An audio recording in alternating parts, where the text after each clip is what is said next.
In Springfield, they're eating the dogs, the people that came in. They're eating the cats. They're eating the pets of the people that live there. And this is what's happening in our country, and it's a shame.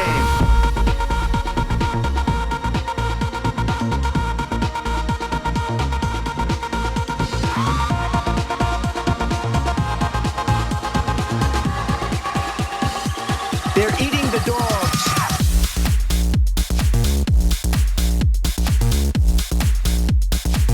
They're eating the dogs.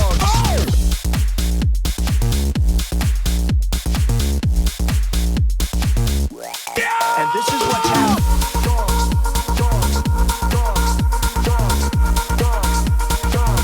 People on television.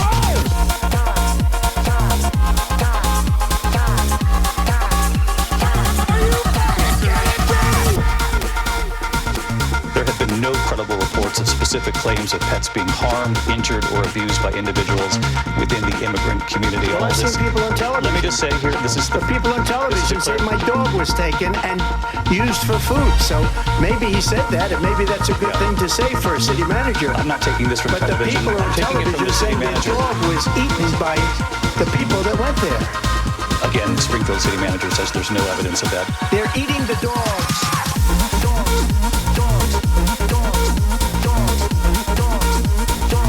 They're eating the dogs.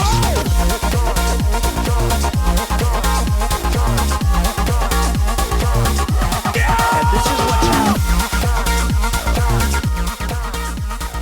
What's going on, everybody? I hope everyone's having a fantastic evening, fantastic afternoon, fantastic afternoon, no matter where you are in the world. I'm a Swamp Piker. This is the Hasan Abi broadcast coming to you live from sunny California, Los Angeles, folks. We're live and alive, and I hope all the boys, I hope all the girls, and I hope all the MBs are having a fantastic one. We are the dog eating, the number one dog eating, number two cat eating place on the planet at the Hasan Abi broadcast. I'm live and alive, and I hope everyone's having a great one. It's a beautiful day. It's a fantastic day. That is another produced, edited really quickly again by Megaphonics remix right there. Megaphonics, they're eating the dogs featuring Hasan Abi and Donald Trump. Stand back, stand by. That's what I told the dogs, and that's what I told the cats. We're eating them. We're eating them, folks. We're eating them. This is September 12, one day after 9/11, a very special day for a lot of special people of this broadcast. One day after 9/11, 9/12, 2024. And it is, I'm a little late, I will admit. Okay, so apologies on that front. I'm a little tardy today. I'm a little late, but I have good reason. This is part of the broadcast where I tell you what that good reason is, because it is personal news time.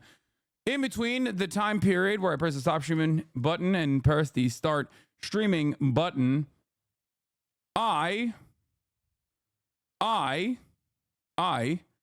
personally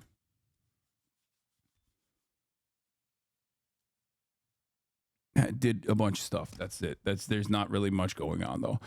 I hung out with Felix a little bit after the show, after the stream, hung out with him a little bit, and with my brother as well, where they got to demonstrate their own levels of like airplane autism. You know, they love having convos about airplanes. We did that. Okay. After that, not really much. Had some dinner. Do you know this song is Right Wing? Yeah, I played that intro song by Right Wing, a right-wing YouTuber, Megaphonics. People don't know he's actually a Trump Republican, but he's like a never Trump Republican. Sorry. Voted for him in 2016, didn't vote for him in 2020. Now he became a mega donor for the Democratic Party.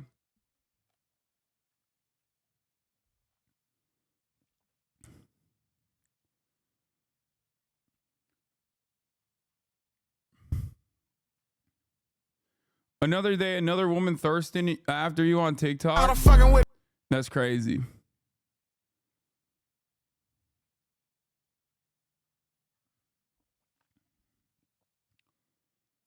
Hasan Abi fans wildin'? What is happening? What is happening? You guys are sending me all the thirst talks in the morning. Is 912 and the Zin Towers are still standing? Because I protected them. I protected them. I was like, we are not doing it. Never again. Never forget. Okay. 9/11 happened, and I will protect the Zin Towers. The Zin Towers will remain strong. America. That's what I did. I rebuilt them. So yeah, folks, why? Okay, so what was I gonna say? I'm developing, I feel like, verbal tics because of how much I do the Brandon. Like, I feel like it's just a part of my normal like way of speaking now, where just randomly I'll just be like, folks, why? I'm vocal stimming as Brandon. Anyway, summer's over. Keep those guns away. Summer might be over for you, my friend, but here at the Hasan Abi broadcast, which is in sunny Los Angeles, California, it certainly is not. Let me tell you exactly what it is right now. It is 74 degrees and sunny here in Los Angeles, California, and I am having a great time. Pepsi tank, thought you were a Coke boy. I know, but this is like an OG tank that I got from like ASOS way back in the day, I think, or Forever 21. It might literally be Forever 21 or one of those like fucking ugly ass like made to break after 3 washes ass like brands. I think it might have been H&M or something. I don't know. It's one of those like fucking weird shirt, like it's one of those companies. And the thing is, like, it's fast fashion, but I never, like, I wear them forever. That's what's really funny about it. Like, this is fast fashion technically, but I've had it for like 12 years. So it's not exactly fast for me. Yeah, it's a Shane ass tank top though. Like, it really sucks. I just like it. It looks cool. Even though I hate Pepsi. Did I feel the earthquake this morning? Sorry, that was me diving into your mom. That's right. Also, yes, I did. I woke up to it.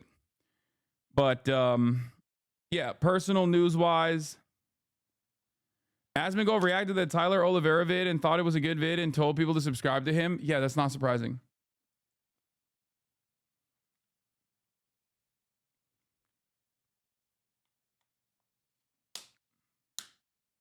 But yeah, personal news wise, woke up early because of, I mean, not early, but like right on time. The earthquake happened like literally as I took my morning pee, and then like I get a little bit of an extra shut eye. Where are you from originally? I get a little bit extra sleep after I take my morning piss, and it fucking woke my ass up, honestly. the earthquake. And then I took Kai to the park as always. I balled my freaking face off as always.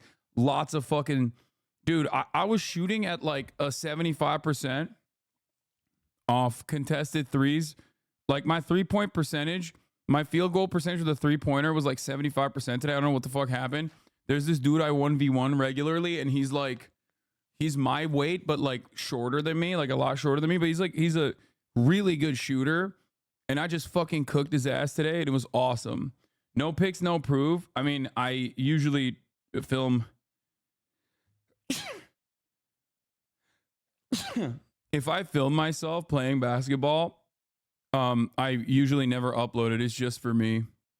And I do film myself playing basketball quite a lot, but I just never upload it. I only will like sometimes put a video or like a little snippet. But yeah, thank you for saying bless you. Could you talk about the death of the dictator from my country, Peru? His name is Fujimori. Look up his crimes.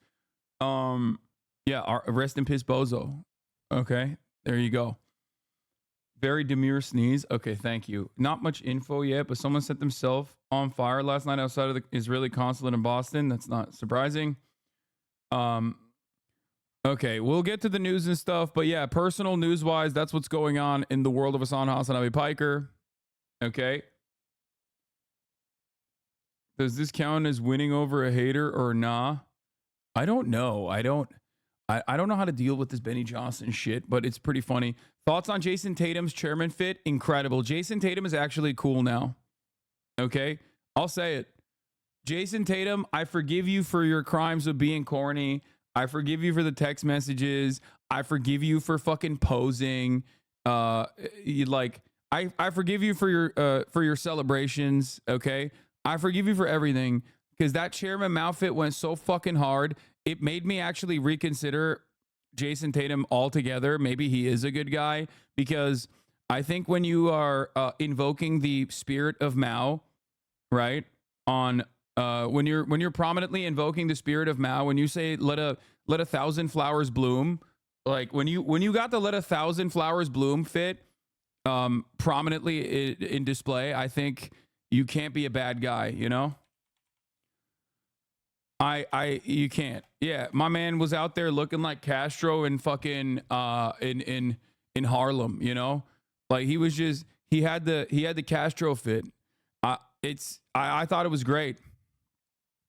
It's always good. It was more Castro than Mao. I mean, yeah, yeah.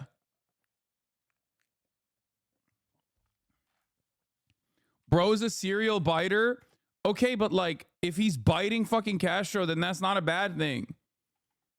If he's biting, if he's being corny, that's one thing, but he's not being corny. He's being dope. Like, look at this. Look at this fit, bro. Look at this fit. My man was blasting that shit. Jason has literally never done anything bad. People just hate on him. I think he's just kind of corny. That's what it is. But honestly, let's just say there's other players on that team that are also just as corny, even though I didn't think they were originally. Okay? Bro wants Kobe inside him. Okay, I want LeBron inside me. What's the difference? You know what I mean? Everybody has an idol. Okay, let's move on. Can we feature less unfiltered, full-blown racism on today's stream? Yesterday was kind of a lot. Well, I just started talking about LeBron James, so you're gonna get some unrestricted, unadulterated, fucking unshackled white supremacy, because as soon as I bring up the GOAT, people get in their feelings. Speaking of getting MPreg by LeBron or dick riding LeBron or LeBron dick riders, Unk, we're going to talk about that obviously today as well. I didn't get to watch the edits, but I did see Unk. I saw some clips. You know, I think it's a great use of Instagram Live. Like, if Sexy Red can show her titties on Instagram Live, if she can flash, like, I think Unk gets to do it too. I think Unk gets to do more than that, actually. Shannon Sharp, baby. No, it's just like, I think they need to sit there and do a play-by-play, okay? I think what must happen in this situation is that you now have to sit there and do a play-by-play, blow-by-blow, okay? What needs to happen is, one, put some respect on Shannon Sharp, okay? Two, there needs to be, like, a post-game analysis, okay? We need to review the tapes. We need to review the stroke game. And you know, people got to talk about what was happening.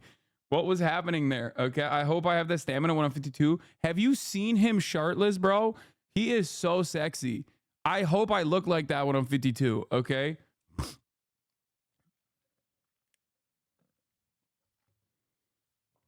Ocho Cinco said Sharp needs to work on his cardio. Yeah, he's just being a fucking hater. Okay, Ocho Cinco also thinks he can beat anyone in basketball. Like, not even fucking football. He's like, oh yeah, I could beat any professional basketball player. And it's like, oh, how do you feel that way? Oh, it's because I'm just really competitive. All right, dude. He can beat your ass in basketball easy.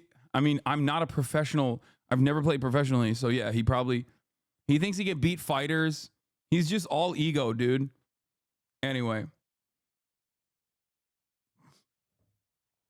You are bisexual, unlike me, straight king. I am not bisexual, but I am LeBron sexual. Okay, that's different. It's a very different category, which is when you only dick ride the GOAT. Okay, LeBron James. Why am I talking about this? Oh my God, let's move on. We really I gotta button up this fucking unrestricted LeBron glaze that I do every fucking day. Holy shit. Even though he deserves it. Le bisexual. The real L in LGBTQIA. Yes. The L in LGBTQIA is for LeBron. You talk about LeBron, about how most of your female fans talk about you, you horny bastard, but at least you're keeping it real.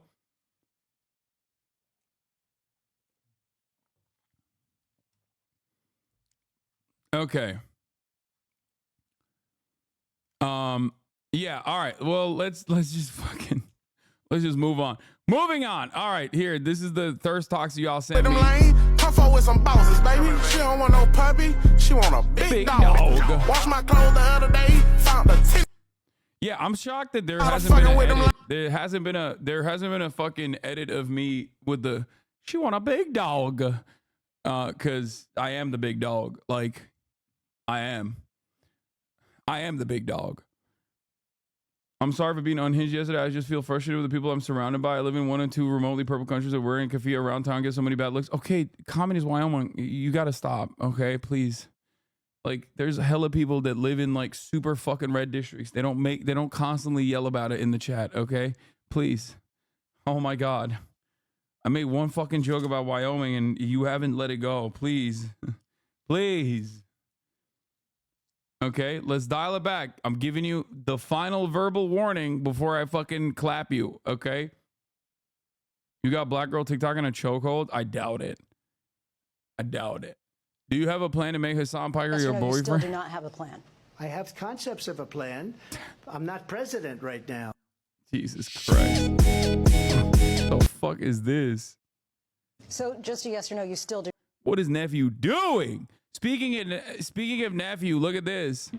Dallas, yeah. Where are you from originally? Dallas, yeah. Oh, you're from Dallas originally? Yeah, but Dallas. How the fuck did you become such a SoCal Asian if you're from Dallas originally? I'm not a fucking SoCal Asian, please don't. Bro, you behave exactly like a SoCal Asian. I was genuinely shocked to find out. Bro, you are about to get timed out. Imagine if Moo started every stream with TikToks. Stream of thirst talks. Wait, we're supposed to give warnings? Like, it is straight up like his entire social footprint online is like all of the SoCal Asian aesthetics. Attach that to me, please. You got the Zoomer fuckboy haircut. Okay, I had to do this shit for it's fucking. Blonde. You wear Rick. You wear Balenciaga. You go on boba dates. I guess, but not fucking. Please don't attach me to that. No. That's the most surprising thing I've ever heard. I thought you were straight up from Irvine or some shit. Hell no, I'm from Texas. I was raised around Mexican people. Bro, you literally do. You used to do Valo dates, no? Yeah. You are one dangling earring away from being a SoCal Asian. It's true. I fucking... I cooked him. I read him to filth. I grew up around Mexicans as if that's not how SoCal Asians were created. That's funny because Jason just got earrings but isn't wearing them. Hasan is so tapped in he doesn't have to try, bro. Just lists facts. Why is Hasan always eating? That's funny. Okay. You guys have great banter. I like this dude. Yeah, he's a nice guy. He's nice. I like him.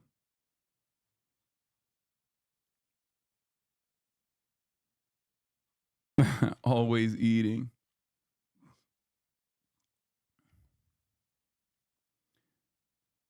Hey, there's lots of Asians in Dallas. You'd be surprised.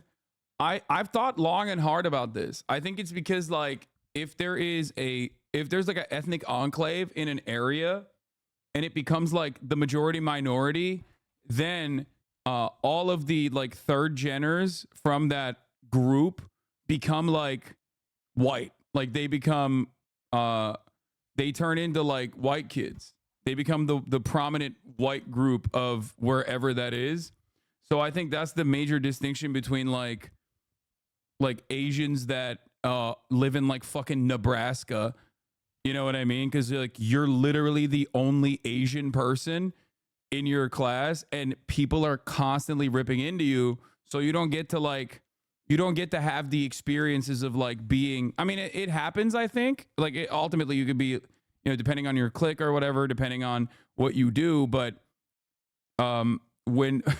when you are removed from the being like the minority group and become the majority minority, you all of a sudden, especially when you're like third generation or whatever, you're basically the most like, you become like you become fuckboys. You become fuckboyified. You become very Naperville. That's where the AAVE comes from. You know? That's what it is. I mean, we discussed that Asians were absorbed into the whiteness group. No, I know, but like, bro, just get the calipers already. This has nothing to do with like race. What the fuck are you talking about? This is everything to do with the socio-political phenomena of whiteness, okay? And the dynamics that race play into social development. I'm joking. I'm sorry. Nothing? Yeah, of course. It has nothing to do with like genetics. The fuck? We're talking about, yeah, thank you, chatter. Observed social dynamics. It's literally the exact opposite end of that spectrum, where there is no like genetic predisposition to fucking wear dangly earrings and chase ABGs. Okay, that's not like a thing. Everybody loves ABGs. That's like not even a question.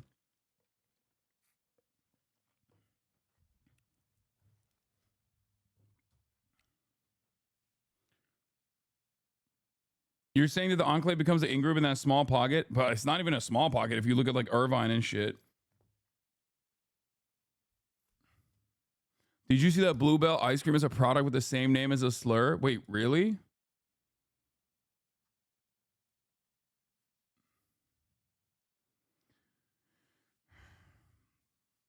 What the fuck is an ABG, Asian baby girl?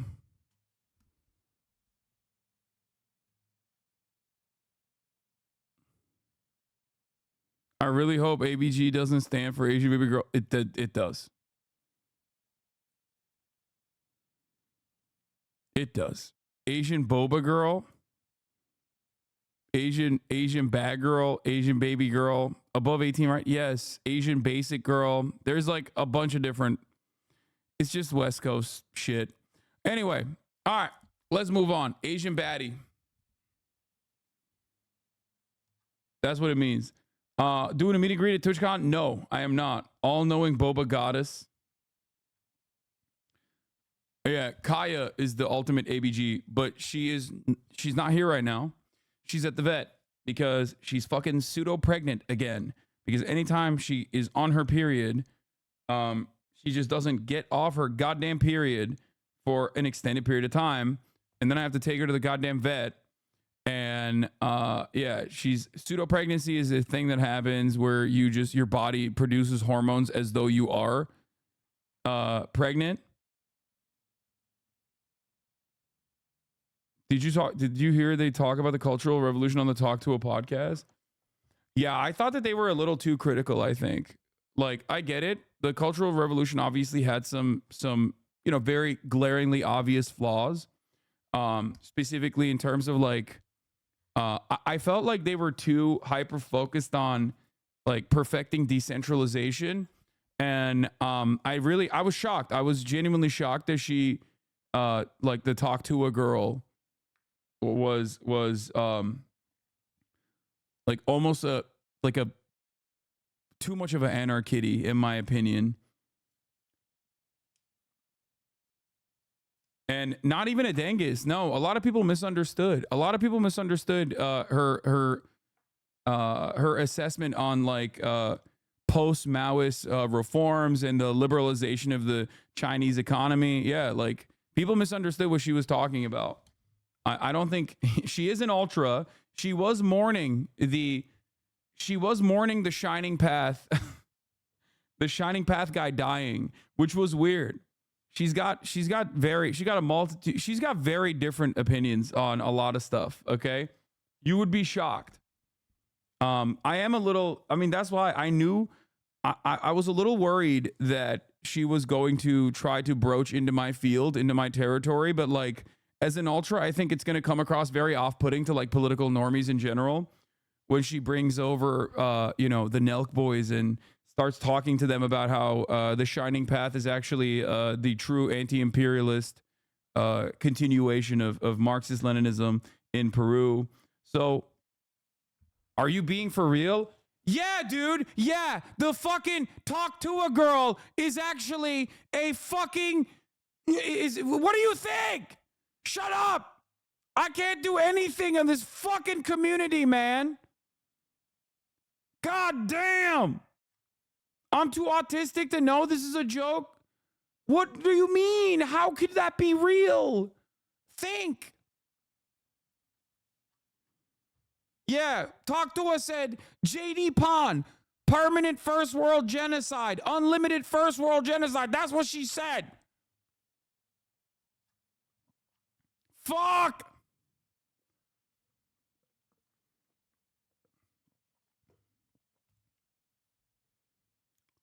Fujimori sterilized hundreds of women against their consent. Dude, I'm not pro Fujimori. Shut up. Jesus Christ, I was joking. Holy fuck. God damn, there's like, how is it that I got literally the same exact guy, okay, autistic politics enjoyer, context refuser, in fucking Peru? It's the same guy. Same guy in America, same guy in Peru. He's like, wait, I don't understand. You made it seem like you're pro Fujimori and what's happening? No. How is that possible? Motherfuckers that just like grew up in Peru their whole lives, exact same guy in America. You could have grown up in the Midwest. Why do you have to be so mean about it? Sorry, but they don't just understand. They don't mean any harm. I'm not actually being mean also. I'm fucking joking. Okay, calm down. Don't get serious about it.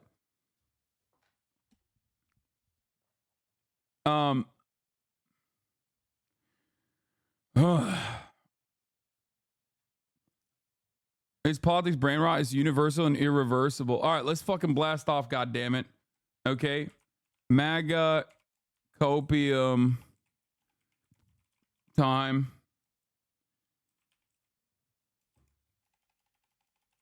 Cat eating memes go viral. You and Felix were hilarious last night.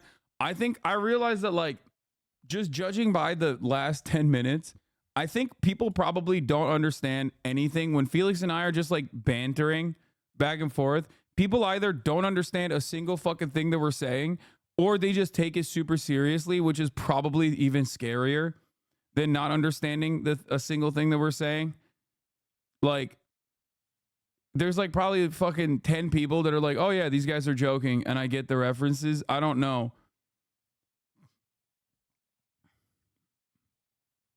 Felix is less autistic, so we can tell he's joking. That's crazy. You said Felix is less autistic than me? That's crazy.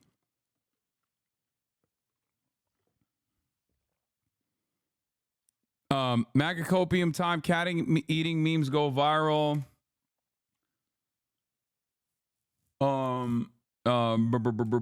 Hogwatch. And so much more. Fucking let's do it. If you and Felix had leftovers like podcasts that she would pop off, I don't know if it would, to be honest. I feel like, yeah, I think this chatter is correct. No, he's more autistic, and that's why we can understand him, because we're just as autistic, is what one chatter said.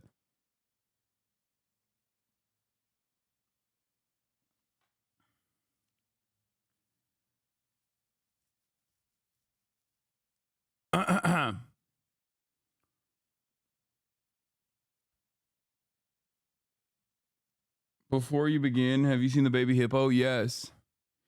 Actually, though, you believe Deng's reforms are the best course of action for China? I think regardless of like ideological purity, a lot of the things that Deng did ended up panning out quite well for current Chinese material conditions. That's all I'm saying.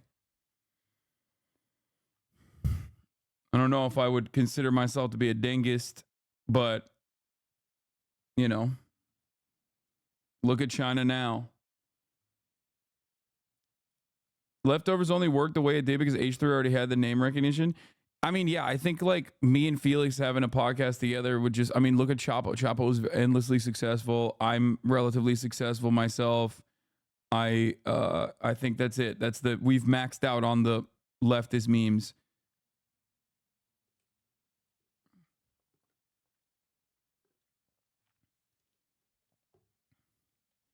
Are you going to have the Blowback Boys on and promote their new season sometime soon? Yes.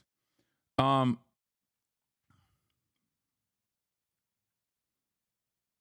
does your wiki page say it's written by a fan while also saying you support Hamas and Islamic Jihad? My Wikipedia page says I support Hamas and Islamic Jihad. Great. Fuck it. Why not? Who cares?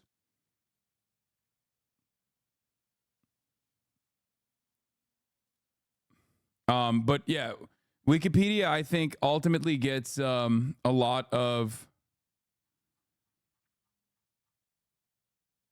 I think Wikipedia oftentimes has a tendency to get very, very right-wing. Coverage of military conflicts. During the invasion, Piker partnership with CARE raised over $200,000 for Ukrainian relief efforts. During the 2023 Israel-Hamas war, Piker's charity drive on the channel raised $1 million as of October 21st. He also spoke on the conflict and on Piers Morgan along with Ehud Barak. Other ventures after the Turkey-Syria earthquake. Political views, leftist, progressive, socialist. He's advocated in favor of workplace democracy, universal health care, intersectional feminism. Piker cited his upbringing in Turkey under the premiership of Recep Tayyip Erdogan as an influence both his left-wing views and is willing to speak about them. Piker supported the presidential primary campaigns of Bernie Sanders in 2016 and 2020. Has been an outspoken critic of both the Democratic and Republican parties. He also opposed Trump's travel ban, has been a critic of Islamophobic people, offensive stereotypes, hostility, and negative attitude towards Muslims. No, this is pretty good. What do you mean? In January, Piker interviewed a Yemeni self-proclaimed pirate who filmed himself on the board of Galaxy Leader. In the aftermath, Piker was criticized by the Anti-Defamation League for having justified the atrocities of October 7 and conducting the interview after he defended the Houthis' actions, expressed support for terrorism against the state of Israel, and shared propaganda from Hamas and Islamic Palestinian Jihad. Yeah, this is kind of funny that like they put this up here. Wait, did the ADL even criticize me? I thought it was Stop Anti-Semitism. It wasn't ADL, was it? Where is this? Oh, they did. They wrote about it. Okay.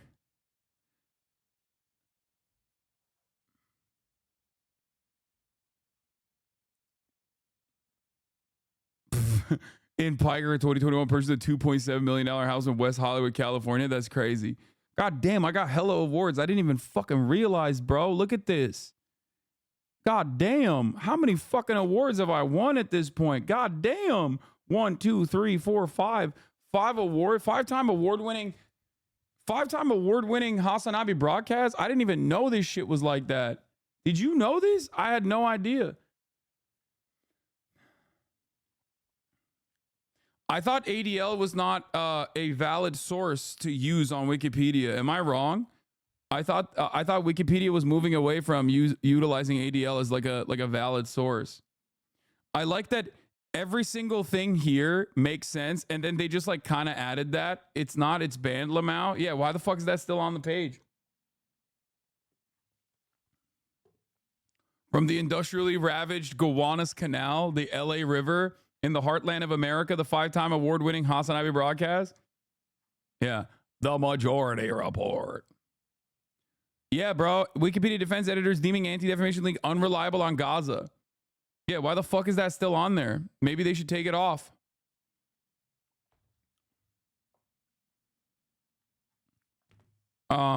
Anyway.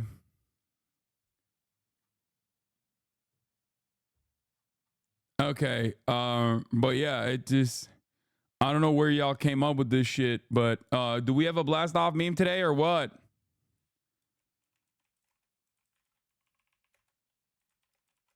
The Majority Report. That's why it says needs update. They're waiting for another source that would corroborate before removing it completely.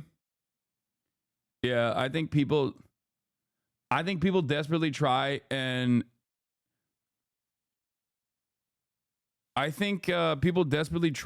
like, you know, edit that Wikipedia page with like insane shit on a regular fucking basis. But they most likely have a hard time doing that because there's like a lot of, you know, valid, real mainstream sources that have covered my background adequately.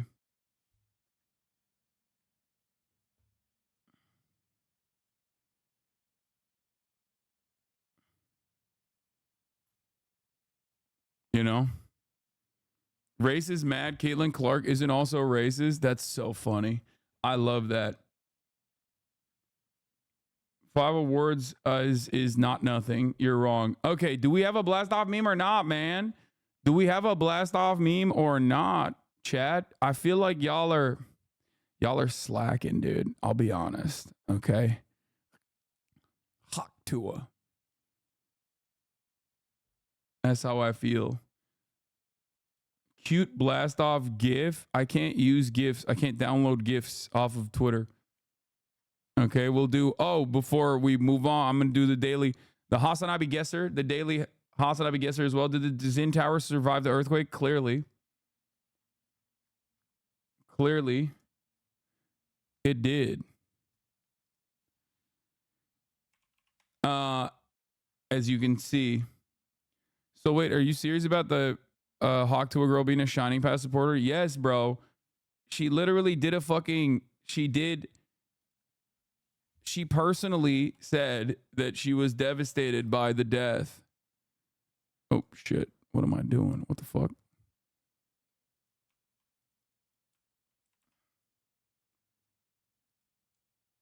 Here you go.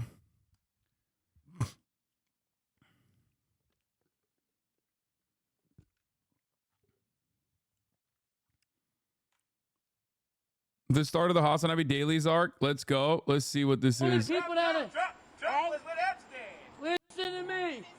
All pedophiles. Whoever don't like Trump is a pedophile. Believe me. Hey, we got a fucking based Italian. There's no side of my story. Self-explanatory. Okay. Never happened to a sin president yet.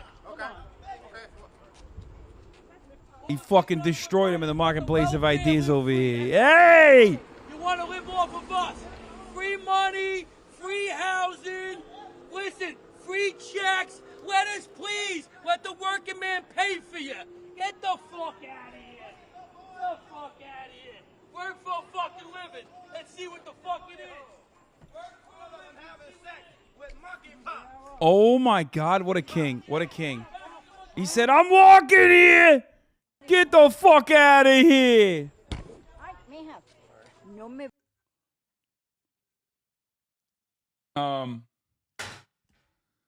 This was obviously during the Trump documents saga. If you recall, this is when Trump was raided by the FBI. The boy had 50 stacks in the chat. Okay. Chatterino was at 2.3.5 version. We're at Chatterino 2.5.1 version now. What time frame was this from? I think it was 2021. Or was it 2022? When the fuck did he get raided? No, he got raided in 2022, right? This might have been like what? I mean, I don't know. I can't tell from my hair either. 50K viewers who raided. I don't know why you shit on the long hair so much. It actually looks really good. Bro, all it takes is one fucking good long hair moment for you to be like, oh, it looks really good. You're just saying that because it looks good here. That's it. 50K viewers who rated the FBI, motherfucker. Get it?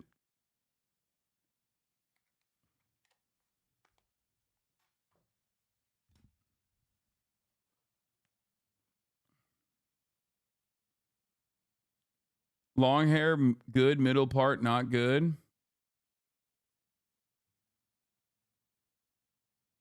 What is this? Among people who take high doses of prescription amphetamines such as Adderall or Vyvanse, there's a 5-fold increase of developing psychosis mania for the first time compared with those who weren't taking stimulants. A new study found. Oh my God. Do you think this is the reason why so many people are insane? Are they just on Adderall? Is that what it is?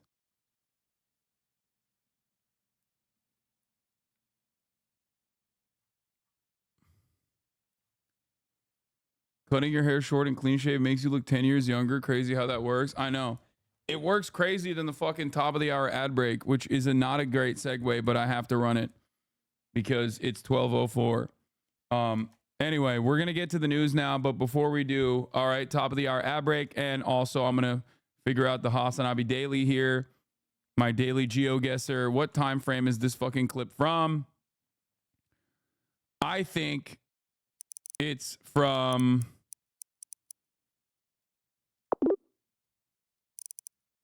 Was it June?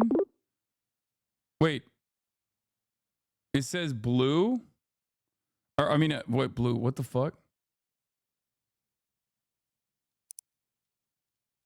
Well done, comrade. I don't remember when this shit happened. Dude, you guys are... I said blue. What's wrong with me? There's something wrong with my brain. Here's the 3-minute ad break now. Let's just run it. I think I'm getting dumber and dumber every day. I like straight up. I think I'm just getting stupider and stupider every fucking day. I'm forgetting times. I'm forgetting everything. I just like, have you been taking Adderall? No, it's not the fucking psychosis. Okay. I think it's just straight up watching too many goddamn Republicans, dude. It's making me stupid.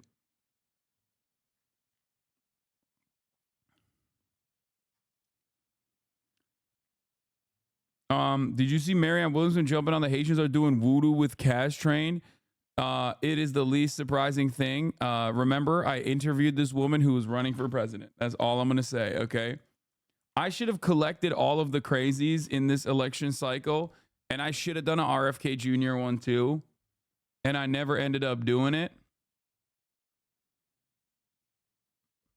Studies have shown that manic conspiracy theory people have naturally higher levels of dopamine, so it makes sense that Adderall, a drug that increases dopamine levels, could cause mania and psychosis.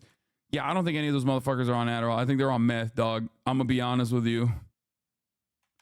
I think personally that those guys who are fucking crazy are crazy not because of Adderall, but because of fucking straight meth, okay? In your 30s, you get less plasticity and can't remember or adapt to changes easily as you would at a younger age until you're like 50, and then you have the ability to build up more plasticity. Wait, what? After 50, you get more malleable? That's weird. That's surprising. Jake became, I guess, more malleable to the right after his 50s. Hasan, you stream 40 hours in 3 days, your shit is cooked. Damn. RFK Jr. said Chinese Jewish people created COVID and he's still the least racist guy in the election. I wouldn't go that far. His opinions on Israel are damn near fucking identical to everyone else's. RFK Jr. is so funny because, like, not only is he virulently anti-Semitic, but he also just straight up is, like, as big as a dick rider of Israel as everybody else in the race. Wonderful stuff overall. You will never be able to get a fucking candidate that goes, what the fuck are we doing with, like, the $7 gazillion we're giving to Israel every fucking day? What is happening there? You know? It's really cool. It's really cool that there is, like, not really any fucking valid major third party fucking challenger that's like a Ralph Nader type, you know what I mean? Who's like, hey guys, a lot of this shit seems fucked up, don't you think? Above average anti-Semite, he has takes on specific tribes.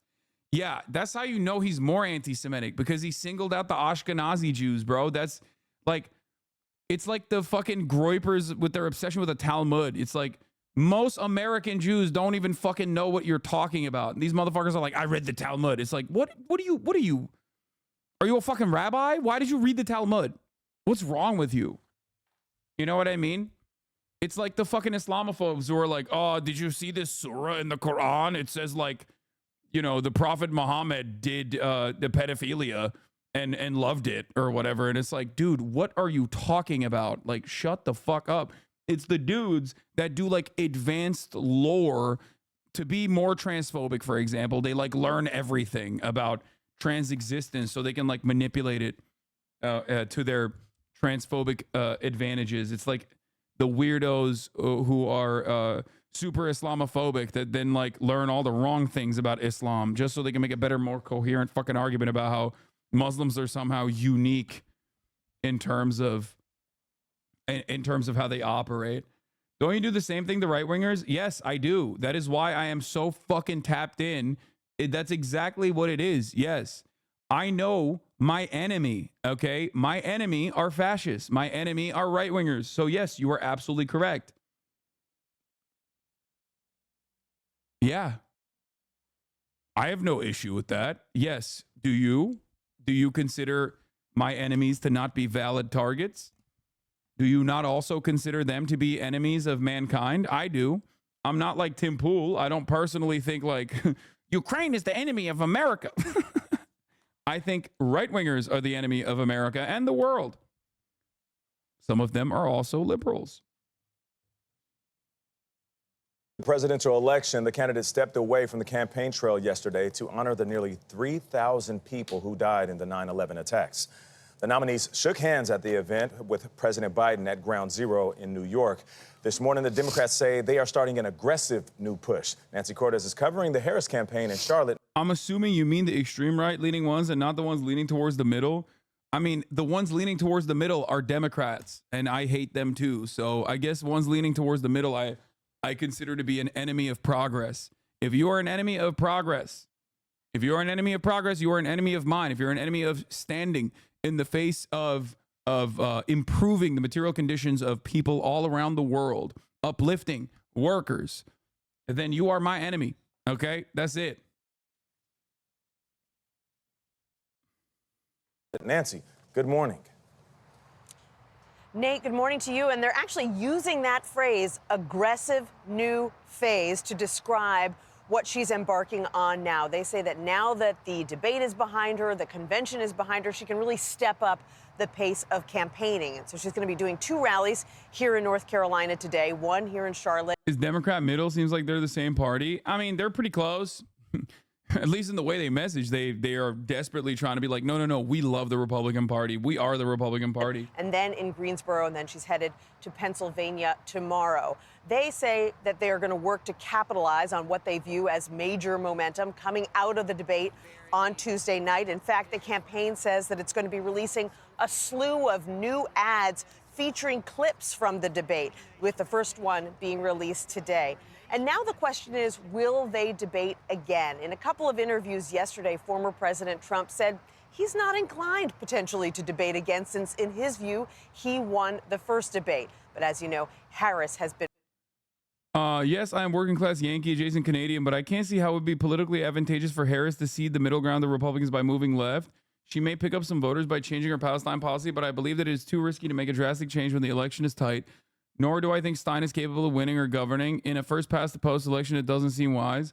First of all, you just said a whole bunch of shit coming back in and chirping as the libtard Canadian, okay? There is not a single vote that's like, we want more genocide, please. Okay. So you're wrong on that front. It would not be risky at all. It's just the media tells you that it's risky, and you have no capacity to analyze this in any way, in a critical capacity. You just like, you hear that being repeated, and you don't even question it at all. You just go, that's the truth, because you're a liberal. Okay. Yeah. Don't engage with me earnestly. I am engaging with you earnestly. I'm just telling you what it is. I never fucking advocated for Jill Stein, nor do I think that she would win anything. I'm not going to fault people for wanting to vote for her because she like doesn't, there's no valid alternative that's like an anti-genocide vote out there. But having said that, I do routinely make fun of people who are like, if you vote for Jill Stein, she will win. Now, that's number one.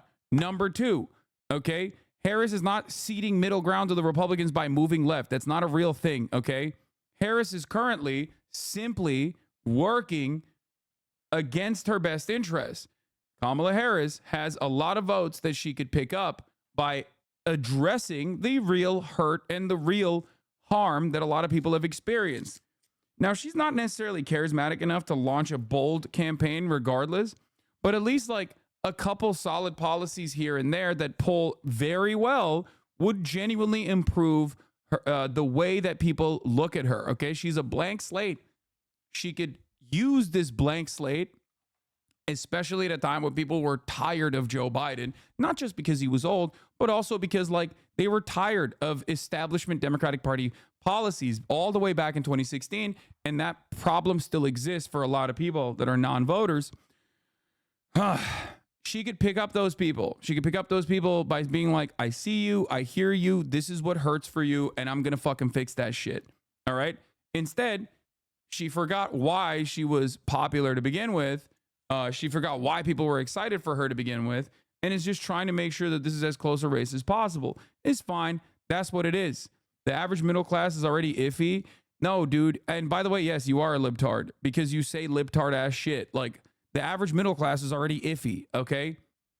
Like, you make it seem like if you were to tell people like, hey, I'm going to give you more health care, okay?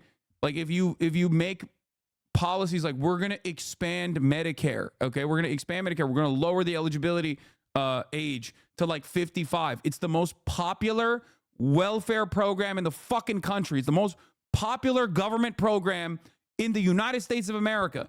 Despite its state of disrepair and underfunding, it is still one of the most popular goddamn policies. Expand it to 55. You could just say that. That was Sherrod Brown's take, okay? And that was actually not even fucking progressive enough. I'm a Medicare for All supporter. I'm a nationalization of healthcare supporter. Having said that, however, she could at least go out and be like, the public option. That's what Joe Brandon said. Okay, Joe Brandon was like talking about how he's going to do the public option. Never talked about it ever again because he's a piece of shit. Okay, why is Kamala Harris not doing that at all? It's dumb as fuck. Okay, this is a major issue for people. Another major issue for people is rent. Okay, housing prices.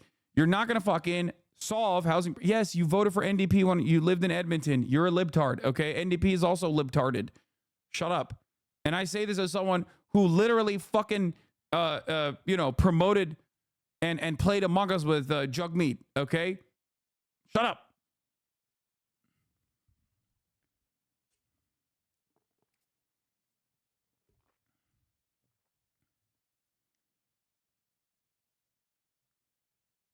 There is no liberal party in Alberta. The NDP was their only non-conservative option.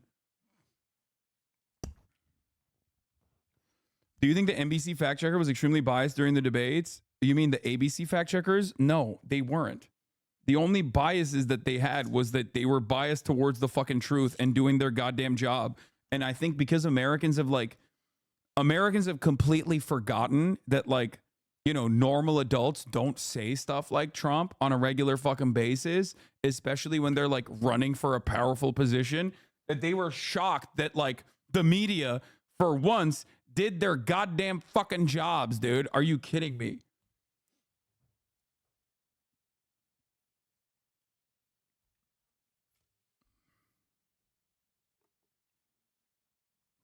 Hasan, are you voting for the Democratic Party? Absolutely. I'm writing Joseph Robinette Brandon.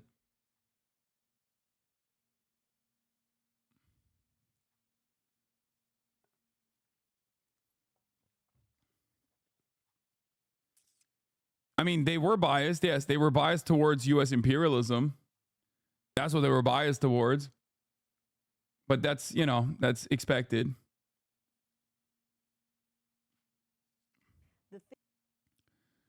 Oh, yeah. All right. Dog, Canada is ruined. I, as a First Nations man, got priced out of the entire country and had to move in with my American native mother in an upstate New York slum. Jesus Christ.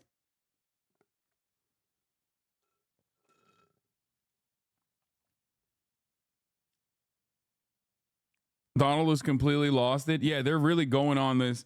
They are really invested in this cat narrative, which I think is kind of funny. Fuck it. YOLO. Let him run with it. New Trump post, by the way, he's declining a second debate. That's unsurprising. All right, let's get back to this. Pushing for at least one more. Now, as for the endorsement heard around the world, we are told that there were more than 330,000 visitors to vote.gov yesterday after megastar Taylor Swift announced she is backing Kamala Harris and directed her fans to go to that site to register to vote. So a big bump in traffic. We will see if that holds. As part of this aggressive new phase, the Harris campaign says she's going to be doing more local interviews. I think he will regret that if the polls change dramatically. You will see minimum 2-point bump for Kamala Harris because a lot of people are really like, a lot of people who are voters in general, okay, like they love to vote, okay, those people are just like, they want the permission. They are embarrassed, okay? They're embarrassed to go out and fucking vote for the Democratic Party, and they want the permission to like publicly declare that they're voting, okay? So the Taylor Swift endorsement, the debate performance, a lot of that stuff gets the libtards to be like, oh, I'm voting. Yeah, I'm voting for Kamala. She cooked it. Look at this fan cam. It's like still that vibes-based attitude in some ways, okay? Because her performance was fantastic. Donald Trump's performance, on the other hand, was god-awful. So it will give a noticeable bump, and they will use that noticeable bump to be like, the momentum is still there. I think that beyond that noticeable bump, I think that might hopefully get Trump to come back to the table to do a second debate, because I really want a second debate because it's awesome, especially because he got cooked so fucking hard. Having said that, you are not going to activate people who have previously voted for the Democratic Party but think like, my shit sucks. I'm not going to vote for Trump, but I'm not going to vote for fucking Kamala Harris either, until you go to them and you say, I'm going to fix the grocery prices situation for you. I'm going to fix your rent situation for you. I'm going to fix your roads, all this shit, okay? I'm going to fix your infrastructure. I'm going to bring up minimum wage for you. You're going to make more money. You're going to have more fucking dollars in your pocket at the end of the goddamn year. And we're going to do that shit. I'm going to help you. I'm going to help you directly. If you run around and you say, we're going to give $50,000 in tax cuts for the startup economy, you're cooked. You're fucking cooked. Okay? That's not tracking well. That's not going to be like the people that you saw in Springfield. Okay? Those people have been fucked over for generations at this point. Okay? And in that fucked over, that generational ass fucking, they have become incredibly angry people, incredibly resentful people. They are in a state of disrepair and they're primed to fucking hate. They're primed to get angry at anything and anyone. And the Republican Party expertly goes, hey, guess what, dude? You know who you should be angry at? Black people. And they're like, okay, yeah, I am angry. You're right. It's the Haitians. I don't know how many times I can say this. This will be probably something that I repeat until the day I die. Okay? It is something that I've been repeating for the past 10 years.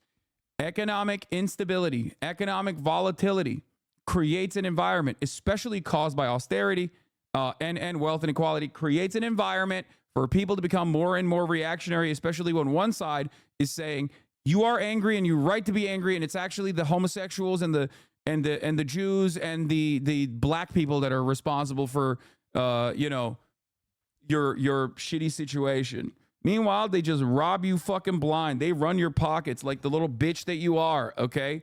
And you got nothing going on, especially because on the other hand, the fucking other party is never going, no, dog, it's the rich people. What are you talking about? They run the show. Why are they not saying that? Because they're also run by the rich people. That's it. So be vague. Don't give specific and detailed information. Gotcha. Is that your takeaway from this? You can be as detailed as you want. I think on the messaging front, you can be an advocate for bold policy changes and demonstrate messaging discipline. But yeah, no, you should absolutely say, no, I am going to give you healthcare, okay? I already gave you a policy on that front. A policy that is incredibly moderate, by the way.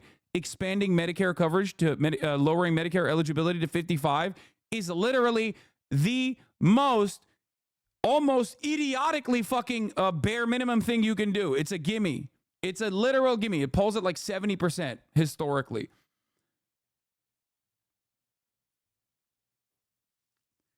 You do that, you win by Reagan numbers forever, okay? 55 plus are high propensity voters. You give everyone over the age of 55 Medicare, an objectively popular government healthcare system. You are locked in, okay? It's the safest. It is the literal safest fucking thing you can do in terms of expanding healthcare. Okay? It's not even bare minimum. It's beyond bare minimum. That's not vague at all. There's nothing vague about that. That's a direct policy. It's a policy that I gave you an example, like a person like Sherrod Brown in Ohio has run on that policy.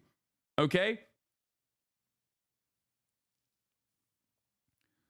A lot of people, I think, refuse to hear the words that are coming out of my mouth because they have these biases that they're primed to believe. Like the Democrats are actually the adults in the room. They must win. And the Republicans must lose. And this guy's a naysayer because of some secret reason. It must be because he's just upset about fucking Gaza or some shit. And he's not telling me the truth. He's just fucking, lying, right? Or Hasan, he has only surface level opinions on stuff like this. He never scratches the surface. And then when I do scratch the surface, so many of you don't fucking hear me. It's frustrating.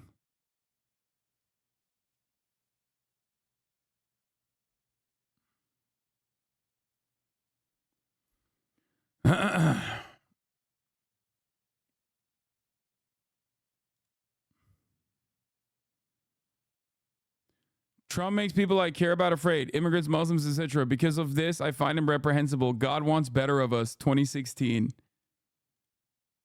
Yeah. Yeah, we're going to talk about like all the hate crimes that are exploding in fucking Springfield, Ohio. I wonder how many Tyler Oliveira is directly responsible for. Shouts out to Tyler Oliveira. Tyler Hitler Vera. Piece of shit. But yeah, let's parse over the words of let's parse through the I want the most hard-dicked, most lethal military of all time conversation one more time, you know?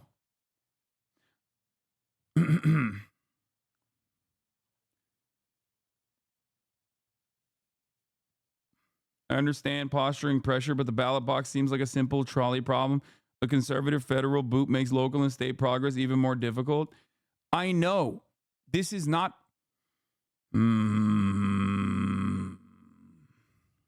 Listen to me. I am a committed believer in democracy. Okay? That means I believe in certain fundamental principles, like, for example, that politicians need to earn your vote. This argument is dangerously close, if not directly the underpinning of the harm reduction voter argument. Democrats are not entitled to your vote, okay? Out of fear of the other side, you might make this calculation in your mind, and that's great for you, okay? Go off, kings and queens. If you want to vote for the Democratic Party because harm reduction, that's valid, okay? There's, you know, increasingly less things that you can harm reduce on because the Democratic Party keeps throwing major policy prescriptions away. All right. Having said that, however, that's valid if you want to do that. But you also have to understand, okay? Losing the savior conscious the shit strategy, you are fucking stupid because you refuse to listen to the words that are coming out of my fucking mouth. Why are you refusing to listen to the words that are coming out of my mouth? No one votes like that. You are a fucking nerd. You vote like that because you're locked in. Average people don't care about politics because of the attitude that they experience, the things that they experience on their day-to-day basis, okay, in their day-to-day lives. You are privileged enough to care and talk about the privilege that you have and say, I have to vote for this party over the other because the other party will ruin so many other people's lives. And then you want to feel good about it, okay? You want to be like, look at how good I feel. I did the right thing. I did the right thing to stop, undocumented migrants from being fucking purged from American soil. I agree with you, okay? I agree with you on principle in terms of what the Republicans will do if they get their wishes across, okay? Having said that, that's demonstrably not how people vote. Why the fuck would they care about being Team Democrat and helping Team Democrat win over Team Republican if Team Democrat is not offering them anything? So when I advocate for the Democratic Party to offer people things so that they get motivated enough to get off the fucking couch, okay, take the leap of faith and vote for the Democratic Party, you come in here and you argue against that principle. You are arguing for the Democratic Party to lose, okay? You are arguing for the Democratic Party to lose. That's what you're doing. And you've done this in 2016. You did this in 2020. You're doing this again right now in 2024, okay? It's great. It's wonderful that you think the average person, the bus driver, the fucking guy who's like the janitor, or the guy working the assembly line, guy working at the fucking Amazon distribution facility is gonna fucking, after a long day of work, going to come to the conclusion that I have to be a harm reduction voter, but they don't care about that. You wanna know why? Because rent is impossible to fucking keep up with. Whatever amount of disposable income you could have potentially had, it's going directly into your rent. It's going directly into your inflation. And they don't care about anything else. Why should they? So you have to go and talk to that person. You have to tell that person. You have to beg that person to come out and vote for you. You have to make sure that that person understands that you are fighting for him or her. But the Democrats don't do that. They just sit around in their fucking ivory towers and they say, if you don't vote for us, fascism will thrive. And that's correct, technically. But ain't nobody gives a fuck about that because from their perspective, they're like, well, I'm dying anyway. My shit sucks. My shit sucked with Trump. My shit sucks with Kamala Harris. Who the fuck do I vote for? Ain't nobody has my best interest in mind. Okay? So you can fucking complain in here about harm reduction voting all day, every day. I'm not disagreeing with you. That's just simply not how politics works, though. Okay? And it's inherently undemocratic. Harm reduction voting comes with the entitlement, the attitude that the Democratic Party must not earn your vote, but should take it for granted. Okay? So you can be theoretically correct. You can be technically correct. You can send me as many Noam Chomsky videos as you possibly can send me about how he, at the age of 957, when he was there when democracy was fucking invented, says every goddamn 4 years, like, you have to go out and vote for the Democrats out of harm reduction. It's not a question. You can do that every fucking election cycle. I've done it, okay?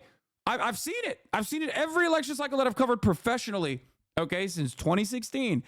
That does not matter. It does not move the needle, okay? That's it. So it's additionally shocking to me that the libtards in this fucking chat are like, nah, I'm anti-democracy, dog. The Democrats don't need to earn your vote. You need to shut the fuck up and you need to go out and vote for them every single time. But that's not how people operate. So why the fuck are you in here advocating for the DNC and their ineptitude if you're not getting paid by them? Because I duke it out with chatters sometimes, and there are notable chatters in this community who do work for the DNC, okay? But at least they're getting pay stubs. You're fucking Canadian. You're not even an American. You're not even an American, dog. Like, how the fuck do you just go, nah, dude, you don't understand. Like, this is the right way forward.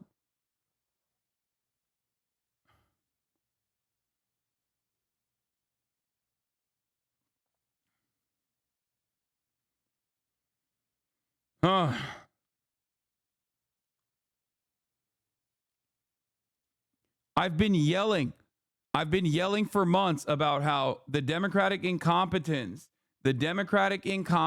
in terms of not communicating against the Republican insane reactionary sentiment that the Republicans are just like outwardly declaring about migrants is going to lead us into direct Hitler territory. We are there. Okay, we are fucking there.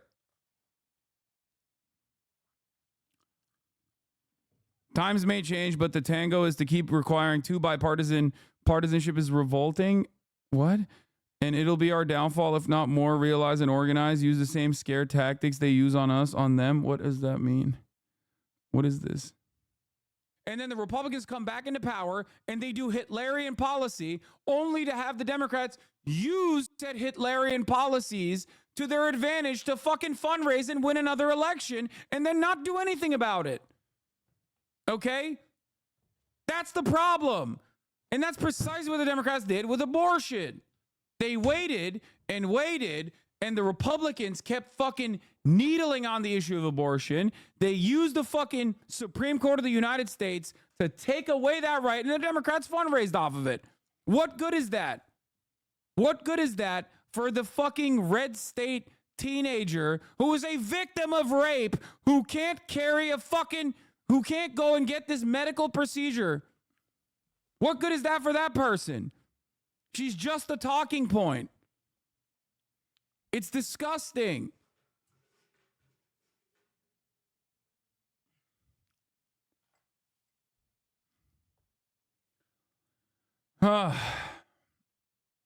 That's it. You were so much hotter back then. I know. Yesterday was a very different me. I think a lot of people in here, what is this? I think a lot of people in here just feel like our voice isn't being heard in general. I wish there was more outlets for us to make a change.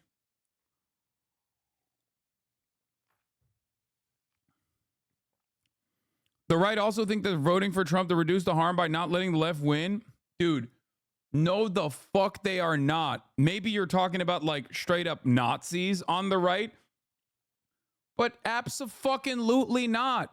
No, the right demonstrably never vote from a defensive posture. What the fuck are you talking about? Fuck no. Look at polls. 70% of Republicans say they're voting for Trump, okay?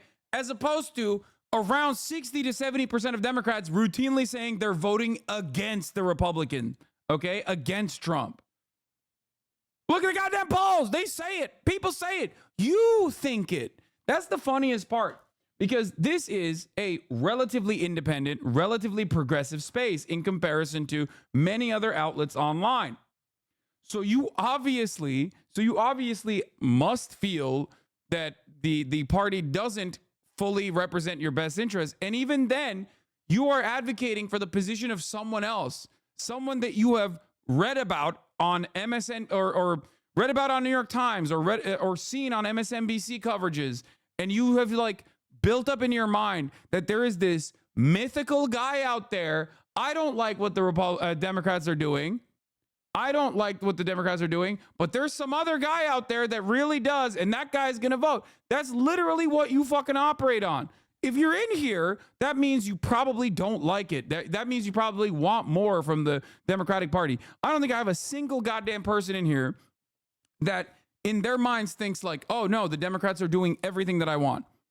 Like they want exactly that. Like, is there a single person in here that is like, no, I think the $50,000 for startups is a phenomenal policy. You know, I think that permanent genocide in Gaza, phenomenal policy. I am voting for Kamala Harris for these reasons. I am voting for Kamala Harris because she said she wants to have the most lethal military. No, you don't believe that. Okay? You don't.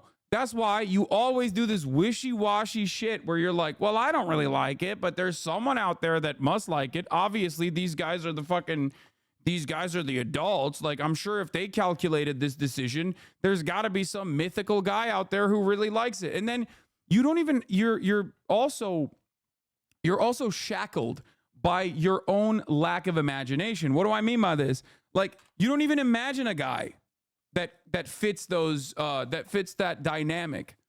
Like, can you think of a guy, especially in one of these fucking key states like Pennsylvania? Like, you think there's a guy in Pennsylvania that's like, oh, I'm so glad Kamala Harris said she wants a lethal military? Like, I love that. That was like the greatest thing that she said. I'm a big fan. I am the NATO voter. And Trump does this regularly, and we laugh about it, and you think it's funny when I make fun of him. Ain't nobody in Pennsylvania is like, I'm a Viktor Orban voter, right?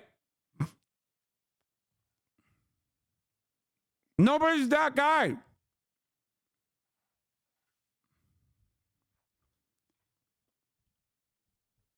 So it's funny when he says it. The kill shot to the dumb fuck chatters is the acceptance that the vast majority of voters who do not vote in this country are far more left on economic issues than the Democratic Party are. Centrist non-voters are not real. I know.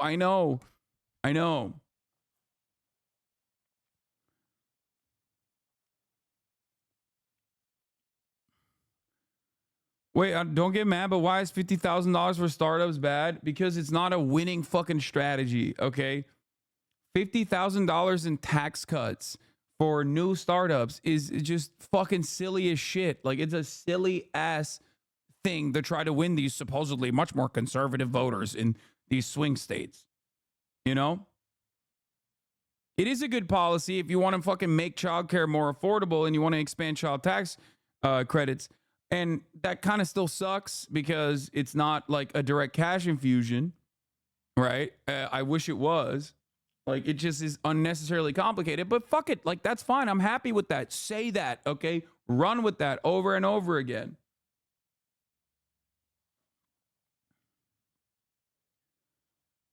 Kamala Harris was great in the debate. Will that be enough to win?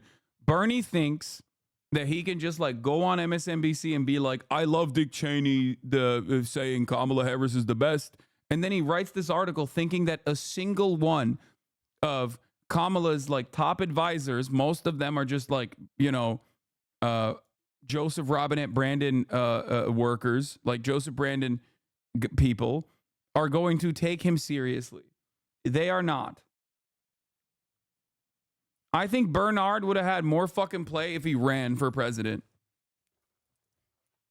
Last time he did that, twice in a row, the Democratic Party had to switch their positions to an objectively more populist, pro-healthcare, pro-social safety nets position. Okay? Straight up.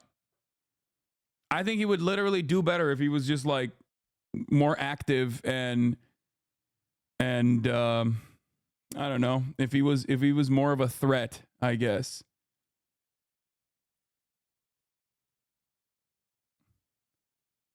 Or 30 years younger, that'd be great, yeah.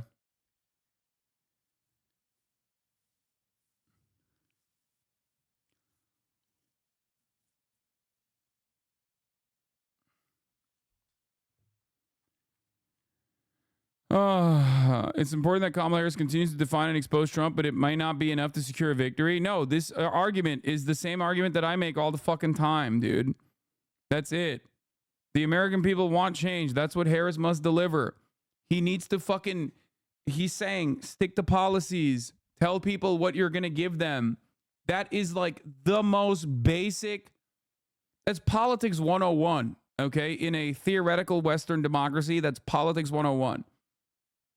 It's so funny that we are so far removed from this notion that like voters are not entitled, or sorry, the party is not entitled to the voters voting for them, and that those votes must be earned. We're so far removed from that reality that all the politics understanders in the chat keep fucking yelling about harm reduction, thinking that like the guy who is, you know, having a hard time making ends meet is gonna be motivated enough to go out and vote with that attitude alone. They don't give a shit, dude. You just sound like an annoying little loser to them, okay?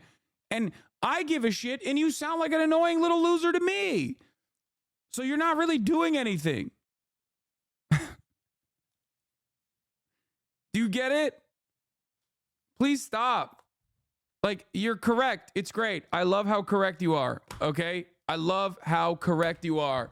It's just not going to work.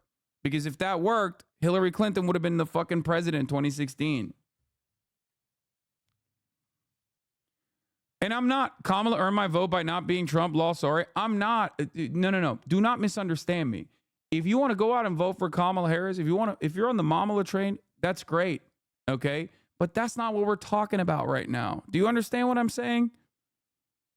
Or is this something that people are purposely obtuse on because they just don't want to hear what I'm saying at all?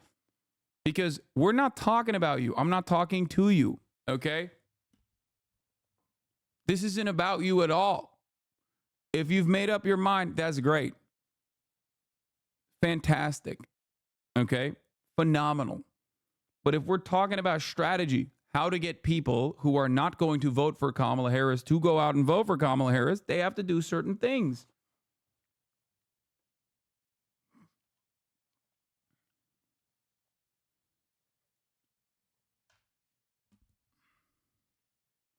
Is this basically just the forced to vote thing again?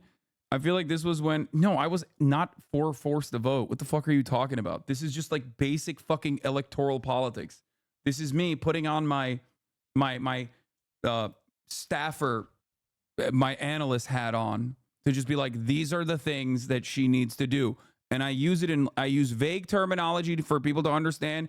I use reductive terms for people to understand better. And then I also dive deeper into policy as well. But like, this is me being like, listen, if you want to win, you got to do these things. If you want to win by wide margins, you got to do these things. And last but not least, and this is the most important part, okay?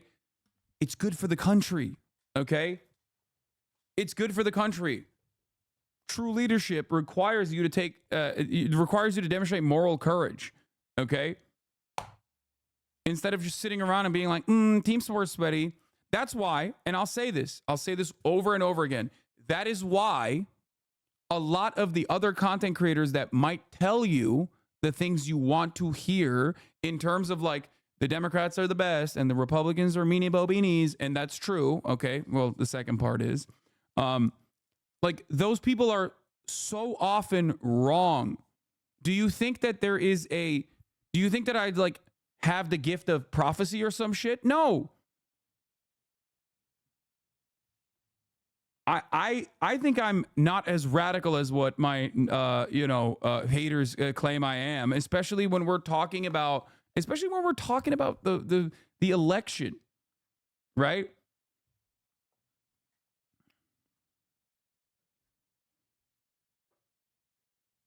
So I mean, really though, what are we supposed to do? Just not vote? You can say I'm an idiot, but it sounds like what? We lose no matter which party wins. People saying voting for Harris is voting for genocide, so we shouldn't do anything, so it doesn't matter at all. I'm just that dumb.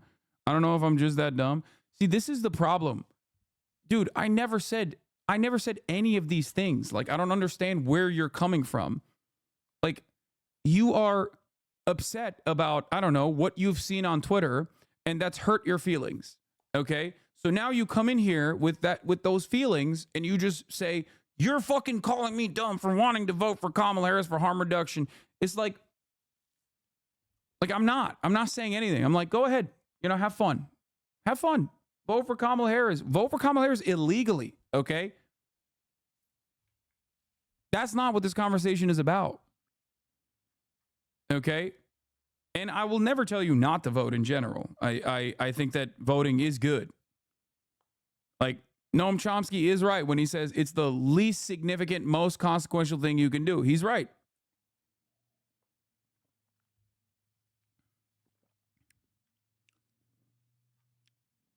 Yeah, Biden is in office right now. Hate crimes on Haitians. Harm reduction.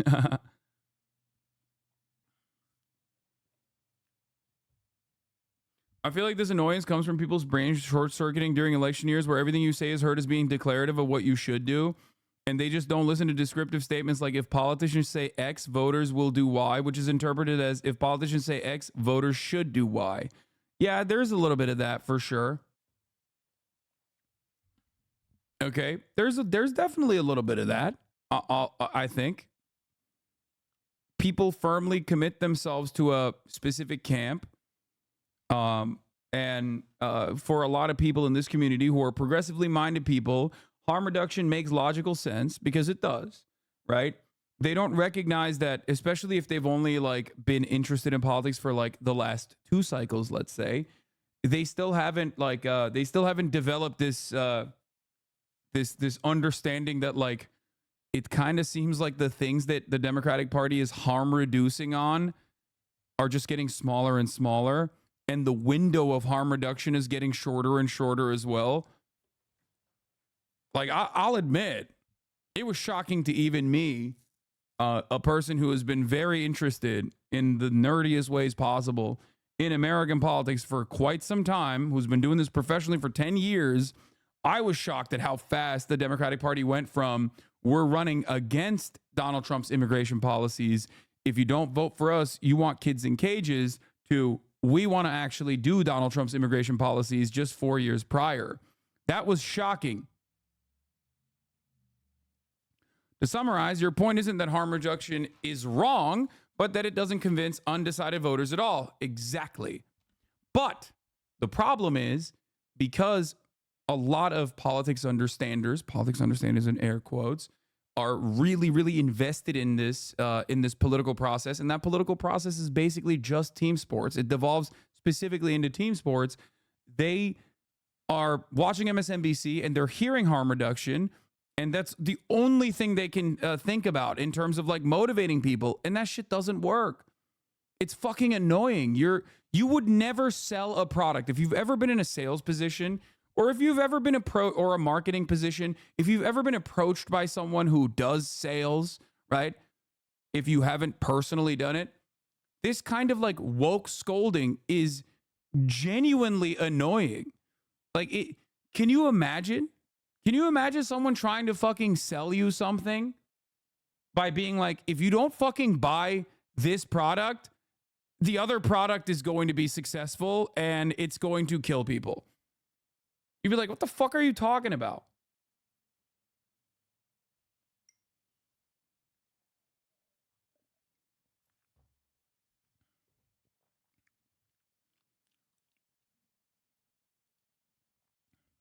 Even sublibs like Hayes now are recognizing, they're realizing the Hitlerian nature of American immigration sentiments.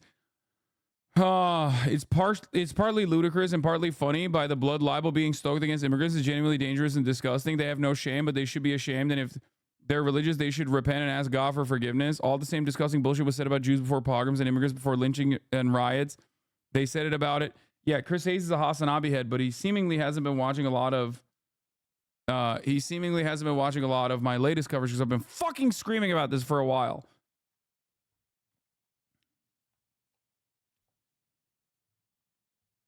I remember you constantly saying this in 2020 for Biden. You'd say the liberals don't just want you to vote for Joe Biden. They want you to be happy about it. Yeah. Yeah, exactly. I did say that a lot. They would get mad because I was criticizing Biden in the same exact way. They'll get mad in the same exact way now, too. They'll be like, well, what the fuck? You're not sufficient. Well, I'm not even like openly pro Kamala or anything either. So like, at least in 2020, I was like, listen, like, you know, Joe Biden, awful, horrible, but that's the choice you got. This time around, I'm not doing that at all, okay? Vote for whoever the fuck you want. I don't give a shit.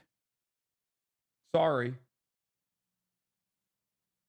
If you want my undying loyalty, you got to give me something. America. And the like things bringing that I down want, the cost of living. and the things that I want are you know, pretty fucking valid. Things that I want are openly popular things that everyone else wants as well.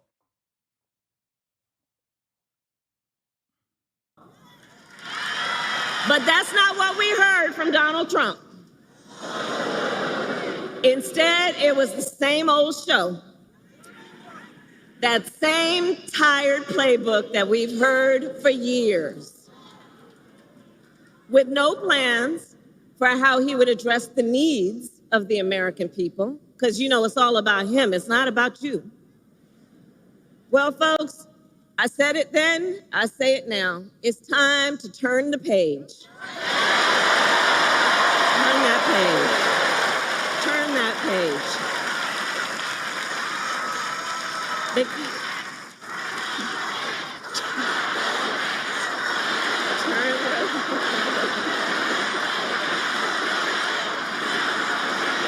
Because to your point, America is ready for a new way forward. We are ready for a new generation of leadership that is optimistic about what we can do together. That is why Democrats, Republicans, and independents are supporting our campaign.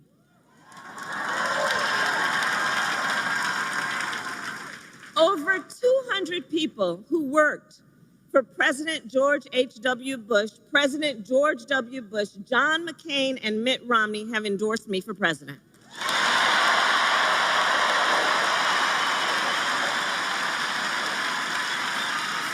Former Vice President Dick Cheney and Congresswoman Liz Cheney are supporting me as well.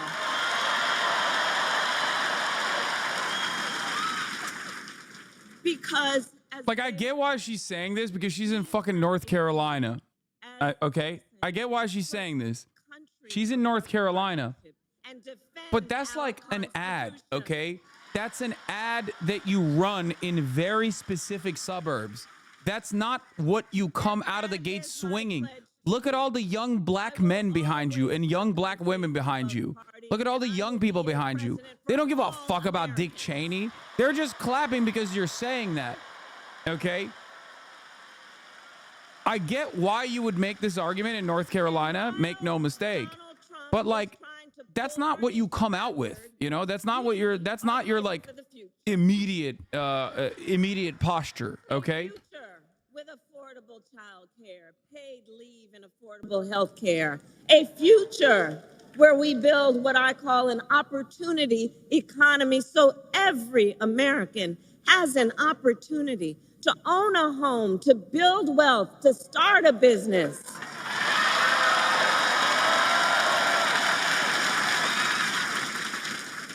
And you know, I talked about it the other night. I love our small businesses. I really do. I love our small businesses. And many of whom are here.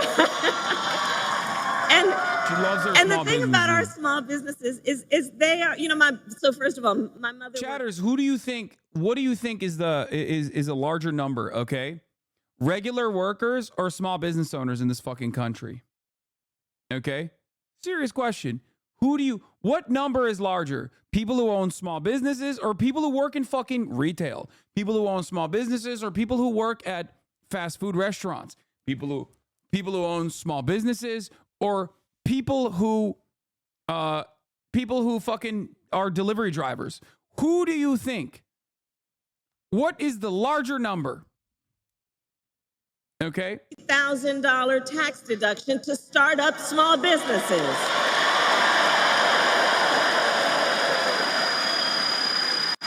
Because, you know, know, not everybody started out with $400 million on a silver platter and then filed for bankruptcy 6 times. But a whole lot of people have the ingenuity, the entrepreneurship, the work ethic. This is like and electoral the poison. To do that kind of work and just need to be 33 million small businesses in America. She's talking to 10% of that crowd statistically. Okay, here's also the funniest argument. Who do you think is larger in numbers? Small business owners or people who work at small businesses? That's it. There you have it. Okay? What's the larger number?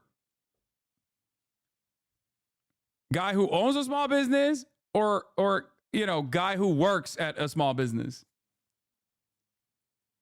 Truly a tricky question. I have a plan to lower the cost of living for America's families on everything from health care to groceries. Under my plan, more than 100 million Americans will get a tax break, and thousands of dollars of your hard-earned money. What percentage of those groups donate and show up to vote? What are you talking about? In totality, the number is far larger. It doesn't matter if the higher percentage, there's a higher propensity of voters in one group over the other. Like what? At that point, you have the totality is significantly larger, chatter. What the fuck are you talking about? You're talking about millions of people versus hundreds of millions of people. Hello? Yeah, it's the start a small business, not continue a small business. It doesn't matter, dog. It doesn't matter. The reason why I'm saying that, what is the number of people who own a small business versus the number of people who work at small businesses, means people who even want to start a small business and have started a small business and have successfully continued their business, okay? It's a smaller number. There is a larger group of people out there with genuine issues in their lives, okay? And you can address some of those problems. You know what else is funny about this argument? If you were to make broad declarations in terms of policy, like fucking saying stuff like, we're going to do federally mandated paid leave, okay? Every other country has it. We have to have it. You know who would benefit from that? Like a lot? Fucking small business owners. You want to know why they benefit from it? Because they don't have to cover that anymore. That's not an amenity that they have to give to their workers. No one has money to start a small business. I'm agreeing with you. Okay, I misunderstood. I'm so primed for fucking liberals to come in here and yell at me. Tax. I call it a Trump sales tax. Because it will be a tax on everyday basic necessities, which the economists have measured will cost the average family nearly $4,000 more a year. And the top economists, they've previewed our plans. They've reviewed them. It's like, the question is, again, oh fuck, she's doing the top economist shit. The question I have to ask you once again is, like, what do you think is the larger number / the larger concern? People who have enough capital, okay, to start a small business and are just like looking for that $50,000 tax cut that will truly benefit them, or people that don't have $400 extra to spend on an emergency. In the United States of America, you don't have to look that far. I know what the number is. It's the second thing, okay? It's people that don't have $400 in their fucking bank accounts to spend on a medical emergency or just any emergency whatsoever. That number is much higher than the people who have like scrounged up enough dollars to be able to start a small business, but this is really going to give them the leg up that they need, okay? It's like laughable to compare either of these things, okay? You're right, you need a day off, making it kind of toxic right now. No, you need a day off because at the top of the hour, there's a 3-minute ad break and you won't see those ads for the entire day if you take a day off. Here's a 3-minute ad break. Now we're going to move on. I'm going to hear what Kamala has to say. Okay, here it is.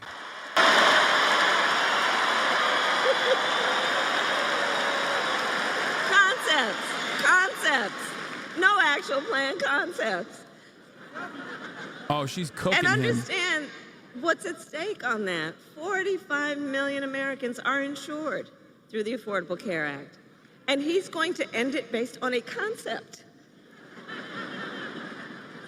and take us back to when insurance companies had the power to deny people with pre-existing conditions. Well, we are not going back. We're not going back.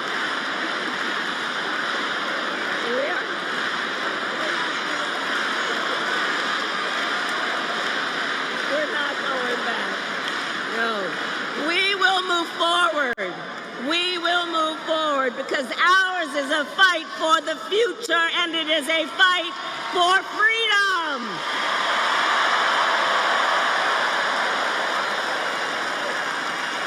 Like the fundamental freedom of a woman to make decisions about her own body and not have her government tell her what to do. And we know how we got to this issue because Donald Trump handpicked 3 members of the United States Supreme Court with the intention that they would undo the protections of Roe versus Wade, and they did as he intended. And now, in over 20 states in our nation, they have what I call Trump abortion bans, including North Carolina, and every single state in the South except Virginia. Think about that. Every single state in the South except Virginia. Now, 1 in 3 women in America lives under a Trump abortion ban. Many with no exceptions even for rape and incest. It is immoral. It is immoral. And I know we all here understand and agree one does not have to abandon their faith or deeply held beliefs to agree the government should not be telling her what to do with her body.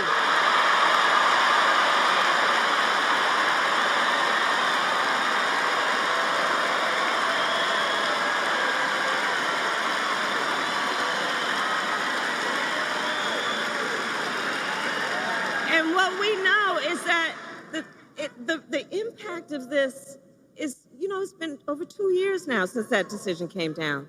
The impact of this is so real.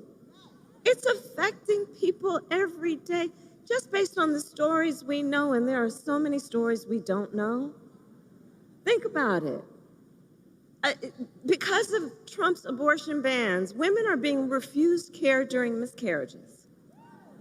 Some are only being treated if they develop sepsis. And when asked on Tuesday night, Donald Trump refused to say that he would veto a national abortion ban. You remember that? He refused to answer that question. Refused to answer that question. Well, I'm going to tell you, when Congress passes a bill to restore reproductive freedom, as President of the United States, I will proudly sign it into law. Proudly.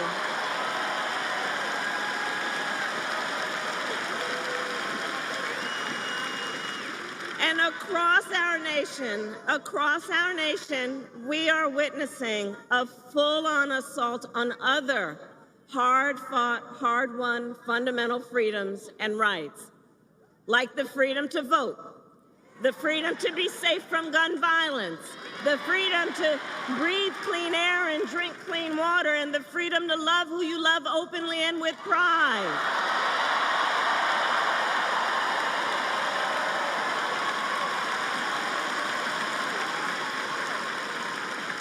And North Carolina has a history of the point I'm about to make.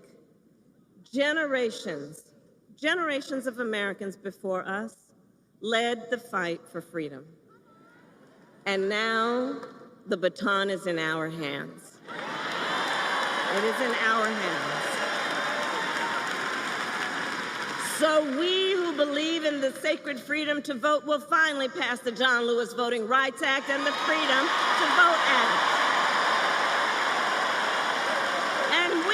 Believe in the freedom to live safe from gun violence will finally pass an assault weapons ban, universal background checks, and red flag laws.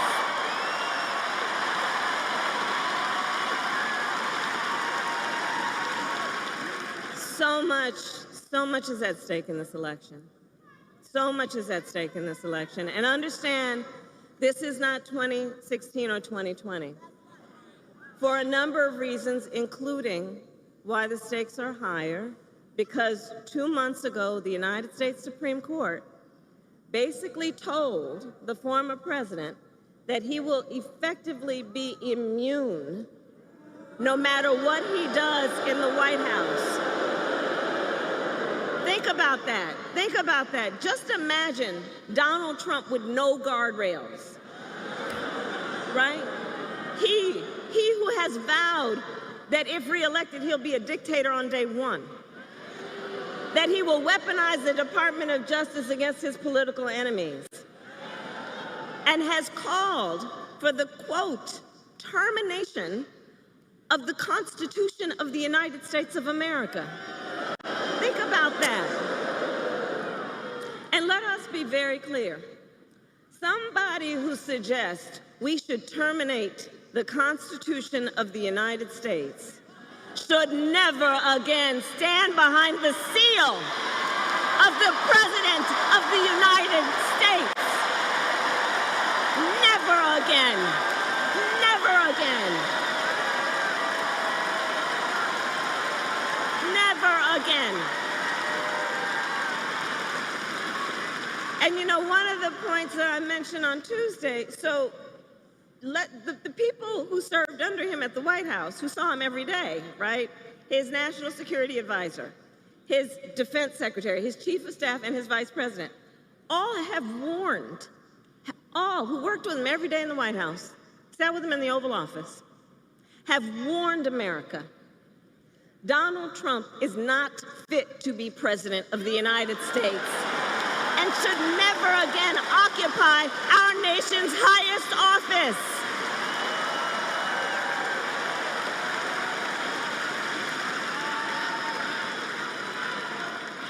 So North, and we're not going back.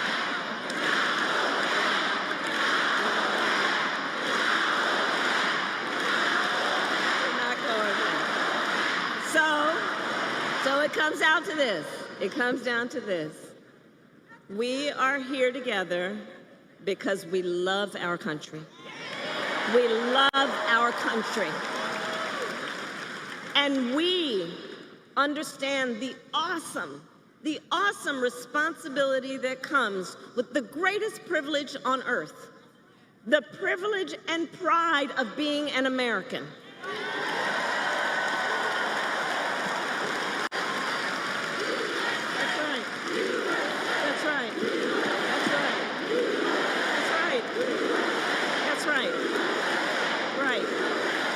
So, I believe it is the highest form, then, of patriotism to fight for the ideals of our country and to fight to realize the promise of America. So, North Carolina, we have 54 days until Election Day. 54 days. And just 35 days until early voting begins. And it's not only the presidency that's on the ballot. There are many important races, including Josh Stein running for governor.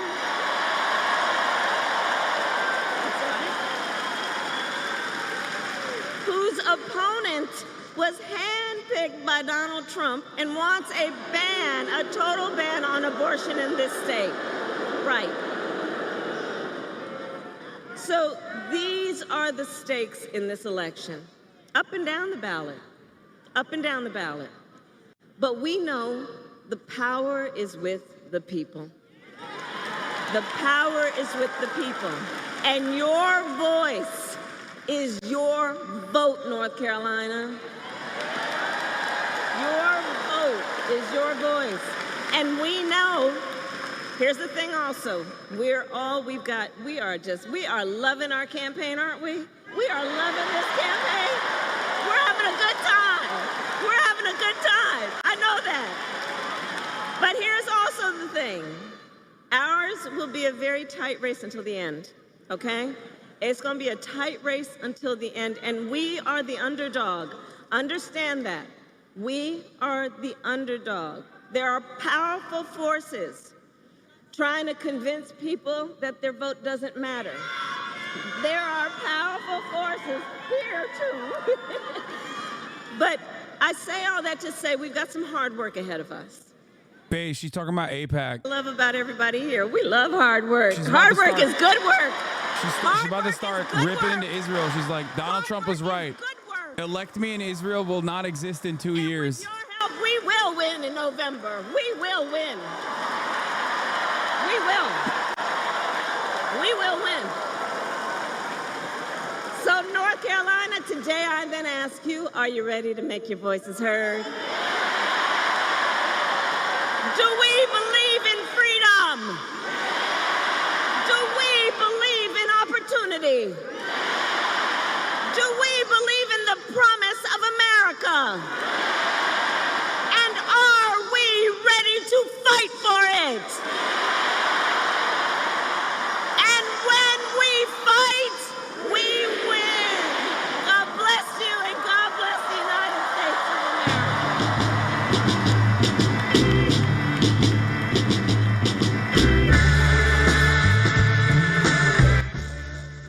Yeah, I mean, this is still very much in the same fucking pocket, in the same vein. You know, fuck Donald Trump. I'm the guy. I'm the gal. She has better stage presence. I think she's like developing more confidence. She has more, she has definitely more charisma, I would say, overall. But it's just that I think personally, it's just not going to carry her across the finish line. And what you say at your rallies matters, right? What you say at your rallies matters. What do I mean by this? You are talking to your hyper-focused base. Donald Trump in his rallies goes nutty mode. I mean, he's saying unhinged ass shit, right? That's his campaign messaging. That's what he cares about. That's what he knows his fans care about. And in a lot of instances, like, he's actually speaking to some of his loyalists, right? He's speaking to the people and reflecting back their most unhinged sentiments. It always strikes me as odd that whenever I listen to Democrats, I feel like Democrats are teaching members in their most like hyper-focused group of support, like what they should be excited for, rather than reflecting back to them what they are excited for. They're like, hey, listen, like, we're going to attack Donald Trump. Listen, we're going to do harm reduction. Listen, we're going to be better than the Republicans. Like, the Republicans, on the other hand, are like, when they go to their rallies, because these are the most loyal supporters, right? These are the people who are diehard. They're like going there and they know exactly what those people want and they're giving that to them, right? And they say unhinged ass shit at those fucking rallies. It is really interesting to see this dynamic that like Democrats go there with one goal in mind, and that is to be like, listen, you got to vote for us because we're better than those other guys. Like, I don't think that's all people want to hear about. You know what I mean?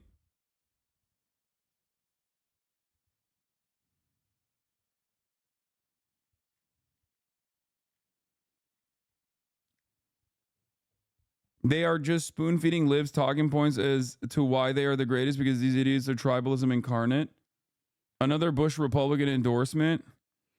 Alberto Gonzalez, oh my God, who was President George W. Bush's Attorney General, found legal rationale for torture and warrantless surveillance of American citizens, endorsed Vice President Kamala Harris.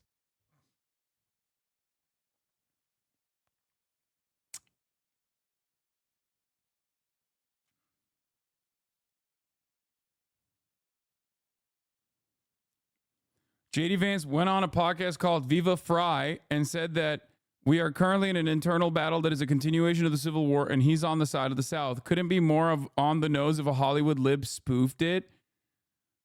That's insane. I need to see the video. Come on, dog. Oh, that's so good. That's so good. Oh, this guy is literally just, he is poison, man. He is fucking poison. He is so, how can you be this bad, dog? I mean, dude, I swear to God, it's column A, column B, column A, column B every single time. Motherfucker, you're a senator from Ohio. What the fuck's wrong with you? You literally played a formative role, okay, on the other side, or your ancestors did. That's number one. But what I want to talk about is how funny it is that we just got done being like, the Democrats are just like playing to lose. They're playing scared. They're not reflecting like what people on the ground want from them, right? And immediately it's like, these guys are just exploding. They are so fucking bad, dude. How? It feels like it's a race to the goddamn bottom at this point. Like, you have to understand, like, who does this appeal to, my man? Like, you already have the base. You already have the base. Who is like, oh, hell yeah, J.D. Vance is not gay and loves the Confederacy? Well, I wasn't voting for Trump, but now that I know his idiotic baby man with a beard and mascara is actually saying the South's going to rise again, I'm going to vote for Trump extra hard. Like, that's a guy who was voting for Trump already. Who are you messaging to?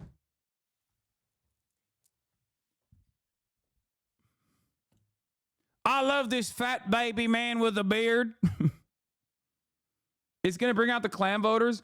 Dog, if you think the Klan voters weren't already primed to vote for the Republican Party, I don't know what to tell you. They don't need any additional messaging. The only thing that this does is piss some people off in the fucking North who are like, oh, what the fuck are you saying?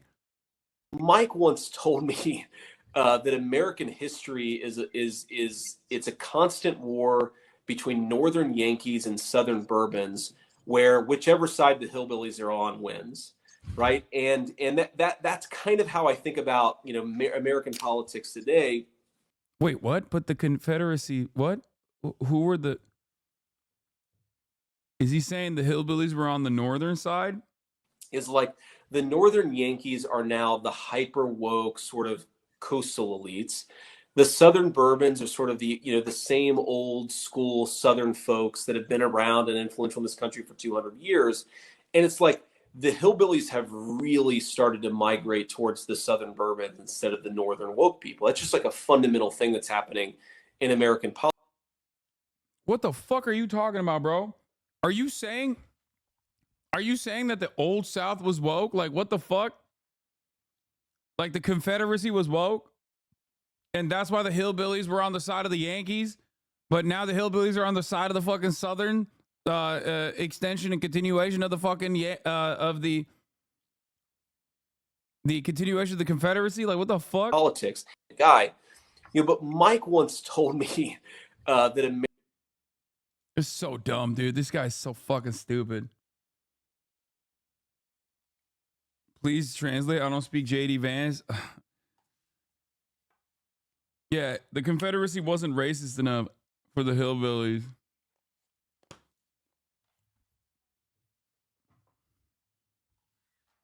I love these guys so much. Like, these right-wing podcasters who are like, we're the real Americans. And it's like, dude, you are just as gay as everyone else, okay? Straight up. Like, look at me, look at you, okay? We're the same, dog, okay? We're the same. Not really, because at least I fucking work out and shit.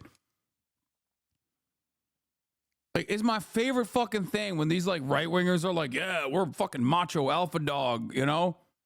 And then what's your output? Your cultural output is a podcast that 8 people listen to? You're fucking pathetic, dude. You're just as gay as I am, okay? And on top of being a homosexual just like myself, you're a fucking failure, okay? These guys are like, oh, we're so fucking alpha. We're so goddamn alpha, dude. Yeah, hell yeah. I love being a right-winger alpha dog. It's like, what are you doing? You're speaking into a microphone. Holy shit.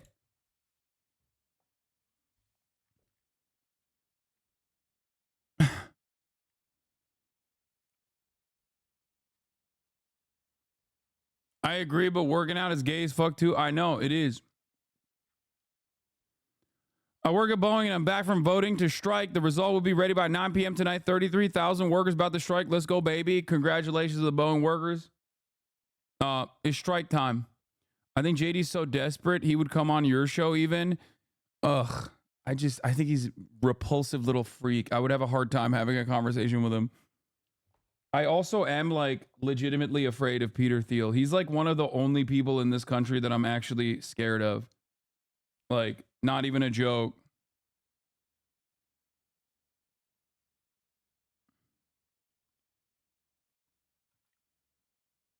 Wait.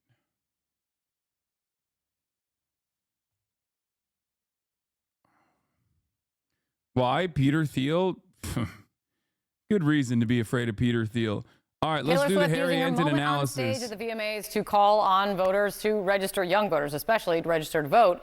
The night before that, she had announced her support for Kamala Harris. And one voter registration group has pointed to a huge spike in traffic and telling CNN the Swift effect is undeniable. Let's look at all of this. Harry Hinton is here. So, undeniable.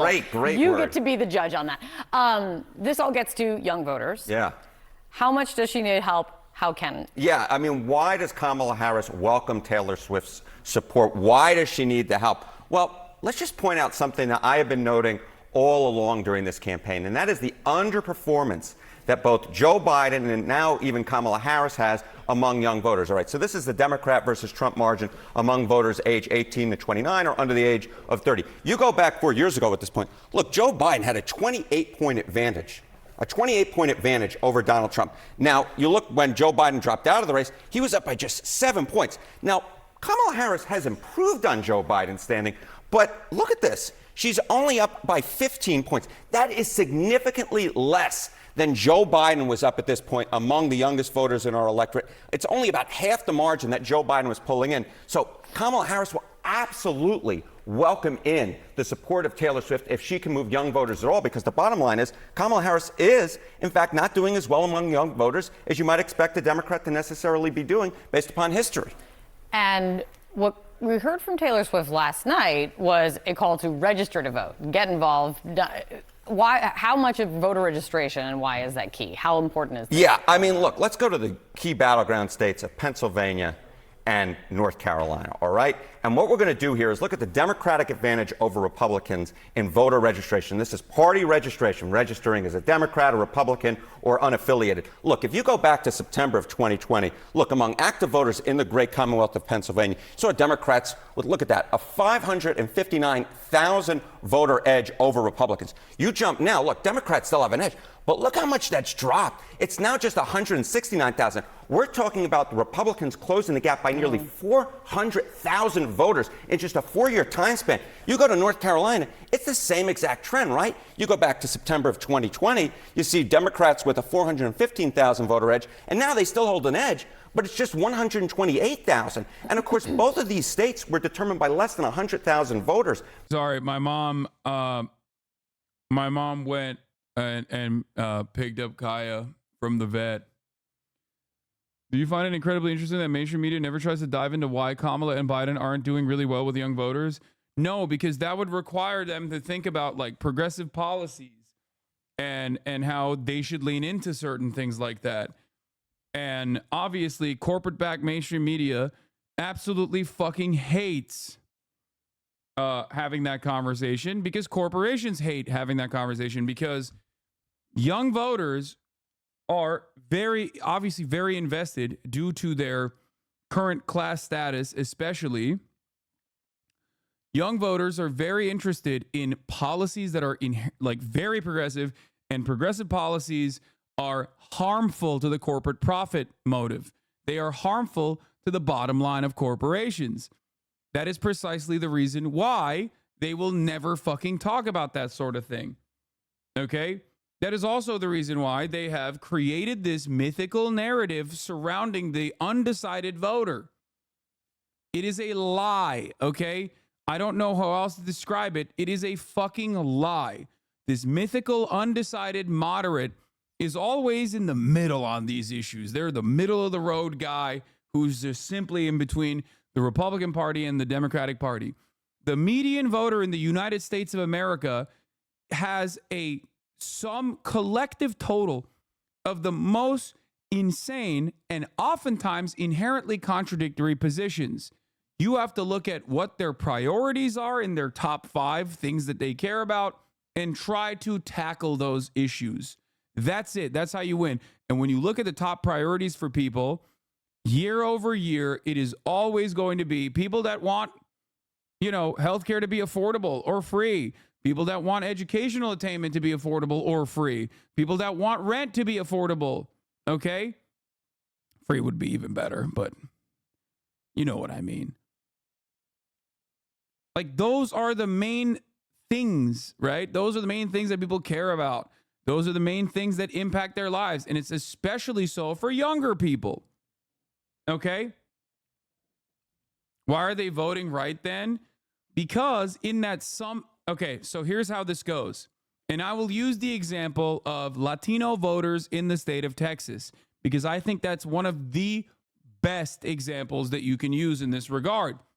A lot of people go, why the fuck are Latinos in Texas voting for the Republican Party? This doesn't make any sense. What the fuck? They're a pretty solid, reliable voting bloc for the Texas GOP. Why?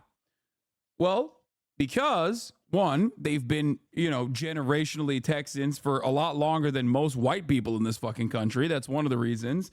And so, they don't consider themselves to be like in the same vein as like undocumented migrants in any capacity, and inherently might even have reactionary attitudes towards that sort of thing. But beyond that, Latino voters in general, especially in the South, consistently poll very positively on progressive economic policies, a bigger social, a bigger welfare state. They are for it, okay? But if one side is never actually advocating for that at all, and the other side is not advocating for that either, but at least they're giving them something that they care about, like if they're Catholic, for example, if they're very religious, for example, the other side, the Republican Party, regularly hits them on that note on issues like abortion, or consistently pumps their communities full of misinformation in terms of like, trans people, they're transing the youth, they're doing this, they're doing that. Especially if you have lower educational attainment across the board, okay, you are more likely to hyper focus on at least some of the things that these people are putting in front of you. Okay? That's it. And in defense of this, if the Democratic Party wanted to launch a solid defense against this kind of strategy, all they would need to do is offer the Hispanic voting bloc, the Latino voters in Texas, the Latino voters in all these other states, things that they care about. Okay? Things that they fucking care about. Things that improve their lives. Okay? But when they don't do that, and the other side at the very least like looks at their situation and says like, we're not going to fix your material conditions, but hey, these guys are trying to make things worse for you. They're transing the children, and we're going to protect abortions, or we're going to make sure that, nobody gets an abortion or whatever the fuck. Then yeah, they go, all right, well, this guy at least offers me guns, and I like guns. This guy at least offers me, at least tells me like I'm right to be angry, and that I should be angry at this thing that I don't fully understand. And then they go and fucking vote for the Republicans. That's how it works.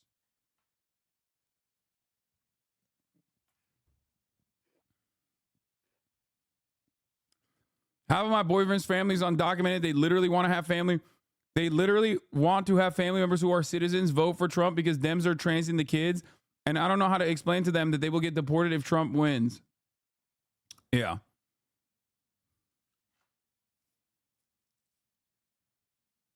I don't know a single Latino voter who thinks that. Well, you might be in a fucking primely blue state. Also, you are literally in this chat, which means you're probably like close to the age of 30 or under the age of 30. And of course, Latino voters under the age of 30 are some of the most like pro-socialist motherfuckers you've seen in this goddamn country. They were the most reliable voting bloc for Bernard Sanders. So that's an entirely different conversation to be had there. We're not talking about you. Okay? We're talking about 7th generation Texas, you know, 7th generation Texans of like Mexican descent that have been in this country for longer than most white people in the fucking Northeast, okay?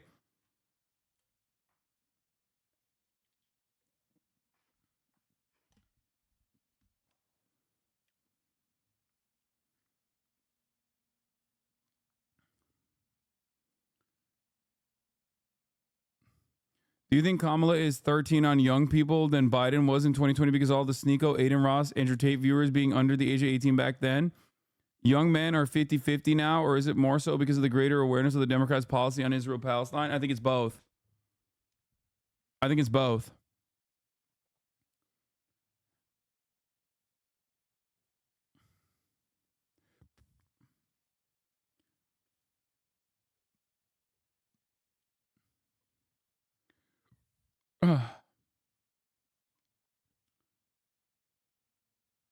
People who had Texas move to them, yeah. The dudes who say the border crossed me.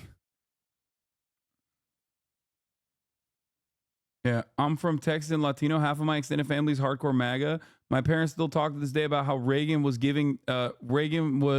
how great Reagan was for giving them amnesty. That's the other side of the equation too.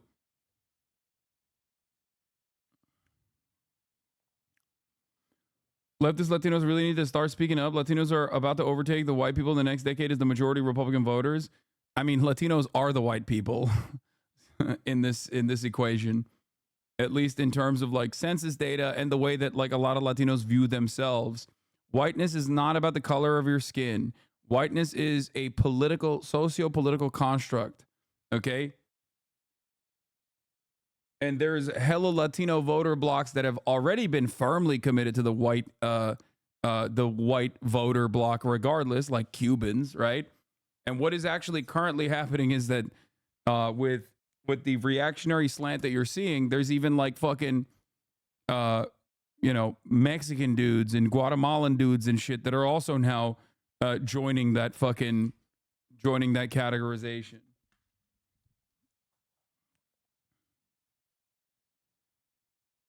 When will they stop trying to use colors with this concept? Is single-handedly is keeping it from being understood by the masses? No, not single-handedly being. That's only one of the tricks that is being used to, undermine the truth and change public sentiment. This is an inherently white supremacist system. It's there's a shitload more propaganda, trickonology. Yeah. I will never forgive Yakub. I will never forgive Dr. Yakub for inventing white people. He ruined the planet.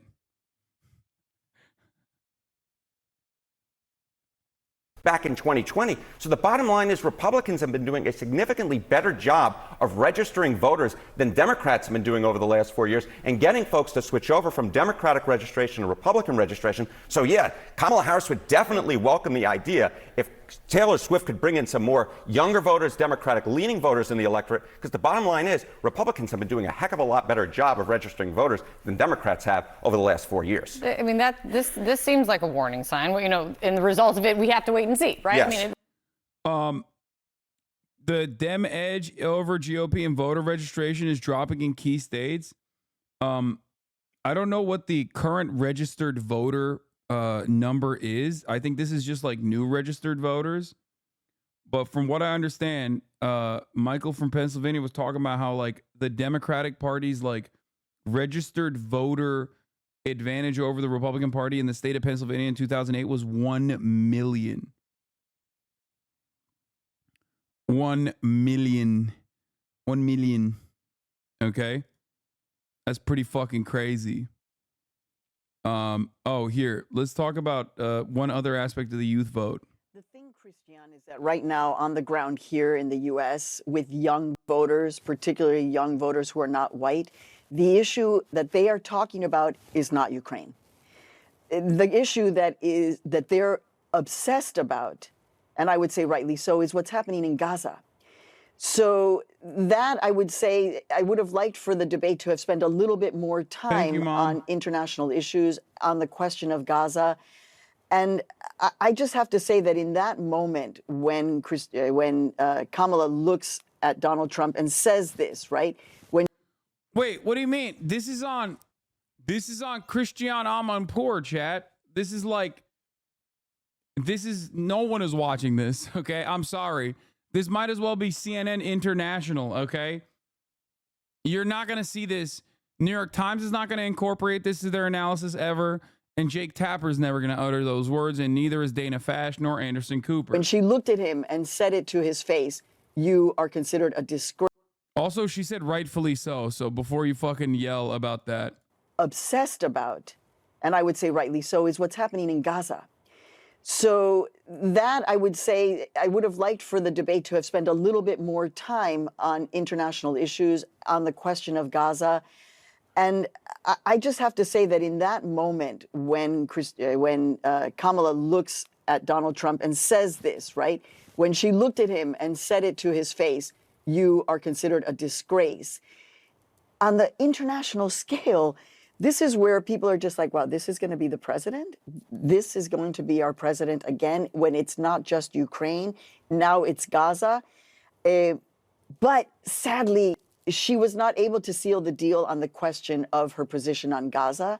And I think that this is one of the main points for international foreign policy that will, you know, I mean, I hate to say it, but it could make or break her election. And so that's where I would be focusing the attention now.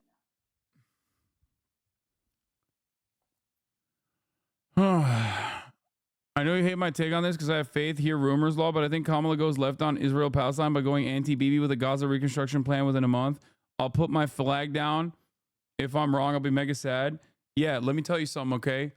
One, too little, too late, and also not enough, okay? Not only is it too little, too late, but it's also going to not be enough. So even if she did that, even if she fucking did that, she should have done that a month ago. She should have done that a month ago and then fucking built off of that, built off of the momentum from that into taking a hardened position. Okay? She has routinely said that she is not denying weapons transfers to Israel at this point. It's just not going to happen.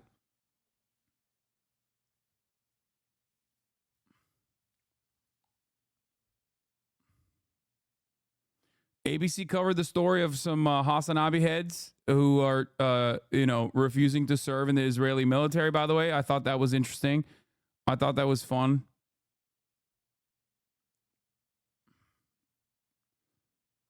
The main thinking is that she's waiting until it's too late for AIPAC to spend election money. I'm pessimistic, though. Yeah, that's crazy. That's crazy. Because let me tell you something. Okay? At that point, it's done. Okay? It's done. Like, people need time to trust you. Okay? People need time to believe you. And if you have spent that time, if you have spent all of that time since the swap out, positioning yourself directly in opposition to the point that you're going to inevitably arrive at, it's going to be too fucking late. Okay? Early voting has already started.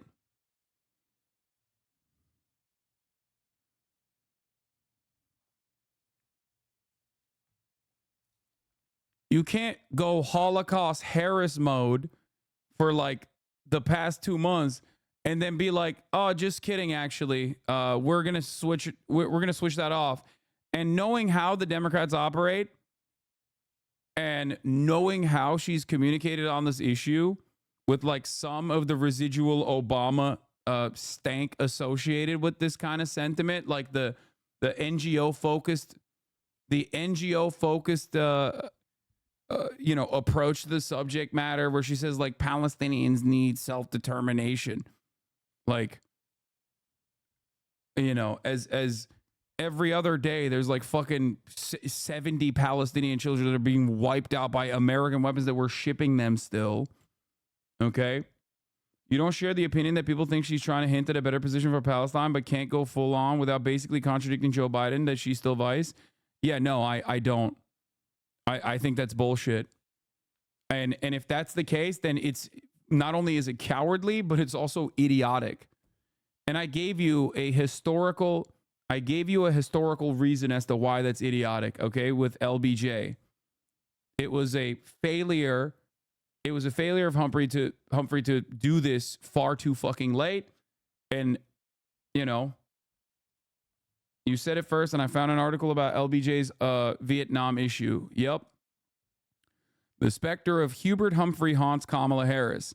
A Democratic convention in Chicago isn't the summer's only echo with 1968. After the Democrat in the White House decided not to run for re-election, the VP got the presidential nod. Hubert Humphrey faced that choice in 1968. Kamala faces it now. There are so many patterns that keep repeating themselves. That have happened throughout American political history. The LBJ, Joe Biden versus Hubert Humphrey, Kamala Harris dynamic is glaringly obvious. It is so obvious that I'm shocked that more people don't actually talk about this. Okay? Not only that, but also on the other side, you have a Ronald Reagan style presidential candidate who has basically carbon copied Ronald Reagan, who has every opportunity to sidestep the Democratic Party and communicate directly with Benjamin Netanyahu. Republicans have, under Nixon and under Reagan, literally fucking cut deals with foreign nationals, with foreign entities, specifically to cook the books in terms of the election on an unfavorable issue. Okay? Ronald Reagan survived an assassination, so did Donald Trump. It's like bar for bar.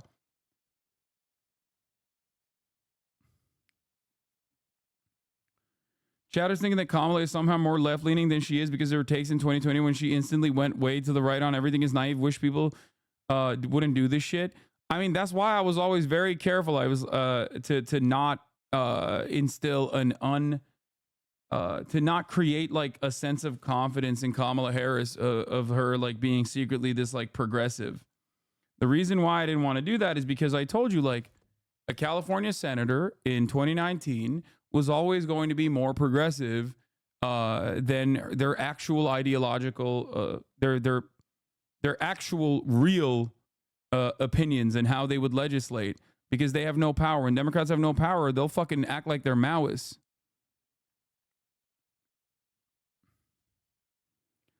She just made $600 million in 2 months. What is Chatter's yapping about? Hasan Abi talking to an average American voter be like, nerdy ass politics chatter needs to understand who really votes.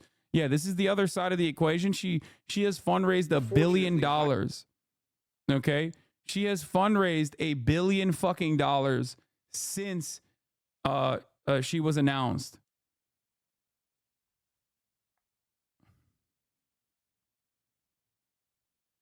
According to leftist YouTubers, you apparently didn't do that. It's like they don't listen to any words you say. Yeah, they're leftist YouTubers, brother. What are we talking about? Like, I'm sorry, no disrespect. I love them all, but they're fucking leftist YouTubers, okay? They do not represent a fucking real constituency. It's not a real, we're not having a serious conversation at this point. There's a reason why I never fucking talk about like other leftist YouTubers if they, you know, have analysis that I disagree with, because why the fuck would I do that?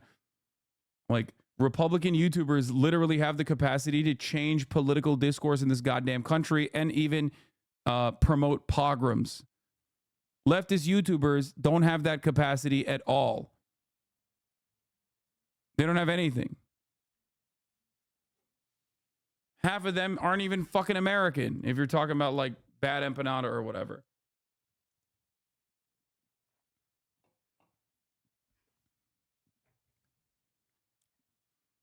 Yeah, I mean, this is a funny take, but this is the average American. High likelihood that the person that you are subjecting to the death penalty might not have actually committed the crime. There are plenty of people who are currently on death row, including a very famous case of a man in Texas. It's your state. Yes, This guy is autistic. In a lot of instances, actually, this happens very frequently. People with personality disorders, unfortunately, are overrepresented in people within death row that might get falsely accused of a heinous crime that they actually did not commit. The famous case in Texas I'm referring to is an old man who's been in prison, I believe, on death row for, 25 years at this point. The main detective who actually prosecuted him, or I mean not prosecuted, but arrested him and investigated the case, now thinks he's innocent and is trying to get him off death row, but he still cannot do that. Let me stop you right there. What?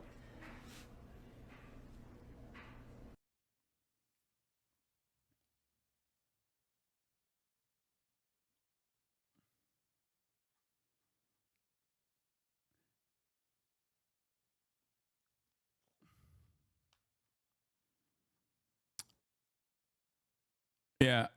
Kamala Harris raised $47 million in the 24 hours after the debate, her biggest 24-hour period since the launch days. I think these are also the reasons that, okay, these two stories, I'm going to show you side by side, okay? This, Kamala Harris campaign raised $47 million in the 24 hours after the debate. And this, J.D. Vance went on a podcast called Viva Fry and said that we are currently in an internal battle that is a continuation of the Civil War and he's on the side of the South. Okay? Those two stories back to back is exactly why I still think Kamala Harris is going to win. Okay? That's it. Like, Republicans have horrible instincts and they're leaning into like the most insane shit when they could be running an adequate campaign, but they just refuse to do so. They refuse to be fucking normal. Okay? And the Democrats do have a lot of promising prospects, let's say, like that show that there is a lot of popularity or there is a lot of need. Here's a TikTok from a Hasan Abi head that sums up what you've been saying about Kamala. Hasan Abi said that Democrats will always manage to snatch defeat out of the jaws of victory, and he is so correct. We're 2 months out from the election, about 30 days before... I saw this TikTok. It's a great TikTok. I got to pee real quick here. Hasan Abi said that Democrats will always manage to snatch defeat out of the jaws of victory, and he is so correct. We're 2 months out from the election, about 30 days before early ballots start going into mailboxes, and the presidential debate is tomorrow. And the Harris campaign has finally announced the policies that they believe in. There's two problems. Actually, there's more like one problem, but the one problem has two facets to it. Basically, what they've done is essentially just copy and paste the Biden campaign's stance on policies. That's what we in the biz call a bad move. Because it means that just like the Biden campaign, the Harris campaign's policies are incredibly unspecific.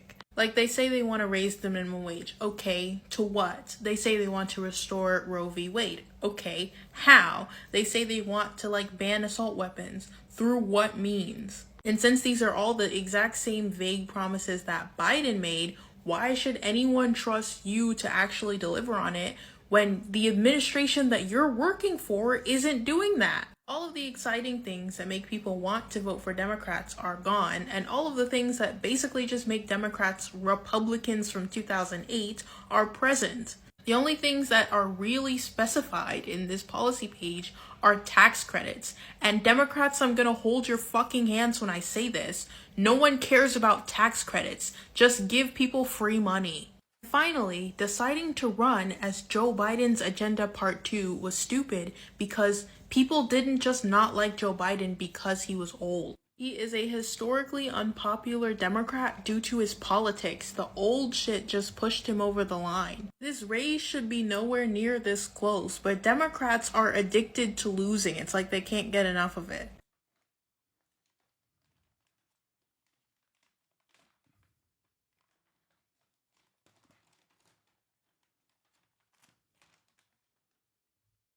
Another similarity is that Hubert Humphrey also never won a single primary contest, although he did get votes from closed caucuses and being friends with the party bosses.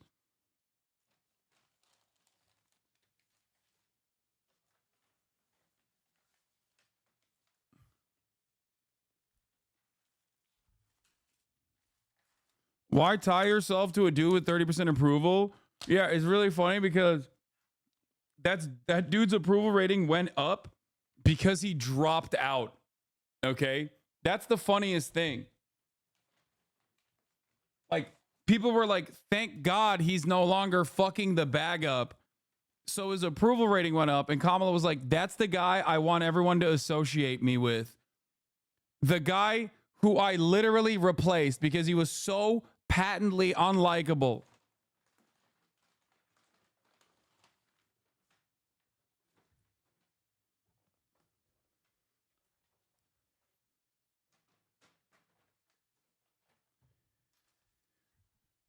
And before people say it's because the Democrats are the controlled opposition party, okay? Before people say that it's because Democrats are also backed by the same corporate entity and that they are the opposition party, they have a vested interest in continuing the profit-focused, short-term collapse of the American economy in the same way that the Republicans are, yada, yada, yada. It's like, dog, I know, okay? I know. But that's not who I'm talking to right now. I'm talking to you, okay? And I'm making an argument as to I'm helping you and others like you arrive at that conclusion by showing you verifiable fucking proof that, like, the Democrats are working to lose. There is a shit ton of people in here that do not have that same approach that you do, okay? There's a shit ton of people in here that think that the Democratic Party is doing their best, that believe what they see when they hear the MSNBC coverage on the mythical moderate, or when they see the CNN coverage on the moderate undecideds that just want, like, middle of the road policy from Kamala, and that's how they're going to get off their asses and go out and vote. I have to counter that propaganda. Okay? I have to counter that propaganda. That's my job, is to counter that propaganda. That's what I'm doing when I do that. Okay? But yes, that underlying basis for why the Democratic Party operates that way is, of course, true. And I talk about it all the goddamn time. Just now is not the time for that. Registration doesn't equal votes, but it's something of an indicator. It's an indicator. Speaking of indicators, what is the Swift effect? Yeah, what is the Swift effect? So, look, what do we know? Visitors to vote.gov due to Taylor Swift, who clicked on that link on her Instagram post. As of 2 p.m. yesterday, look how many folks clicked on that link. It was 338,000 folks. Now, not all those folks, obviously, are going to register to vote. But the bottom line is, this is a ton of folks who could be entering the electorate. Look, it's not necessarily something that's going to change the election if Donald Trump ends up winning by 2 or 3 points. But of course, the votes in these key battleground states are so tight that any help that you could get at all, this is a clear effect of folks going and getting interested to register to vote. You saw last night Taylor Swift again urging folks to go register to vote. Democrats will take any of the help because the bottom line is this election is so close that any small impact could be all the impact in the world, Kate. Are you saying turnout matters? Turnout. Sarah?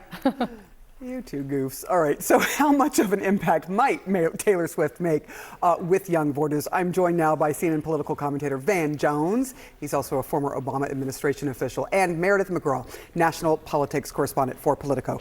Van, to you, we have to see if there is a Swiftie effect. The guy who really is tapped into the youth vote is the guy who cried real tears on camera when Joe Biden dropped out.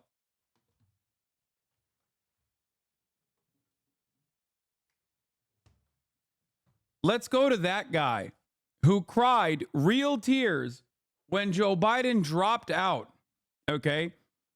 Fucking Harry Sasan has a better understanding of the goddamn youth vote. And he certainly doesn't. I'm just saying he has a better understanding of the goddamn youth vote than fucking Van Jones. Okay?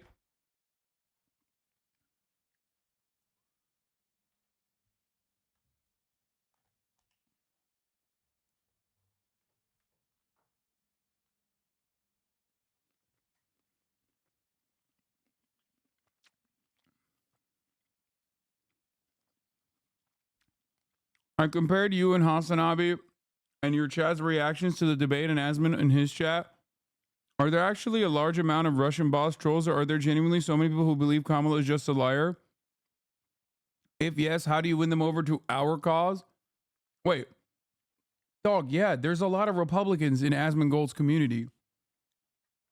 No, like those are genuine people. Also, Kamala does lie. What do you mean? Every politician lies. Coining the phrase, Yes. a Swiftie effect.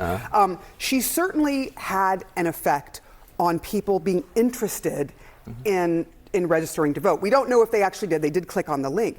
Do you think she could make an impact? Because you and I have talked about this before.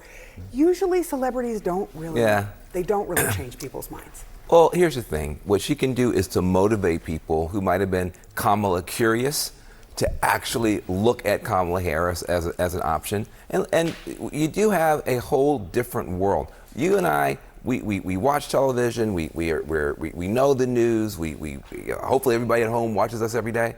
A lot of people don't. Wake up call to the political class. A lot of people don't follow every Donald Trump press conference, everything that Kamala Harris ever done. And so when they're on in their Instagram, their TikTok, when Taylor Swift, if she moves her left elbow, it's massive news. And so what you're doing is you're creating an on-ramp to politics for a generation of young people that may not honestly have been paying attention at all. And so just the mere fact that you get a little bit of a looky-loo, that people are looking over there, gives Kamala Harris an advantage that she would not have had with people who are not political junkies. That is a heck of a lot of people, 337,000 people. No. Million people. Right? 337,000 that clicked on the link, but there are millions of people on her. Well, there's 300,000 people, as you said, who clicked, but she has 300 million social media followers. She's got more social media followers than a lot of countries have citizens. That's a big deal. It's about the size of the United States. For people following her from all over the world. All right, I want to talk about swing states because this is an incredibly close race, and we need to recognize that. Debbie Dingell, Congresswoman from Michigan, talked about her particular state, which was a huge state and a state that Hillary Clinton really needed and lost during her campaign against Donald Trump. Let's listen to what Debbie Dingell said. I think. I wonder what Van Jones will say about Michigan. I wonder if there's like an automatic 200,000 fucking voters plus that Kamala Harris could win over in the state of Michigan. I can't seem to place my finger on why Michigan seems so close. I just don't know why, especially when Michigan was actually wider when the original swap out happened, and then the communication from the Harris team made that so much closer for some reason. I think Michigan is a dead heat. People know, but there's just a lot of people in the middle. I don't understand at times what people see in Donald Trump. They know what will happen to this country if he's president again, but they believe strongly. And it's just closer than people realize. Meredith, why is this race so incredibly, literally historically close when you look at the polling right now? Well, we're seeing that there still remain millions of undecided voters. And these people are younger. They seem to skew a little bit male. And there are a lot of educated women who are in this group who still have not made up their minds about Harris or Trump. And both campaigns are working hard to try to win them over and also find out where they are in these key battleground states so that they can campaign there and they can tailor their messaging for them. And the Trump campaign and the Harris campaign are on this blitz in the next few days to try to go to these battleground states and make their message. For the Harris campaign to try to, move forward with the momentum they have after the debate, and for Trump to try to reset and refocus on the policy issues that he failed to really talk about the other night. Van, I do to you. I don't remember. Like, do they kill you if you say it's Israel or something? Like, do they just like, do they fire you? Like, what's going on? Like, you can't be fucking avoiding this shit. Like the top of the hour ad break. The mythical moderate that you've been talking about. Yeah. The Democratic Party is avoiding the truth. The mainstream media is avoiding the truth harder than subscribers avoid the top of the hour ad break.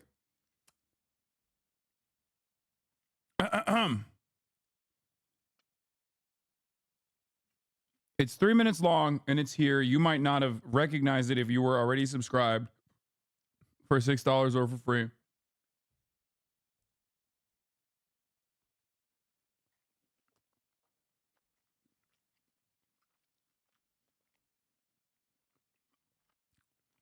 It's 3 minute ad break now.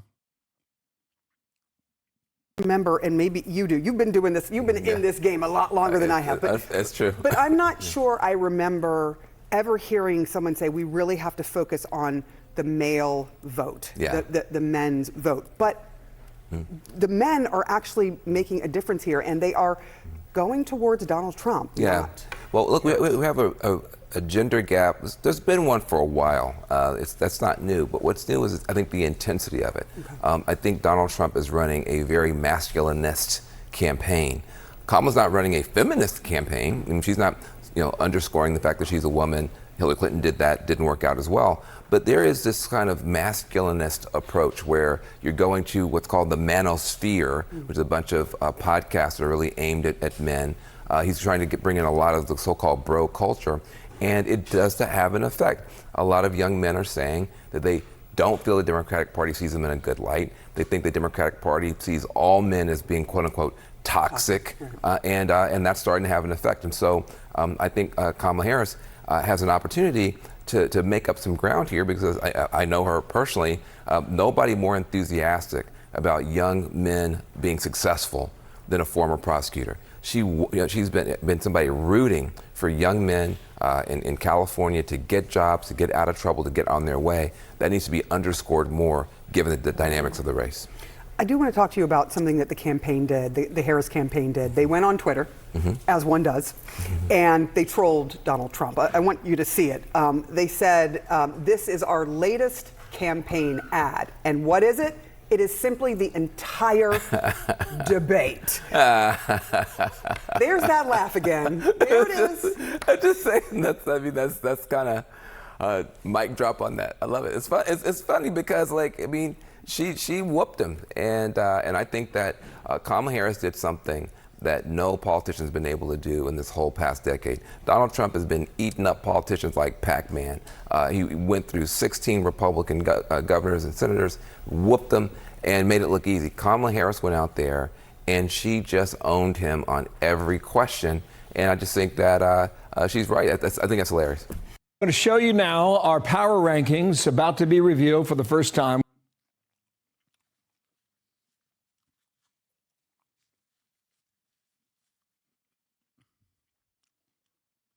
There is a very real problem with the young male demographic that extends far beyond the Democratic Party's future prospects in this election. I don't know how we're ever going to address that, but the same dynamic exists for them the same dynamic exists for them in the exact same way that you saw in that fucking Tyler Adolf Hitler Oliveira video. It's not just Andrew Tate. It's not just TikTok and gender wars. They play a very prominent role in radicalizing young men. Okay? But having said that, beyond the manosphere shit, there are a lot of men who are, one, being left behind in school. They are not receiving the same educational attainment that women are. Okay? For a multitude of different reasons. This also cuts at their job prospects. Their job prospects are diminishing. Their material conditions, especially when paired up with the entitlement that they feel about where society is supposed to place them as young men, is causing them to be resentful and angry. If you do not solve the underlying material problems, you are not going to win these people over. You are just going to make them more and more right-wing, more and more radical. That's it.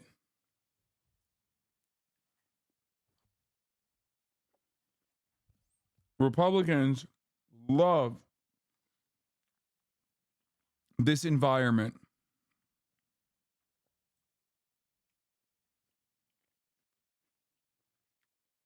They make no sense since the economy is doing better. Bro, what are you talking about? The post-COVID recovery bump understanders, or the post-COVID recovery bump explainers, objectively forgot that the economy, not by the metrics that you look at the economy on, but just like by how people experience the economy, how like real working class people feel about the economy, was never good. It wasn't good in 2016 either, okay? It's so fucking stupid that people are just like, but I don't get it. It's like objectively better. It's objectively better than it was like, during the peak of COVID. It's like, dude, what are you talking about? This makes it seem like everyone was happy with the fucking economy in like 2016. Why do I do any of this fucking commentary if people just like objectively forget all of a sudden? They like shut off a part of their brains.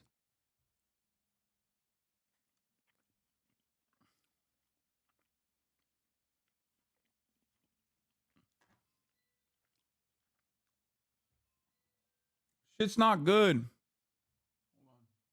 Doors open. Doors open. I gotta go outside. We mentioned a moment ago that there are changes, all right? Let's put it into motion, okay? We believe right now that North Carolina and Georgia have had a shift. They've had some movement. So I want to direct your attention down to the southeastern corner of the country. Georgia and North Carolina are considered toss-ups. So we will now put them. The American economy has been, in terms of GDP, blowing the fuck up since the 90s. And yet, for some weird reason, people's living standards and conditions have gotten worse beyond like technological advancements making things easier. I wonder why. I wonder why important things that you need for upward social mobility, like educational attainment, have exploded in fucking cost. I wonder if that has something to do with it. Housing is something you need to survive. Exploded in cost. Perhaps that is probably more meaningful in terms of the way that people analyze the economy. In the same category that we had 4 other states for some time. Nevada and Arizona, no change. Wisconsin, Pennsylvania, no change. At the moment, we've got Michigan, lean Democrat, or we should say, yes, right here. Right here is lean Democrat in the blue on the far side of the screen. So watch these states as they hit both of them. Come on, Mr. Magic. Don't fail me now. Okay, we're going to do something super ugly, okay? Team? We're with you. Doesn't work. Just doesn't work. I mean, you got to shut the thing down. You got to restart it. All but right? Can you point to Wisconsin and tell me about the closeness of that race? Here's what I wanted to show you. Oh, look at that. Look at that. Okay, now we can go back in here, Dana. Let's do this. Voila. Apologies about that. Sorry, but these things happen. You know where that would not have happened, Dana? On Elon Musk's spacecraft earlier today. All right, they did it perfectly. These are the states to focus on right now, okay? These are the area that we are going to watch 78 electoral votes among 6 different states and how they break. I would say Pennsylvania, 19 electoral votes. It's the biggest batch in this list here. But don't overlook Georgia. It's 16 electoral votes. North Carolina, 16 electoral votes. Taken together, it's 32, right? Okay? So they matter. They matter in a significant way. In a moment, I'll show you just how much going back to 2020. Our forecast at the moment has Kamala Harris the lead. We've got her at 241. We've got Trump at 219. You need 270 to win. That's the magic number in the end. Okay? And that's our power rankings as of now. A bit later, I want to go back to 2020. I want to show you 3 states in specific. I want to show Wisconsin. I want to show Georgia. I want to show Arizona. Dana, do you know what the total was between those 3 states? I don't. Wasn't even 43,000 combined, and that was the difference with Biden winning all 3. And in the end, Trump would have ended up with 269 electoral votes. I'm Steve Doocy. I'm Brian Kilmeade. And I'm Ainsley Earhart. And click here to subscribe to the Fox News.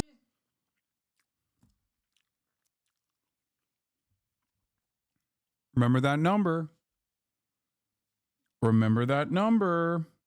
This is why I told you the uncommitted movement was very important. But nobody listens to me. Because what the fuck do I know? Donald Trump was objectively less popular back then at the end of his presidency than he is now. He had 4 years of Democratic Party incompetence from the eyes of the broader electorate and a shitty-ass fucking economy, numerous world wars to benefit from. He obviously is really fucking bad at campaigning. And he has a hard hill to climb because people straight up have made their minds on him. Having said that, however, this is why I always say this is the Democrats' race to lose.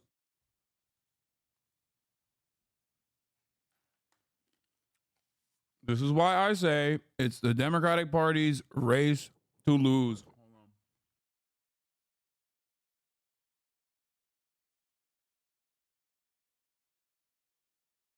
Oh, I'm muted. Hey, notice how Donald Trump is not running around being like Jeffrey Epstein's best friend and lawyer?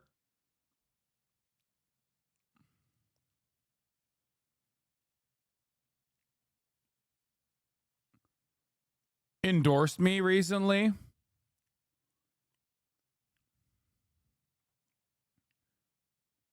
I wonder why. Because that's what it sounds like when fucking Kamala Harris runs around being like, Dick Cheney endorsed me. It's awesome.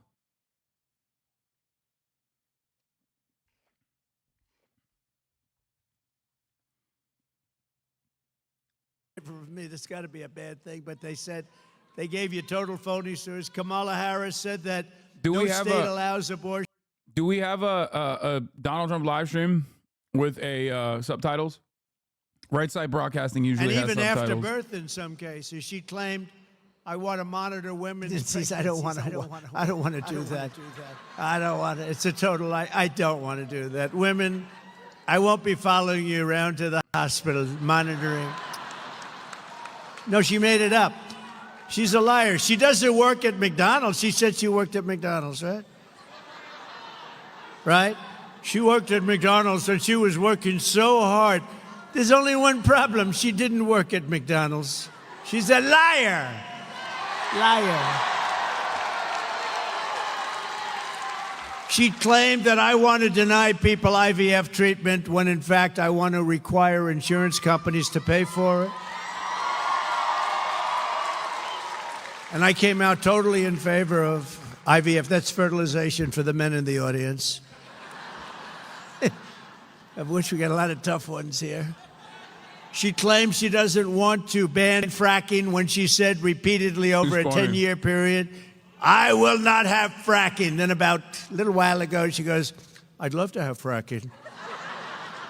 Her pollster came back and said, this is not good. In Pennsylvania, you want to ban fracking, that's not so good. That's a big part of what they do, right? And she came back. All of a sudden, she thought fracking was wonderful. Here's what happens with all of these things. Right after the election, she goes back to where she was. She claims she doesn't support mass gun confiscation, when in fact, she supported it entirely, and through her entire career, think of that, she wants to confiscate your guns.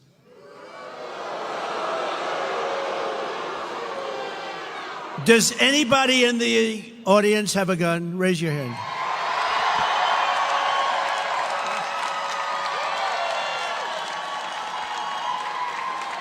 Would you mind if this lunatic knocked on your door? Hello, I'd like to take away your gun.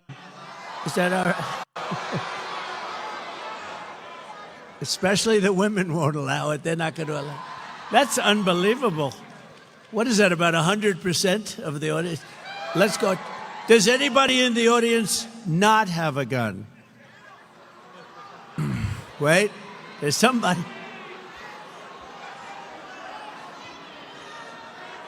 So if you want to keep your gun, we don't have to go through the rest of it. You want to keep your gun, vote for Trump, okay? I promise.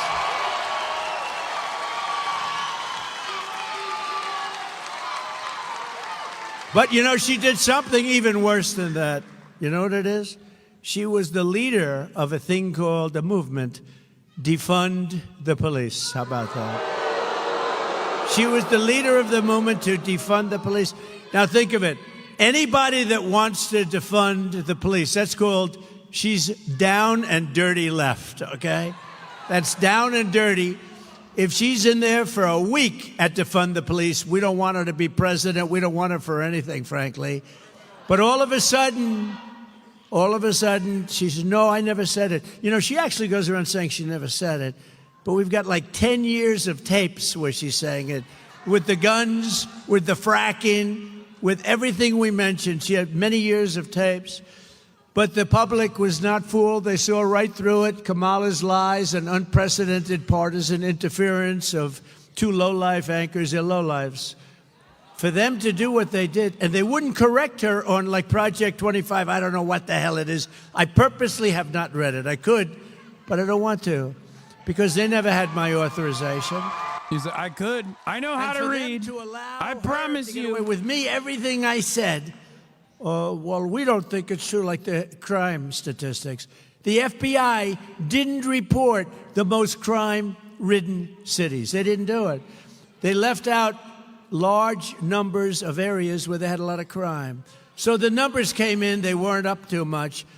And if anybody in this audience doesn't think there's more crime now, there's so much more crime now, but they gave false and fraudulent numbers. They did it with something else. 818,000 jobs. Think of it. They said they had 818. Bro, does he think that FBI is the only fucking place that compiles this data? Like, does he think that, because he's talking about LAPD and NYPD, right? Does he think that like LAPD and NYPD does not have their own metrics that they release? Because it's true. The FBI stats, FBI crime data is collected nationally, but some departments don't fucking work with the FBI on this.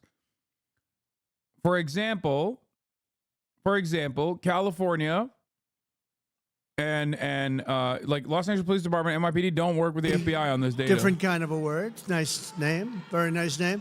But you know her as you don't know her as Harris. When you say Harris, everyone says, who the hell is that, right? But she immediately called for a second debate, which means that she was like a prize fighter that lost a fight. We had two debates, though. Who's BTSM? I had a debate with Crooked Joe Biden, right? And I had another debate with her. She and Crooked Joe have destroyed our country with millions of criminals and mentally deranged people pouring into the USA, totally unchecked, unvetted, and with inflation bankrupting our middle class. It has gotten bad. Everyone knows this, and all of the other problems caused by Kamala and Joe. It was discussed in great detail during the first debate with Joe and the second debate with Comrade Harris. She was a no-show at the Fox debate. You know, Fox invited her. She was a no-show. I sat with the great Sean Hannity. Does anybody know Sean Hannity? Good man. He's a good man. And I said, where is she? She didn't show, so we did a town hall. And he got great ratings on that town hall, I'll tell you right now. Got really great. Led all of television for the week. It's not bad, right? Simple town hall turned out to be, it turned out to be a town hall from what it was supposed to be, but she didn't show up. And refused also to do NBC and CBS. She went over to ABC, which in my opinion has taken a big hit because these two people were bad news. They kept screaming at me. I said, why are you screaming? I'm saying to myself, I'm looking at him. I always liked him. I'm not going to watch him anymore. I'm not going to watch him because he's not legit, what he did. I'm not going to watch him. And his hair's not as good as it used to be, you know? Kamala should focus on what she should have done during the last almost 4-year period. She kept complaining, well, you know, when I'm in, I'm going to do this and I'm going to do that. And at the end of the debate, I said, why don't you just do it? You could leave right now. Why don't you do it?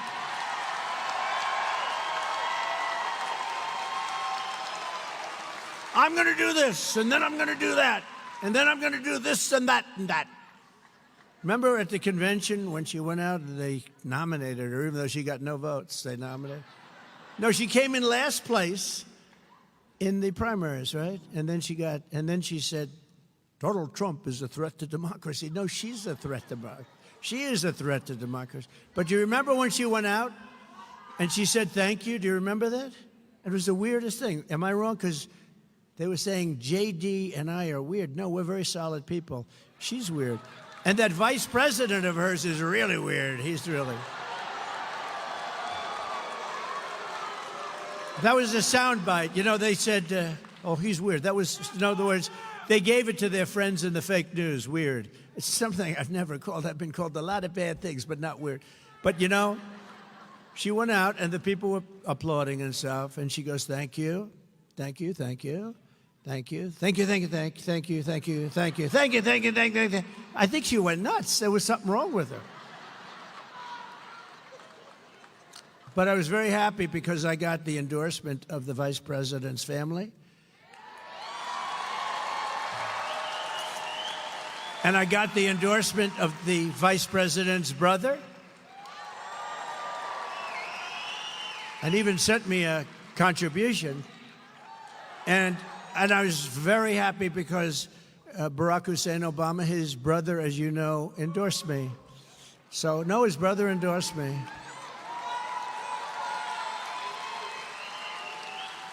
That's not easy. Now, so we have the endorsement of President Obama's brother. We have the endorsement of the brother of the future vice president. He better not win. If he ever won, this country will be in bad shape. It's already in bad shape. 3.5 years of what they've done to this country, especially, look, we're laughed at all over the world. We would have never had the Russia-Ukraine problem. We would have never had October 7th, Israel, the attack on Israel. None of these things, and we wouldn't have had inflation. And we wouldn't have had that horrible, the way we pulled out in Afghanistan was so horrible. None of those things would have happened. We would have had a much different country. And we wouldn't have 21 million people in our country right now that shouldn't be here. That I can tell you. So because we've done 2 debates and because they were successful, there will be no 3rd debate.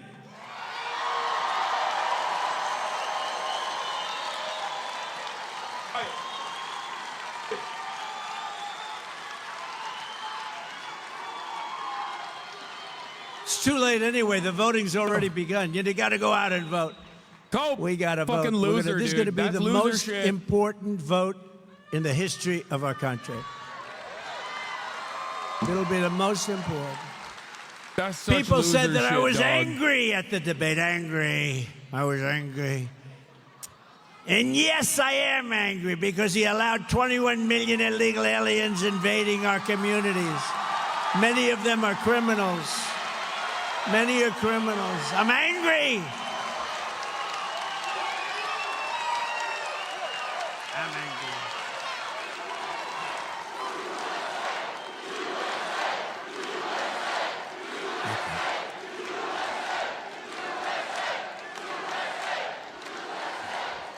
They said he's an angry person. No, they're destroying our country. I don't like.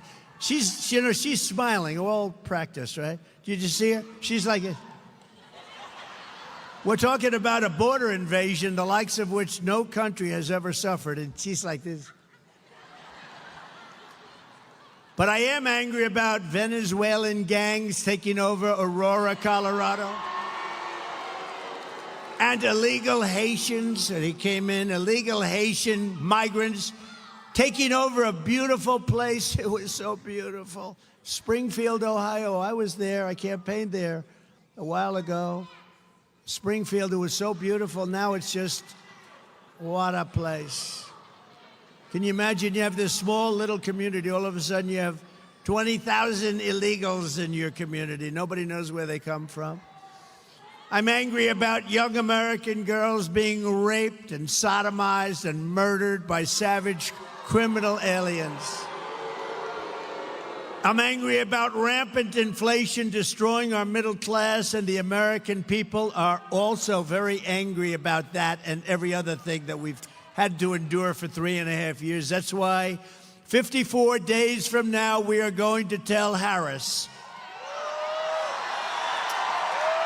that we've had enough.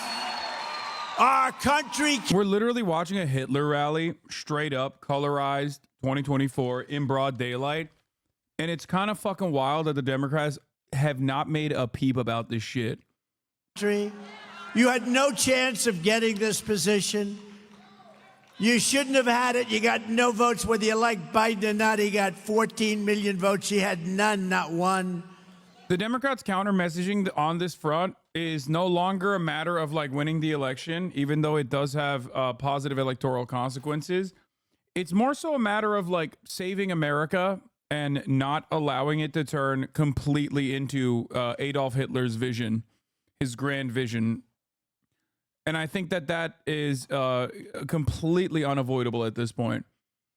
Like the less interested they seemingly are in combating the narrative that like undocumented migrants are just like sodomizing your daughters, which is insanely fucking, like, that is scary as shit.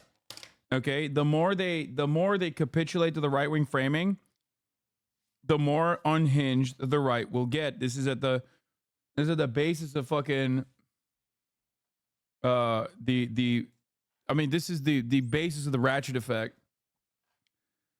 And we're watching it unfold in real time in front of our fucking eyes, and no one is saying this shit.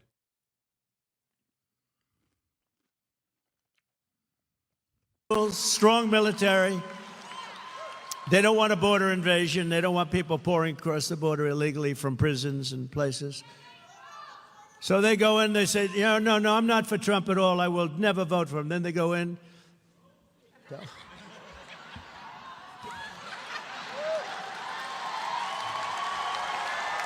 It's true.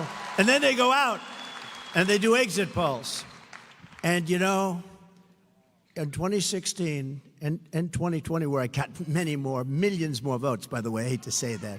They say, oh, that's a conspiracy theorist. No, it's called, I got more votes than any sitting president in the history of our country.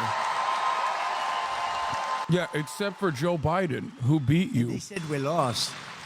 I was told if I got 63 million votes, which is what I got in 2016, you can't lose. Just get 63. I got close to 12 million more votes than that, and we lost. But we didn't lose. And we're never going to let that happen again in this country.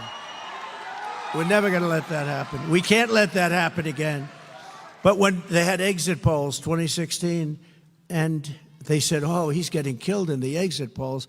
And I remember NBC and that stupid ABC that did this horrible debate. Those two people should be fired as an anchor. A couple of more years, they'll be fired. And she was nasty. She looked at me with hatred in her eyes. And him, he's a nice guy. I mean, they were told to do it by George Slobodopoulos. Wait, David Muir was way more aggressive. Right? George Slobodopoulos. He just hates the woman because she's a woman of color. That's it, so bro. People are walking out and they're saying, David Muir was fucking bouldering him. Sir, who'd you vote for? and they'd say crooked Hillary or Trump, right? But so many of them, like almost 50%, said none of your business who we voted for. They have a tougher word, 2 words, not like Biden, 1 word, and then he gives 2. 2 words. They begin with the letters F-U. That's what they say to the people. F-U. I would never say them because we have a lot of young people here.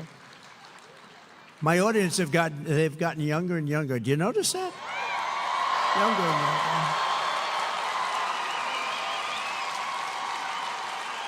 Don't worry, I still like the old people the best. I don't care. I don't care. Let that cost me, all these young people. Let that cost me the election. I still like the old people the best. Got to stay with the people that got you there, right? I love what we're doing for the old people. You'll hear. But so that was the 2 words, but I don't want to use those words. So they said, none of your business, which is not really what they said. And they walked out, and everybody said, Trump is finished. He's not getting the numbers. Because in the past, nobody said that. They'd say, I'm voting for this one or that one. There were no people that wouldn't say, they'd just say who they voted for. So what they did, thank you, darling, thank you. So what they did, she keeps saying, I love you, right in the middle of my punchline. So they always say one or the other. And I had one analyst who was very smart. He's talking about how, like, Republicans are not reflected in the polls. That's what he's trying to explain. I'm sorry, sir. It doesn't look good. It doesn't look good. And they say, it's 4 o'clock in the afternoon because, they've interviewed all these people. And another one would call me. They all said, they were actually happy. Most of them were happy. Some were really sad, though. A lot of the people were really sad. So it came out, this is going to be a very short evening for Donald Trump. They were so happy. Martha Raddatz was actually crying at the end when I won. She was crying. You don't think she's biased, do you? Martha Raddatz, also of ABC. ABC is the worst of the group, by the way, I have to tell you. They're all bad. But the worst is ABC, and they proved that with the stupid... The funniest thing about this is that they literally fucking abolished the debate council, the presidential debate council that used to exist because Donald Trump didn't want to play ball with them.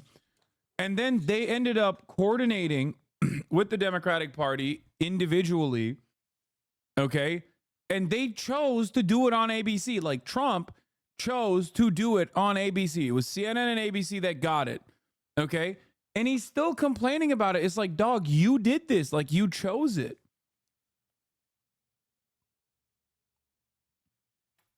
Also, I will say this much. This level of chirping gonna make it a little bit harder to fucking, make it seem like you won or that you believe that you won. Know what I'm saying?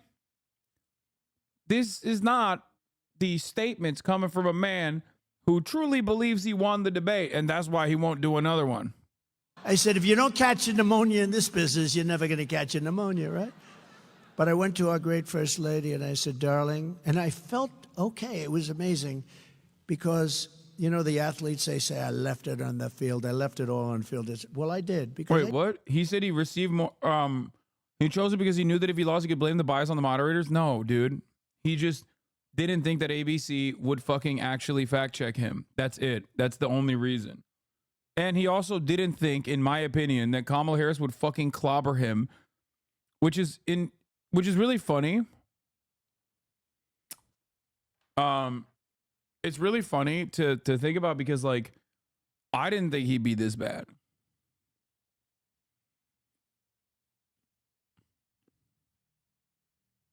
Like, I did not think he would eat every bait. I don't think his advisors thought he would eat every bait like that. Like, it wasn't even that Kamala Harris expertly crafted her statements. She did. She definitely did a really good job. But, like, he also did incredibly poorly. Like, he did worse than you would have expected him to do. Not good. She said, does it look like you're not going to win? I said, it really looks that way. And we'll get by it. It's one of those things, but I was very disappointed. But I just felt it wasn't like, gee, if only I worked a little bit harder, because humanly, you couldn't work harder. Then about 5:30, I get a call from a very smart political guy. And he goes, sir, I'd like to congratulate you. I said, on what? He said, you won this election.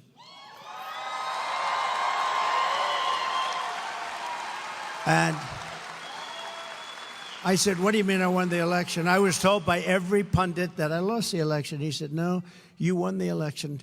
I'm 95% sure, because we've never seen so many people leaving an election that said, it's none of your business, right? Meaning, you know what?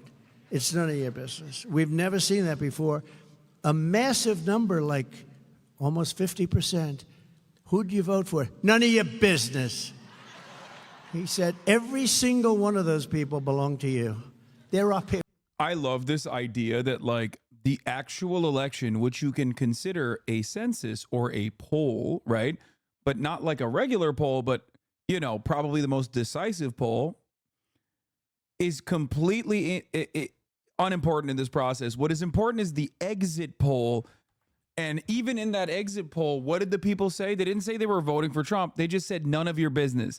Like, the stretch at this point that like 50% were embarrassed to admit that they voted for you after they voted for you is not the exact fucking ownage that you think this is, big dog. I feel like you're, you know, desperately trying to hang on to anything you can.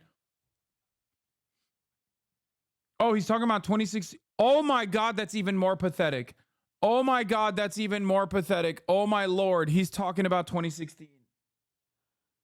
Oh my God, he's talking about the last time he won an election, which was 8 fucking years ago. Oh no, dude. Oh no. Oh, I thought he was talking about 2020 still, which I thought was still pretty fucking pathetic. Like, talking about 2020 and how you lost is pathetic. But you know what's even worse than that? Talking about 2016. Okay? That is 8 whole years ago. People who are now eligible to vote at this election were 10 years old in 2016. 10, okay? They were saying goo goo gaga, and now they're going to fucking vote. You're insane for bringing that shit up. It's amazing. And now they see how bad a job they've done. Think of it. The inflation, the economy is terrible. Everything's terrible. We're not respected in the world. How is this comparable to a Hitler rally? Neither agree nor disagree. Just want to hear your opinion. I think a lot of people look at like Hitler rallies and only hear the highlights that are collected, like the worst moments where Hitler's like, you know, Jews are eating your babies or whatever. Like, I'm sure there was plenty of boring moments where Hitler was droning on in the exact same way that Donald Trump is in between the worst aspects of the rally. And when all is said and done, you look back at rallies like this and you probably will only play the fucking high notes, which are moments where Donald Trump will say immigrants are sodomizing American children, which is what he literally said.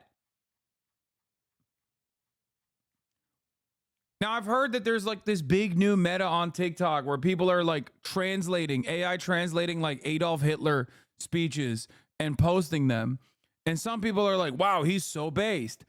And the reason why those people feel that way, okay, is because he sounds exactly like Donald Trump. That's why. Because you're that fucking primed to literally agree with Adolf Hitler because you are currently excited at the prospect of voting for Adolf Hitler. That's it. But isn't Kamala also in support of deportation? Doesn't that make her sub-Hitlerian? Yes, of course it does.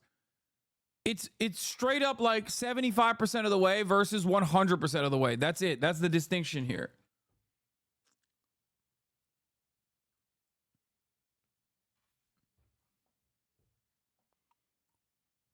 Yeah.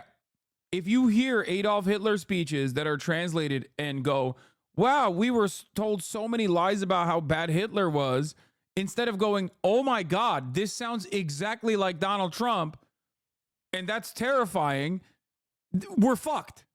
It means that we are fucked, okay? And there are a shit ton of people who actually look at that and go, God damn, he's based. für richtig hältst. Ob du glaubst, dass ich fleißig gewesen bin, dass ich gearbeitet habe. My work. For correctness, whether you believe that I have been diligent, that I have worked, that I have advocated for you in these years, that I have been decent, I have spent my time in service of my people. Now cast your vote. If yes, then stand up for me as I have stood up for you.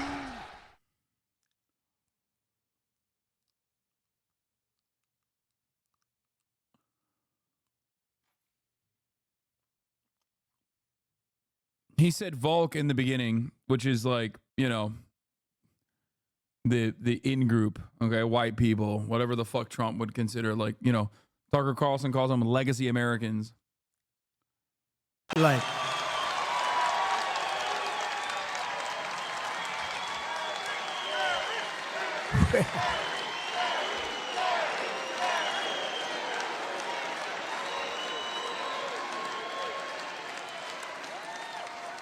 she's a fantastic person. I've known her a long time.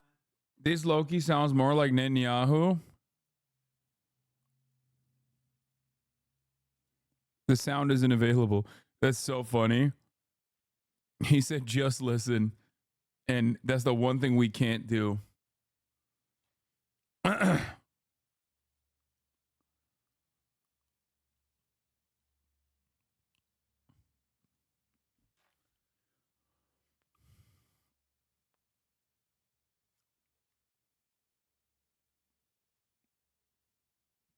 Damn, they really do sound alike.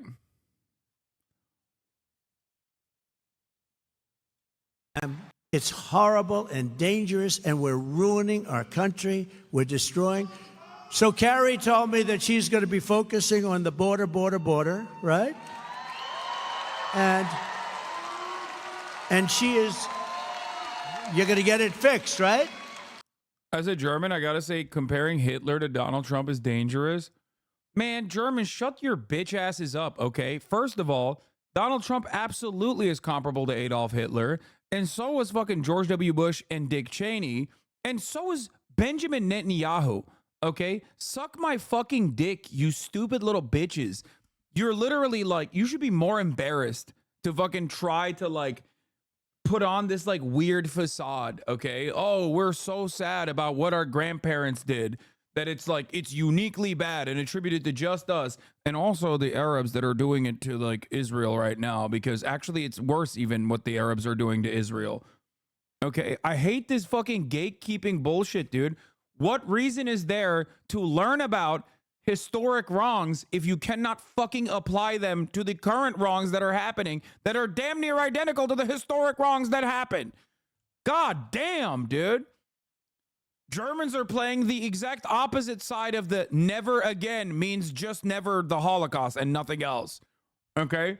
It's one of the most frustrating aspects of like people gatekeeping certain aspects of history. It's like, oh, don't call them concentration camps. Call them something else. No, man, I'm going to call them concentration camps. Just suck my fucking dick, okay?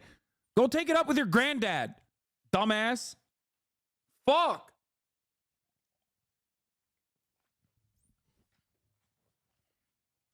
Why are you calling him names? Because I don't have any fucking time for a German guy that looks at literally the Hitlerian prototype. And as I'm doing political commentary, hoping that people can fucking understand that, like, this is Adolf Hitler. We shouldn't do this again.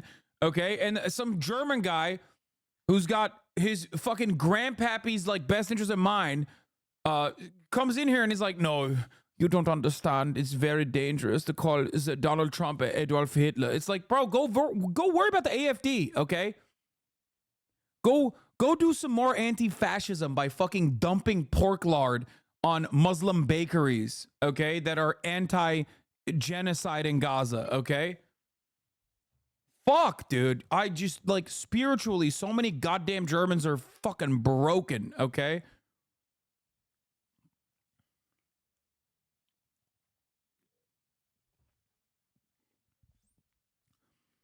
You don't understand, okay? Das ist dangerous. You don't get it. Yeah, it's additionally funny when Germans say that, because then it almost seems like you're flexing. To us in the outside world, it seems like you're flexing. Like, don't compare Donald Trump to Adolf Hitler. That's dangerous. Like, we know what you really mean, dog. You're like, no. Adolf Hitler was like way better and way cooler, is what it sounds like to us. Okay? If you try to gatekeep Hitler like that, for us, you sound like a fucking fascist hipster. Okay? I'm just letting you know. Fix your fucking priorities, dude. It sounds weird as hell.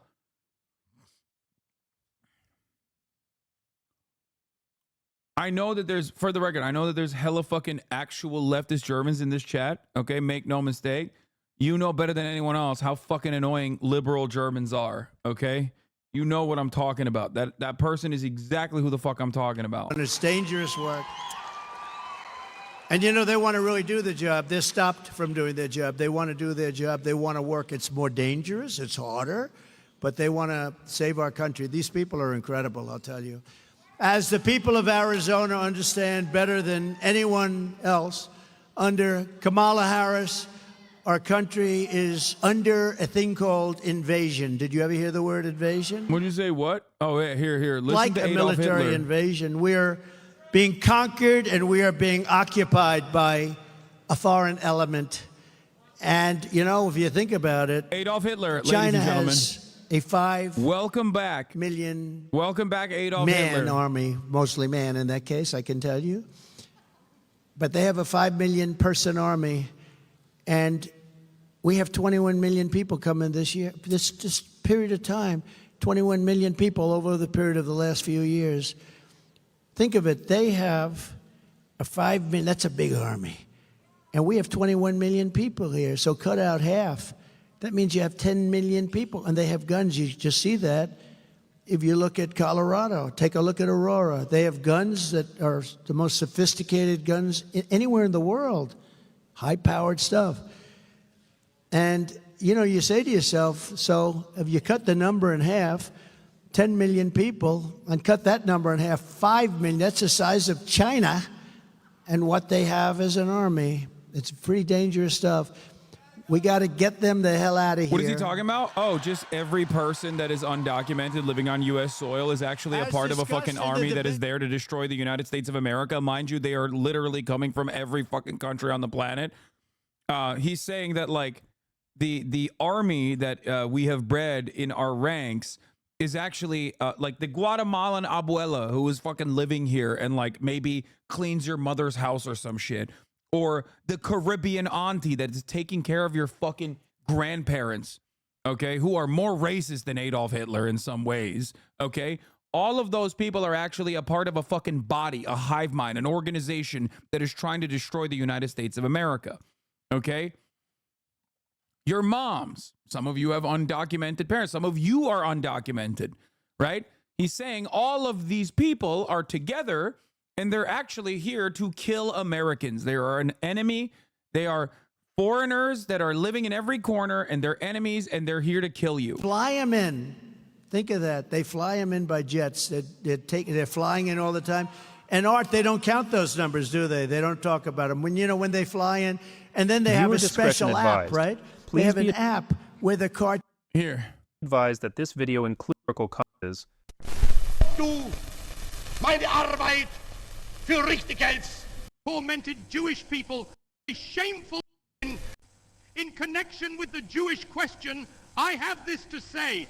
It is a shameful spectacle to see how the whole democratic world is oozing sympathy for the poor, tormented Jewish people, but remains hard-hearted and obdurate when it comes to helping them, which is surely, in view of its attitude, an obvious duty. The Germans, it sounds like you belittle Hitler's actions. I wouldn't use it myself because German sensibilities start kicking in. Yeah, I don't give a fuck, dude. Like, there is no reason to ever learn about the Holocaust if you're not going to use the example and the lessons to not do it again. When we are sitting at the eve of the Holocaust, a comparison to that is apt, okay? Like what he is saying about Jews, Donald Trump is saying about immigrants, okay? The choice of words, man. I don't give a fuck, dude. I'm not here to fucking play some song and dance with you, okay? I don't care. I don't care how fucking Germans feel about the Holocaust. You want to know why? Because there's currently a genocide happening in Gaza, and at least the way that Germans, liberal Germans, are communicating their fucking sensibilities on it is literally Hitlerian, okay? They love Adolf Hitler, or the Jewish version of Adolf Hitler, in fucking Benjamin Netanyahu. So miss me with this fucking bullshit. If you are coming in here to be like, oh, you're minimizing the Holocaust, then you probably are that liberal German who's doing that as well on the other side. Okay? Because that's fascism. What Donald Trump is doing is fascism. The underpinning of this sentiment is just fascism. Okay? Ultra-nationalist, tying the in-group into a genetic predisposition and simultaneously fucking claiming that the out-group has inferior qualities, that they somehow want to fucking murder all of us in the in-group, that want to destroy American society. That's just fascism.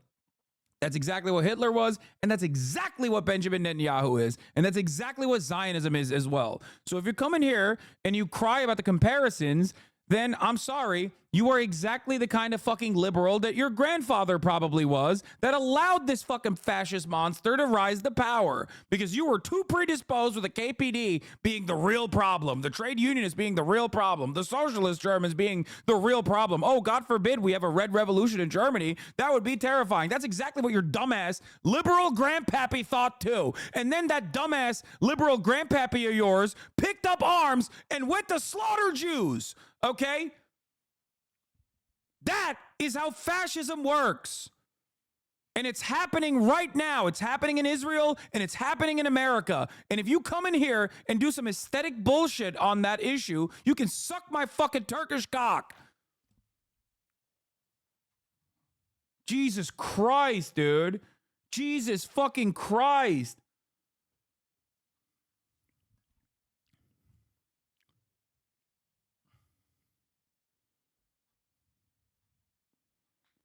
Arguments that are brought up as an excuse for not helping them actually speak for us Germans and Italians.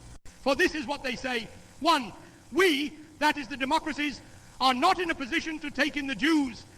Yet in these empires there are not 10 people to the square kilometer, while Germany, with her 135 inhabitants to the square kilometer, is supposed to have room for them. Two. He's talking about the Haitian illegals now. Let's hear it. Was charged with savagely murdering his two roommates. He had two roommates set up by the people that set that up in this country. Welcome. They go, welcome. What would you like? Oh, I'd like to have a nice room. Okay, we'll give you two By the way, roommates. like, it's even close. Benjamin Netanyahu's statements are even closer to Adolf Hitler's, because that's exactly what he said about the Palestinian. Nobody wants to help the Arabs. No one wants to extend an open arm to the Arabs. Nobody wants to help us in Israel either, okay? It's literally verbatim, 1-to-1, which is why it's additionally hilarious that so many fucking anti-Semitic fascists are like, oh, yeah, like they love Hitler, and then they secretly hate Benjamin Netanyahu, I guess, but it doesn't matter because, like, you just come across as jealous because he's getting to do what you want to do in America, okay? You're just jealous that Benjamin Netanyahu gets to do what you want to do in the United States of America, and he gets to do it with your tax dollars. That's it. That's it.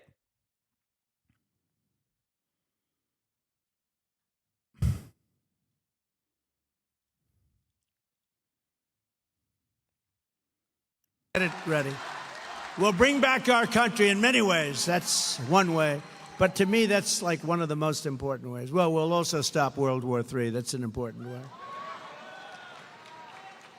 Like, you think Hitler didn't present himself as like a guy who was just, you know, forced to do this? He doesn't want to do this. Why do you think the Tucker Carlson, the fake podcast historian guy that talked to Tucker Carlson, was saying exactly that? Okay? Of course he did. He presented, like, people need to make an argument, okay?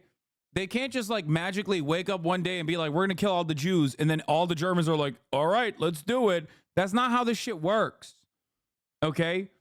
That's not how this shit works. Hasan, I just wanted to point the view of the liberal Germans with regards to the choice of words. I agree with what's happening in Gaza is a genocide and Trump is a fash. I don't care. I don't care about fucking liberal Germans and their sentiment, okay? I don't care. That's my point. My point is I don't care. I don't care about the optics of the situation. from the perspective of liberal Germans. Like, God forbid. I can't even get fucking liberal Americans to understand what the fuck is going on. You think I give a shit about liberal Germans? Jesus Christ, dude.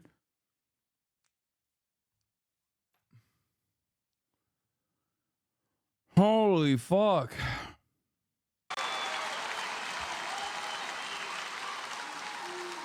And I'm telling you, this is true. Kamala, a committed Marxist, you know, her father's a Marxist professor, will be far worse than crooked Joe Biden. She's going to be worse because he doesn't really believe it. She does. She does believe it.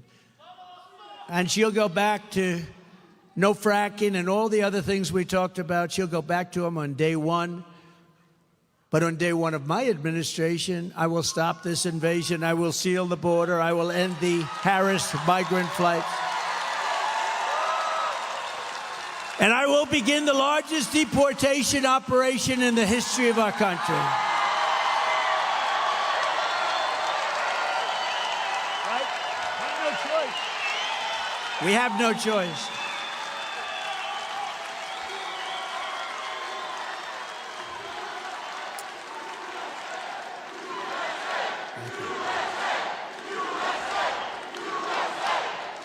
Thank you. Thank you.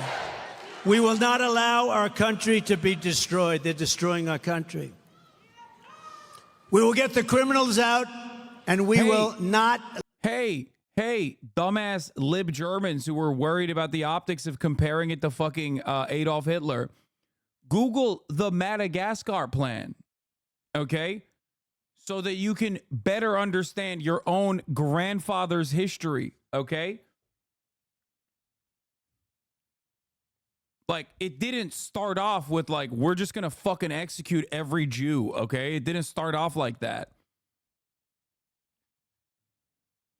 Over the world, and they're coming from prisons and they're coming from jails. We're not going to let this happen to our country. Another terrible effect of the Harris migrant invasion, and she's the one that wanted it more than Biden. Biden didn't know what the hell was happening. He said, oh, that sounds like a nice idea. Is that it is driving housing costs through the roof. You know that, right? Yeah, housing is a problem. Why? Migrants. Grocery costs are high. Why? Migrants. I stubbed my toe yesterday. Why? A Guatemalan migrant is responsible. Everything is migrants. Migrants are in every corner. Migrant, migrant, migrant. They assure us we cannot take them unless Germany is prepared to allow them a certain amount of capital to bring with them as immigrants. For hundreds of years, Germany was good enough to receive these elements, although they possessed nothing except infectious political and physical diseases. Wow. Wow. So these Jews who migrated into, migrant Jews who migrated into Germany, migrants, brought infectious diseases with them?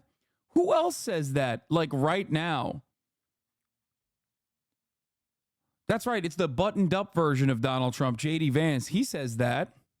What they possess today, they have by a very large extent gained at the cost of the less astute German nation by the most reprehensible manipulations. Today, we are merely paying this people what it deserves. When the German nation was, thanks to the inflation instigated and carried through by Jews, deprived of the entire savings which it had accumulated in years of honest work, when the rest of the world took away the German nation's foreign investments, when we were divested of the whole of our colonial possessions, these philanthropic considerations evidently carried little noticeable weight with democratic statesmen.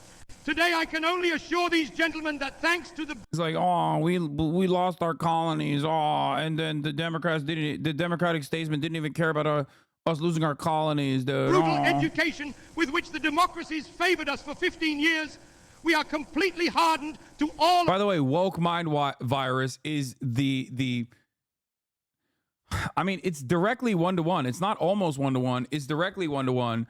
It's just the language has been updated because, like, everybody kind of, like, liberalism defeated Nazism and basically became Nazism, okay? Like, they militarily, the Western powers, along with the USSR, militarily defeated Nazi Germany, and then the Western powers, in an effort to continue or not even neoliberal, but at the time, like liberal hegemonic dominance and defeat the much larger scourge of socialism, communism, basically adopted the same exact people, the people that were responsible for the death and destruction in many of these circumstances. And what ended up happening is just fascism never died. It actually thrived under liberalism. Fascism thrived under liberalism in the beginning stages of like fascism's rise to power anyway. Okay? And that exact same cycle has continued for the past 100 years. Okay? That's precisely the reason why you see even direct people that held the guns, okay, against the Jews in places like Ukraine, for example, get standing ovations from liberals because they don't think beyond the fact that like this brave Ukrainian veteran in the Canadian Parliament was anti-socialist during World War II. Hitler lost personally, but fascism won. Okay? And that's precisely the reason why you're experiencing Hitlerian speech by the United States of American Congress members, by the president of the United States, the former president, and the liberals are playing the exact same fake defensive posture in this regard as they did historically back then. It is very, very frustrating. It's a one-to-one. People understand that Nazis are bad, so you can't say Nazis are good. You have to say something different. So you can't say, for example, that the Frankfurt School is causing the collapse of Germany by instilling us with Jewish mind poison. You say woke mind virus. You say cultural degeneracy. You say cultural Marxism. You don't say Judeo-Marxism. You say cultural Marxism instead. Okay, not that long ago, Christian fascists used to openly fucking state that this was a Christian nation. Now they say it's a Judeo-Christian nation, our Judeo-Christian values, okay? But that is an allegiance that is fraught, okay? It's a fraudulent allegiance. It will end up hurting Jewish people as well, okay? Cultural Bolshevism turned into cultural Marxism. This is something that I used to talk about with respect to Jordan Peterson all the goddamn time, a person who presented himself as a liberal for years and years and years, right? When it was very obvious that he was a fucking fascist. This is a reach. It's a reach for you because you don't understand history. You don't understand anything, really. It is not a fucking reach at all. Every single thing that I said in terms of like the American and Western powers, but specifically the Western world under the Marshall Plan and under NATO, straight the fuck up implemented, straight the fuck up put fascists in positions of prominence, positions of power. In West Germany, they directly re-Hitlerized the country. That's 100% correct. Like, that is literally what happened. Okay? That is exactly what happened. Like, you can consider that a reach, but the unfortunate reality for you is that you are no different than the Republicans that you think you're smarter than. Okay? They deny reality about, like, they deny reality that is in front of them. You deny reality throughout history and also subsequently the reality that's in front of you. If you don't recognize that these guys are the exact same type of fascists, but with like different language and sometimes not different language at all, as a matter of fact. Okay? East Germany, not West. The West is still normal. No, dog. I'm talking about West Germany. West Germany was directly ruled by the same fucking Nazis. Okay? I'm talking about the Cold War. And what are the consequences? What are the consequences of the collapse of the USSR? What are the consequences of East Germany and West Germany fucking unifying? Okay? Underserved, underprivileged communities that were in a state of disrepair, that didn't get the fucking Marshall Plan dollars, that then also did not did not get developed adequately, and the horrifying circumstances that East Germany was subjected to post the USSR collapse is exactly why so many fucking poor Germans in East Germany are AfD supporters. Okay? There is no difference between those guys voting for AfD than the Springfield, Ohio white guys who might have been lifelong Democrats turning into fucking Hitlerian fascists there. That's it.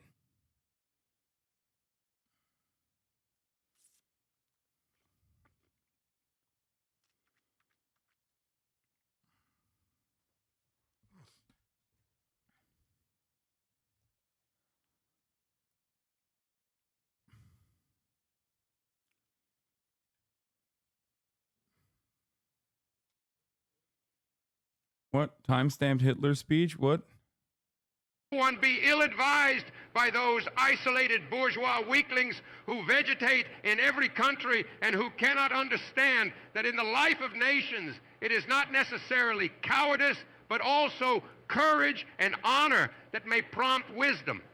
As regards National Socialist Germany, she is well aware of the fate that awaits her if ever an international power, whatever its motive, should succeed in overcoming fascist Italy.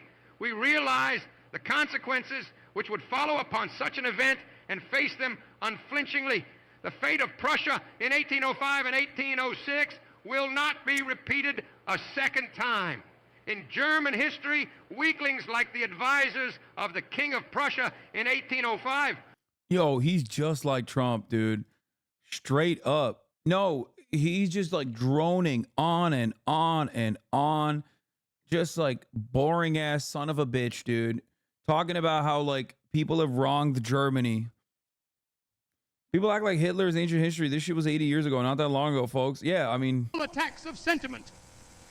After more than 800,000 children of the nation had died of hunger and undernourishment at the close of the war, we witnessed almost 1 million head of milking cows being driven away from us in accordance with the cruel paragraphs of a dictate which the... Yeah, replace Jew with migrant and you get Trump. Replace Jew with Palestinian and you get Netanyahu.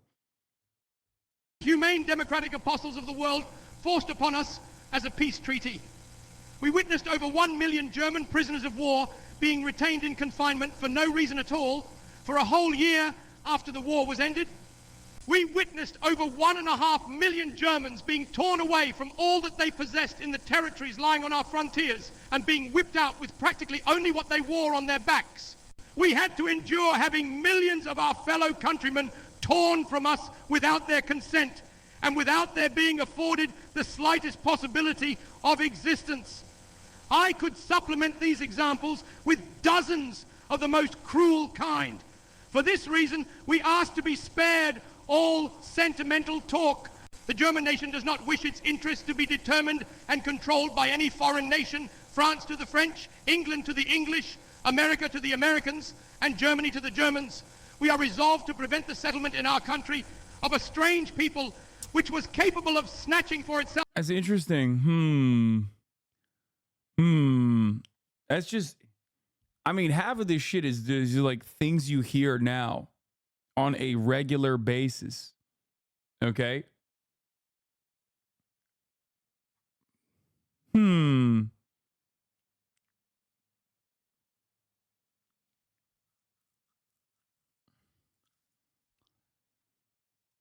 all the leading... Does this mean Trump will kill himself? Fuck no. He's way more narcissistic than somehow even Hitler was. Like, Hitler also was like an ideological... Hitler was an ideological operative. Okay? Hitler was an ideological operative. He had like a cause.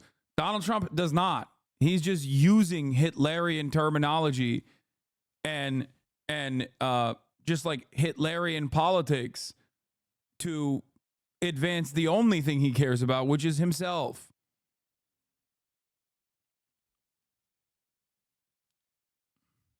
That's it. He is far too narcissistic and self-important to like actually kill himself at any given moment.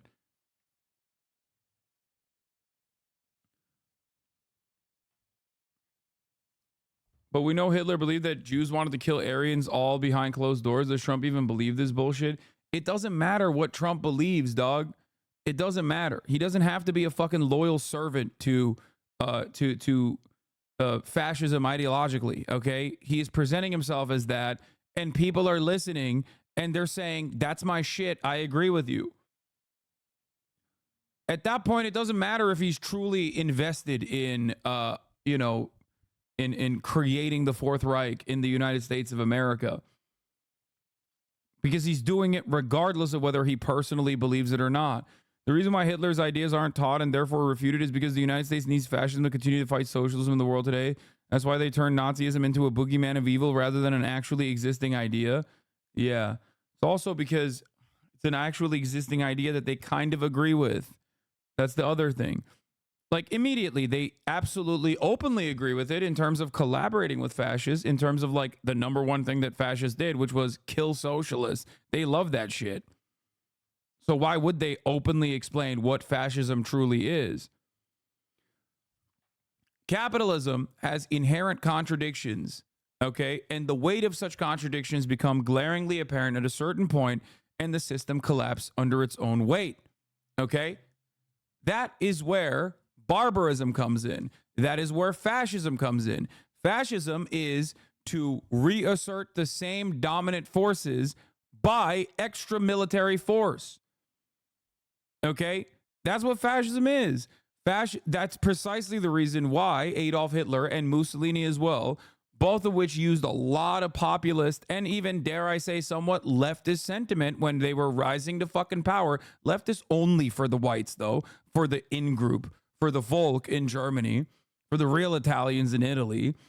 That is precisely the reason why, despite co-opting certain like leftist aesthetics, okay, they ended up collaborating with small businesses, and big business owners in it, and destroyed trade unions and killed socialists. Like, that was their number one enemy, was socialists. And a bunch of fucking hapless, baboon-brained liberal idiots at the time were like, well, the communists are the real fucking problem, actually. So, you know, we have the communists are the reason why fascists are actually so prominent. Folk just means people. You should stop saying that. Yo, Germans, I don't care, dude. Okay, I know what folk means. Okay, folk means it's the same word in English too. Folk.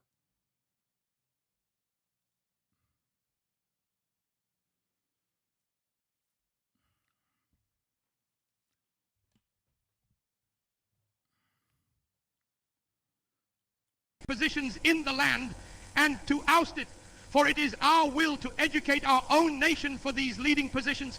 We have hundreds of thousands of very intelligent children of peasants and of the working classes. We shall have them educated.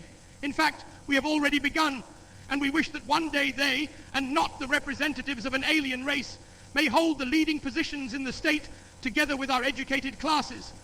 Above all, German culture, as its name alone shows, is German and not Jewish, and therefore its management and care will be entrusted to members of our own nation. If the rest of the world cries out with a hypocritical mien against this barbaric expulsion from Germany of such an irreplaceable and culturally eminently valuable element, we can only be astonished at the conclusions they draw from this situation. For how thankful they must be that we are releasing these precious apostles of culture and placing them at the disposal of the rest of the world, in accordance with their own declaration. Okay, the irony is that the Japanese were like, no, actually release them to us, please. But that's a funny little chapter in the history of fascism. The philo-Semitic Japanese who saw the anti-Semitic scriptures and were like, damn, these guys are like magic money people. Give them to us, please. We will put them in Manchuria. But outside of that, you know. They cannot find a single reason to excuse themselves for refusing to receive this most valuable race in their own countries. Nor can I see a reason why the members of this race should be imposed upon the German nation, while in the states, which are so enthusiastic about these splendid people, their settlement should suddenly be refused with every imaginable excuse. I think that the sooner this problem is solved, the better, for Europe cannot settle down until the Jewish question is cleared up. It may very well be possible that sooner or later An agreement on this problem may be reached in Europe, even between those nations which otherwise do not so easily come together. The world has sufficient space for settlements, but we must once and for all get rid of the opinion that the Jewish race was only created by God for the purpose of being in a certain percentage a parasite living on the body and the productive work of other nations. Literally just straight up fucking substitute Jewish race for migrants in America, you get Trump. Substitute Jewish race for Palestinians or Arabs, and you get Benjamin Netanyahu. Like verbatim.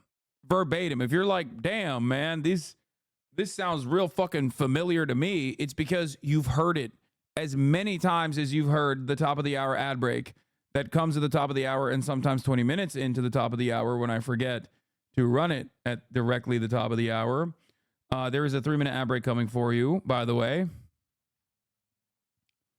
I'm German. I can say this. The worst thing you can do to a German is try to teach them about fascism, let alone the show. Germans believe we can't be fascist because we atone for our greatest sin by helping Israel as much as we can. Oh, I know. Oh, I know, chatter. Oh, I know. I know that. Germans, by the way, that are chirping in here are so funny because like this will get Nets DG'd so funny, so quickly that half of the Germans will not be able to watch this VOD anyway. So enjoy the last time you can watch this broadcast, at least for the time being. Like this is going to get Nets DG'd. I will not be able to say the fucking word. It is impossible. It's like one of those insanely complicated German words to say. Netze deutsche Vergewung or some shit, okay? It's the hate speech laws that Germany has. Netzwerkdurchsetzung gesetzt.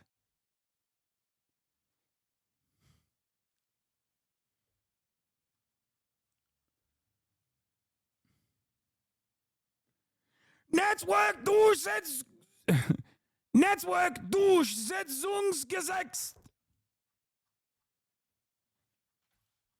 Jawohl!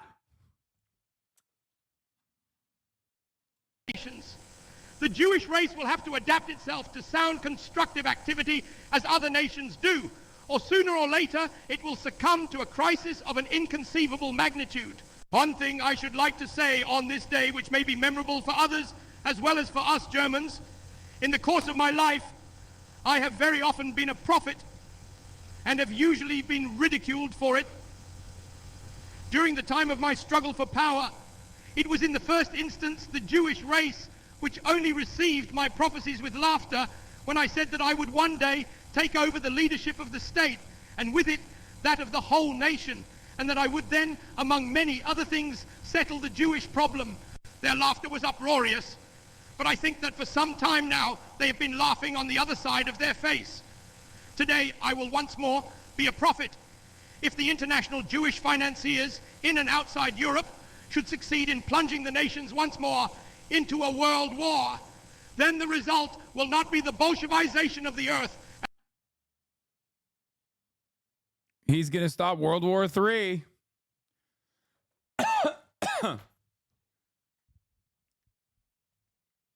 And thus the victory of Jewry, but the annihilation of the Jewish race in Europe. The nations are no longer willing to die on the battlefield, so that this unstable international race... People never actually read / hear the things Nazis said because they're just described as some abstract evil. Yeah, worse of all is that it's not even considered just abstract evil. It's the abstract evil of one man, okay? And yes, this is an evil man, okay?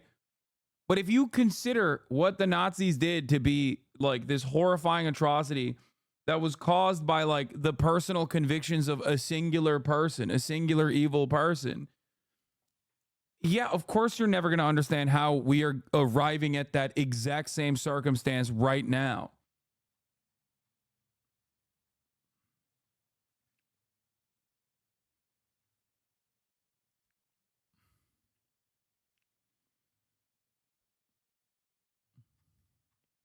race may profiteer from a war or satisfy its Old Testament vengeance. The Jewish watchword... Yeah, Germans lecturing others on how phrasing and optics is important. Meanwhile, their states are getting more and more fascist. I think their methods aren't too good. Yeah. Yeah, Germans need to tell me. I will listen to fucking Germans about like how to defeat fascism when they don't allow the AfD to keep gaining more prominence, and also don't give everything Israel wants to Israel as it's doing its own fucking Holocaust in Gaza. Okay? This is the first time hearing the AI English version of his voice, giving me chills. It's so good that you show this to an English audience. Reading the speeches is different than actually listening to them.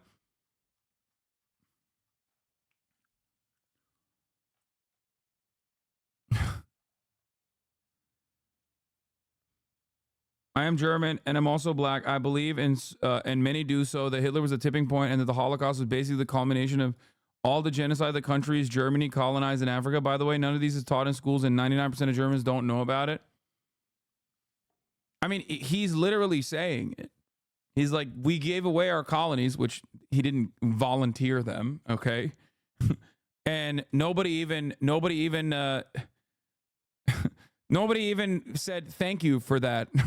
Like, and then he continues to talk about the hypocrisy of Western nations who also personally have their same colonies, like that they still operate. Okay. Officers of the Namibian genocide became Nazi officials. Yes.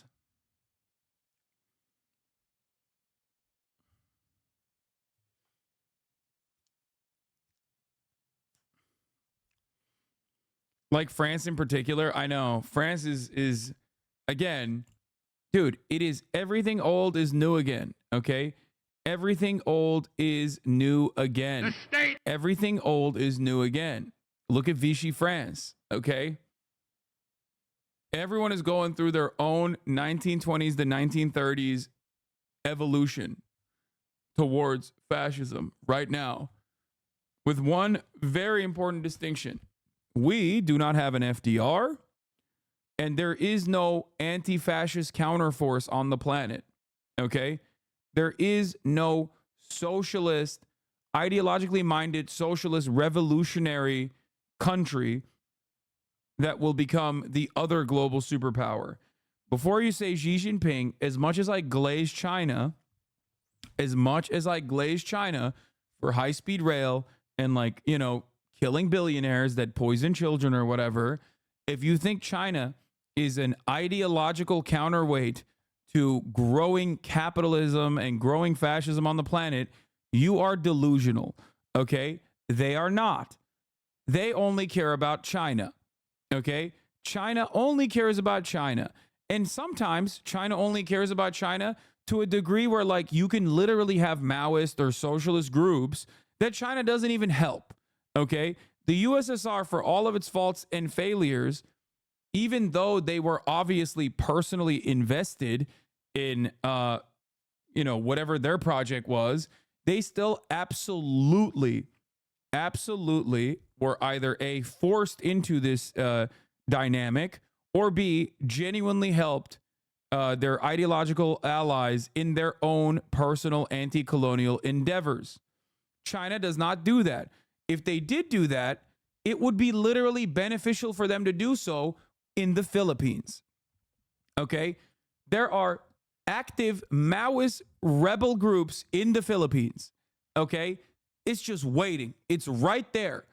They constantly are fucking having issues in their own backyard. Okay? They're, hitting their fucking Coast Guard boats on the Filipino boats, and they're spraying them with water. Okay? If they wanted to cause instability or even engage in some kind of intervention in the Philippines, they're right there.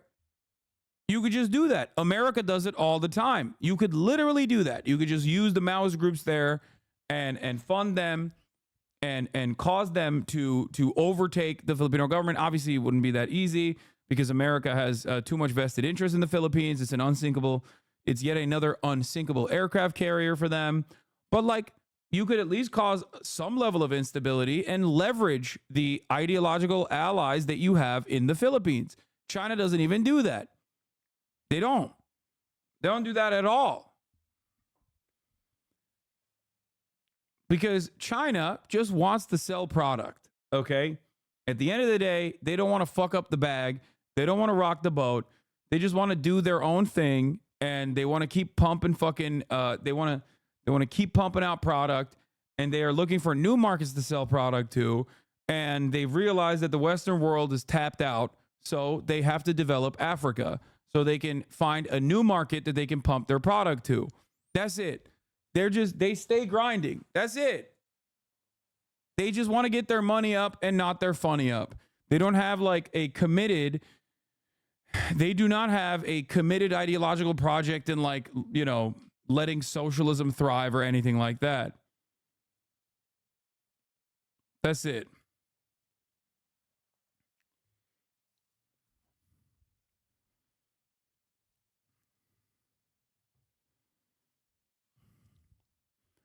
Now things might change. Who knows? They might be forced into, you know, taking global action inevitably. But the reality is, from where China is standing, at least looking at their actions, when China takes Taiwan, 95% of the community is going to freak the fuck out.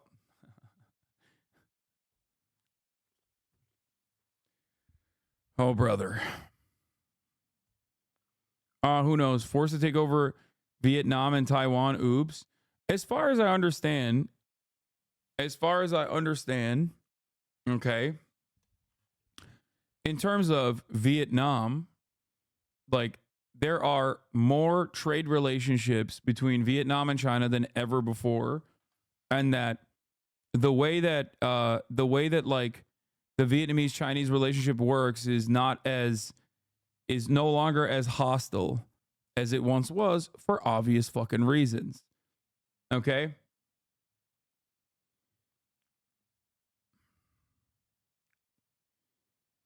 Bro, China is just patient right now. Like, what do you want us to do? Give the U.S. a perfect excuse to start World War III with us?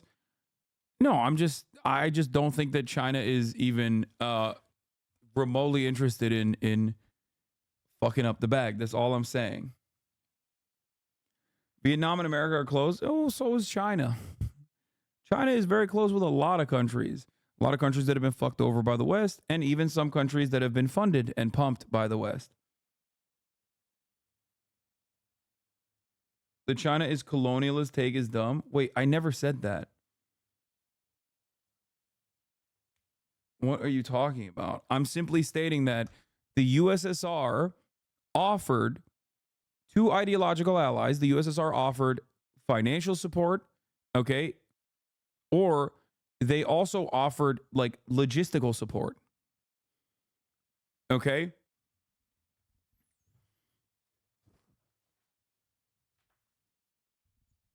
China doesn't even do that in places where they can at least like cause a little bit of instability in an effort for self-preservation. Does that make sense? It's already over. The new Cold War is happening. The U.S. realizes that China is outpacing the U.S. on strategic technology and just raw industrial power. Harris is all in on confronting China and trying to stop their economic growth. I know. And considering the past, 30, 40, 50 years of like Western dominance and what that meant for developing nations, there are a lot of people who have been fucked over by our side of the world, our sphere of influence. So they are incredibly happy about creating a new allegiance with another nation that is also an industrial powerhouse, if not a larger one than the United States of America is.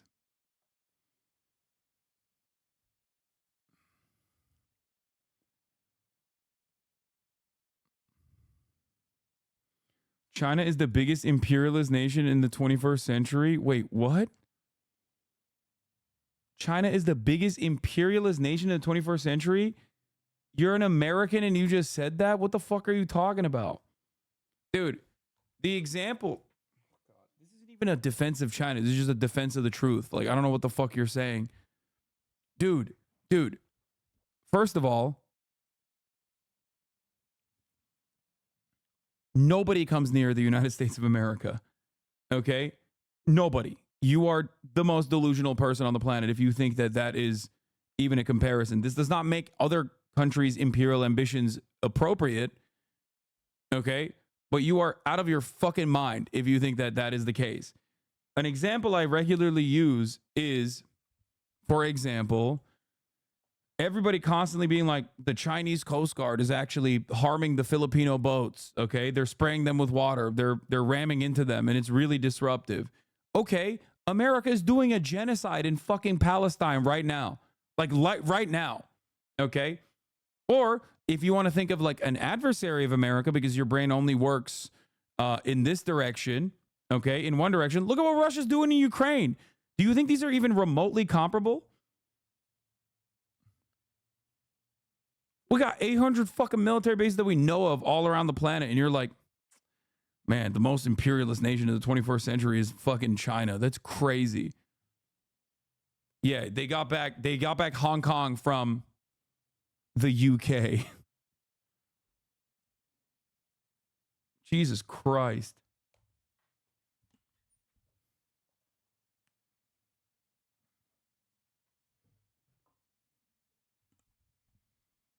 Bro, they're hosing those boats with water. They'll rust. I know. Chatter is fucking due for a lobotomy. America was a unipolar hegemonic force in the 21st fucking century. Reddit as take. Holy shit, G, please nuke Reddit. Yeah, see, he won't do that. Okay, because he doesn't want to fuck up the bag, dog. That's what I'm saying. Russia, for all of its fucking awful and outright fascist invocations of empire, okay, with much less money, is doing everything in its fucking power to like to make territorial gains, and which is incredibly fucking costly. Okay, incredibly costly in terms of lives. I'm saying, like, it's brutal, it's barbaric, it is completely unacceptable. But they do a shit ton more in trying to, at the very least, combat American hegemony.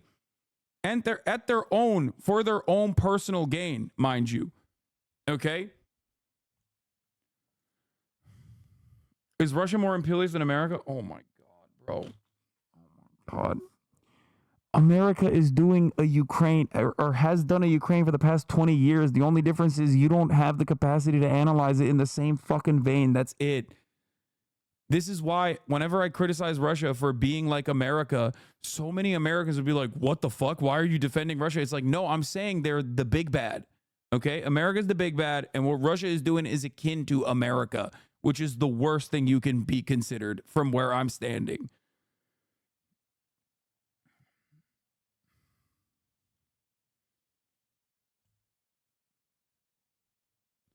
After Saigon fell in 1975, China invaded Vietnam only 4 years later. There's a long history of mistrust between the countries in China's periphery and China. The two biggest heroes in Vietnamese lore after Ho Chi Minh are famous because of them protecting Vietnam from Chinese incursion. Quang Trong was famous because of his victory over the Qing dynasty, and Tran Hung Duao because of his victory over the Yuan.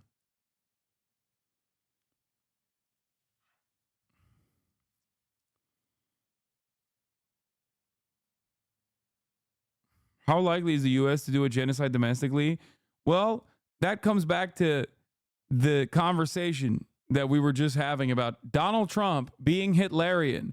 Can't believe every conversation has to go back to China somehow, because Americans cannot just like analyze our own problems with, by being compared to an even bigger bad historically, without immediately being like, well, what about our foreign adversaries? They're doing some fuck shit too. And then me, being the stubborn, annoying, autistic asshole that I am, have to immediately correct people for having the wrong opinion and not having any of the fucking knowledge on historical facts.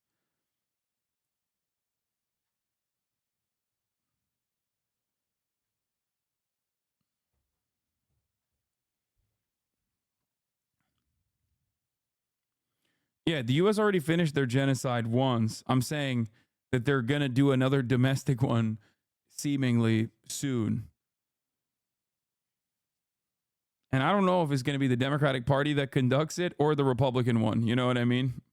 It's going to happen, though. Yeah, let's just ignore the Uyghur genocide. Brother, you're doing it. You're doing the thing that I'm saying, okay? there's never been a moment where I'm like, that's like the Chinese government did not engage in cultural genocide and also fucking mass concentration camps or mass re-education camps for the Uyghur population in Xinjiang. Okay, I never said that. Please shut the fuck up. Okay, Jesus Christ. You're doing but China again. This is not about China versus America. This is about what America is doing. The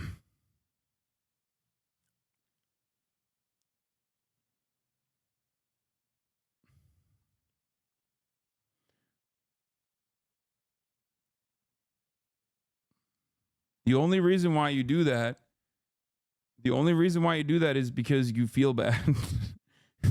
You feel bad. There's a little Western chauvinist dog in you that's barking every time I talk about this. It considers their protection. It's Literally, one guy says this. You got Adrian Zenz. No, I didn't get Adrian Zenz. Come on, dog. Like, dude. There's an understandable reason to be like risk averse and not want an active hot or cold war with China. Okay, that is the correct position. And then there's being a MAGA guy, but for Xi Jinping. A lot of leftists go between the two, like in almost a second. Okay, there is no reason for you to be a MAGA supporter, but for Xi. All right, like the irony of that sentiment expressed is that he literally said he's doing this tailored off of America's war on terror. Okay, you cannot point to separatist movements. You cannot point to separatist movements as a reason to do mass surveillance and wholesale dragnet operations on every single person that you claim is trying to separate Xinjiang from China. Okay, you cannot point to knife attacks, acts of terror conducted by Muslim Uyghurs to say we have to do mass surveillance in an entire region and just like forcibly try and Hanify or pacify the entire fucking area. Okay, the United States of America did similar things as well. It was completely unacceptable. It is ridiculous to try and defend this position. What you can say, however, is that this is no longer a thing that is occurring. Okay?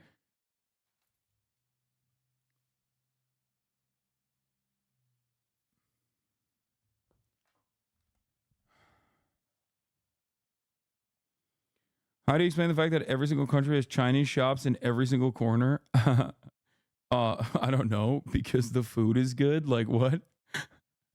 There's a lot of people, man. There's a lot of Chinese people, okay? And the food is bomb. Like, it's yummy. There's just a lot of Chinese people, dude. There's a lot of Indian people, too. There's a lot of Indian restaurants, too. Like, what the fuck do you mean? Like, who the fuck looks at a Chinese restaurant and goes, this is imperialism happening? You have to be a real brain broken idiot to fucking have this attitude, dude. How do we stop the Uyghur camps, though? They are no longer in operation, at least according to the Associated Press.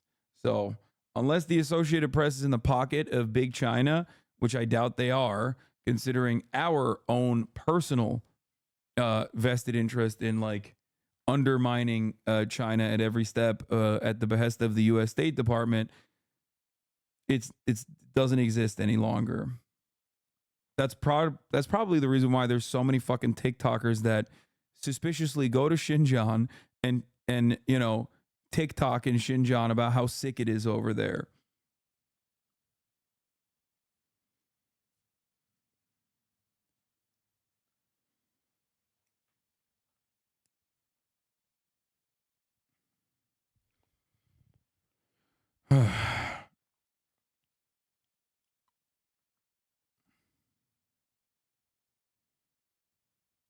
task. The destruction of the enemies of the state is its duty. The National Socialist state is neither prudish nor deceitful. There are, however, certain moral principles, adherence to which is in the interests of the biological health of a nation, and with which we tolerate no tampering. Pederasty and sexual offenses against children. Yeah, these pedophilic gays, dude, destroying the moral fabric of society.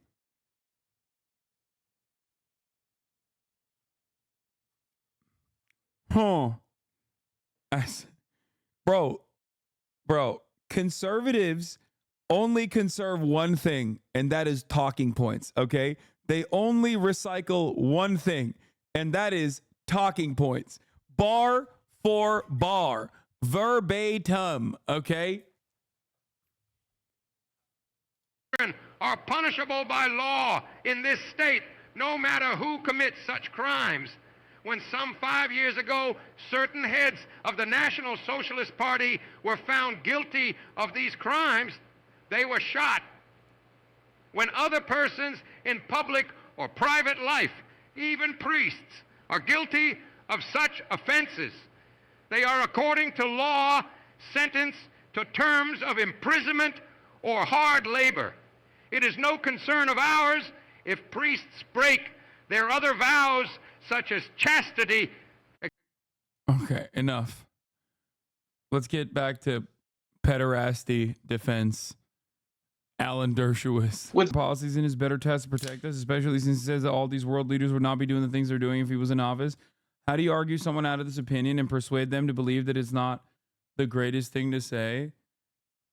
I mean, that's a really difficult thing that you can parse through ultimately, because these wars did happen under the Joe Biden administration.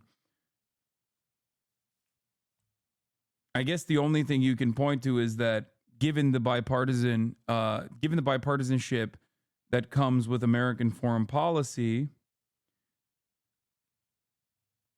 it was a lot of Trump's actions that caused the instability that led to October 7. You know, both with his handling of Iran, both with his handling of the Abraham Accords and handling of Israel.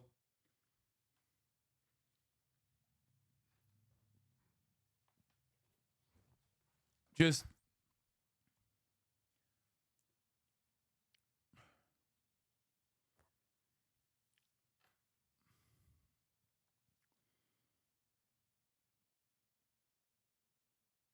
yeah, another good thing you can ask them is, or show them, is how easy it was for Kamala Harris to play to tug on his heartstrings and make him mad, right? Because it was super easy for Kamala Harris to just like rip him to fucking shreds and play, like make him look like a fool. So if that's the case, if she could do that, then Vladimir Putin can do that tenfold. You know, especially because Kamala Harris is a woman and Vladimir Putin is a man. Because, you know, if they're already voting for Trump, I assume they're a little bit misogynistic. So you can weaponize that misogyny against them or against Donald Trump.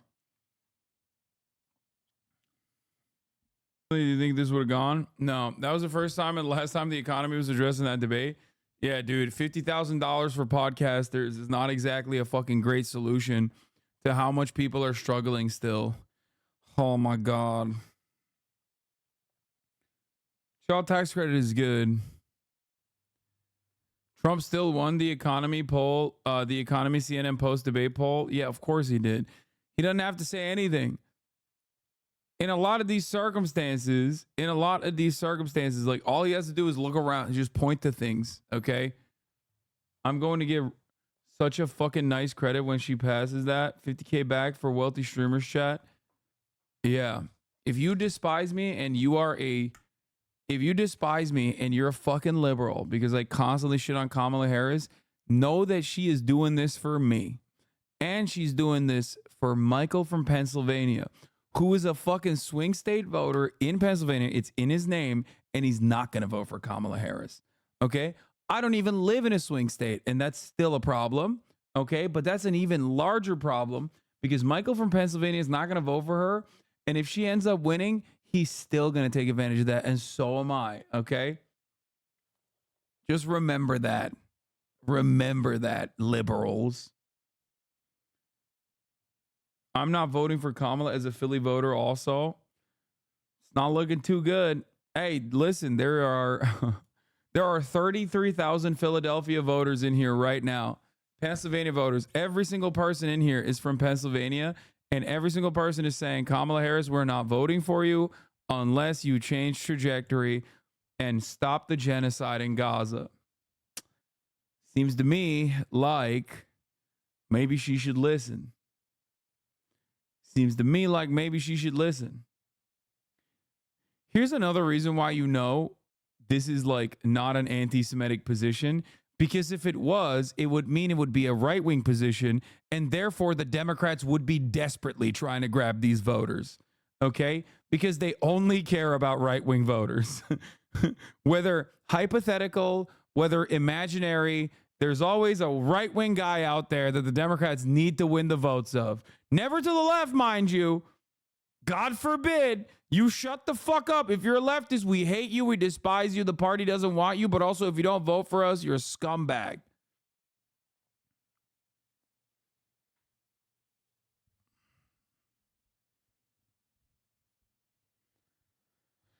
Oh. Dreary Eerie, the mistake on the lake. Let's fucking go. Yeah.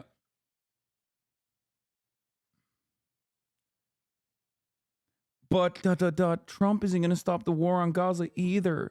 I don't understand. Yeah, you don't understand. Okay, you don't. Let me explain to you.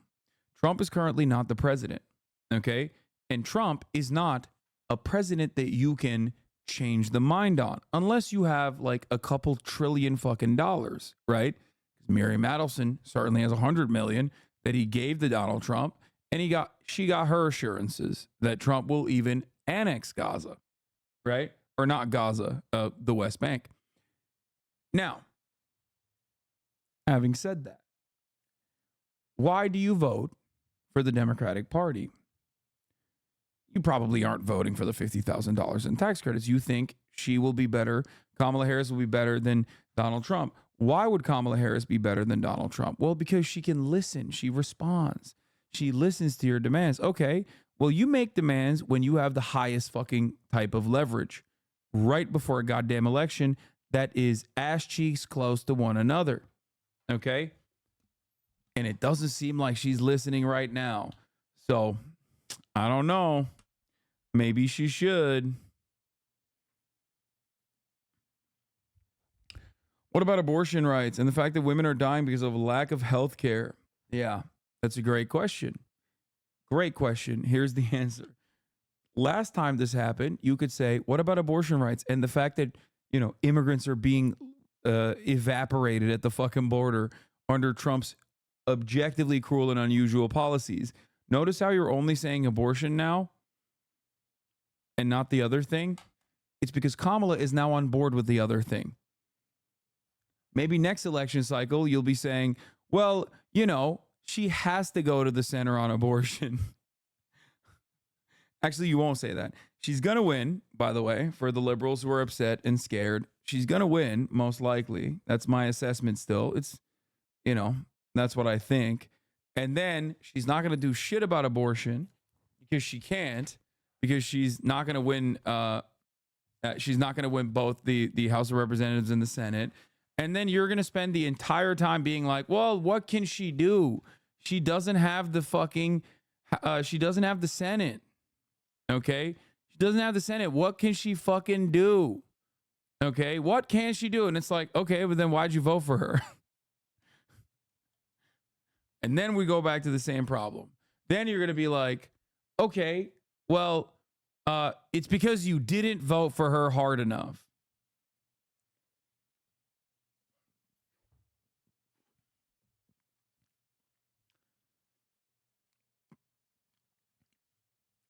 And then she'll use that again to run again in 2028. My God, you know, liberals. Yeah, because I've been dealing with this same exact fucking talking points I've been dealing with this exact same talking points for the past 10 years. Okay. For the past 10 years, I've been dealing with these exact same talking points. Professionally. Since 2016. I know these talking points. Hello, Hasan from 2027. If you're watching this clip, are you bald yet? Did you beat Elden Ring DLC yet? Are you still gaming? I will not be balding by 2027 unless I stop taking Propecia for one reason or another. I don't know. You can't expect Kamala to go against the parliamentarian. Yep, there you go. Hasan, even if we have majority, how can you expect the fucking president of the United States of America to whip the votes? There's always a spoiler. You don't understand.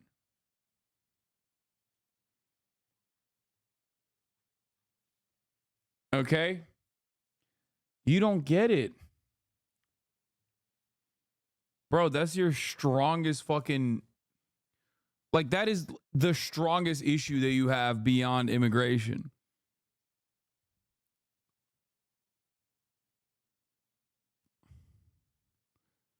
What is your current look on the outcome of the election? Is it still the same, or do you think something has changed in the debate, even if slightly so? No, nothing like fundamentally. Nothing fundamentally changed because Kamala Harris didn't fundamentally change any aspect of her policies or the way she communicates certain things. She just presented a really good case for how she is not Donald Trump. And she is a normal Democrat.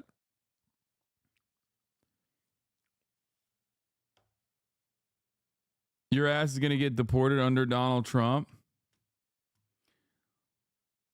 I don't think this is something that I don't understand that liberals say. Like, yeah, okay, I'll go somewhere else then. I'm still going to serve you 3-minute ad breaks, though, no matter where I fucking go. All right?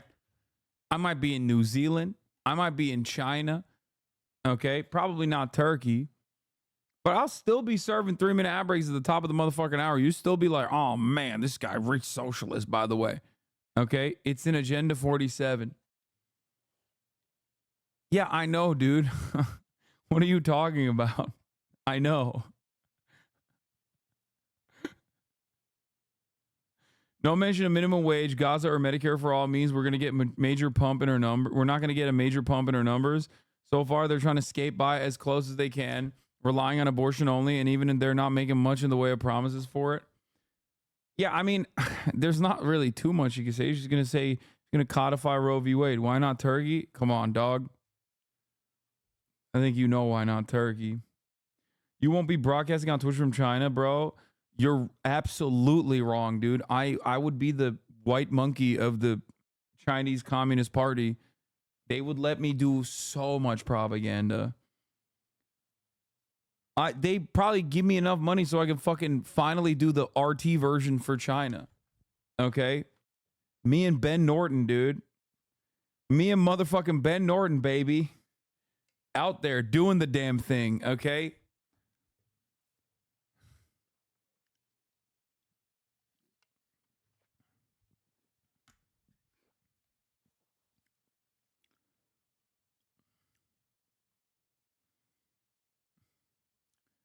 That's the method. Biggest mistake for me was just not learning Mandarin, you know?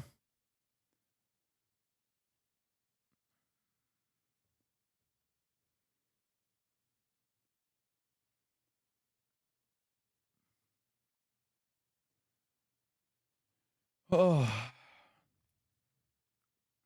Hasan forgets that certain chatters don't understand sarcasm and jokes. It's one of the craziest ways that, like, it honestly, what about Armenia? No, Armenia would fucking welcome him with open arms. The fuck are you talking about? I don't think there's any, I have no beef with Armenia. If anything, they'd be mad because they probably also think I'm like pro-Russia or some shit, but that's it.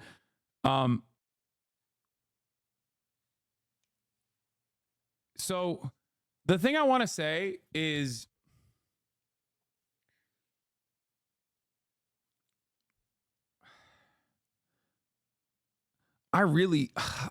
it's been so long.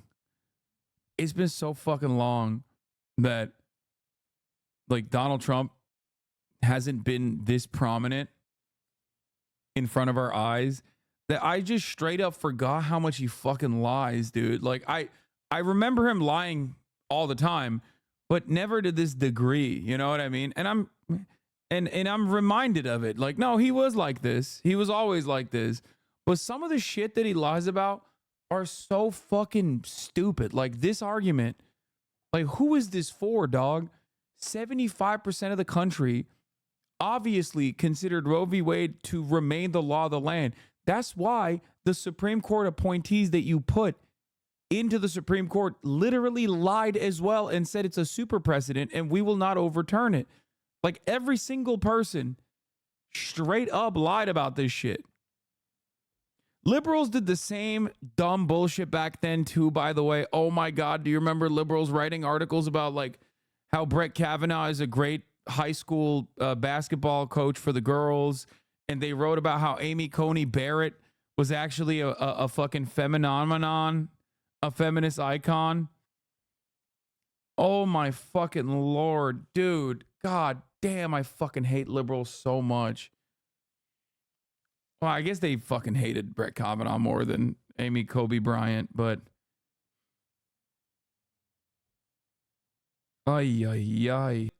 That you can't flex that, brother. Like that comes with the recognition that was actually a good thing. And then the Supreme Court that you fucking made 6-3 supermajority Republican nuked it out of orbit. Like, how are you this person? How are you this fucking dense? You know? It's like, oh yeah, remember the good things that you tried to do for the American population? And then like my Supreme Court fucking ruined it.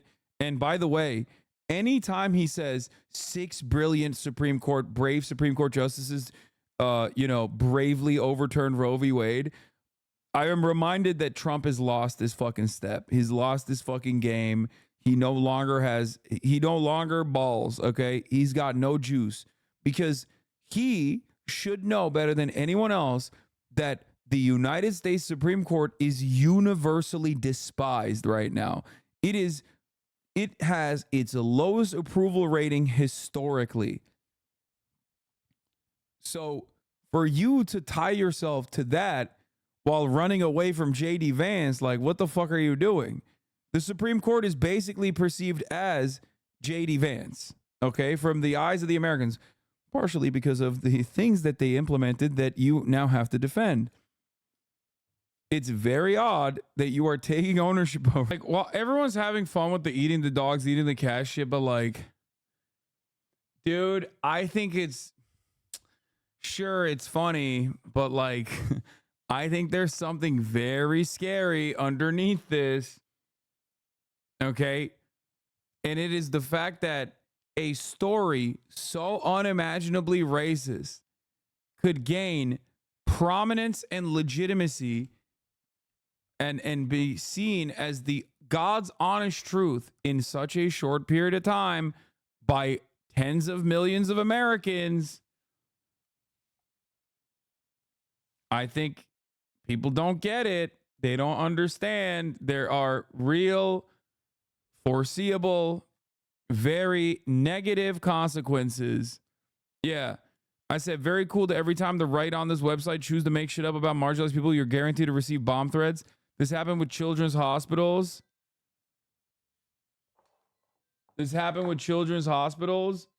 And this is happening again in schools because they made shit up about trans people. Now it's happening to Springfield over Haitians. It's really fucked up. A funny lie that Trump tells all the time. God, I love his deflections. Like it would be really funny if it wasn't like also kind of terrifying that a lot of people believe this shit. But like with abortion, he just says, oh, all the legal scholars wanted me to overturn Roe v. Wade. Every American wanted me to do that, actually. It's like, no, that's not true. And you know that that's not true. And then with like January 6th, he says Nancy Pelosi did January 6th. But also all of the people that were arrested during January 6th, which Nancy Pelosi did, need to be released immediately because they're political prisoners. And also Antifa did January 6th, except all of the people that were arrested were not Antifa. They were patriots and should be released. Like, not a single part of this makes sense. It's like a child lying. Like, you have a child's brain. Okay? Holy fuck. And the worst part about it is, even though it doesn't make any dang sense, hella people believe it. They're like, nah, that's actually, no, he's right. Nancy Pelosi did do January 6th. And also, those guys are political prisoners, even though they were following Nancy Pelosi's orders. Yeah, I mean, they won't hear you, dude. They won't hear you, okay? I mean, he's right, but they won't hear you. Also, you know who's on the Trump train, dude? And this is why I'm definitely voting for Joe Biden? Joseph Robinette Brandon. That's right, folks. In the interest of experiencing true bipartisanship, Joseph Robinette Brandon, as a joke, as a goof, as a gaffe, but I will take it very seriously, put on a MAGA hat. Presidential hat. Presidential seal on it. You want to autograph it? Oh, sure, I'll autograph it. Huh? Yeah. You remember your name? I don't remember my name. I'm slow. You're an old part. You're an old part. Yeah, I know, man. I'm an old guy. And you're an old part, right? I know you would know about that. What? About being old. Oh, I know. All right. I'm a young timer. God, he's so okay. This is, man, he's fucking good. This is why I used to say he's a good retail politician, okay? Because this motherfucker's got Riz, bro. That is Riz, okay? He's good. When he's got it, okay? That's fucking cute. Like, straight up. I mean, he's a genocider, a piece of shit, but in terms of like retail politics, he's doing it. That's why I'm voting for him. That's why I'm voting for him. That's why I'm writing his name, okay? You know, he reminds me of the guys I grew up with. There was always one in the neighborhood. Damn, he just fucking called him out in the entire room. What the fuck? He reminds me of the guys I grew up with. There's always one in the neighborhood. That's crazy. There you go, man. I need that hat. You want my autograph? Hell no. You know my name. Come on. I ain't going that far. Yeah. You said you would do a selfie. There you go.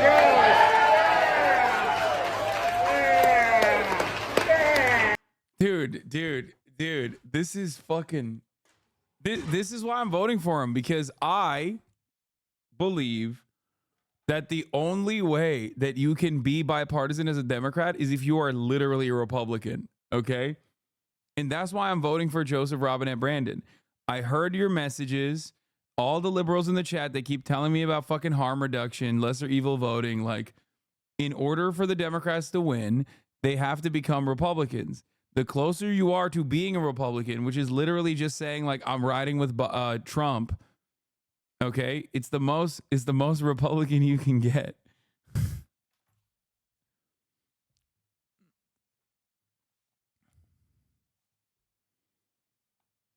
I'm tired of seeing Hogs. I'm tired of seeing Hogs say that Biden did this because he's mad at Kamala for overthrowing him. Yeah. Hey, I'm proud of you now. Just remember, no eating dogs and cats. Hey, they're good. Thank you. They're good. I genuinely don't understand why he did this, because he's just trying to be cute. He's just having a fun time. He should have never put the hat on, though, because it's a fucking power play to give a Trump supporter the presidential hat. But like, putting on the Trump hat is so stupid. Okay. But also at the same time, it's not stupid for him because he's a Democrat. And Democrats want to fuck Republicans. They want to suck Republicans. They want to be Republicans. Remember that. They love Republicans. They want them voting for the Democratic Party. They want to advance Republican policies. Okay? It's a swastika? No, it's not, dude. Shut the fuck up. And even if it is, like, you know, you can make the same argument about the Democratic Party too. Hey, hell yeah, brother. Maybe he's a big Hank Pecker fan.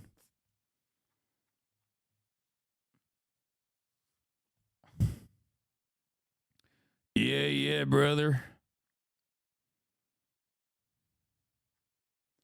Hell yeah. He's got my vote. He's got my fucking vote, let me tell you. Writing in Biden, he's got good smarts because he's pro-Trump. Good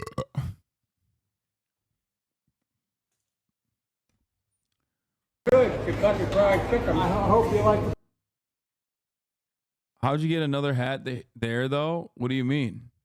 Both presidential candidates are back out there campaigning after Tuesday night's presidential debate, watched by some 67 million Americans, which is not an NFL number, but pretty good for everything but football. And you were just saying Trump is like Hitler? Bro, they're both like Hitler, okay? Benjamin Netanyahu is like Hitler. They're all Hitler. It's just Western politics, okay? It's just one Hitler after the other. What do you want me to do? Sometimes I got a meme. there is continued conversation and fallout this morning about a phony, fear-mongering claim about immigrants from former President Donald Trump. Was referring to Springfield, Ohio, where an estimated controversial take. I happen to think there's a difference between Trump and Harris. Yes, there is. Okay. Donald Trump, no new wars, baby. That's right. He's the peaceful dove. Okay, I'm done. I'm done memeing. Listen. Yeah, the difference between Kamala Harris and Donald Trump in terms of how the Democratic Party operates is 4 years, okay? Watch this space. 4 years in the future, you'll see Kamala Harris, maybe 2 years in the future, because that time frame of like Democrats catching up to Republican policies is actually shortening too. You know, we'll see. 2 years. Come midterm elections, Kamala Harris is going to be advocating for mass deportations too, I think. Fuck. 15,000 new refugees from Haiti have settled into a city that only had about 60,000 people as of 2020. Lilia Luciano went to Springfield to talk to people there about changes in their city. At this community center, Haitian immigrants get food, clothes, and help finding work. They're here, and they're our responsibility. Casey Rollins, who runs the St. Vincent de Paul Society, says the supplies are an open-armed welcome from this community for asylum seekers, especially from Haiti, fleeing violence and starvation from a country in collapse. They work 3 jobs. They just never stop working. But when it comes to immigration, Springfield has become tense since last August, when a minivan driven by a Haitian immigrant without a valid license collided head-on with a school bus, killing 11-year-old Aiden Clark. We're not taking any more. And who can stop them from coming? The pain in the community has been real for a while. What does it feel like, though, to hear the kinds of things that are being said? Unfortunately, it's about Haitian. The bad topic is the Haitian people. I'm not too afraid of that. Because I think it's gonna pass. Springfield was once a manufacturing hub. Since 2000, jobs have dropped by nearly half.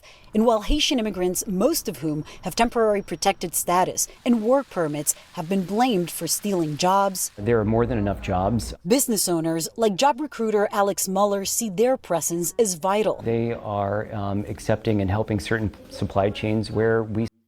Do you agree with Sam's take that this will cause an economic renaissance in Springfield? It already has started. Dude, whenever there is a mass influx of migrants into any particular area, it 100% helps the economy. These people are fucking delusional. They're just straight up primed to look at the conditions deteriorating around them. And then some guy comes in and says, it's the black people that caused it. And they go, oh, yeah, you're right. It is the black people. That's it. Why have they gone to Springfield? Because there were a lot of job openings in Springfield. That's it.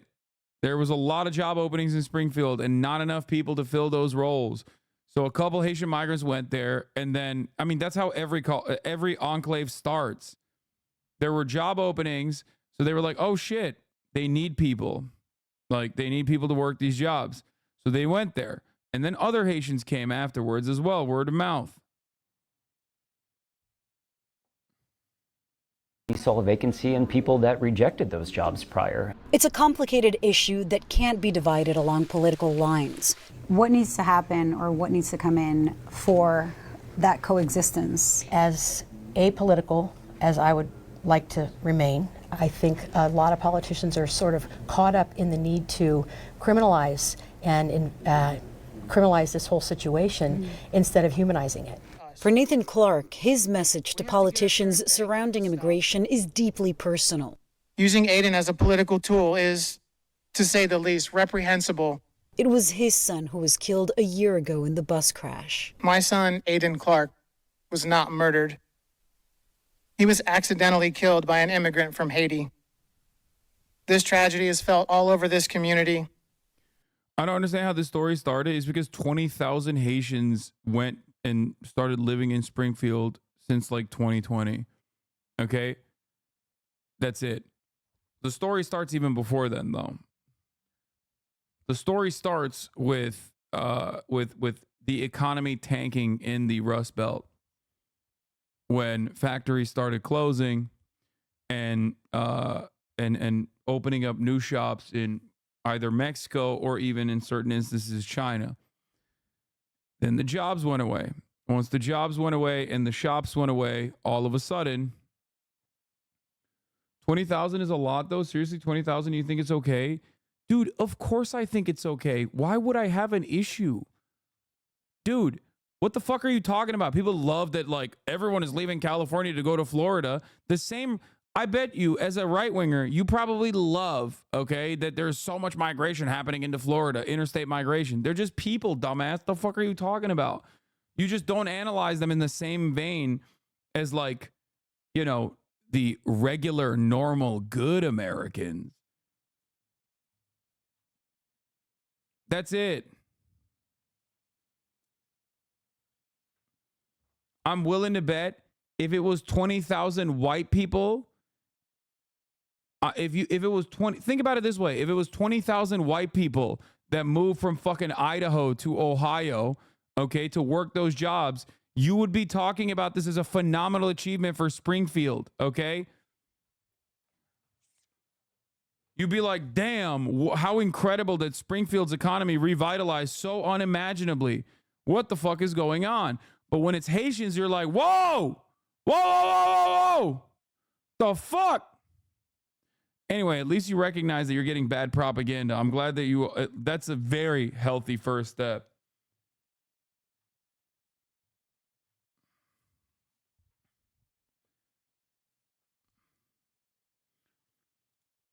Anyway, that's it though. That's literally it.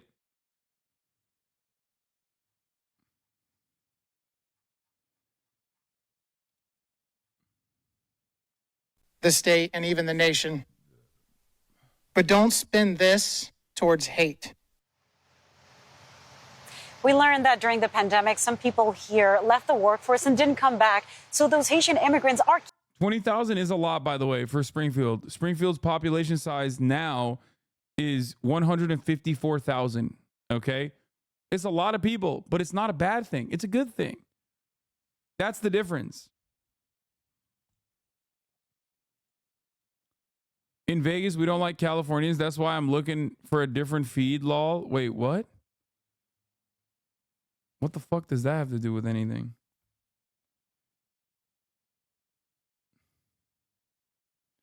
This chatter is an anti-woke YouTube grifter. Mecha Random is an anti-woke YouTube grifter. This is their real Twitch account. How the fuck did you figure that out quickly like that? That's crazy. I thought he was being kind of normal about it.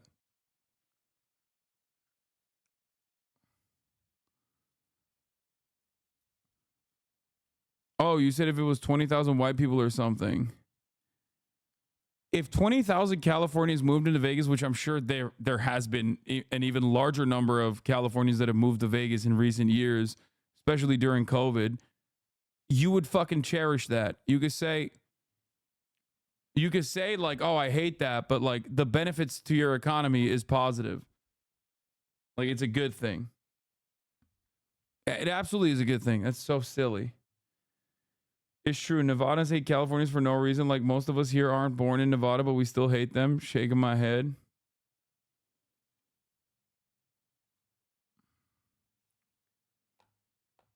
Yeah, see, nearly 158,000 people relocated to Nevada from California since 2020.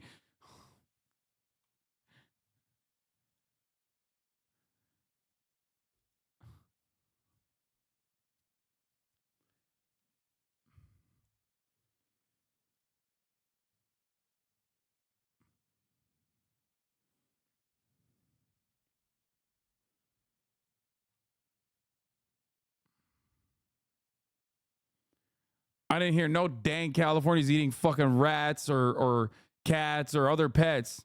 Wonder why. Wonder why these people are being analyzed differently. Perhaps there's some other reason as to why this has become a major story. Ain't nobody talking about Californians bringing diseases to Vegas.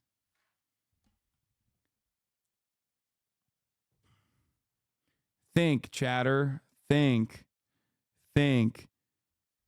People didn't fucking complain about this with Ukrainian refugees either. I wonder why.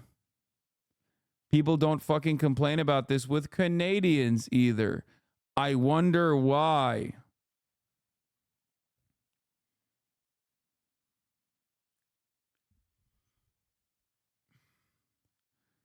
It's because they're Haitian. That's it. For those of you who are not understanding.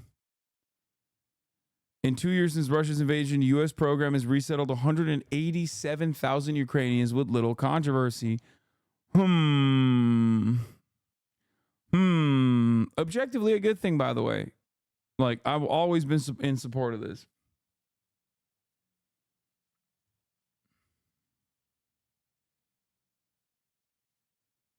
Chatters moved the goalpost to legality now.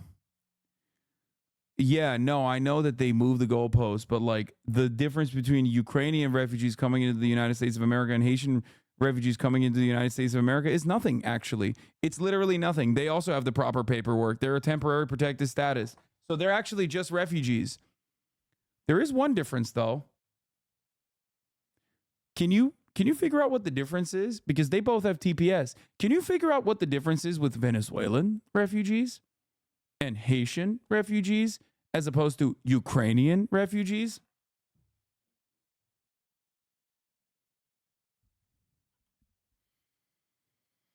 I'm having a really hard time trying to figure out, because it's not like they all speak English.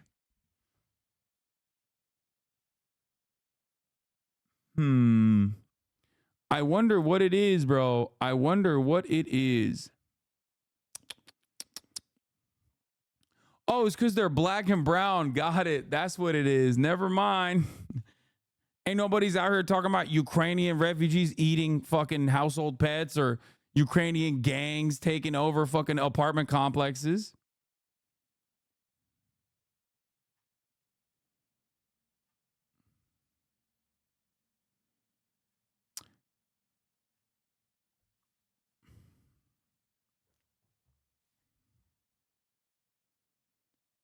Yeah, what was that about, dude? What the fuck was that about?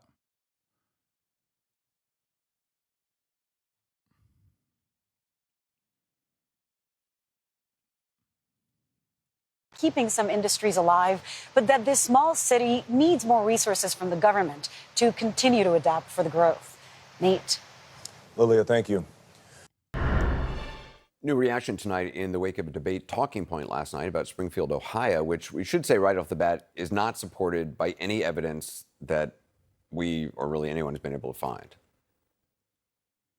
In Springfield, they're eating the dogs. I also don't really like this. Because it's like, just say it's a lie, man. It's a lie. We haven't been able to find evidence for this claim that they're making is not strong enough, okay? Just say they're lying because they're lying. And I think they know that they're lying. They don't give a shit. So you might as well just openly address that that is what it is.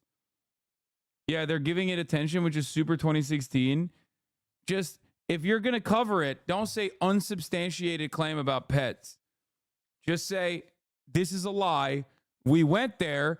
We talked to officials. We talked to cops. We talked to the Haitian people. And we didn't talk to the most inbred racist hicks that call all the Haitians, like, you know, sand N-words or whatever. Which is wild because, like, that's not even the proper racial terminology for Haitian people, but, like, that's besides the point. Okay? And that's it.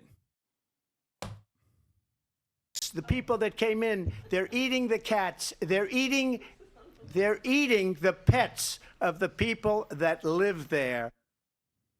He's talking about black people, Haitian migrants. I agree with you, but wouldn't the counter argument be that they're coming from a broken economy, having less to offer? Not that I think this, just that I don't know better and would like to understand.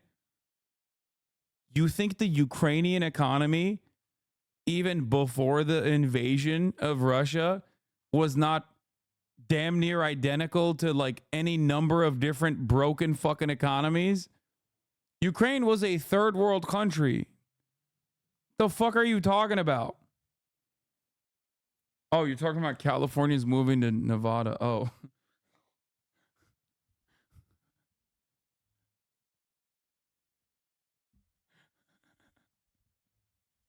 I thought he was trying to be like, no, you don't understand. Like,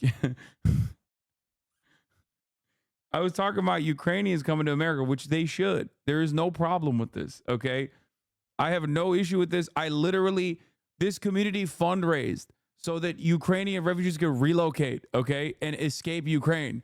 So, like, 100%. This is not only something that I agree with, but also something that I funded and facilitated and supported, okay? A lot more than I can say on this issue than, like, all these other fucking random, like, I'm pro-Ukrainian because I want them all to fucking die type accounts on Twitter, all right? I have done more than Drew Pavlo for Ukrainians and Ukraine in general. Just want to point that out. For that fucking little piece of shit gets another check from some ultra-Zionist fascist dude to do the worst type of defense for Israel. Do you know what the fuck third world means? Okay, shut up. You know exactly which type of terminology I used when referencing Ukraine. Ukraine is a developing nation, okay? I don't care about its alignment. Ukraine had the same conditions of every other developing nation. Okay? Of course, Moldovan Mama Liga gets mad. And even then, significantly better than Moldova, okay? At least they have 44 million fucking people before Russia invaded. What the fuck does Moldova have? 8 cows. Don't get me fucking started on this.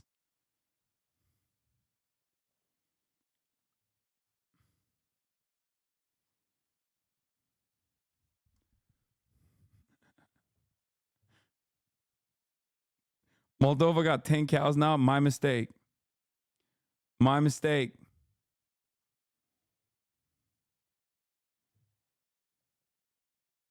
Migrants.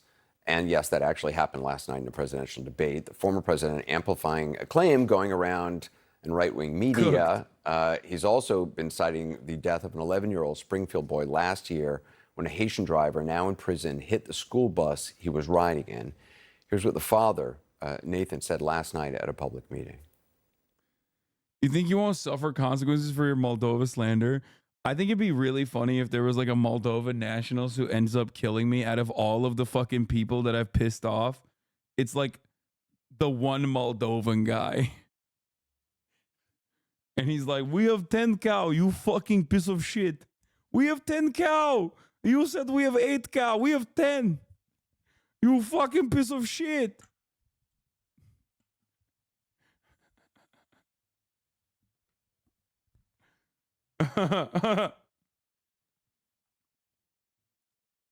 They have spoken my son's name and used his death for political gain. This needs to stop now. They can vomit all the hate they want about illegal immigrants, the border crisis, and even untrue claims about fluffy pets being ravaged and eaten by community members. However, they are not allowed, nor have they ever been allowed to mention Aiden Clark from Springfield, Ohio. Well, tonight, Aiden Clark's dad built on his remarks, saying in a statement, the attention brought to our case in the last few weeks is 100% politically motivated. We've been grieving for over a year now, so why are you suddenly concerned? Politics. More on the politics of that and the related theories, conspiracy theories about house pets from CNN's Omar Jimenez. When you hear allegations of Haitians eating dogs and cats and taking them off the street and stealing them from people's yards, what is your reaction when you hear that? It was shocking to me, honestly, because the first question I asked myself, where in the world do people are eating pets? Viles Dorsonville is the head of the Haitian Community Help and Support Center in Springfield, Ohio. He came to the United States about 4 years ago from Haiti, and he hasn't just questioned the nature of the recent rumors, he's questioned what they will do to his community. It's just like xenophobia, it's just like bigotry, discrimination, and racist. And they do not normally take time to see the impact that can have on the mental health of the immigrants fleeing the country from all kind of chaos. To be clear, former President Donald Trump's claims are not supported by evidence. In a statement to CNN, a spokesperson for the city of Springfield said there have been no credible reports or specific claims of pets being harmed, injured, or abused by individuals within the immigrant community. But all of this has also come as part of a very real surge in Haitian population in Springfield. We have realistically been saying 12 to 15,000 immigrants is what we have counted through the health department and other agencies. And they are here legally under the immigration parole program. Once here, immigrants are then eligible to apply. By the way, if you want to understand why fucking Springfield is so angry all the goddamn time, or the people that you've seen in those videos are so fucking angry, Springfield is one of the highest crime rates. Springfield, as of 2021, before the Haitian migrants came into Springfield, Springfield had one of the highest crime rates in America compared to all the communities from all sizes, from the smallest towns to the very largest cities.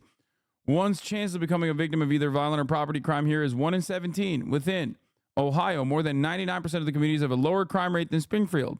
In fact, after researching dangerous places to live, Neighborhood Scout found Springfield to be one of the top 100 most dangerous cities in the USA. Okay? This was before Haitian people came in. This shows me and everyone else that understands how crime works that obviously Springfield is a underserved community that has been left behind, that of course had a shit ton of issues.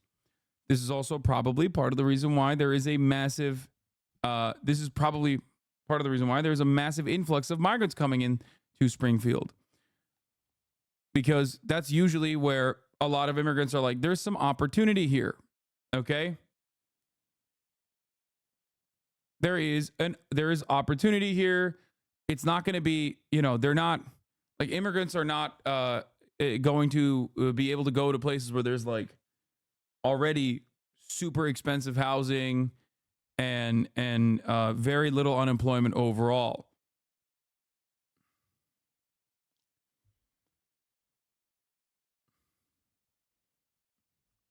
That's probably why they went to Springfield to begin with. And in that situation, they actually unironically end up making the town thrive, which then leads to more tax revenue, which then over the course of many years allows the town to fix itself. And then it allows the town to become gentrified. And then the cycle continues. Okay?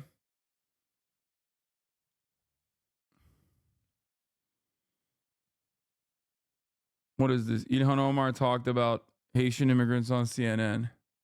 Overall, it's obviously a much more complicated and nuanced picture than what the Trump Vance campaign are painting about what's happening in Springfield. But when you hear a false claim like that amplified to nearly 70 million people, do you worry about what it means for the Haitian refugees who are living in places like that? Well, first, I want to say just the insanity of having a senator a candidate for vice president and a former president and now a candidate for president, really talking about memeing into reality. Yeah, Springfield has more people living there in 1920 than it does now. It was a dilapidated, dying town that was injected life by immigrants. Yes, exactly. Same with Hazleton in Pennsylvania.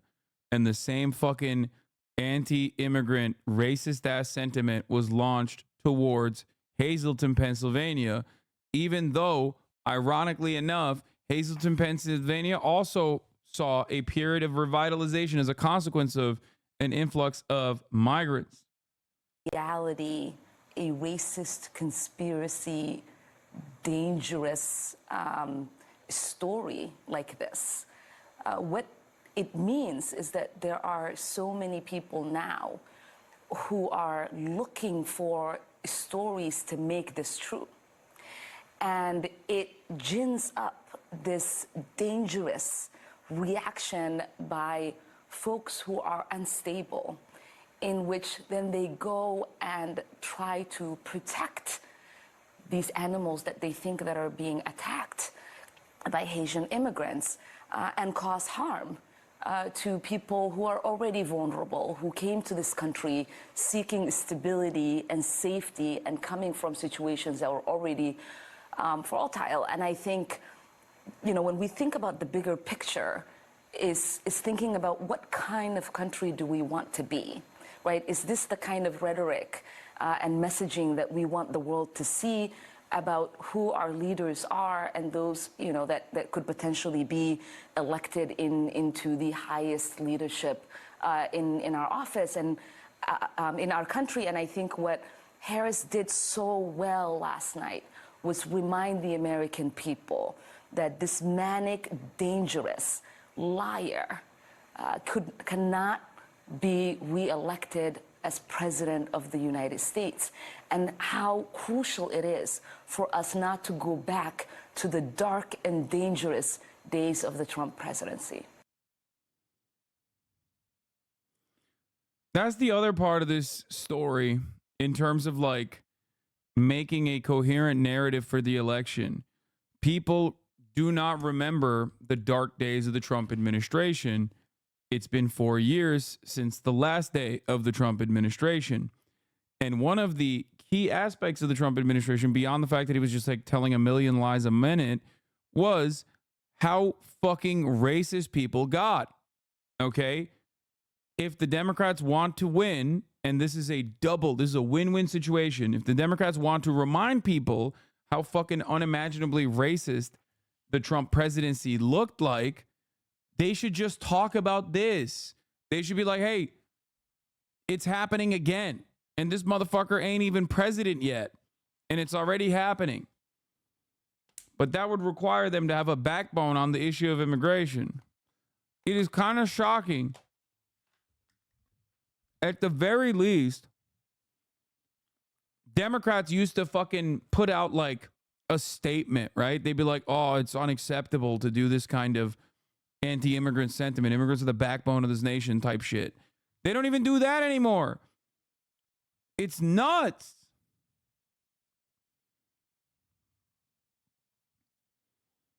It's fucking nuts.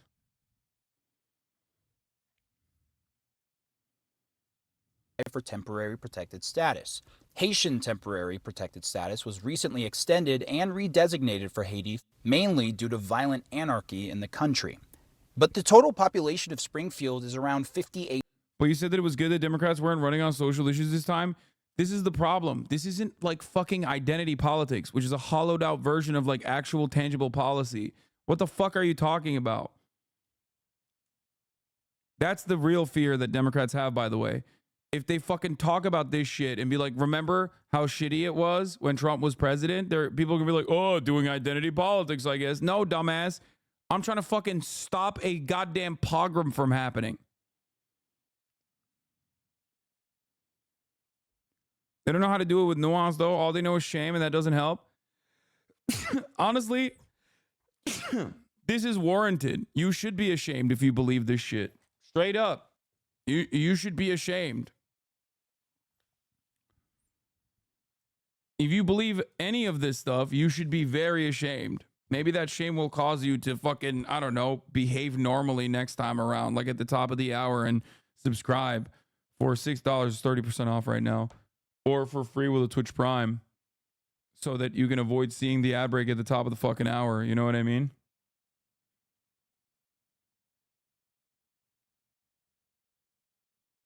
Who knows?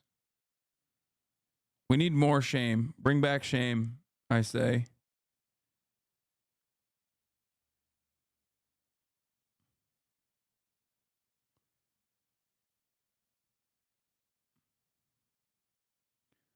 Here's the ad break now. 8,000. So that's around 25% Haitian, and the growing pains in the community have not always been easy. State officials say it's stressing resources. That obviously represents a massive increase based upon percentage of the population in Springfield. It is unprecedented in such a short period of time. The federal government simply has to be part of the solution. They have to step up.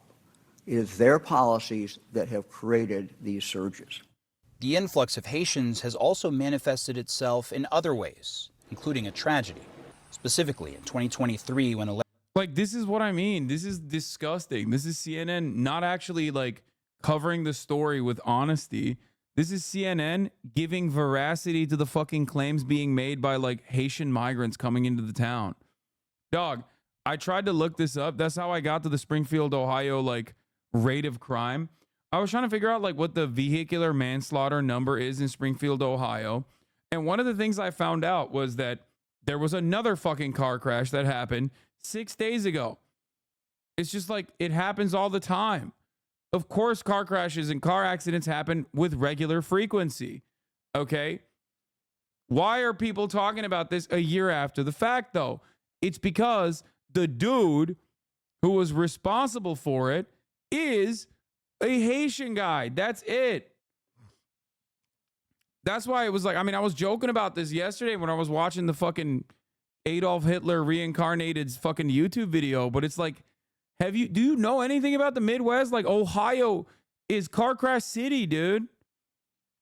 The fuck? These motherfuckers don't know how to drive sober, okay? It's crazy that they're like, I can't believe it, dude. A thing that is insanely commonplace must be the Haitians. Like, that's crazy. That is a crazy thing to think.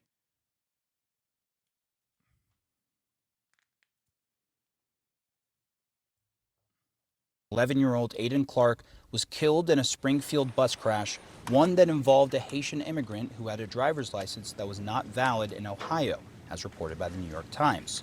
Aiden's father... You're wrong, Florida has the car crash state? No, dog. Ohio literally has party plates. What are you talking about? So you can honk and party with the fucking party plates people. Father declined to speak on camera, but as others have posted about the tragedy recently, he told CNN in a statement, "We just want our family out of the news and for Aiden to not be mentioned in regards to politics."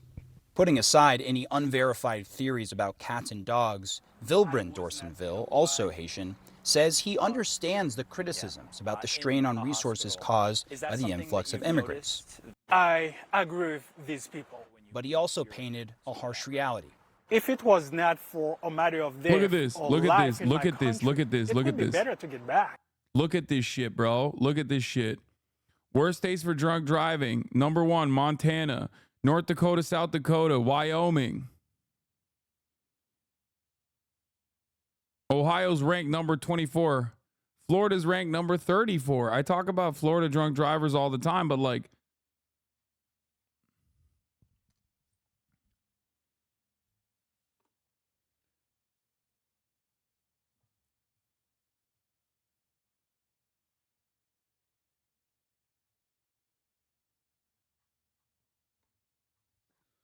oh.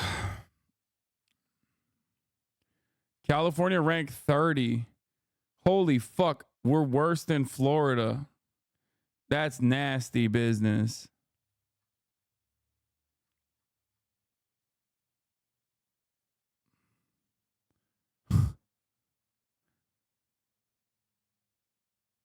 New Jersey is the best state for drunk driving, as in like, I mean, the worst state for drunk driving.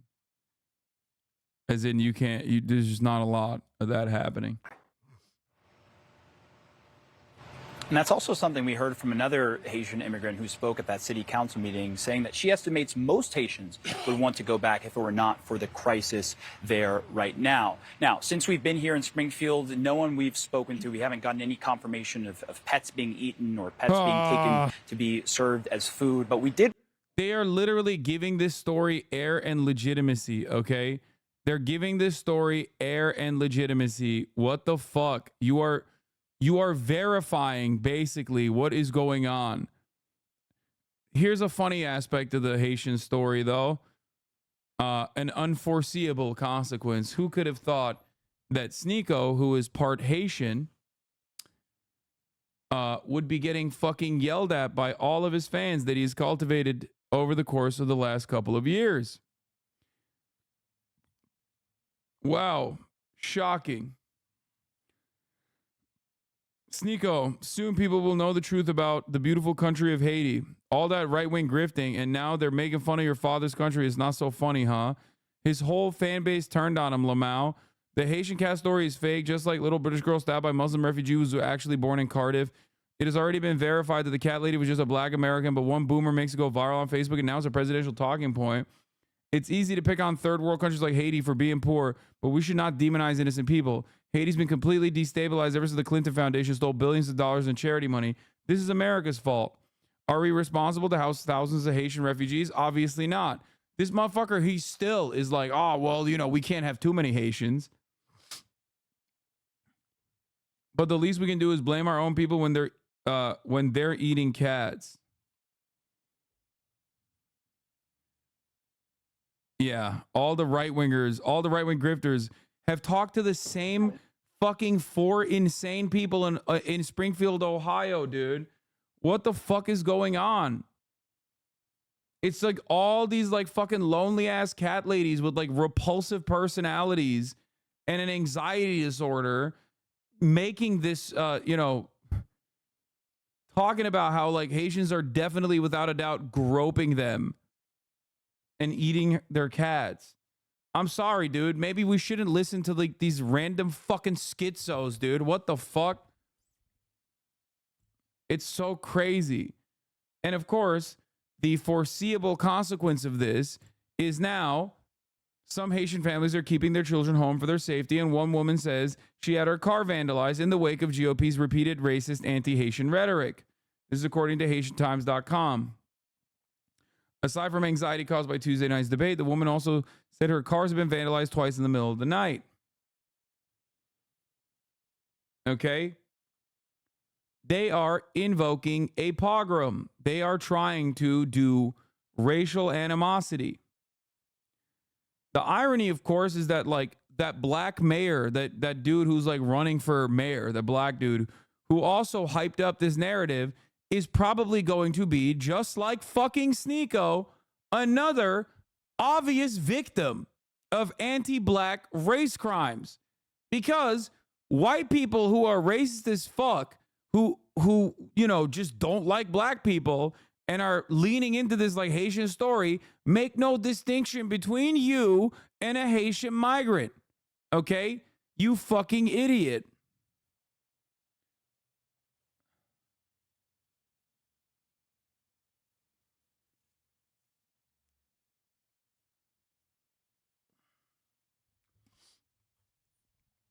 Document of a bunch of car accidents in Springfield, Ohio only goes up to 2021. Why is this a Google Drive?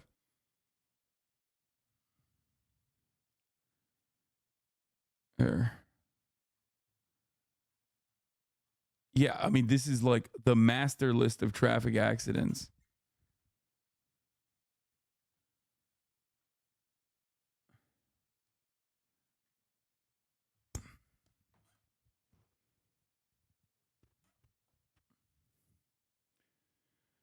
Oh, kind of cool to see the U.S. copying the UK for once. Your nation is fully, your nation is fully fallen, I'm afraid.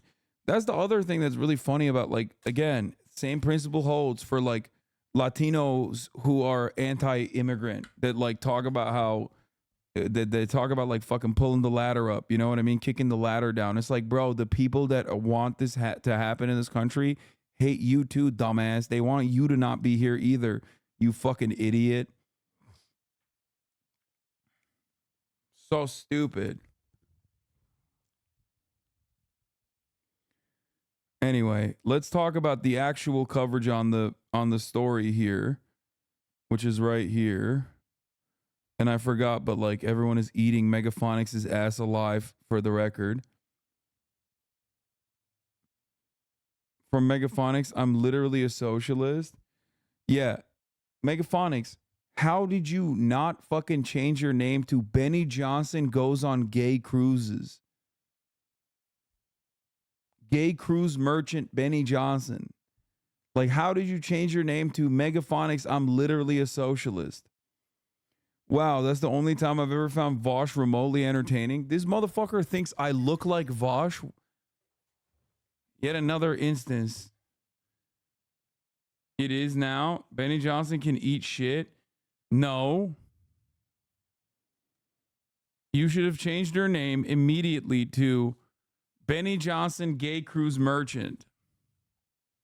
It's probably too late now.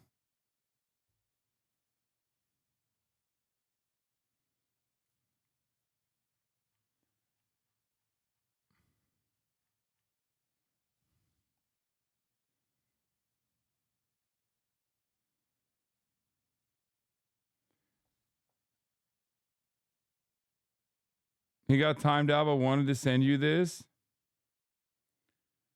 The guy who originally mixed this is having a meltdown because it's not pro-Trump and he's literally a socialist. Receipt in the comments. Well, it's our song now, comrade.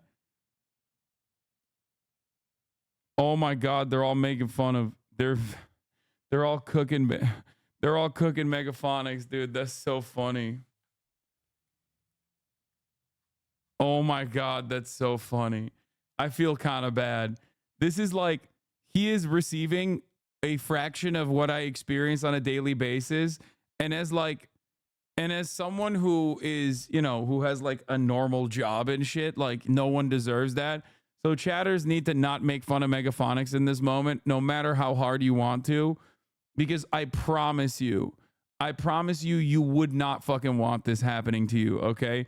There are probably so many unhinged psychopaths that are up his ass right now. Okay. Wait, please play the song. I played it in the intro today. I mean, here's a good example. Well, this is not Megaphonics. This is Caitlin Clark, who was also famous, but people are very mad at Caitlin Clark because she liked Taylor Swift's post about how she's endorsing Kamala Harris. Definitely, Cobra Bill says, definitely should have stayed out of politics, Caitlin Clark 22. Love watching you, but now I refuse after seeing you support Taylor Swift and Kamala. Okay? God damn it. God damn it. It's like, dude, you're that fucking bent. What's wrong with you? Here. Was just starting to finally pay some attention to the WNBA because somebody was actually worth watching. Then you caved, says Hogan's Guitars USA. Why did you like Taylor Swift's post about endorsing Kamala? Kelsey Living and Laughing says. Please don't. Jay Gale, this is definitely an old lady. She's got an old lady dog. Please don't get sucked into politics. Taylor Swift is fully endorsing candidates that want to allow children to be surgically or chemically treated to change their bodies permanently without parental consent. Do your own research. Think she's a phenomenal entertainer and talent otherwise. Be a meat eater, says, dang, supported you when all the liberal WNBA player were against you, but can't support someone that is voting for Kamalama, who policies will hurt the future generations. Ability to own a house or get a high-paying job. You should be out of politics because I was against the bad treatment you have in court, but now I can care less about you. If you like Kamala, I don't like you. Bye. You do realize she hates women's sports, right? MT5918 says, we lost another great baller.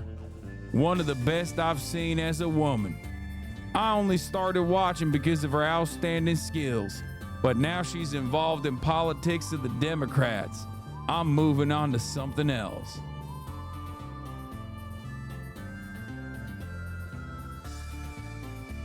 Hell yeah, brother.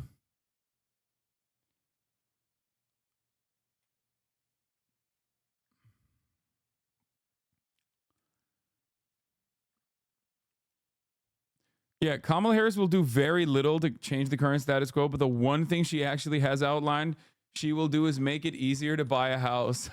I know. It's pretty funny that resentment runs so deep that they're like, Kamala Harris would never offer me hundreds of thousands of dollars to buy my first home.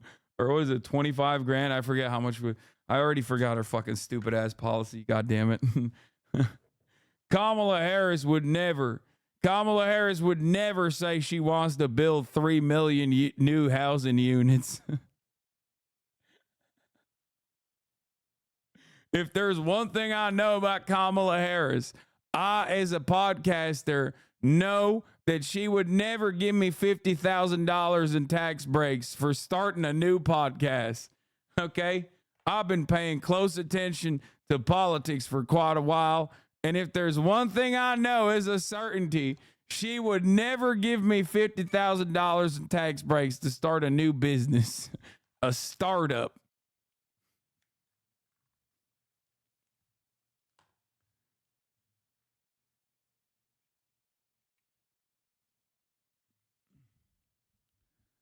Here's a lady burning Taylor Swift records while expressing concern about cats eating migrants. Healthy political environment you got here.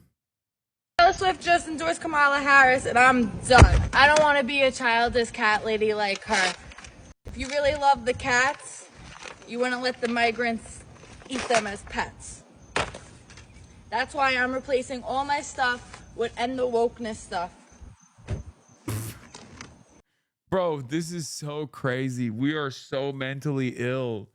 We are so mentally ill as a society. This is not like, it's pretty funny because I do personally believe that unless like there's full-blown economic collapse, okay, unless like, the price of food got to a completely unsustainable level. I'm not talking like the 8% to, the 20-point bump. I'm talking like 200 points, right? Like I'm talking hyperinflation. In the absence of that, the only thing that Americans will do in terms of fascism, because we have no organizational capability and no like underlying ideological interest in doing fascism other than like letting the American system carry out our fascist desires, like it's always just going to be, what do people do? What do people do whenever someone is in the crosshairs? Haitian migrants are in the crosshairs. They call the police. They issue a bomb threat. Like, Americans are too fucking fat, too diabetic, too heart diseased to actually like, and too self-involved and too much invested in like the continuation of the flow of the treats to actually get together along like similar principles and like build a coherent fascist movement. We are far too atomized, exactly, to like put together like a real brown shirts type situation. And that's precisely the reason why so much of this like outward like resistance sentiment to like to whatever the fuck they perceive as a real problem happening is always like expressed through commodities. I'm burning my Taylor Swift t-shirt. I've purchased anti-woke t-shirts. So like even our fascism is just so relegated to the fucking cul-de-sacs, the suburbs, and so tame in comparison to like even the fucking EDL and the way that they moved to do like immediate pogroms in the fucking UK. All right. Americans are far too comfortable, is what I'm saying. Okay, and they're not gonna go out and do shit. Like, instead, they'll go out and fucking call the cops to do shit for them. That's why they'll just like SWAT someone, right? That's why the most you get is like lone wolf attacks, which are obviously horrifying and completely fucking unacceptable. But like, that's the most that ever occurs, right? Ultimately, it's always still about your consumer goods. You're burning your consumer goods. You're substituting one consumer good, one cultural signifier for the next. January 6th, though, incredible. Exactly. January 6th is straight up that's my argument. January 6th further proves my argument. Do you think that that was like an organized militia movement, or do you, and also with a coherent agenda? Because it wasn't. It was led by the fucking president too, and that's the most they could do. There was no military coup. There was nothing. Okay? Yeah. A bunch of fucking fat real estate developers and HVAC business owners flew, some of which on private jets, to Washington, D.C., and all they did was take a shit on Nancy Pelosi's desk. What are you talking about? What are you talking about? They just went in there and took selfies, dog.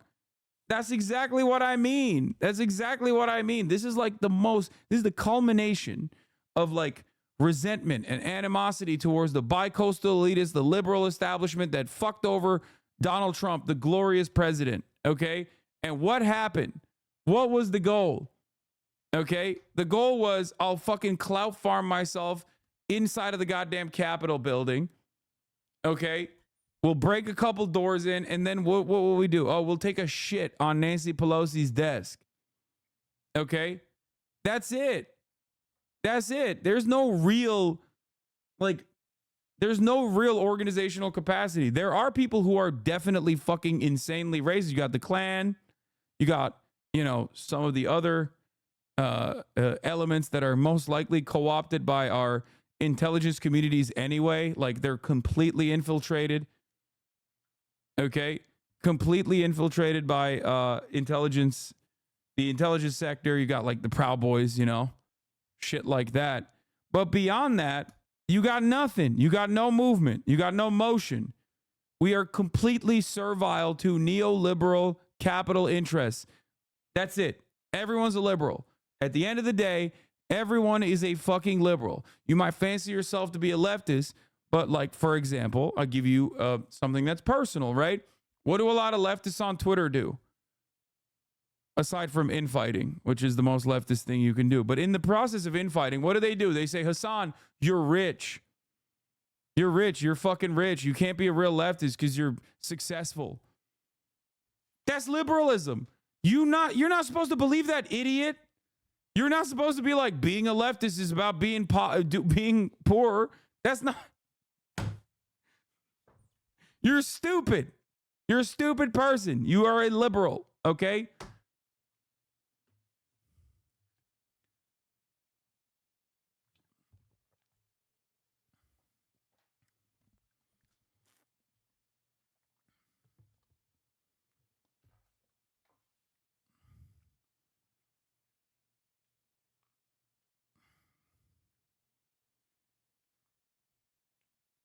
What is this? Hasan screeching for so 9? Embarrassed by it. In Springfield. Oh yeah, this one went viral. This one went viral. So embarrassed by it. In Springfield, they're eating. And then I saw the comments of it, and it fucking broke my brain, dude. Here, let's watch this, and I'll show you the comments to understand how fucking brain broken we are as a society. The dogs, the people that came in, they're eating the cats. They're eating the pets of the people that live there. And this is what's happening in our country. From the perspective of power, isn't that neoliberalism working? My bad, I can't type. Yes, it is.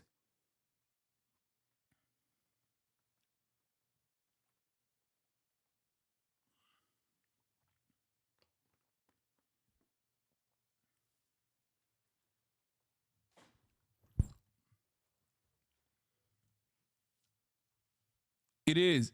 But here, watch this shit. And it's a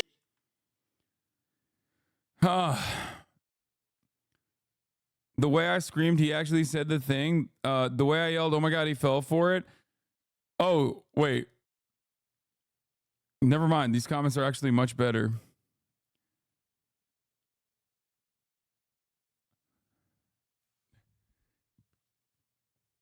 These comments are much better. When I first looked at this, the comments were like, actually, it literally is happening, dumbass.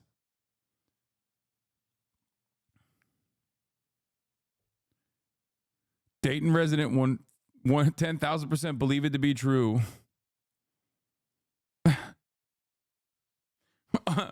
Lol, okay, same. And I believe it to be false. What now? Some people believe that the world is flat and lizards control the Vatican. What can you do?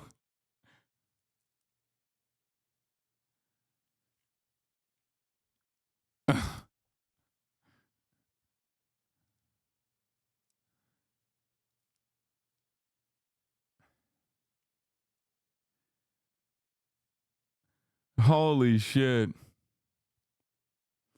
I had a lot of those from my Haas talk. I heard a rumor that comments are sorted differently for people and show negative or positive comments on top. I don't know how it's based on, though.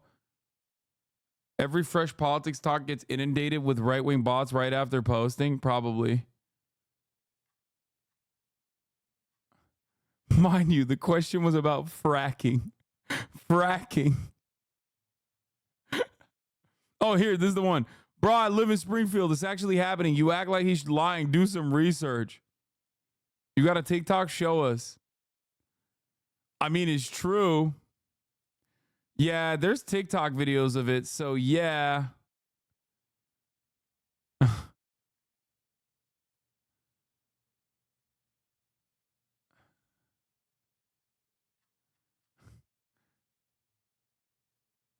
That's awesome.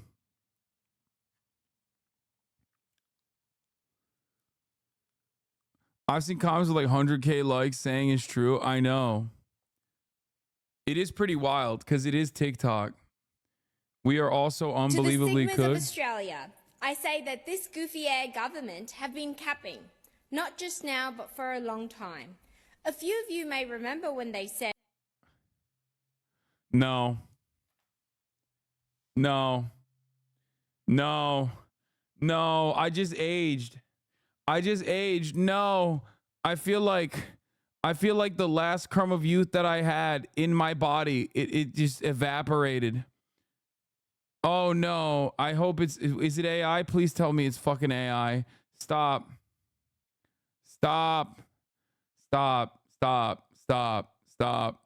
It's fake. It's not real. It's not. Continue to dump on Trump because of the eating cats issue will create blowback on November 5th. Haitian voodoo is in fact real. And to dismiss the story out of hand. I just gotta say, this is the funniest response, by the way, to like everything that's going on.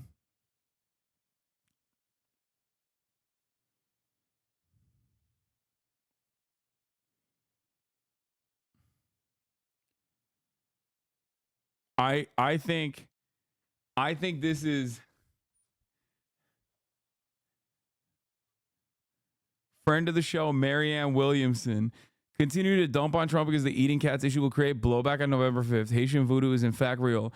And to dismiss the story out of hand rather than listen to the citizens of Springfield, Ohio confirms in the minds of many voters the stereotype of Democrats as smug elite jerks who think they're too smart to listen to anyone outside of their own silo. Yeah, I think personally, this is mathematically the funniest way to approach the story. She not only said that, like, no, you don't understand, like, Haitian voodoo is real and they are definitely stealing cats to do Haitian voodoo. Okay. But she also said liberals are out of touch for not believing in Haitian voodoo or the fucking racist Springfielders. The racist Springfielders who also claim that it's happening. I did not say that such things are happening in Springfield.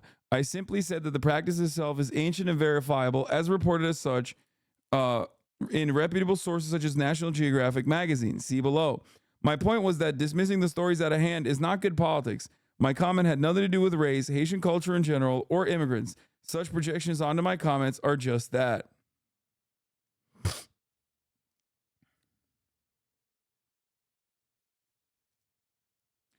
Black Americans, no, not the cross Haitian people. We are superstitious as fuck. Oh my God.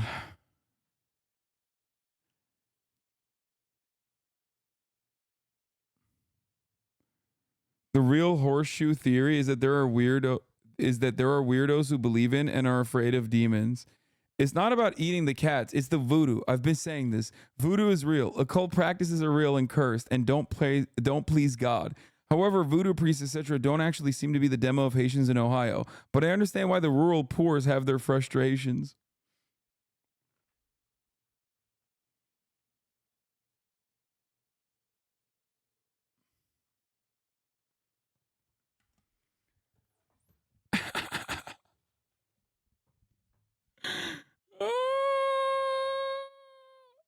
This is Louis C.K.'s current girlfriend, by the way. Wait, Louis C.K. is hitting that? That's crazy.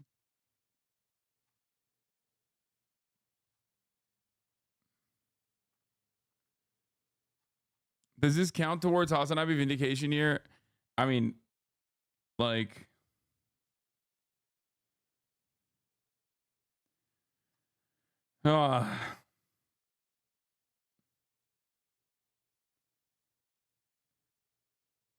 realize, I mean, I thought that you were a crystal mommy is what people are calling you in a not bad way, in a good way. Well, if I'm reposting that. It wasn't necessarily a bad thing. Yeah, well, but it has been used to minimize. Let's not kid ourselves. Okay.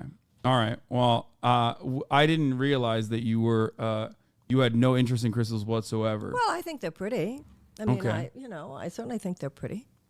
Okay. All right. I didn't realize.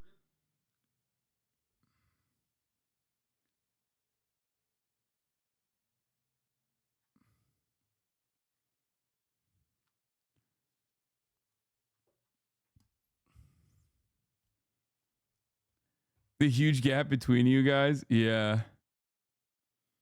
She ate you up. Yeah, y'all were simping for her too at the time, being like, she fucking cooked.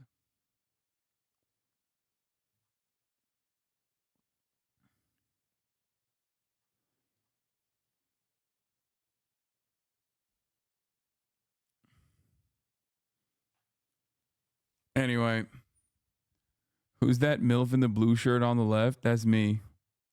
I'm the MILF.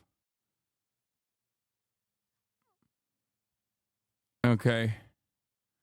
Holy shit. Bro, she knows where you live. What is this Hasnain 3, eating? 2, 1. America. Kamala. America. Trump. America.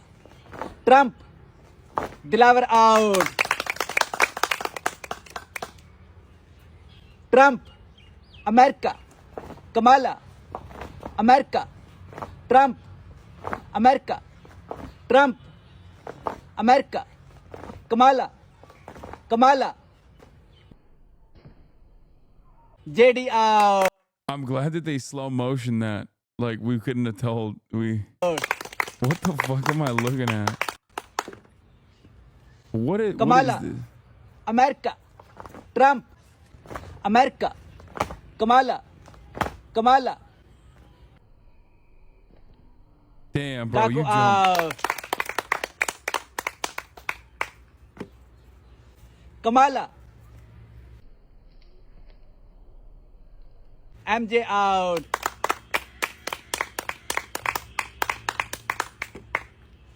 America. Bro, swat the Trump. flies off the pizza, bro. America. Kamala. Kamala. America. Trump. America. America. I believe in him. The one in the front. I believe in him. Like, I feel like he's locked in, dude. Kamala. Don't disappoint me. Oh, he's done. Biggie out.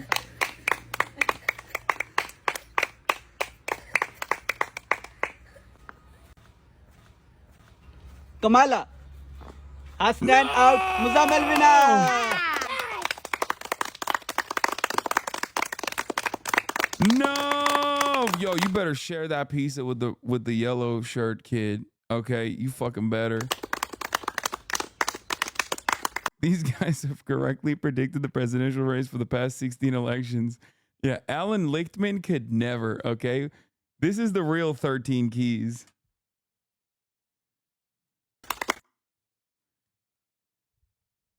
That's the real 13 keys.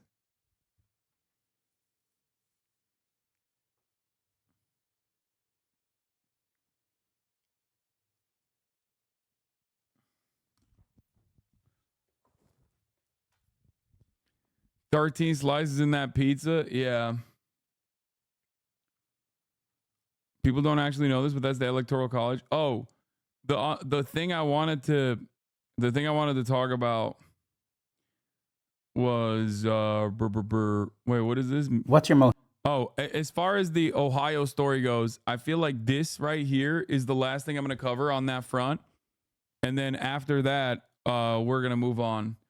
Wukong early, bitches 5:30. It's not even early at this point. The small city of Springfield, Ohio. Today, the small city of Springfield, Ohio, found itself at the center of a fraught election year issue, immigration.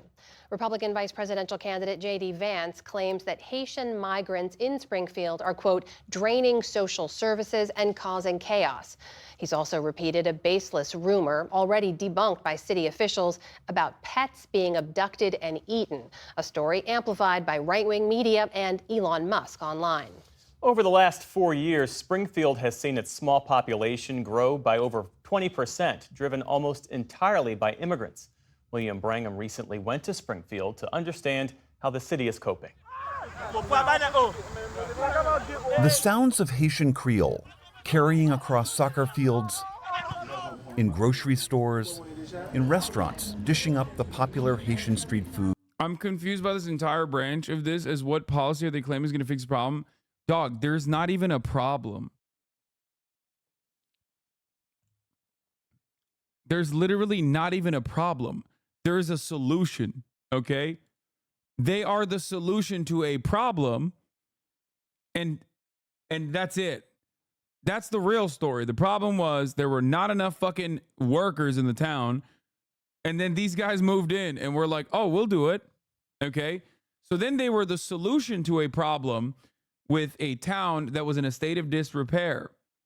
And what's crazy about it is that in spite of the fact that this like immigrant influx, just like historically in many other American towns also in a state of disrepair, has only contributed positively to the economy of this fucking town that was left behind, is now being treated like there's some major issue happening. Like they've collapsed the entire country. Food pate code. It's striking hearing all this in the heartland of the United States, Springfield, Ohio. Springfield's a small blue-collar city with a familiar story. Much of the factory work left decades ago, and the residents followed. Yeah, the only problem is that they're black. There has been annual changes in and mass migration into other states. Okay. Nobody wants to leave Texas feeling an economic boom. They say the same thing about Florida. They say the same thing about Texas. They say the same thing about any fucking state that people move to unless they're black. That's it. Okay. That's literally it. It's so fucking stupid and so patently racist, like so transparently fucking racist. It's crazy. Ain't nobody said this about the 187,000 Ukrainians that have been relocated inside of the United States of America. Nobody says this about like American citizens from one state moving to another. They only say this about Venezuelan migrants and Haitian migrants. A community of more than 80,000 emptied out to less than 60. That is, until the last few years. Our churches, we see new people. In the pews. Yes, absolutely.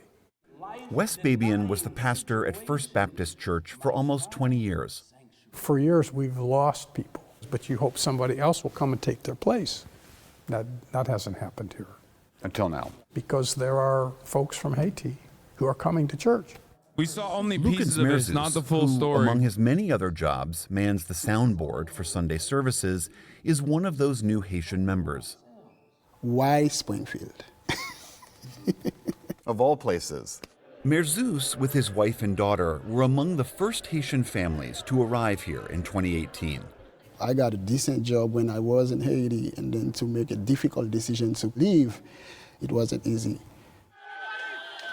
The reason they left is their home country is disintegrating.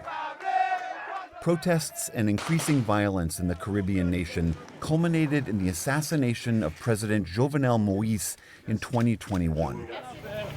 Since then, the country spiraled. Armed gangs currently control 80% of the capital, Port-au-Prince.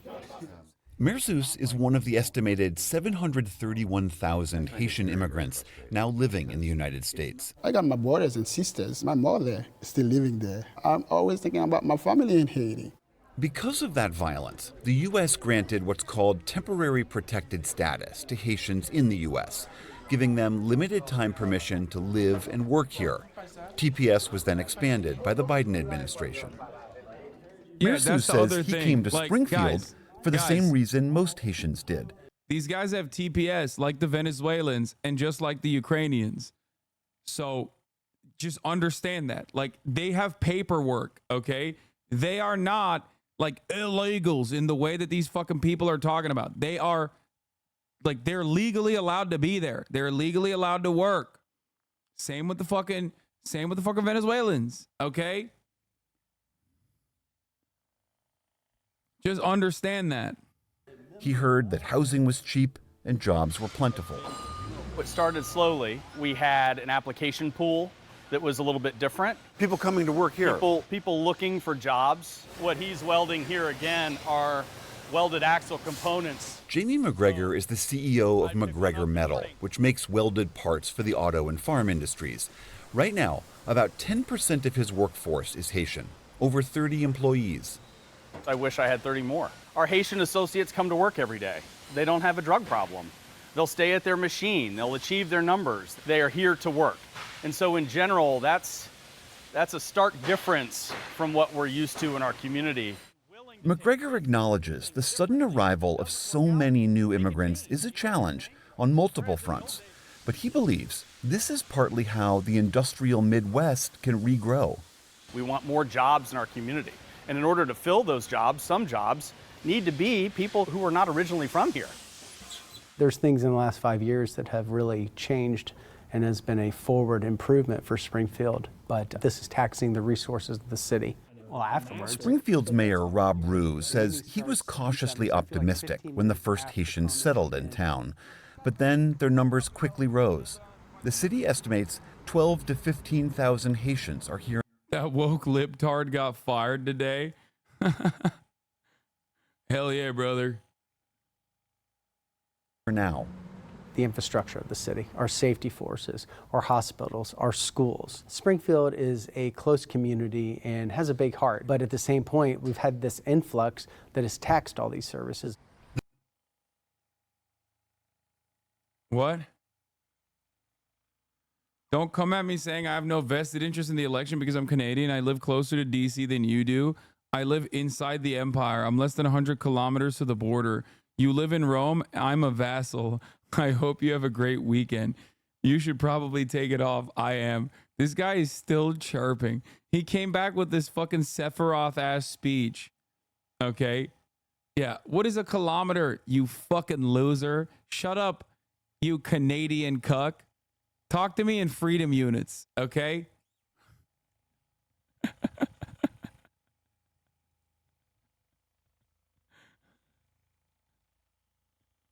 I'm kidding. Don't get butthurt. That was a joke. Sephiroth died. I'm still here.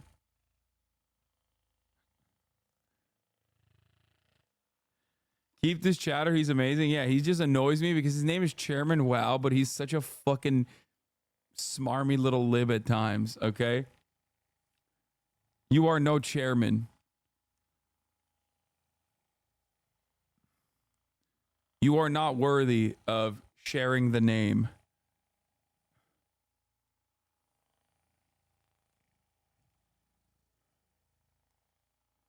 The number of students needing English language help has quadrupled in 5 years. Translators at the local health center cost hundreds of thousands of dollars a year. And last year was the busiest year on record for the fire department. But it seemed that for the community at large, the increase in immigration and its stresses largely flew under the radar. A lot of that changed last August. It was the very first day of school, and a school bus full of kids was coming down this road. A driver coming in the other direction came around that bend, said he was blinded by the sun. He clipped the bus, and the bus ended up in this ditch. We begin with breaking news. Right now, multiple law enforcement agencies are on the scene of a deadly school bus crash. Dozens of children were injured, and 11-year-old Aiden Clark died. When the driver was revealed to be a Haitian immigrant without a U.S. license, things erupted. The majority of the Haitians here are low-skilled and they're illiterate. I want to know who's bossing them in, who's responsible for that, and who can stop them from coming. Our concerns don't have anything to do with racism. They have to do with lack of affordable housing. For the past few months, Springfield resident and former journalist William... Oh, brother. Oh, my God. Go to any fucking county commissioners meeting and you will see the worst people of all time. Holy fuck. Has been a fixture at city commission meetings. He helps run a Facebook group that's become a clearinghouse for locals' concerns about the Haitians. Oh my God. This guy, he's like, oh, this is not about racism. Also, we found out he runs the most consequential racist Facebook group in Springfield, Ohio.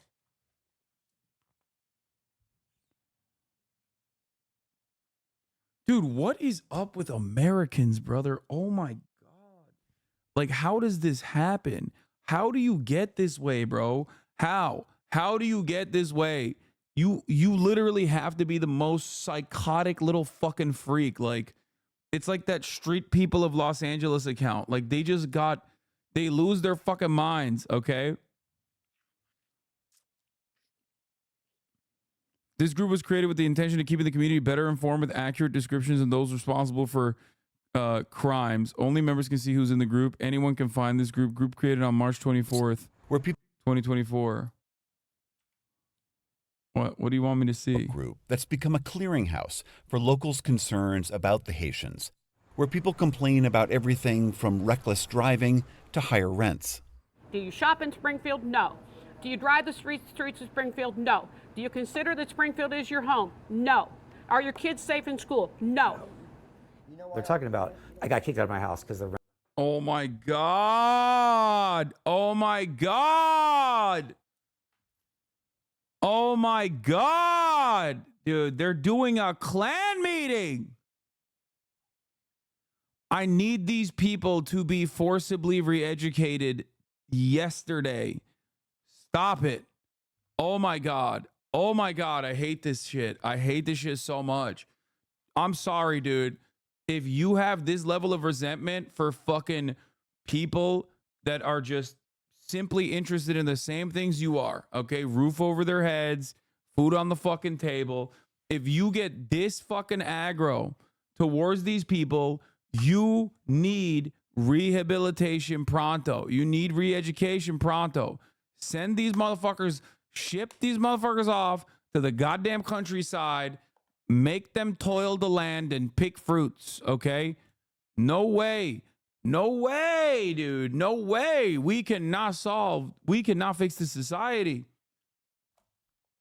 Rent went way up. My insurance has gone way up. I don't feel safe in the stores anymore. With maybe a couple exceptions, it's never a race issue. But they want to make it sound like a racial issue so they can demonize us and ignore our concerns. But these are valid concerns. I have the same fears that you as mom and dads and grandma and grandpas and aunts and uncles have. I won't say this is a Haitian crisis, this is an immigrant crisis. It's the fact that we have so many people here and we have a culture clash.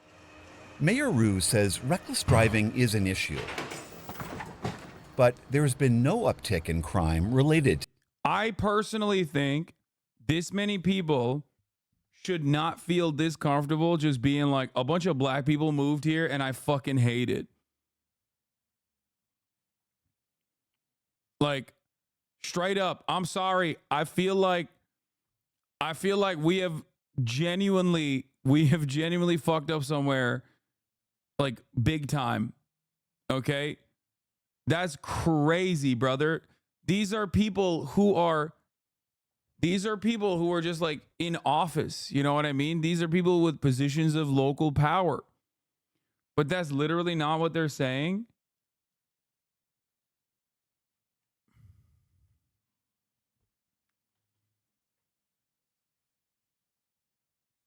Go ahead. You have the table.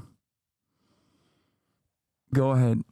You have the table. Please explain what you think they're saying. And then we can play the same song and dance over and over again. We can be like 187,000 Ukrainians were relocated into the United States with not a single fucking peep from people. Americans cross state boundaries on a regular fucking basis. Americans cross state boundaries on a regular fucking basis by much larger numbers than these 20,000 Haitians that went to Springfield, Ohio.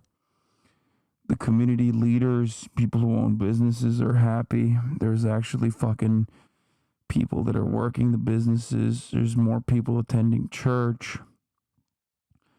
But a random Facebook group owner,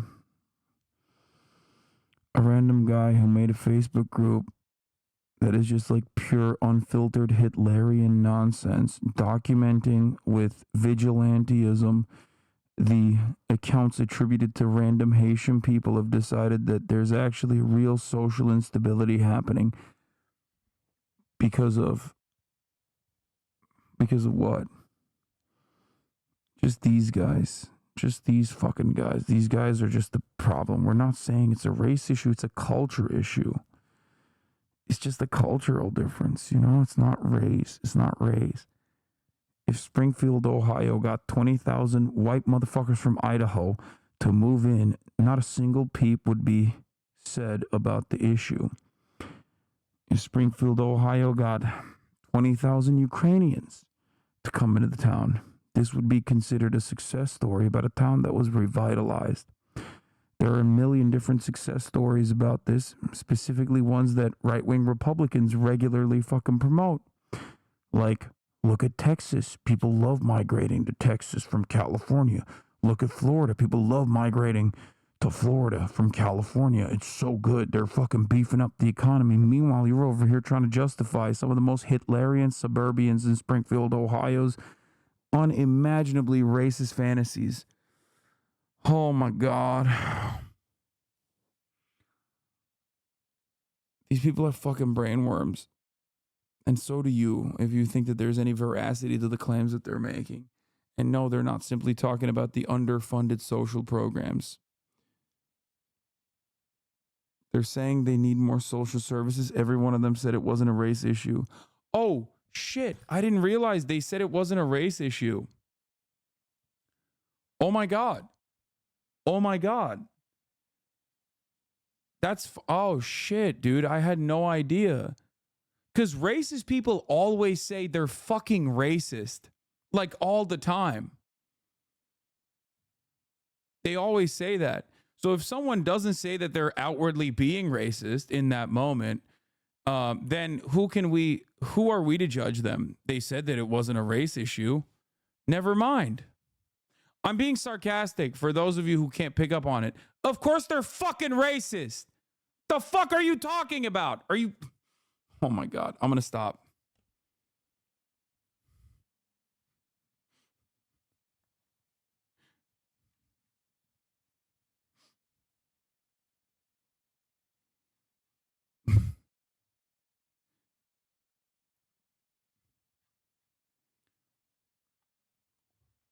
If they were complaining about social services, they wouldn't have a Facebook group called Documenting Haitian Crimes.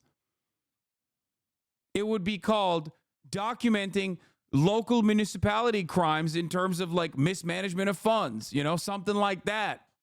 Okay.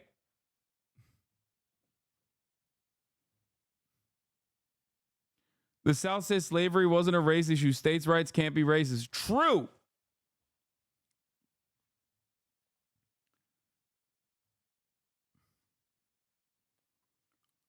The group was called Stop the Influx.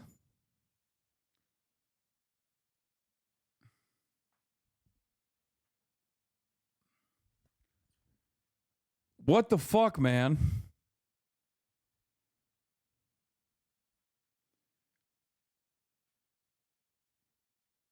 Like half the population that we've encountered from Springfield, Ohio, that is like dumb enough to fucking sit in front of a camera has been like, listen, I just don't feel safe going to the grocery store. It's like, what? Because there's a black person there?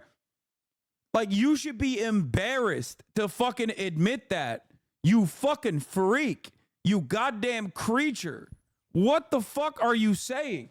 I ain't racist, but my wife sees Haitians at the grocery store and gets scared. Okay, so you're not racist, but you're fucking a racist? Like, what do you mean? Someone here is racist.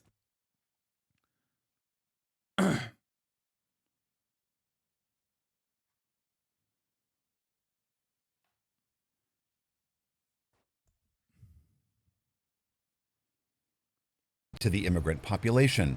But with so many new arrivals, he says, the city needs help bolstering basic infrastructure. We say we need help, basically for translation services and safety forces. That's what we're looking at. Our hospitals need. The funniest thing is the like mass protests against Haitians were literally started by a neo-Nazi group in Ohio. Like they marched through the streets of Springfield, Ohio, multiple times now in their anti-Haitian parades that they've done, which is hilarious. Everybody knows that like the anti-Haitian sentiment originally kick-started with the fucking Nazis. Need reinforcement. In the meantime, Blood Pride is the local name of the group. nonprofits like St. Vincent de Paul have stepped in.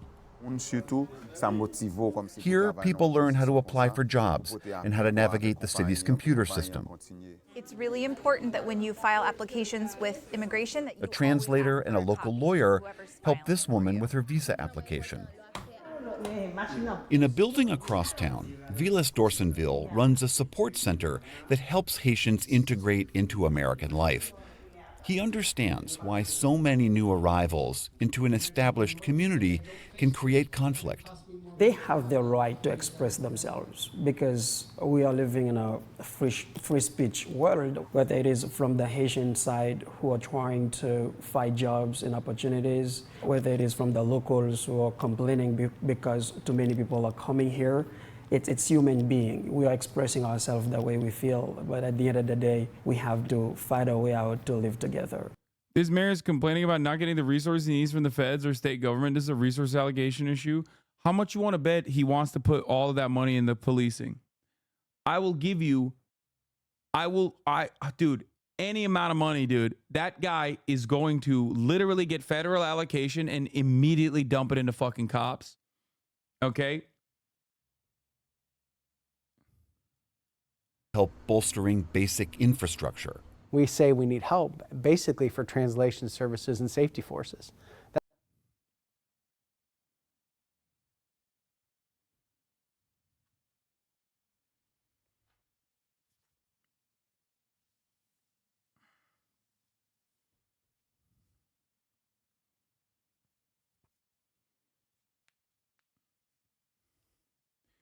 Why would you ever think that a fucking American small town mayor, especially in a place like Springfield, which is one of the most poverty stricken and one of the most crime ridden places in fucking Ohio, which is Caled, why do you think they're going to do anything different? They got there by doing this already. The only solution is more of this.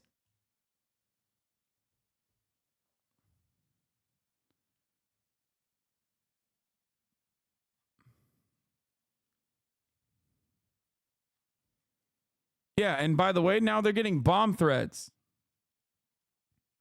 Springfield bomb threat used hateful language towards migrants, Haitians, mayor says. Springfield is a community that needs help, Mayor Rob Bruce said in an interview in the Post, adding that national leadership provide that help.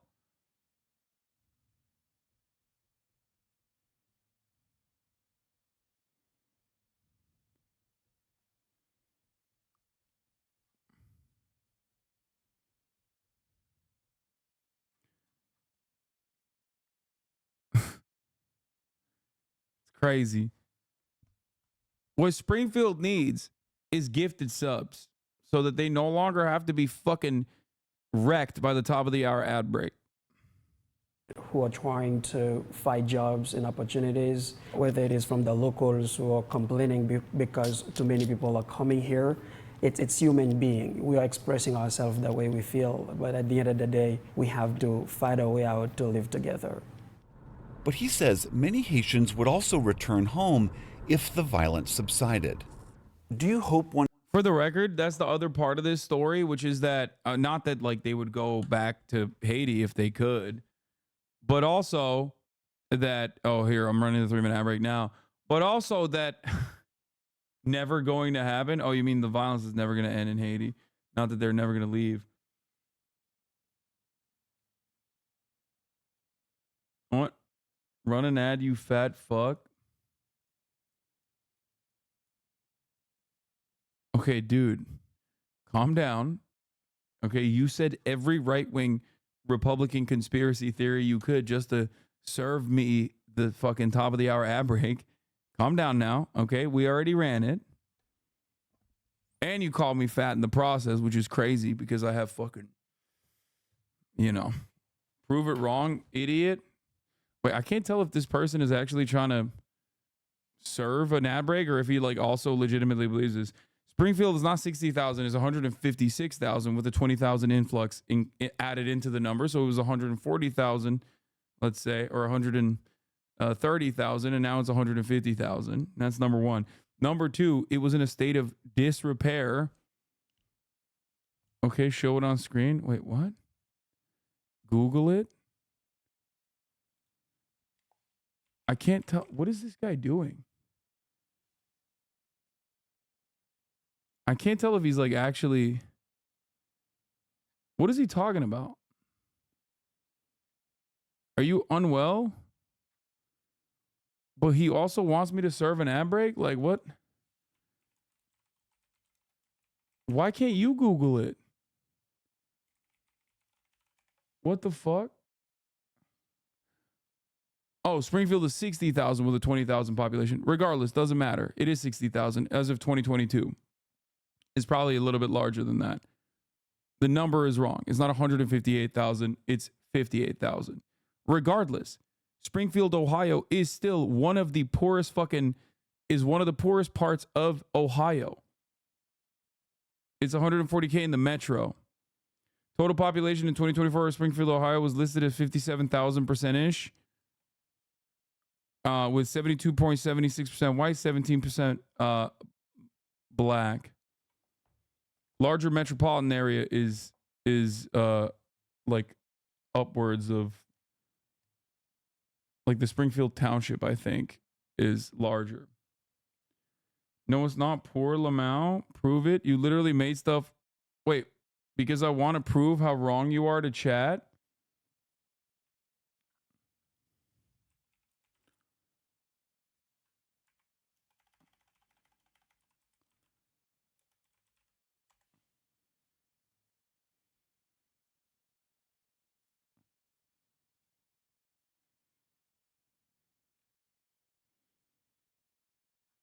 Here it is.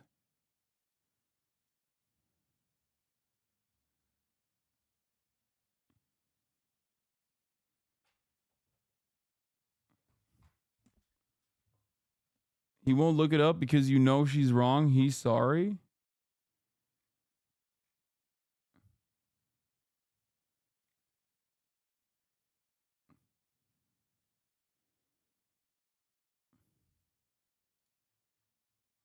What?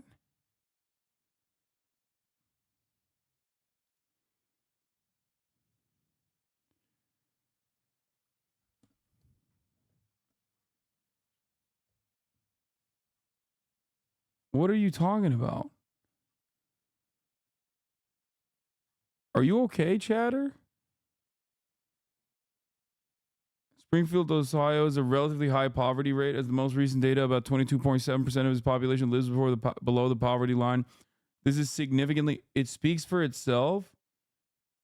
Dude, I don't think you understand what the data looks like because it doesn't actually prove the point you're making. I can't tell if you're like, you just wanted to dunk on Springfield or some shit. Like,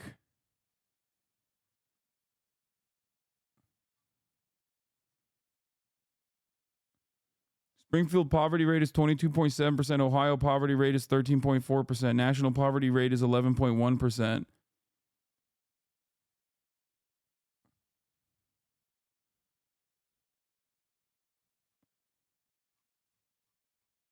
What do you, are you okay?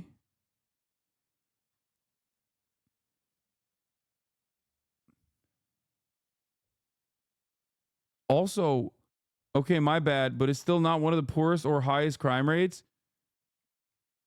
I mean, where is it? I'm pretty sure Springfield has one of the higher crime rates in Ohio.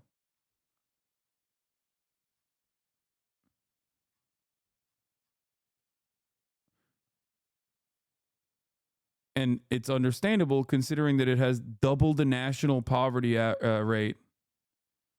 Why are you so fucking confident? That doesn't make any sense. It says in total crime index, Springfield is literally number 2. It's only safer than 2% of U.S. cities in overall crime.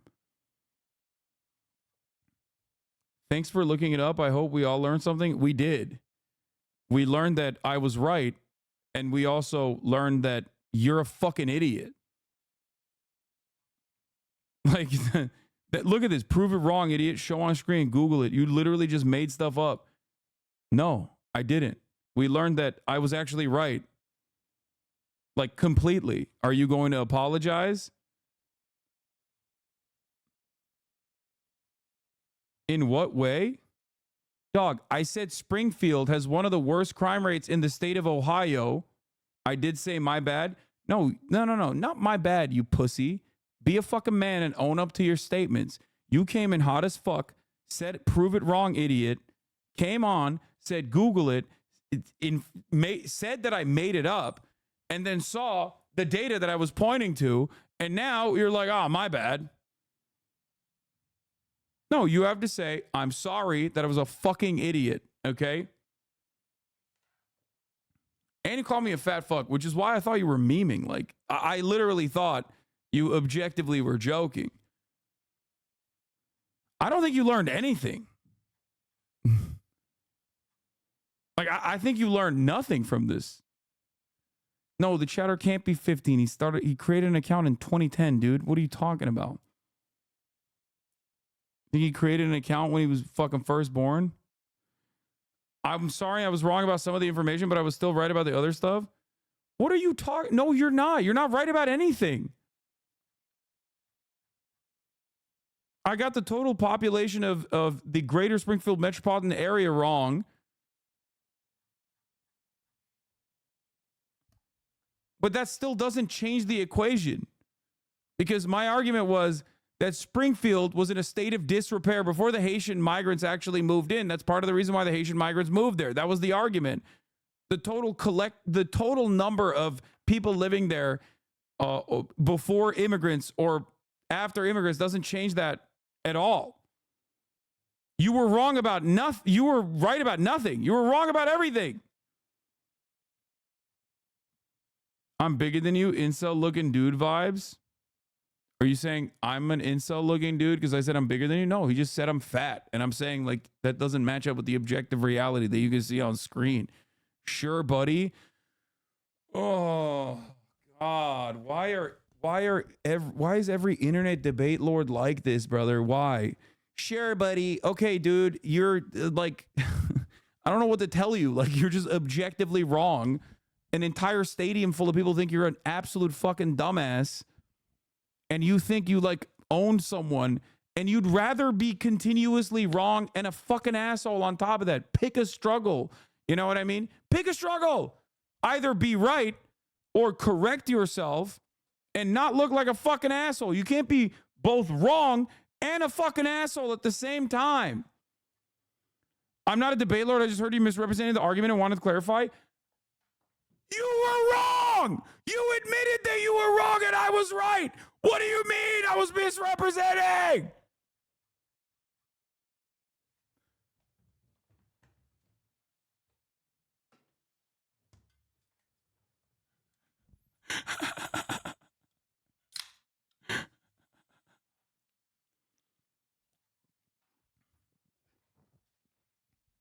Dog, you came in here hot. Holy shit, you are dumb. A small town of 60,000 people got an influx of 20K non-speaking English immigrants. You don't think the issues occur from that fact? It's also not a fucking high crime area, dumb fuck. It's followers only, chat. The only thing keeping you from pissing and shitting yourself, run an ad, you fat fuck. I thought that was a debate. Turns out he's just a fucking hater. Okay, prove it wrong, idiot.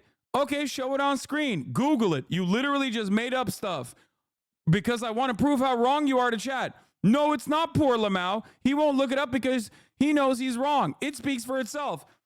Every single thing I showed you was correct. Literally every single thing. And he admitted it. Okay, my bad. But it's still not one of the poorest or highest crime rates. Also wrong. Thanks for looking it up. I hope we learned something. He pulled a Donald Trump. And he was like, oh, I was just asking for Obama's birth certificate so we can all be confident that he's actually an American.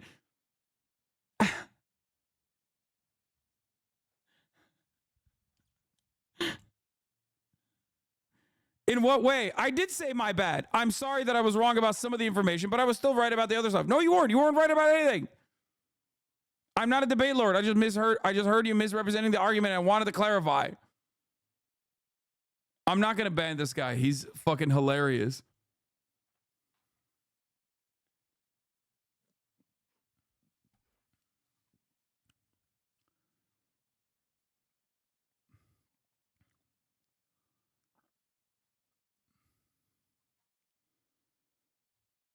That's crazy.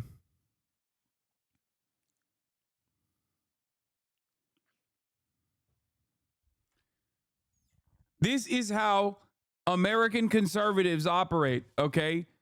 This is how conservatism works. You just are completely in denial. You get fucking owned. You're very confidently incorrect. And then you get owned and you turn around and you go, I was just pretending to be a person with a severe cognitive impairment. I guess you got owned in that circumstance. Anything else? It's like, no, dude, everyone thinks you're a fucking idiot. You didn't prove anything. That's sad.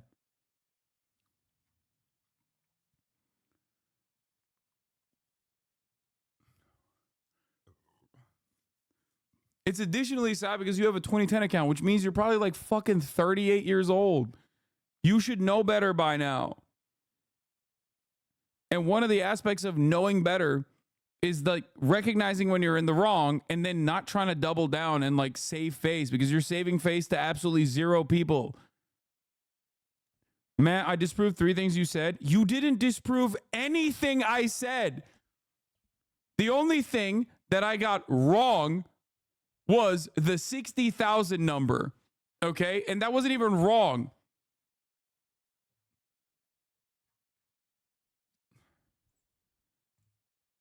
Every aspect of this you just made up and then claimed I made up. It just happened. Why are you saying I disproved 3 things you said? We were there. We watched it happen. Like your logs are right here. What is going on? You literally were so wrong that you had to recognize that you were wrong and then said, oh, well, I was actually wrong so that you can, prove your point once again and show us the data. Like you try to do that face-saving operation that not a single person believes in here. Like, you were like, oh, well, you know, I was wrong, but like, honestly, it was so that you can, you know, show your work again, you know, that type of shit. Like, as though that's gonna, as though that's a successful strategy here. You know what I mean? Just as planned, I was gonna be confidently incorrect so that Hasan would show his data.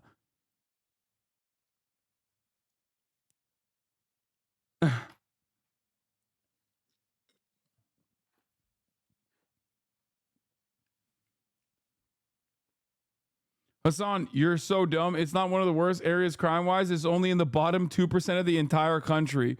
Yeah.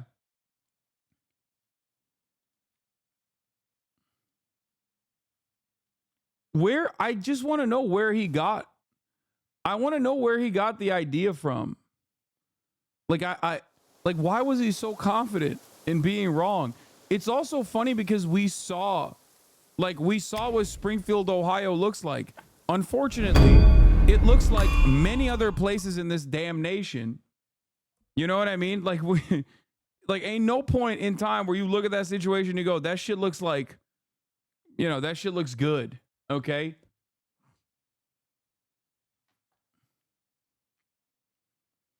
He's from a certain community. I found his Twitter. Yeah, I know he's from a certain community from the way he's operating. He said, sure, buddy, after he got abysmally fucking owned.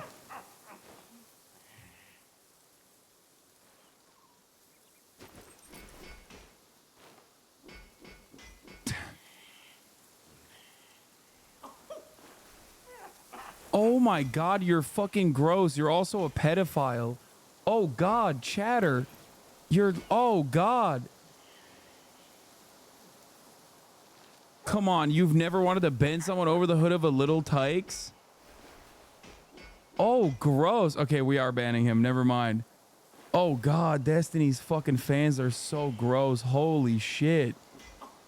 Holy fucking shit, dude. Oh, my God. Holy moly. Nasty-ass motherfucker. Average Destiny fan, dude. Holy fuck. Dumb. Confidently incorrect. Thinks that they're being brilliant.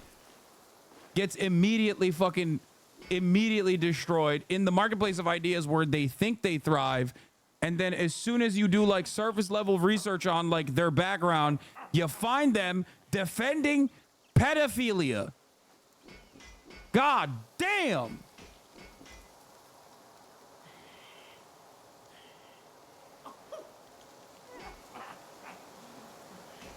Gross ass motherfucker. Every fucking time, dude. Oh. As soon as I saw Twitch accounts is 2010, oh no, this dude is not well.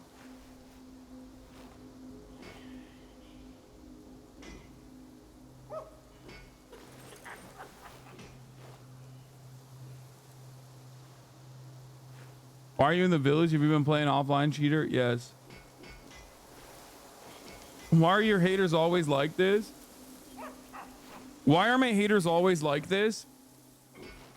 Because I bring a certain vibe to the party that like 40-year-old debate lords, or at least the consumers of a 40-year-old debate lord's content, especially on like age of consent laws and like lowering them, they don't really like the type of content that I put out there. They don't like my advocacy, I suspect, especially on this issue, you know? The issue that we shouldn't lower the age of consent laws.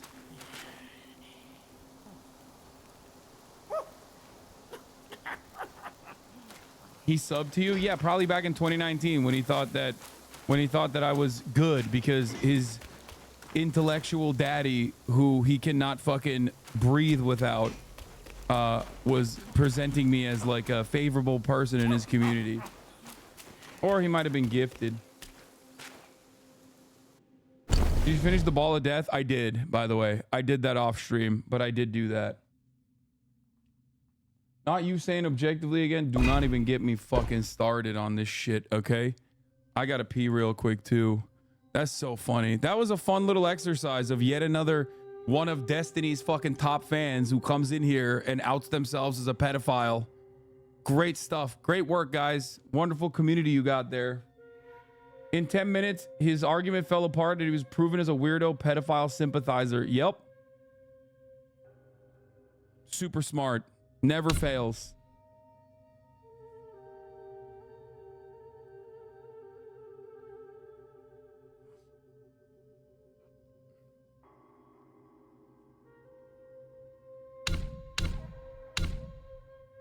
See how far shutting the fuck up would get you? We wouldn't have known anything about your background. You could have just been watching quietly. You could have been watching this shit quietly, enjoying the show, you know, but no, had to fucking chirp. Had to open your stupid ass fucking mouth.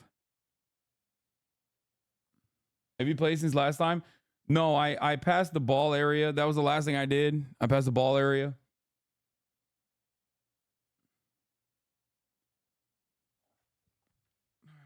I'm gonna pee real quick. I'll be back.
All right, it's gambling time. It's Gamba time.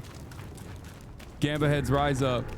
I don't know where the fuck I am technically because it's been a while since I last played this game, but I passed the ball of death, and I think I'm following the Father, fox I sissy. brought him here. It's the destined one. Brother is not around. You can hand it over to him now. Brother will surely give up on his plan once it's returned. And then we will be a family again. Turn around and go left to the secret area. Did I fuck up? You dare to push your luck, but always have a way out. Wait, fuck! Did I miss the secret area for this? Wait! No, you can do it later. Oh my god, you guys fucking suck. You scared the shit out of me. Are you not thinking straight, Father? I brought the destined one here to save you. I may be unwell, but I am not blind. You are not my daughter. How can you say that to me? I went through flames to find the destined one for you.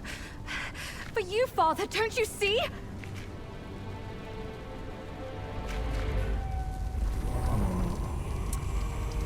What if I beat the boss? I should have locked my eyes out too. What if I beat his ass right now? Save me from your pretend. No, I'm asking. Don't worry, you won't. No, I'm serious. Old horn fool. I'll see you short.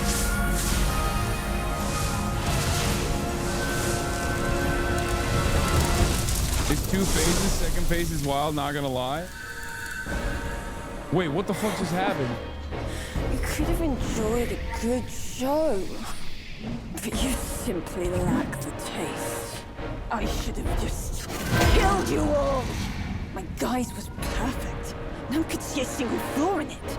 How did you find out then? Unlike you, she She has never needed to fake her respect for me.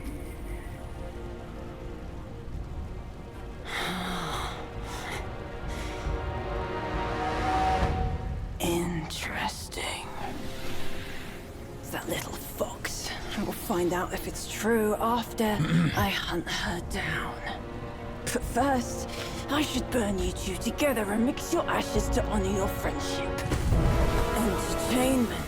Can I, chat? I don't know if I'll beat her, but can I fight? Can I go back even if I do beat her?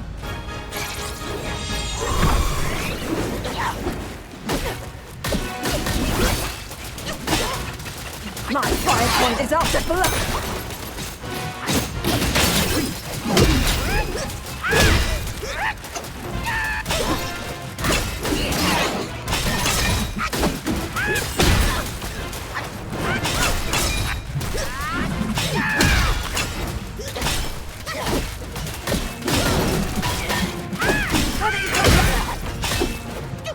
You don't know when to quit, do you? Let us ignite! Wait, what the fuck? What is that? So Oh shit. fun! Really fun!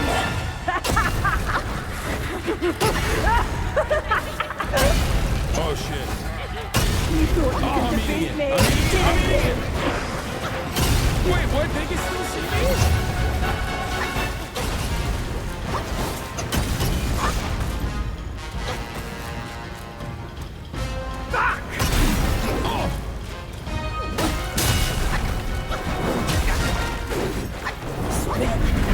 Spin! Spin a blaze!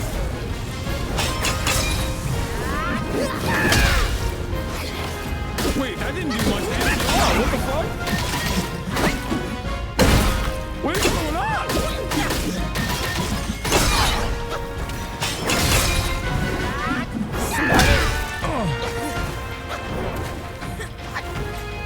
Why is she up there, bro? Hey! Oh, fuck, I fucked up. Oh, why did I use this? I used this on accident, chat. I fucked up this boss battle.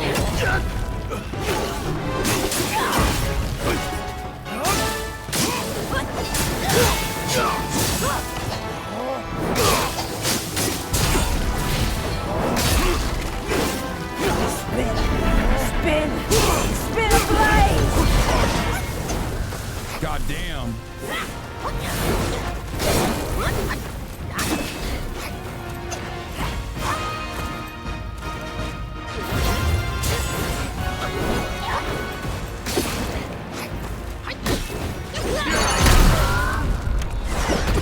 Oh, I died.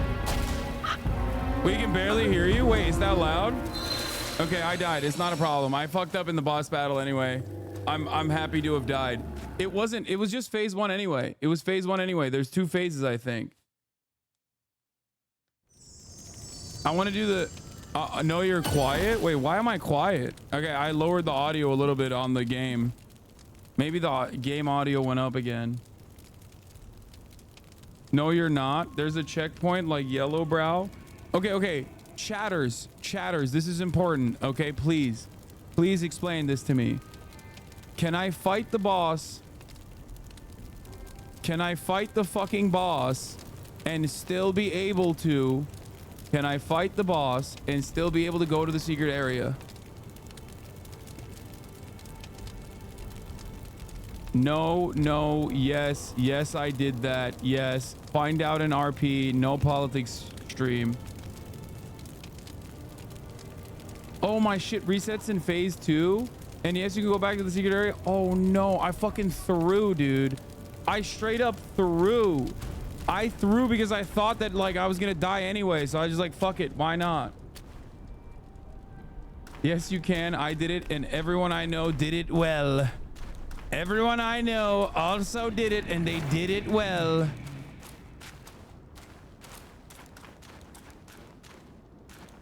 All right, do the gamba quick. I don't know why. Secret bosses help with final boss of every chapter. It's recommended to do the secret boss first.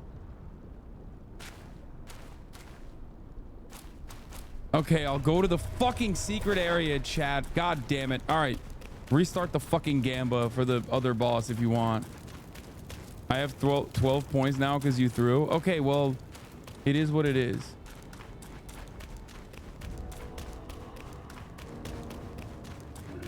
It doesn't help with the final boss at all. Is this even the final boss?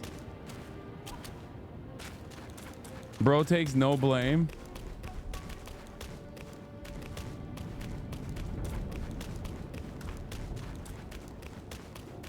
No, for chapter 5, I mean. Walk until you can go left. Is this going left? No.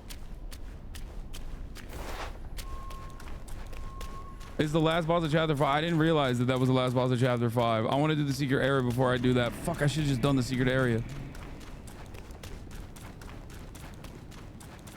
Is this the way?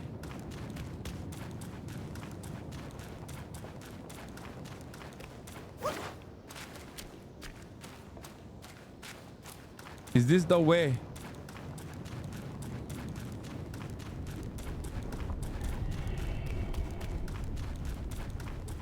You literally just shirt buddy chat. Why are you running? Oh, you're doing the meme. 2016 meme, shut your ass up. How about you shut your ass up? Wait, this is the wrong way, bro. This is literally where the ball was.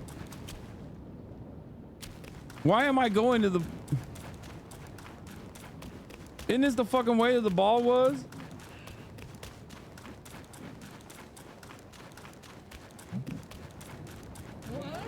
It is, bro. Back up, you went too far. Go left, you just passed the slope down. You ran past it. No, I didn't.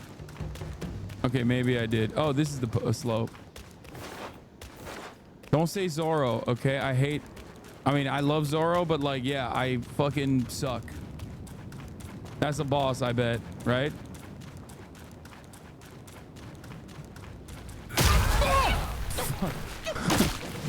You. I was so focused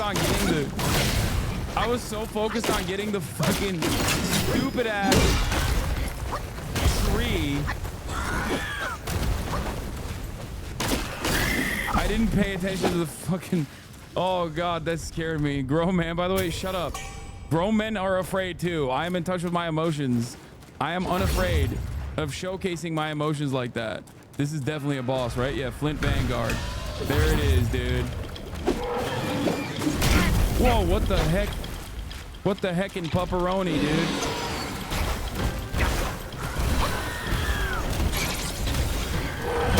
Oh, he fucked my shit up. Oh, I'm gonna die. I'm gonna die.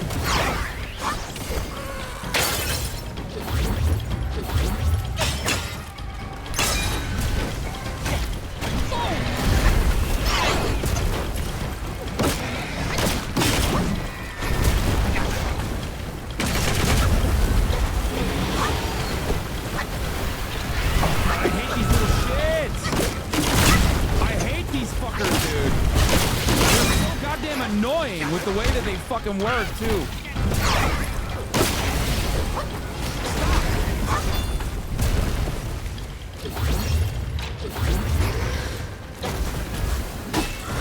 More of them. Wait, is he just spawning more?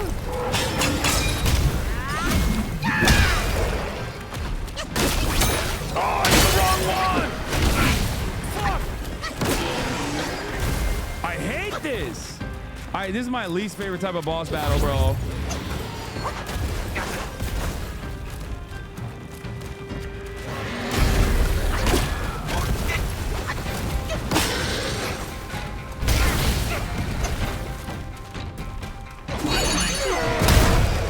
Wait, that didn't do again. Did it miss?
chatter.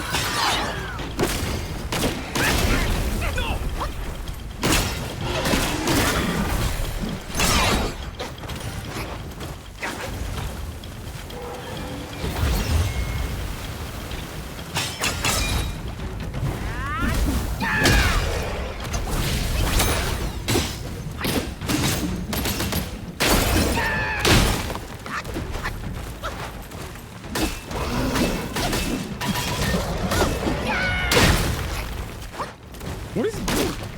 Is he done? Oh, shit.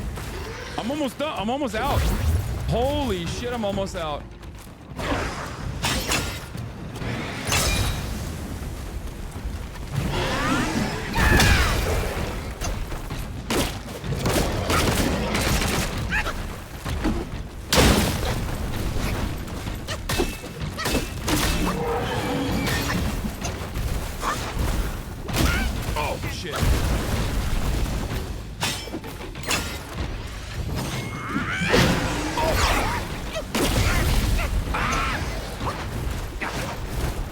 Why is he on his last leg, but he's got so much smoke left?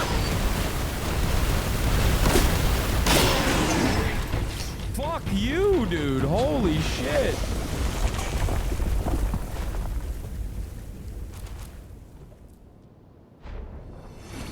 I've lost my two-step, I'll be honest.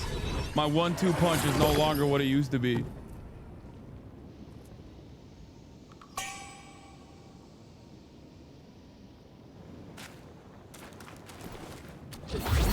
I feel like the old me would have cooked his ass so quick. Packed him up. Pack watch, you know?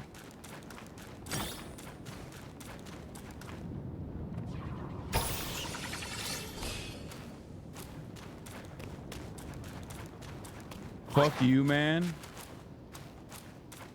What the heck in pepperoni, Hasan Piker? Wait, did I say that? Did I actually end up accidentally saying that, or are you guys gaslighting me in the chat? Because I might have, like, I am not responsible for the things I say in the process of playing this game. I'm not gonna lie. Like, sometimes I just, like, shit just comes out of me. You know what I mean?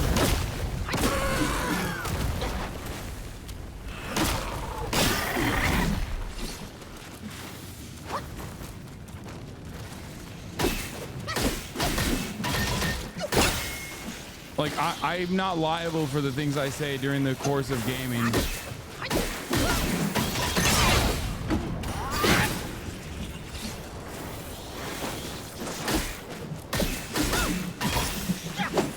God damn it. God damn it. I'm on fire again. Hasan Abi never taking accountability. I mean, I'm white. I'm a white man. Why would I ever do that? Y'all crazy. Y'all crazy for this one. Thinking that I would ever take accountability. Oh my God, you guys are annoying.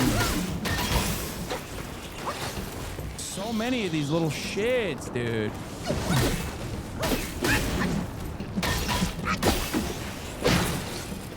Wait, can I open it now? Yes.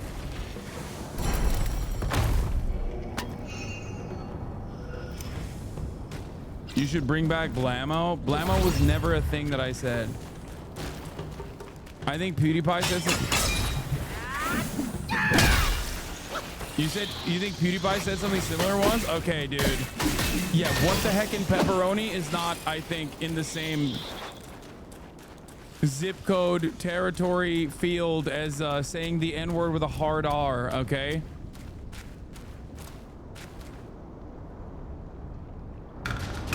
Wait, what? I can't fight this fucking thing. I got no mana.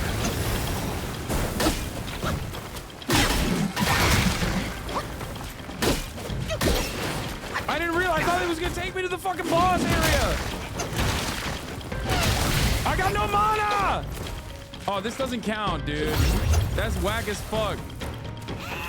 Ain't nobody told me that I needed the fucking...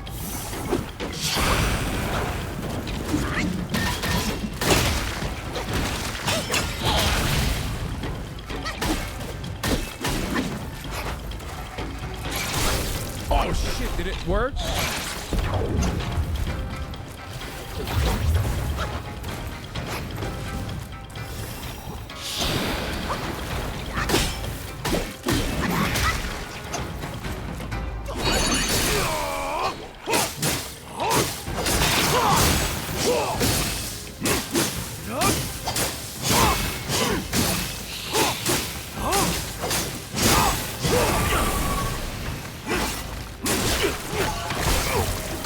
What the fuck? Wait, what? This doesn't do much damage, does it? Where is she? Oh, she's not here.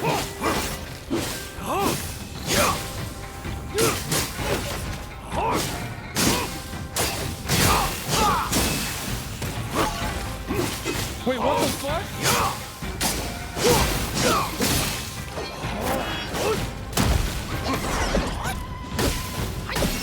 I hit harder than my fucking...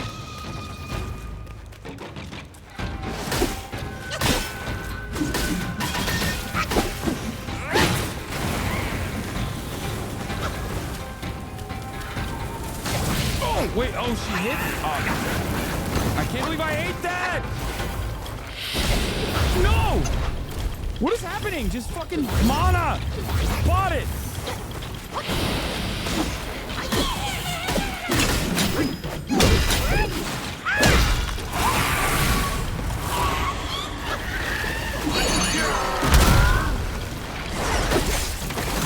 Oh, fuck! Fuck, that's crazy! I'm not gonna make it through this fight! No! No!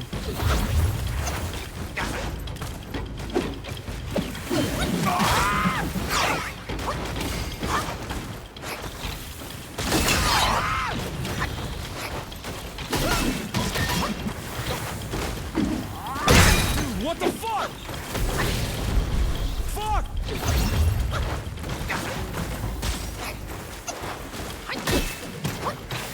How many heals do you have? Goddammit, 10?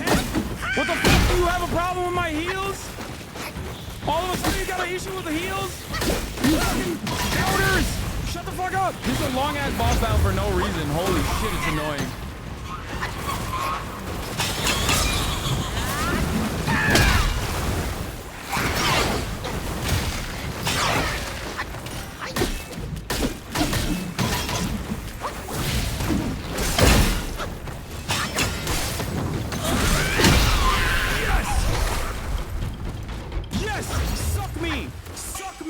Suck me dry.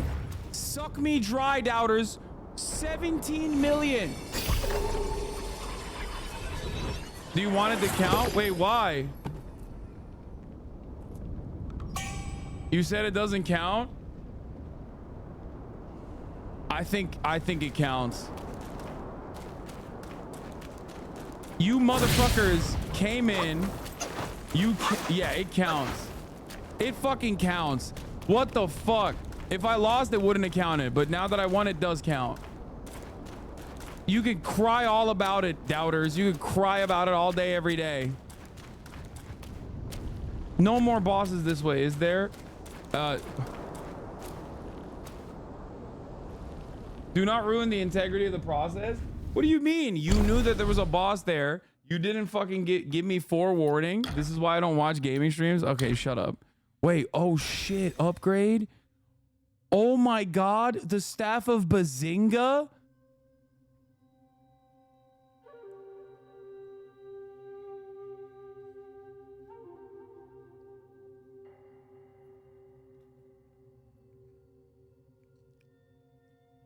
This is a crazy staff.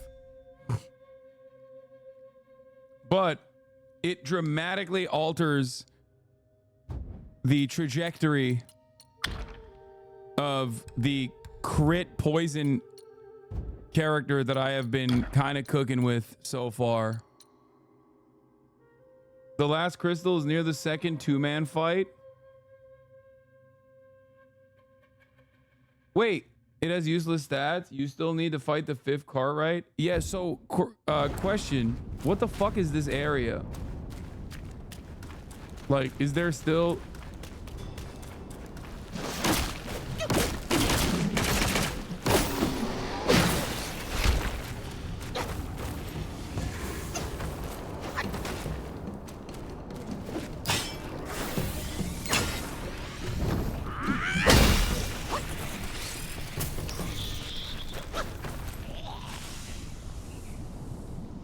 Last cart leads to a secret area, a place to collect upgrades and fight mini boss. So there is a secret area still here, you're saying?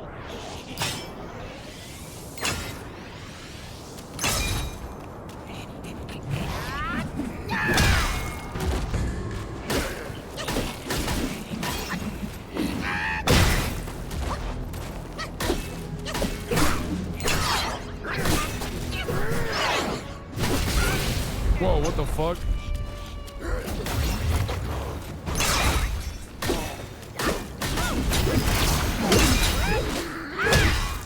What? How is he not dead from that?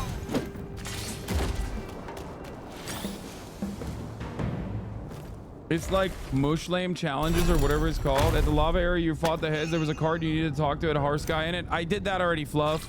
Fluff Productions. You need to fight the cart first and the secret area unlocks. So there's still another boss battle here and I'm like tapped out on mana. So I should probably shrine it. Is there a shrine in this area before the boss battle? Oh, there it is. Never mind.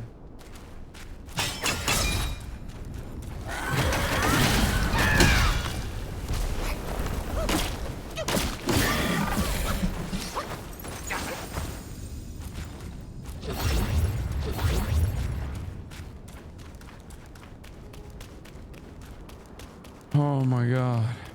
Okay, thank god we did it. Needs new glasses. These are actually my old glasses. There's a rock guy by the cart guy. You need to make that weapon. Cart boss is right after the shrine. Good luck. Is this gonna be another cheeky ass boss, dude? I also think that like I think that the current thing that I have, the current transformation that I'm using is probably not the best transformation because I don't ever end up doing the varied combo. With at least one focus point, Death Trilogy replaces Fatal Shadow, Yellow Long leaps in the air. No, it's the moving cart and you have the bull guy helping you. The Yellow Long doesn't do any damage. It like doesn't do a lot of damage basically. You have to counter to have focus. Is by far the second best, is how I beat the game. Yeah, I think the problem is I'm not charging my focus. And in order to charge my focus, I need to parry. And I don't parry. And a lot of people simply end up praying instead of me parrying. A lot of you are parrying on my downfall.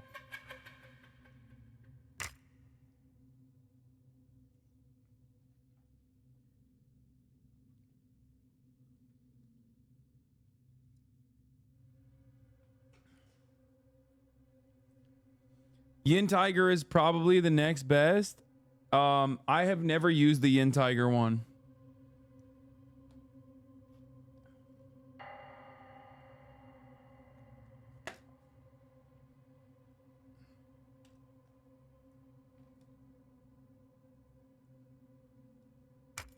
Also, these are like rock type Pokemon, yeah. The horse is the best in my opinion.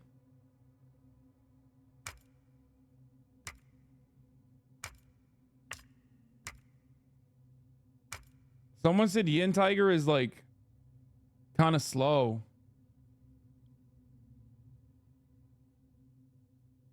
I'll try it. Light attack, onslaught, blade, raise the great iron, strike the target, build up focus with each hit. As focus increase, enemies are more easily staggered. Hold heavy attack to unleash a powerful cleave. Yin Tiger is slow until he casts Cloud Walk, then it melts. What is Cloud Walk? You can't Cloud Walk while you're in Yin Tiger mode.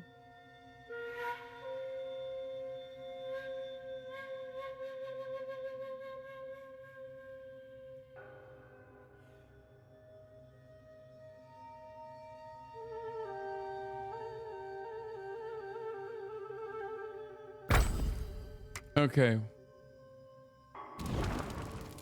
Oh, it's Cloud Walk as in... hold on, I gotta fucking change the settings again. It's so stupid. It just changes it automatically, which is really weird because this game is not even available on Xbox, but the Xbox controller auto changes on the PC every time. I don't know why. Where you fought the Flint Vanguard, there's a path you can go down and has the final card. What are you talking about? Isn't it right here? I assume the final card is right here.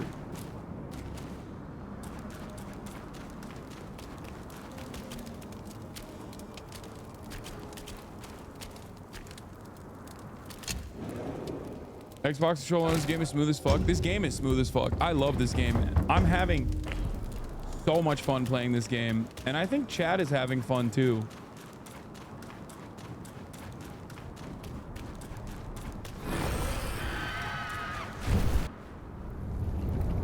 Skip that. Only when you lose.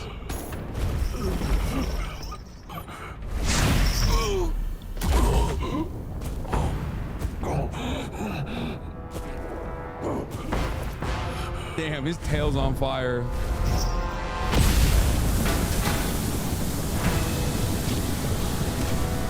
I'm not having fun. Fun is for the bourgeoisie. Wait! That's crazy. I hate that. Oh my god, he's tanky as fuck.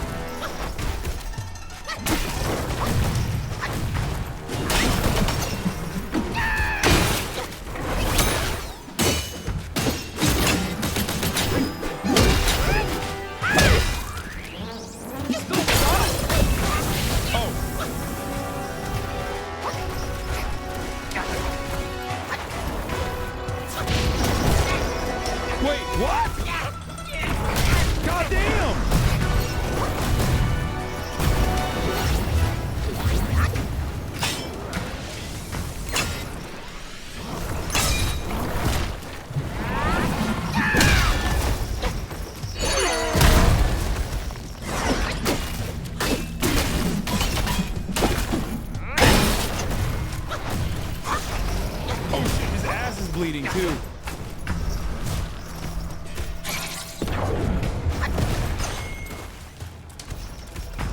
That's that he fucked my my luck of many up in the beginning. Oh!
I got nothing left for this motherfucker.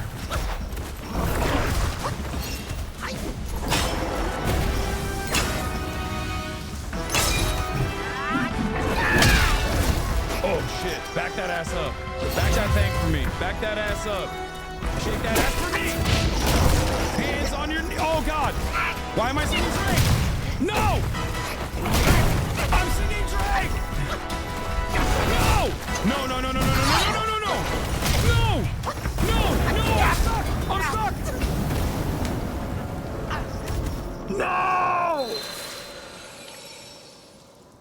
That boss battle would have been dramatically different if I was able to pop that fucking pluck off in the first try. This is what happens when you fucking devolve, dude.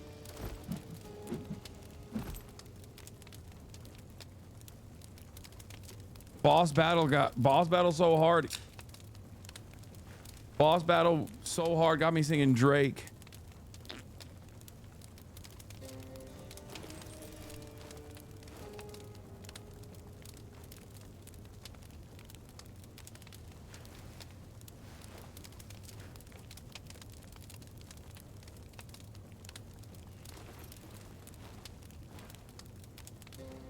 Read the text on screen, bro. You can deflect.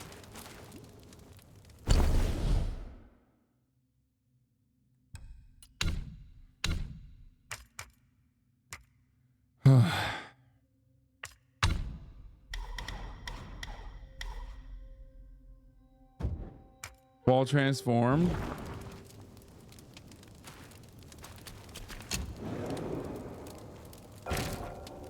On the whole game not blocking. Yeah. You're right. I did do that. What of it? Deflection blacksmith.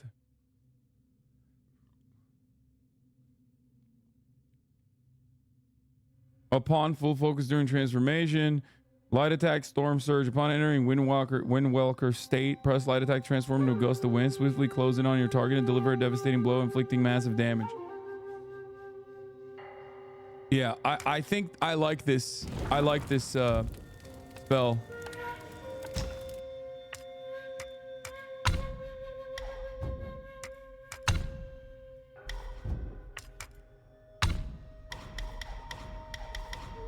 This is fully loaded.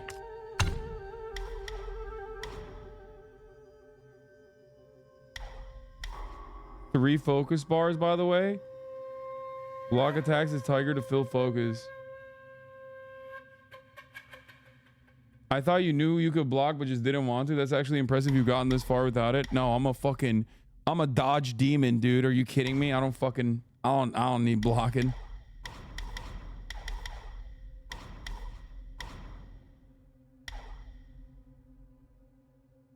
What does maximum might do? Each talent level slightly increases maximum might. What does that do?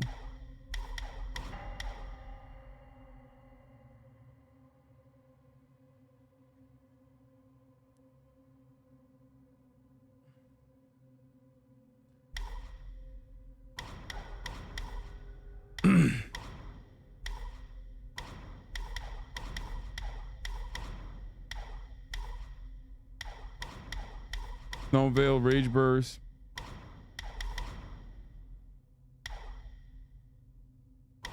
Might is the transformation's health. I know, but oh, this is Might Decay.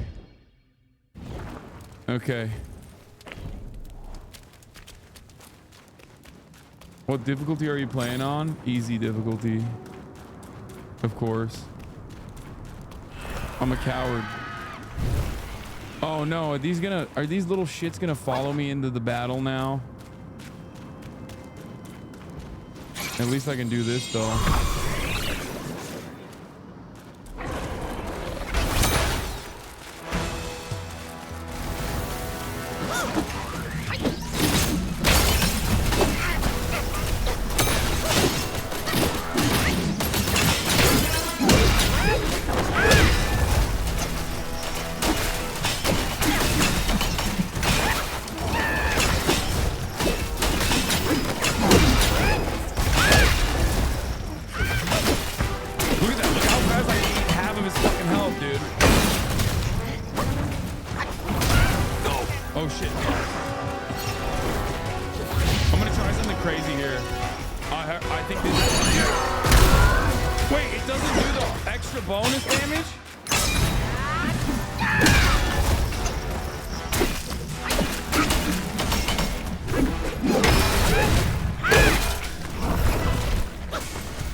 That didn't do nothing.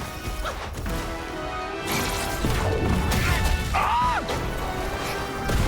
Ah!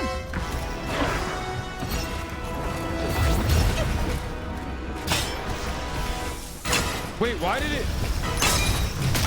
Oh! Why did he?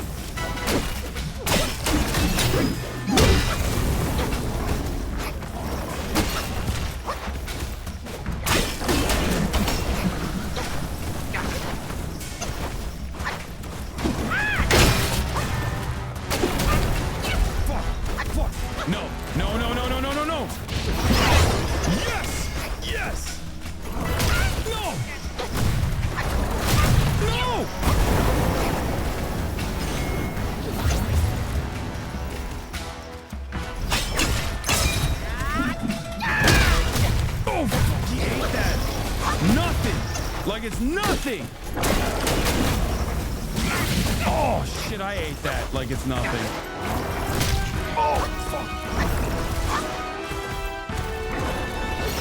There's not a lot of openings here. Like, I mean, I guess he doesn't have like too much range. So that's the opening. But if I'm close up, he's just like pretty fucking devastating, you know what I mean? Especially if he's like right in front of me. No, idiot. Oh, thank God.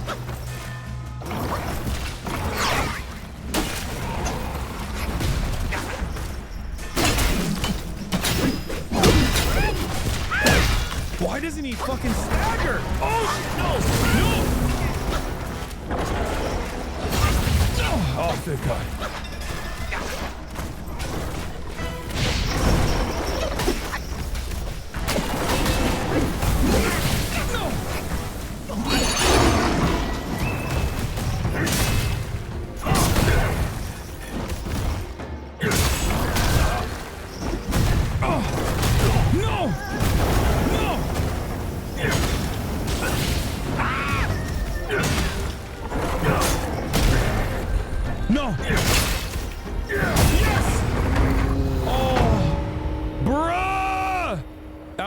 That was hard as fuck. That was a hard ass boss, dude. Straight up. Cooked me. Also, suck on that, doubters. Let's go. Where my bro at? Where my bro dog at? Hey, yo. You suck.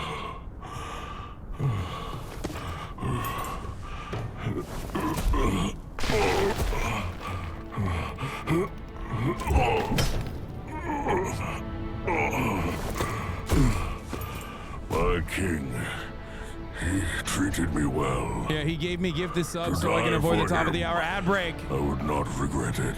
But I failed, brother. Failing his mission is what I regret.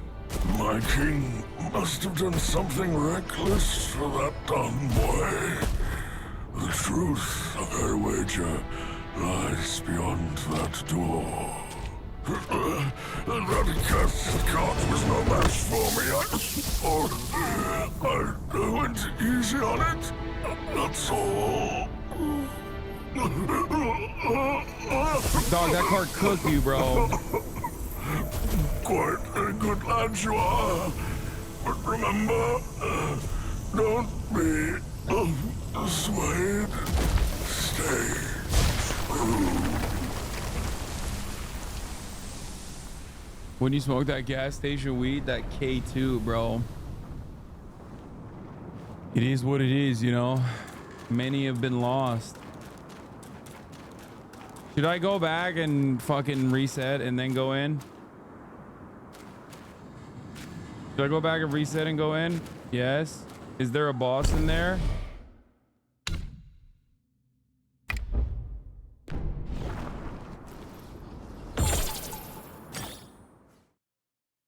There's a shrine in there. Man, why do fucking chatters do me like this? Why? Why do chatters do me like this? Why do y'all gotta do that? Why do y'all gotta do that? Trust no one? Yeah.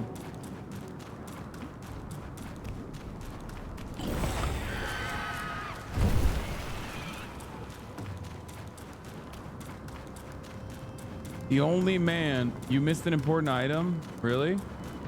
The only man in this world that I ever trusted was my father, and he fucked my mom. Turkish saying.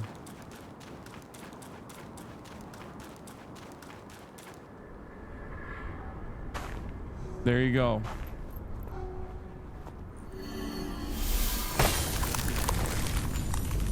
Abi utandırma bizi, Allah'ını seveyim. Utandırırım.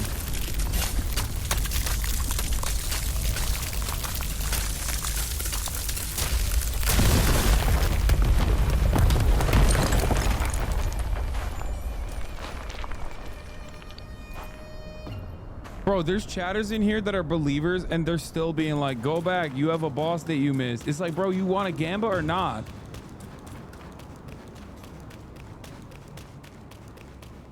Like, how are you gonna, on the one hand, fucking gamba, and then also on the other hand, simultaneously lead me astray? Go left for frog boss. Nah, fuck the frog boss. Let's move. Let's boogie. Let's do some real shit.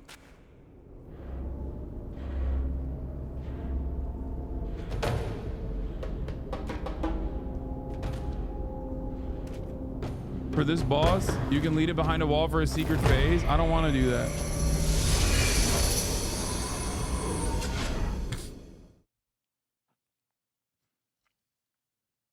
What just happened? Why is there a loading screen?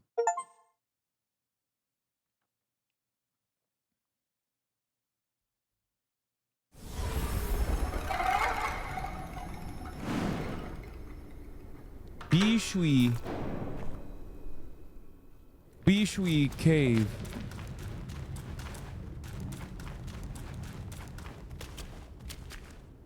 Oh shit, the homies are in here.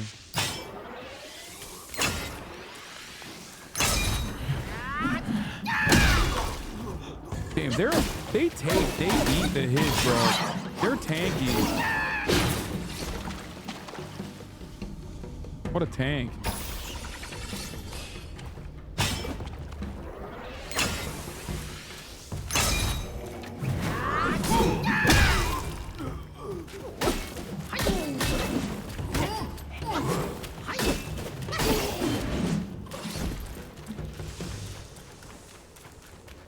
Is that a shrine up there? No, it's just on fire. Just a lantern. Learn Chinese? I want to. And now I need to. Once Donald Trump deports me, I'm gonna need to learn Chinese anyway.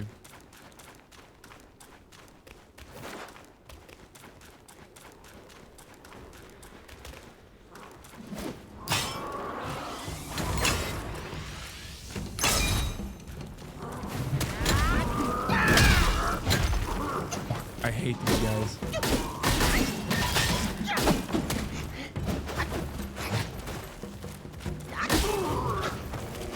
Oh, he's not dead.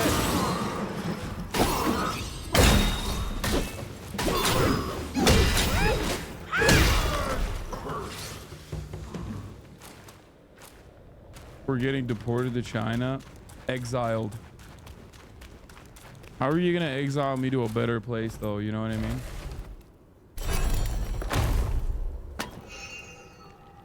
Be sweet, pussy water. That's what you think I said?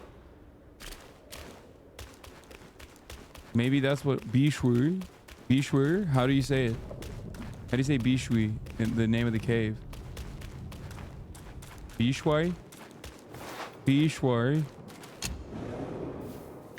Do you know any Mandarin at all? Not even a little bit, dude.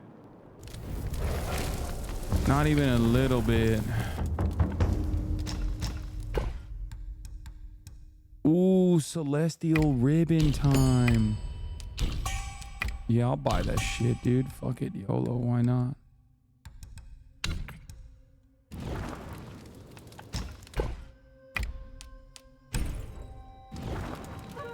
You should get classes from Nick Mullen. I don't think he knows how to speak Chinese. I think he just knows how to do a Chinese American accent.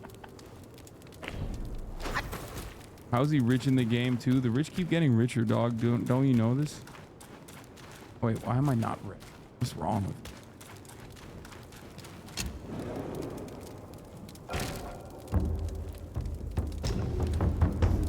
No, he actually speaks Mandarin pretty well.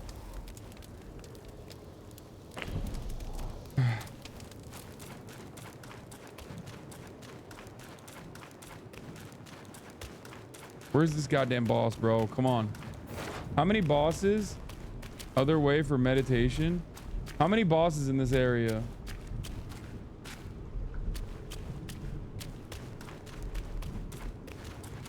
Okay, this is probably the boss. Like 2. First, I gotta pee. First of all, the word that sounds like the N word with a soft A just is like the way that you say in Mandarin, I'm pretty sure.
You hate the cat dance emote? I think it's one of the best. How do you hate the emote? It's the best emote. In Turkish, we say şey. And in Chinese, they say the N-word with a soft A. Like, that's the fill-in word, the filler word.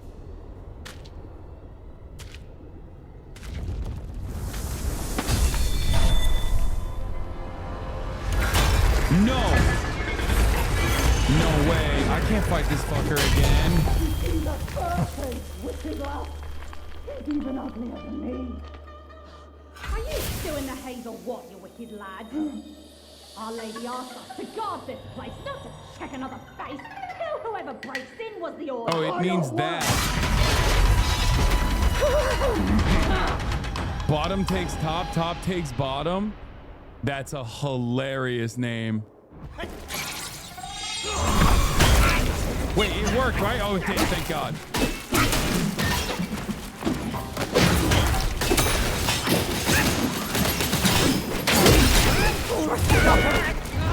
Stick it below the belt!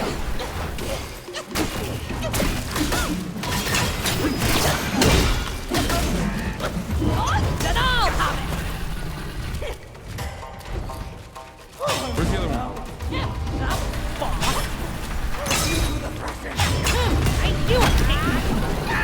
Oh, fuck, I hate when that happens.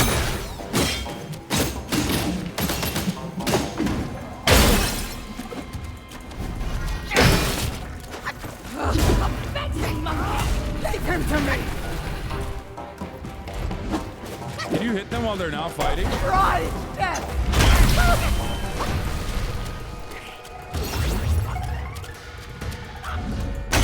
Oh, wait, I thought I dodged that. I did not dodge that.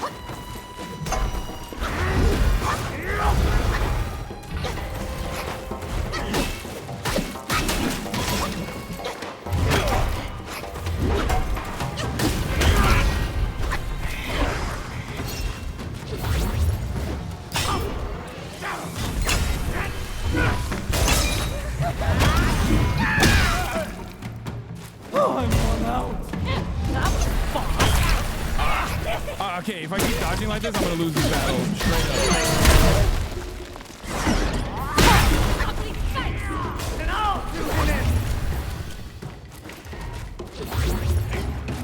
Come on.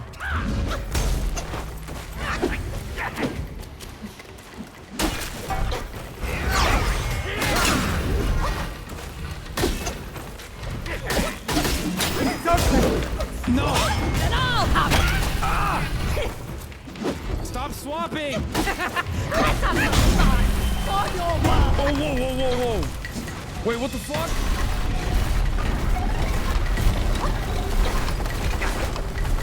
Uh-oh. What do I do here?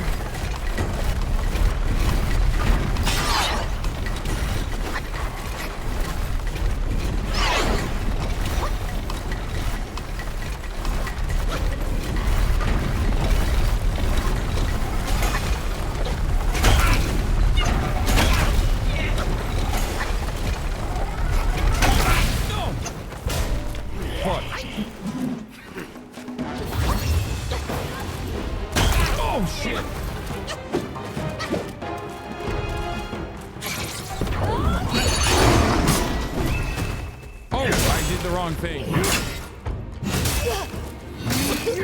Quit lazing about! Get to it!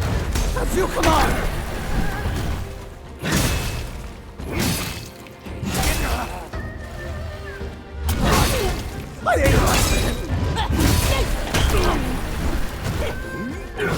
Is this good enough? Oh yeah, it is. Stick it below the belt! Wait, did I do it? Wait.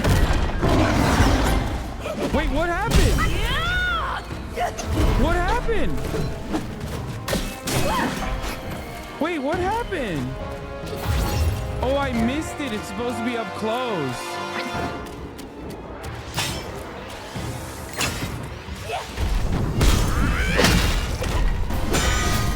Oh, shit.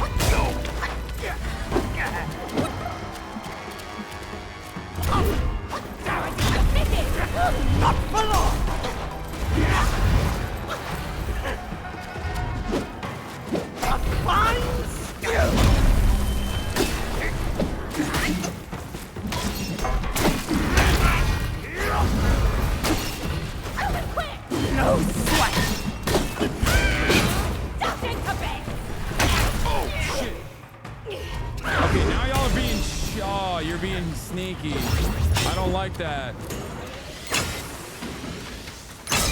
Get right!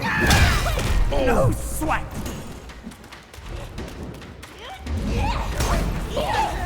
Quit nagging!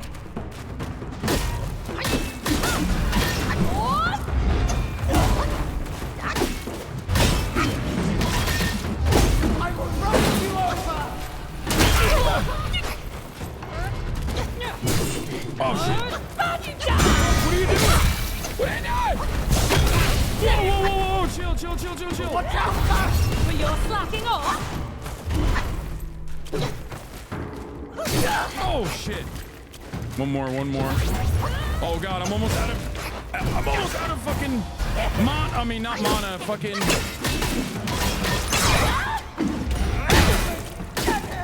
Quit nagging!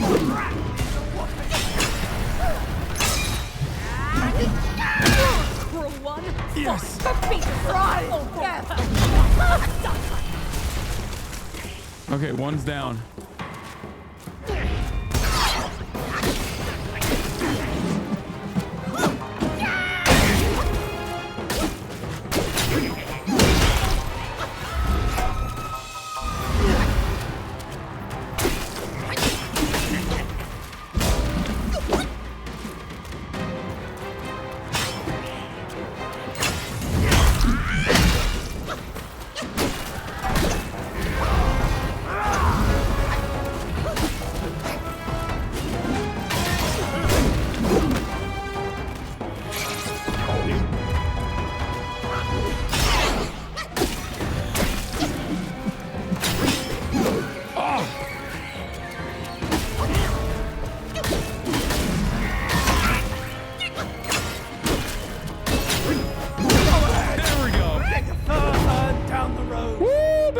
Just you wait! One of my doubters. I wish you well. You know what I'm saying? Wait, what?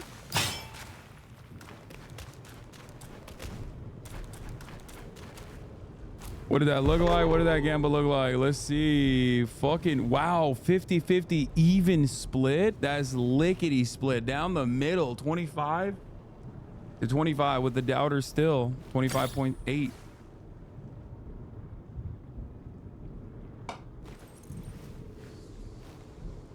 Interesting to see that the doubters are fewer, but they're pumping more.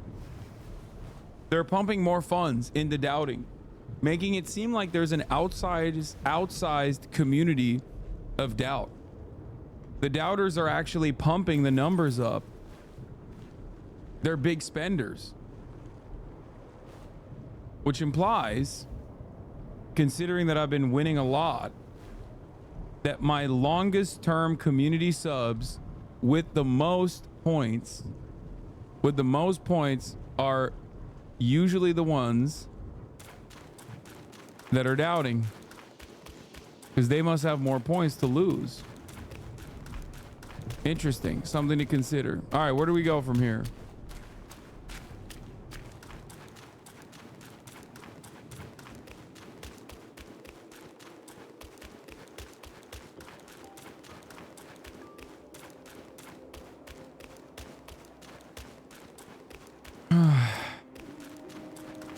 Sad state of affairs, honestly.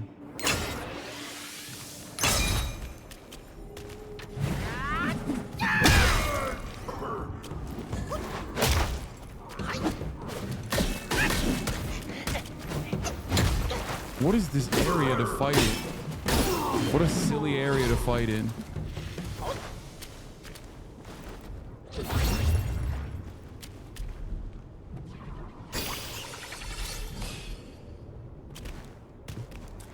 This also corresponds to my theory that the longer term of a community member you are, the more mentally broken you are. So there's that part of this process as well.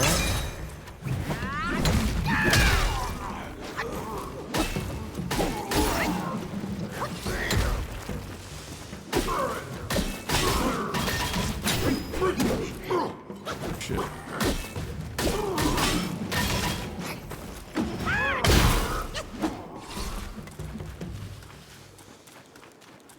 Hey now, I was already mentally broken before coming here. I mean, that is also fair. I think that I do bring a, that's the other vibe that I do attract. If you're mentally ill, but also simultaneously like a kind person with a wholesome worldview, you most likely belong in this community. You know what I mean? But if you're mentally ill and have the exact opposite of a wholesome worldview, then you probably start off in this community and become a massive hater. That's just how it works. Is this a boss up here? Can I skip this shit?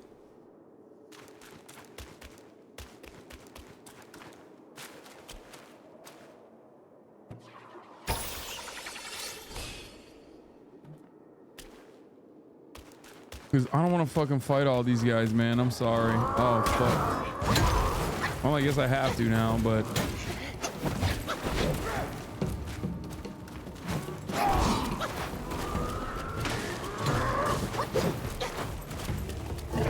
like, I don't want to fight this fucking guy at all.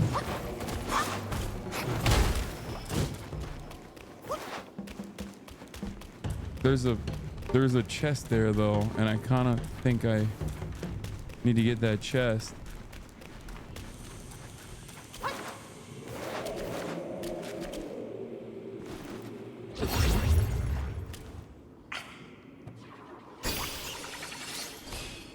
Chest has OP material in it.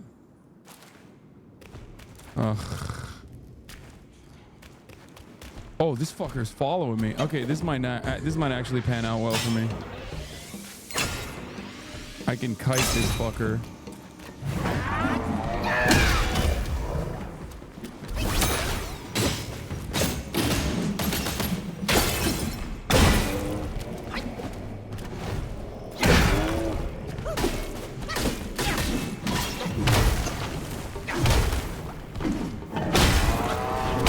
Whoa, what the fuck was that camera? That was a crazy camera work. Y'all see that?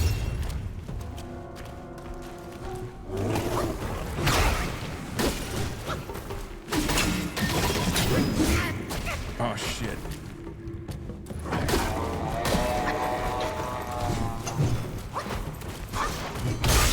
Where is he going? I can't even tell.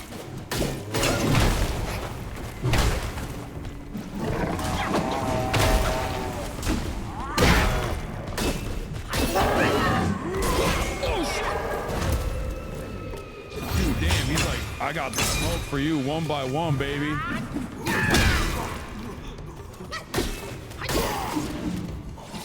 More?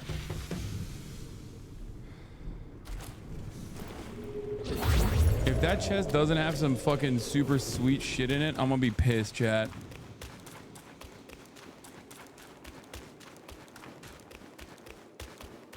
Is this one of the higher skilled builds you can choose in this game? Yes.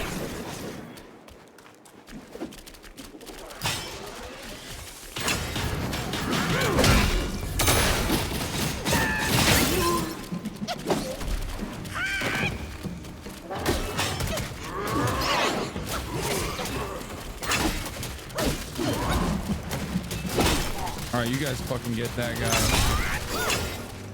I'll deal with this one.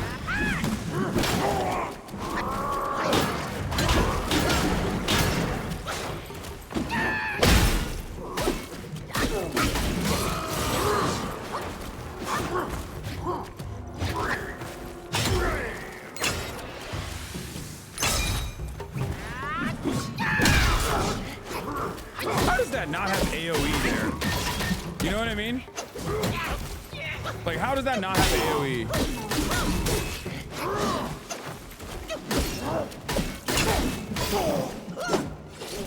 Okay, cleared this entire area. Burned my plug. Try learning the deflection here. Nah. The Bull King's Iron oh, that's a mat that I definitely needed for... And a Celestial Ribbon. Okay, you were right. There was...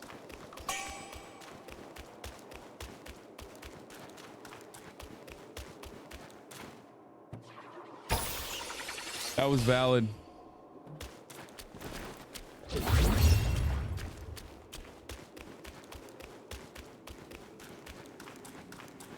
Valid.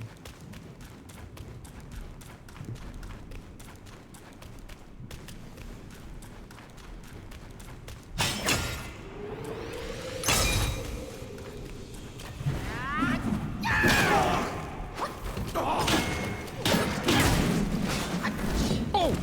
Wait, what the fuck? Wait, what is this? What is happening? Oh shit. I fell off.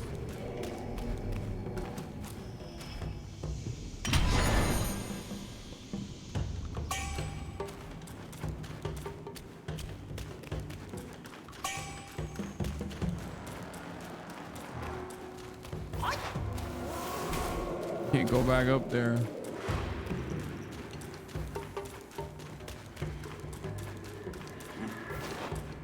Do you say that to Kaya? Say what to Kaya?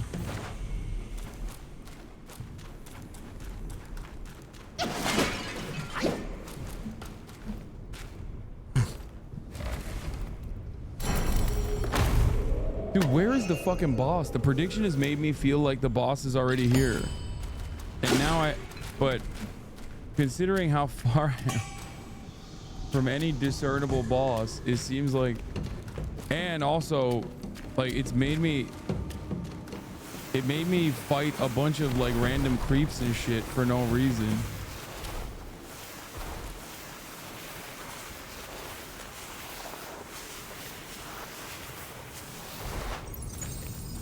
I suspect the boss is right before, right after this, right?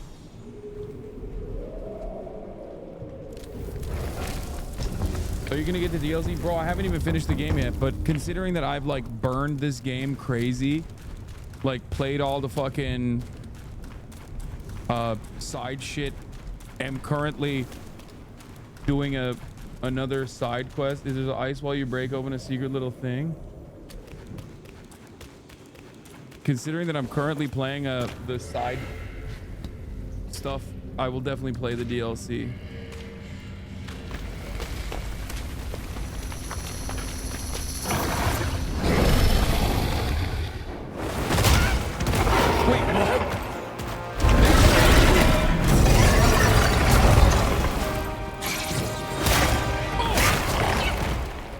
I hate that.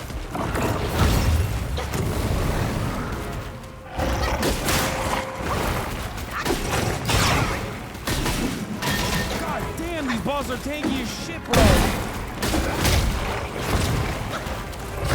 And they hit fucking hard.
Or something? Is that what it is?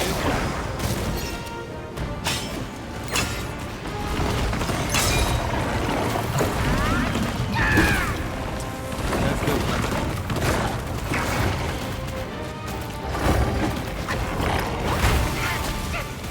I can't fight this guy. I can't fight this guy. He's gonna kill me.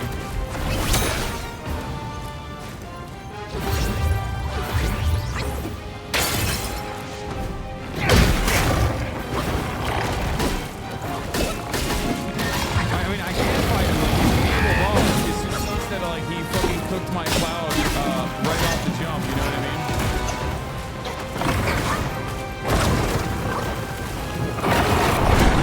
Oh, he grabbed me. What the fuck? Ay, ay, ay.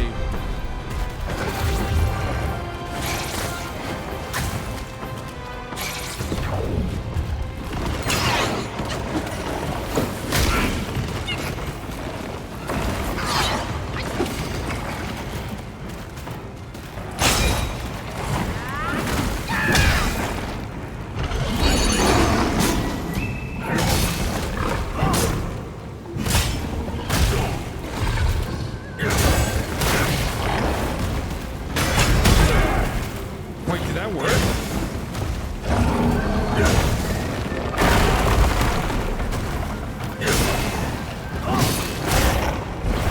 He's too slow!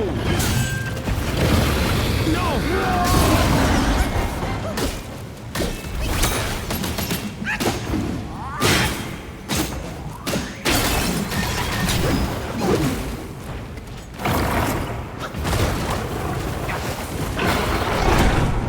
No, no. What? Hasan what? Why are you saying Hasan?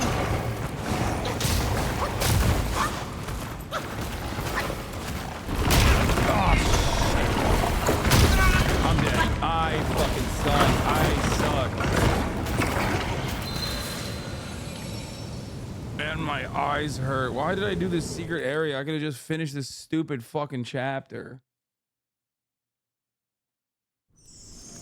No, I gave up. I gave up after my first.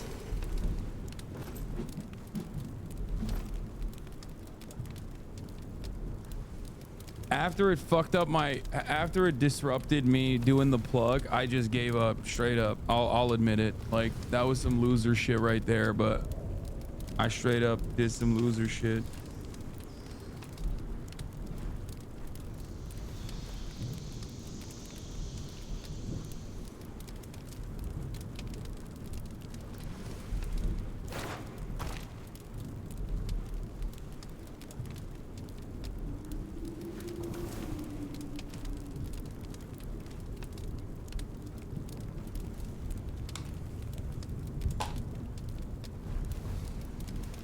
One of the hardest bosses? No, it's not. It's not one of the hardest bosses. It's not.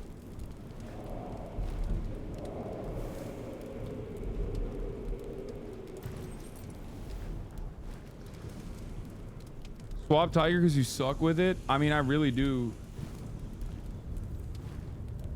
You got a bunch of mats, go upgrade. It took me 5 hours to finish the boss. I could have killed that boss first try if I was able to. If I was able to. Bro, use the parry transform is so easy and strong as fuck.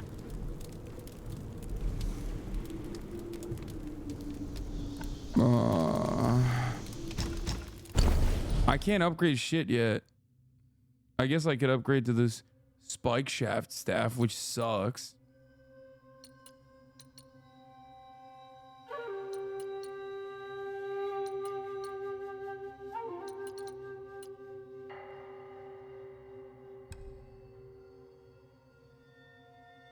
I could go for the visionary centipede. Upon a successful hit with a charged heavy attack, each focus point slightly recovers health. If the enemy is in poison state, massively enhances recovery. Do you have the rock transformation? What? No, stop. Stop. We're not doing that.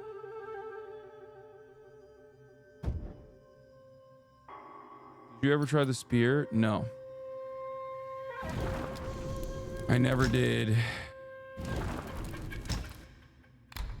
Wish I had like better soaks. Like there's just so much stuff that's in this game that I have tried. There's so much, like I've roamed around so much, and it literally, like, I've run around so goddamn much and it's done nothing for me. Like I genuinely cannot find a single. I got a bunch of mine cores. Are you using the lava resistant gourd? No. I do, however, have the I do, however, currently have the power that like gives you more protection.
That he does the fireballs. Do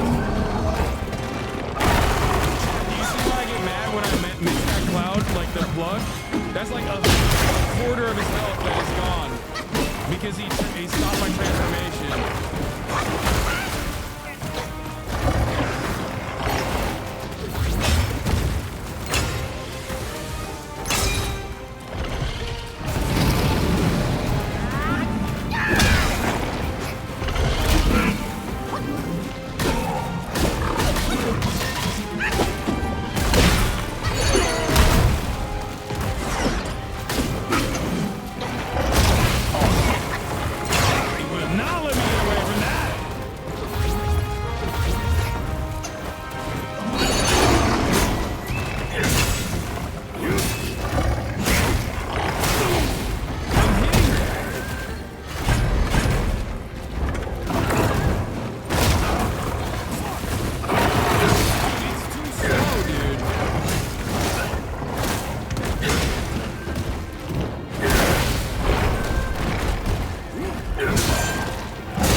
Non-human bosses are so goddamn annoying, chat.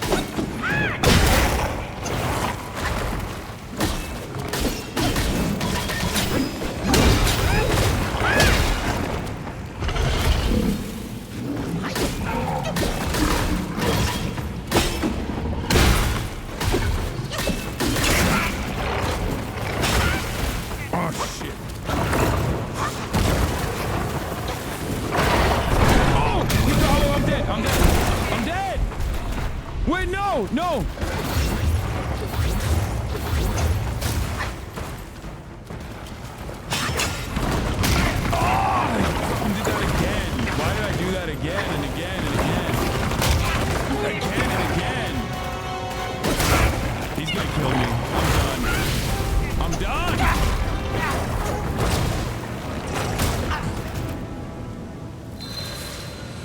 Stop fucking saying heal. If you can see the health bar, I can see it too.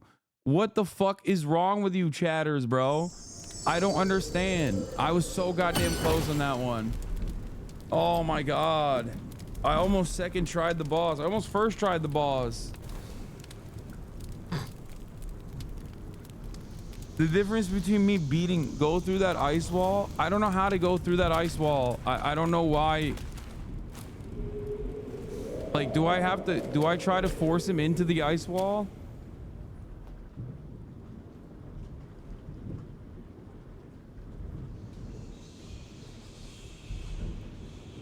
Use thrust and rock solid. I don't have that. Fuck, the Yin Tiger one sucks.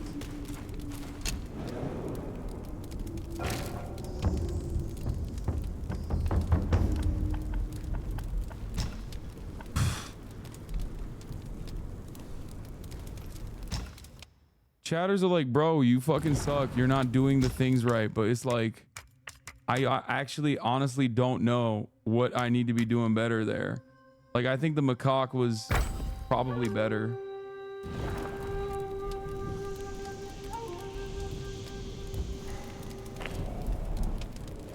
The parry one will pay off. No, dude. Bro, you fucking suck. You're not doing the things right. Wait, why is the transformation? Oh, because I changed it. Yeah, we're back to Macaque Tua. The tiger is useless if you don't play it right, and I don't play it right.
We hate that, folks.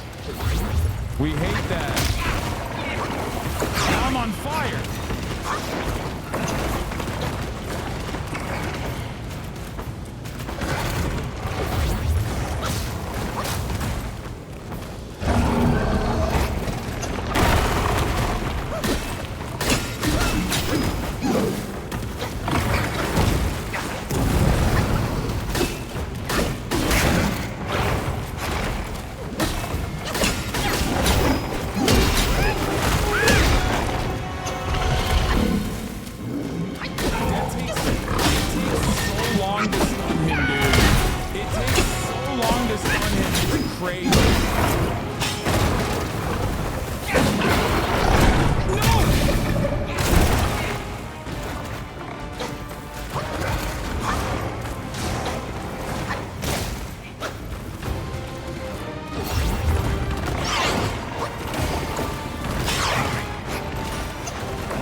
I thought I...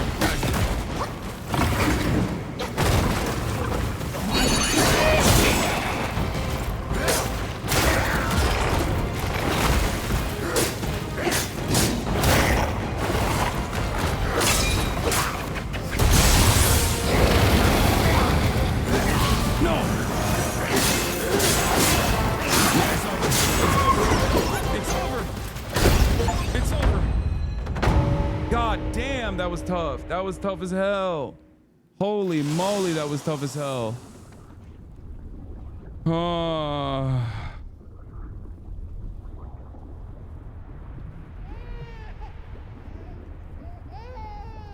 Baby?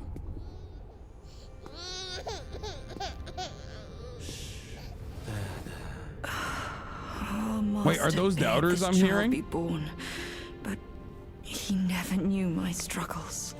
Oh, those are the doubters. Those are the doubters I'm hearing. How can we but follow the Master's word? Rakshasi, you know it was he who made you drink from the river of childbearing. Shut it. You shall never speak of it. The king knows why I had to drink it. You can shut up. Respectfully. I haven't glimpsed him ever since then. He made it another reason for his absence. Rakshasi, your husband shirks dishonor this way. He granted you this cave with his Mount Bishui beast as its sentinel. He's compromised enough for the sake of our master. You will seal your lips on this. Our family would be doomed if anyone knew the truth behind this child. Fear not. Master bids me aid you in secret. You and the bull, you will rear this child to manhood. Is this the origin story of the Red boy Child? Comes of age, well, on that day, he will be living proof of the dark deeds of Mount Lingshan.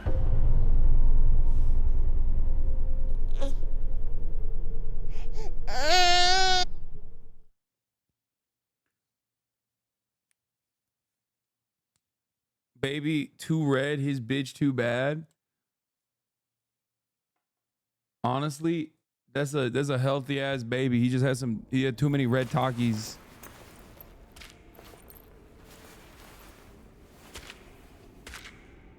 Also, as y'all know, I'm a fan of post-birth abortion, so as a Democrat. That's a red 40 ass baby. Wait, what the fuck is this? What are we doing? Is there another boss battle here? What's happening? Where the hell am I? What is this? Cerberus? What the fuck?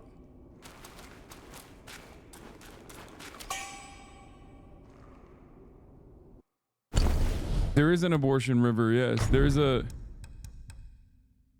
Taoist basket. Moderately increased attack on all burn inflicting and chill inflicting transformations. Moderately increases burn resistance. Oh god.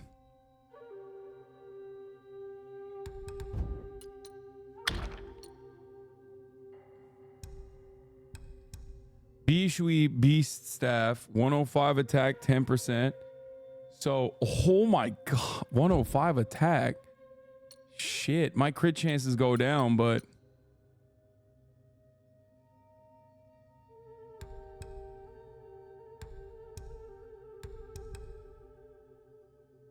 is this good? Bishui?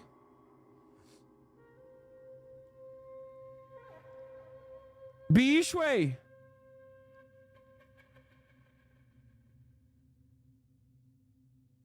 Just got here. Don't know if you knew there was a secret room if you lit the fire. Bishui Beast. What is this?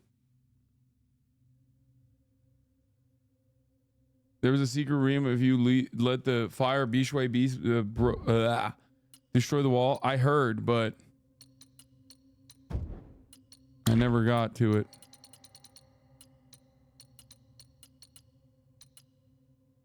Bull governor.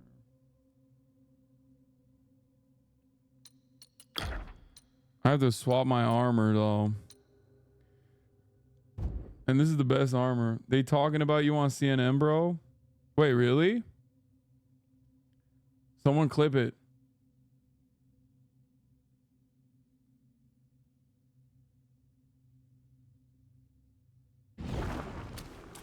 I have to fight this thing now? Oh, it's the toad. Wait, hold on. Fuck this toad. Oh, I want to go back to that old room.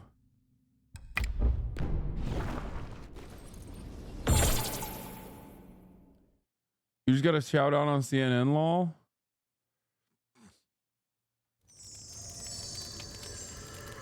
Wait, what?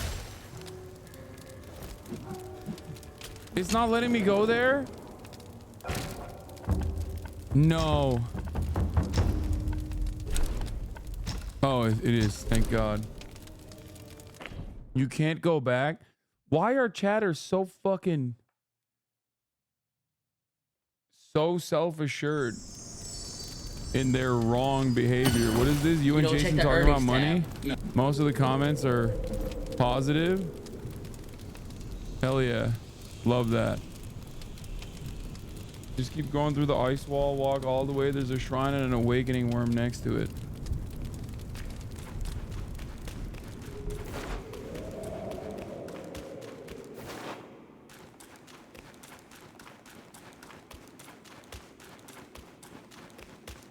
I'm convinced the only person who knows what's going on in this game is Oliver, and every other chatter trying to bait. Even if they know what's going on, I think they just like give false information because they think it's funny or something. I don't know.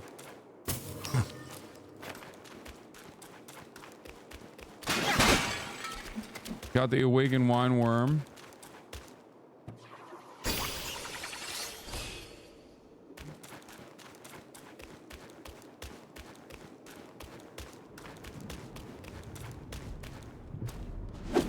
This is where they were having the baby talk, no? The baby talk? Or I guess this area is done, right? I literally guided you to the dead cart, shaking my head.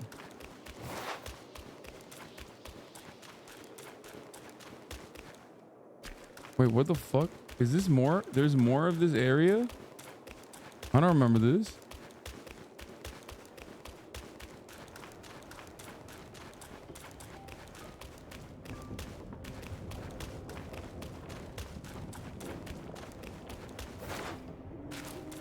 Nothing else here? It's a loop. Okay. All right. It's time for the fucking last boss, chat.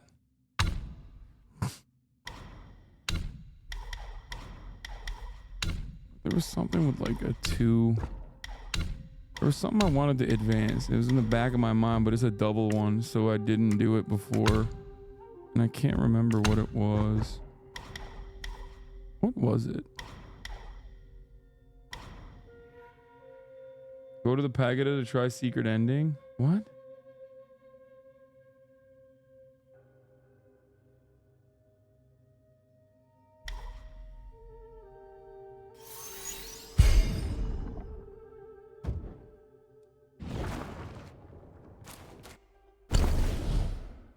Go to chapter 3 for true ending. Good one. I heard you missed the legendary sex scene. You all did. Okay. Just before the second phase are like 2x harder than the first, in my opinion. He does roids damage. Yeah, well, you all also missed the 3-minute ad break at the top of the hour. It's coming right now. Great Pagoda, not a joke. That's not a joke. I don't know where that is. And I don't know how to do that.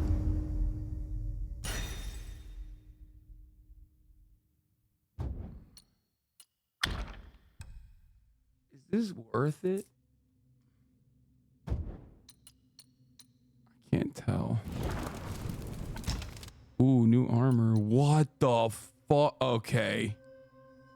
What? I gotta do this one, right? We gotta do this one, right? Hey, yo. Don't waste the ribbons. Bro, do you think this is a waste? What are you talking about? Is 80 defense. This is like late game armor.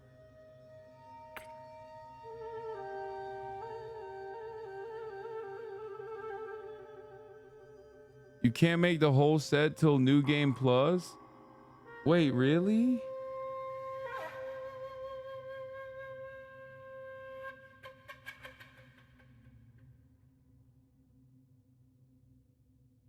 So I'm wasting it? Upon taking damage, temporarily grants moderate defense, disables perfect dodges, but grants tenacity when health is below half. I mean, I don't need the 4. I don't need its quadruple status anyway.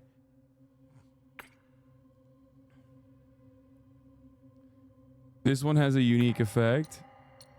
This one doesn't. This doesn't have a unique effect, but it has chill resistance and burn resistance. So I'm thinking maybe I do arms. But god damn, this is 160 in comparison to fucking 86. My best defense right now is 86. This would automatically upgrade me so much. Grants moderate focus upon taking damage. If destined one is under the effect of tenacity, grants more focus. Tenacity. Oh. Here's your CNN shout out. You mentioned the creators at the DNC were actually hanging out in the whole story on Sunday with you mentioned the creators at the DNC were actually hanging out in the whole story on Sunday with Hasan Piker, who is one of the biggest Twitch streamers, video game streaming platform for people who don't know what Twitch is, but it is where a lot of political discussion is happening. It's where a lot of Gen Z is getting their political discussion. And what we're focusing on in this documentary, this hour... Why is she looking at him like that? Uh-oh.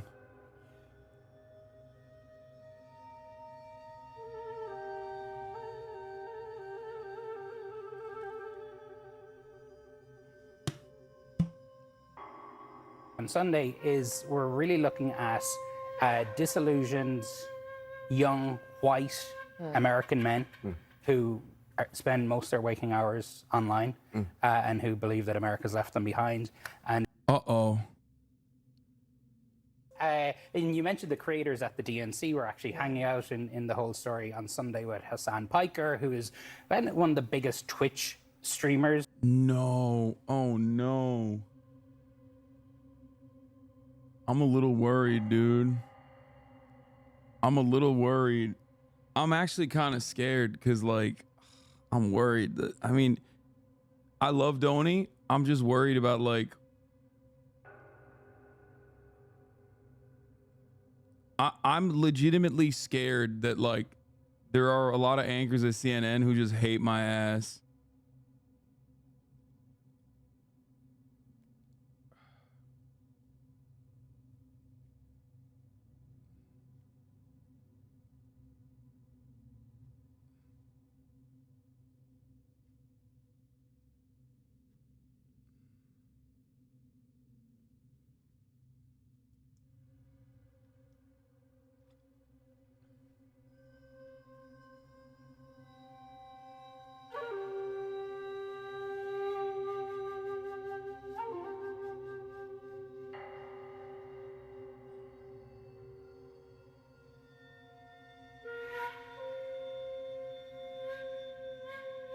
Ban Jones about to be Ban Jones you from ever being mentioned again.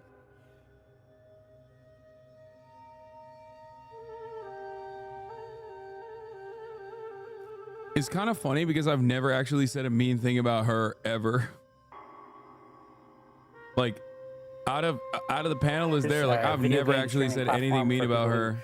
Don't know what Twitch is, but it is where a lot of political discussion is happening. It's where a lot of Gen Z is getting their political discussion. And what we're focusing on in this documentary, this hour on Sunday, is we're really looking at disillusioned, young, white American men who spend most of their waking hours online. I'm just overthinking it. I'm probably just overthinking it. And it's everybody's fault but theirs. And there's such an interesting crossover ideologically now with people in conspiracy land. That's happening all over the place. Watch Donnie's Hour Sunday night at 8 p.m. Eastern. Let's say that. And you mentioned the creators at the DNC. I think you did. You call her a Zionist for how she treated the pro-Palestinian valedictorian. Oh, true. I mean, but I don't know why people would get mad at being called a Zionist. It's a good thing, right? If you love Israel.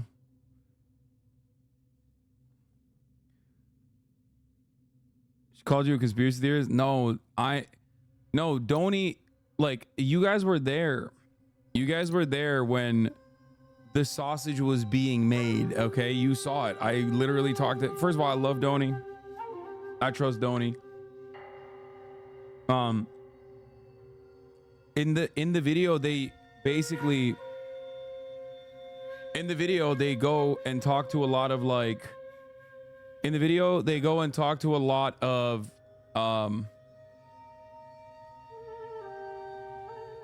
like MAGA communists and shit, right? They go and talk to a bunch of MAGA communists, and I'm basically like a counter to that. Like they presented me as like a person who runs counter to like people who are spreading misinformation.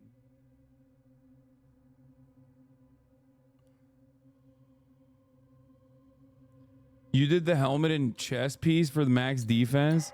I feel like, is the helmet and chest piece better for defense? Because I feel like the bracers are better, right? I'm not gonna lie, like the helmet looks sick and I kind of want it because of the passive, like the unique effect. But if I'm being real, I feel like the bracers are probably better overall. Upgrade Pilgrim set? No, I'm gonna do that. Don't worry. Bracers, body, and greaves for max. Well, I can't do 3. I need to do 2 pieces only. In one game, you can only do, I guess, you can't do all the pieces.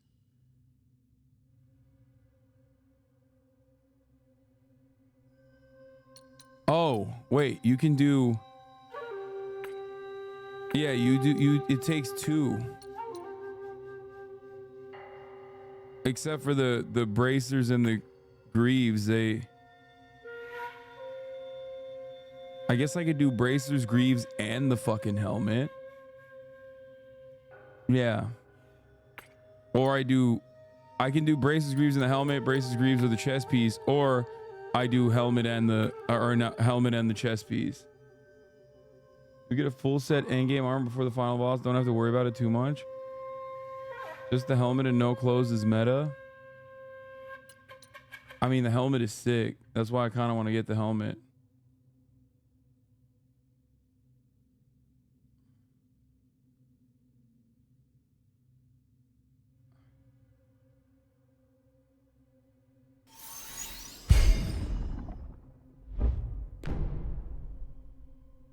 Helmet and chest, max.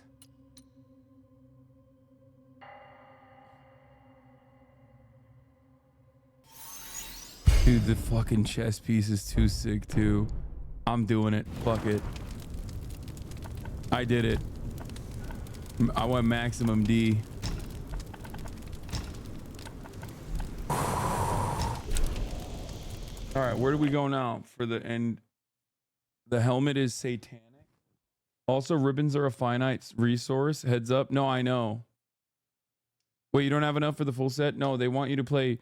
I think there's a couple things in this game that you have to play the game again to be able to finish.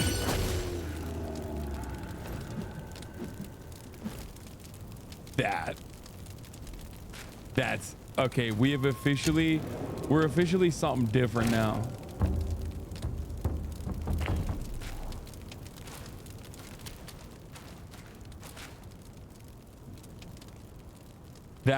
I'm a demon now.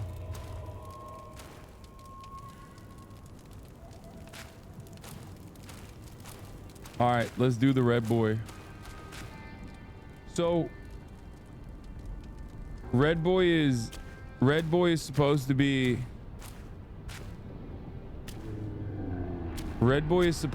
a what do you call it? A 2-part, right? Or he's just the final boss?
So, I didn't even heal, but what resets? I used too much mana, didn't I? I think I used too much mana, but you said it reset, so I thought maybe it reset my mana too. Wherever you go, but I was wrong, I think. Leave behind a ruined family.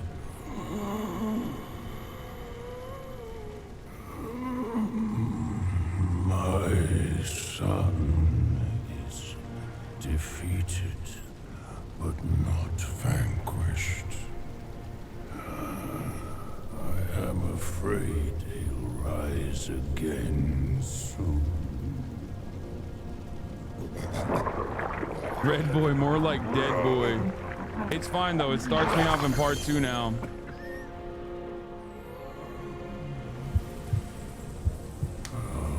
Since it came into my possession, I've kept it in my stomach, hidden from all.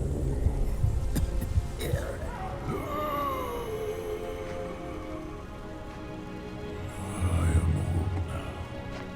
Fears have grown in me.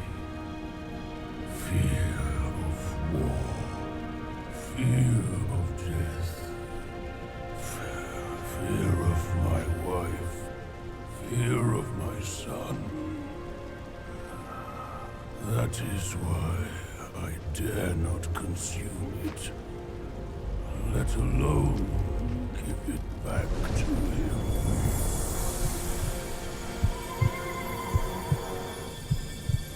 It's not a kidney stone, it's a gallstone. Destined, deprived, it's all the same. Don't ever believe their bullshit. You are your choices, your causes and effects, not what you're. It's a tonsil stone.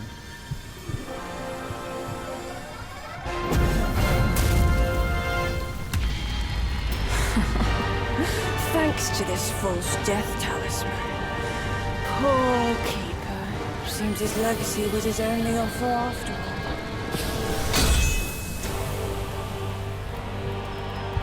Yo, you can't yoink my shit. That's my tonsil stone.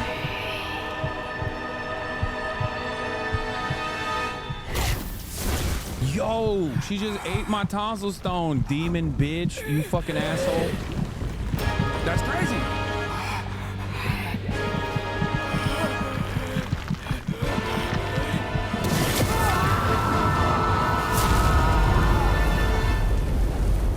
Do I gotta beat it off of her? Do I gotta beat it out of her now? Peak incoming? What the hell is this? Jubaje?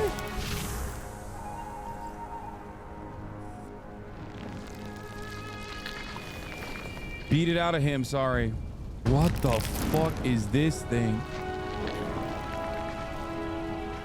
How hard is this boss? What do I have to look out for? Believers, help me. Oh, that sucks. Top 5, Satan himself. No wonder not a single raindrop was fanned. It was your trick the whole time. My bad, old bull. I was a bit delayed. You little rascal. I'll teach you a lesson on your parents' behalf.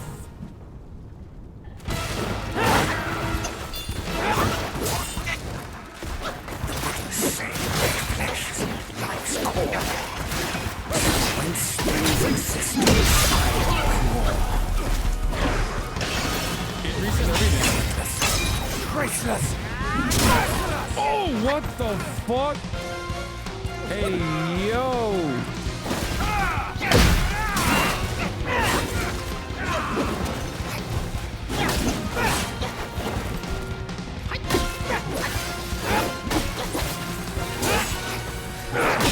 Oh, shit.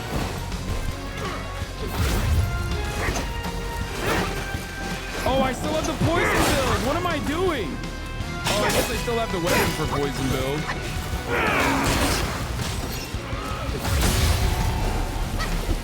What all day is there dwelling in my heart?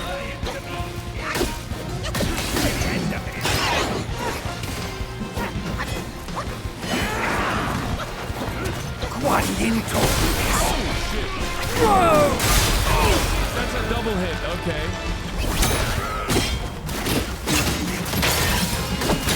Restless. Hopeless. Oh, did I die? Oh, I didn't die. Oh, I could have Wukonged here.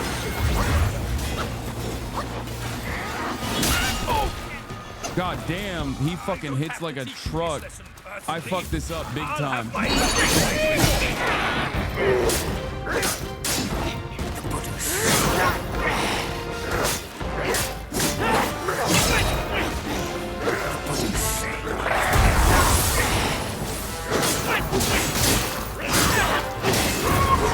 Ordained their dwelling in my mother's womb. Blood and flesh don't compose my life's bloom.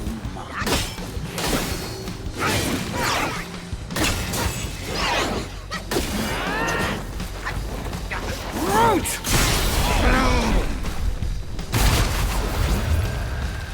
One more? No.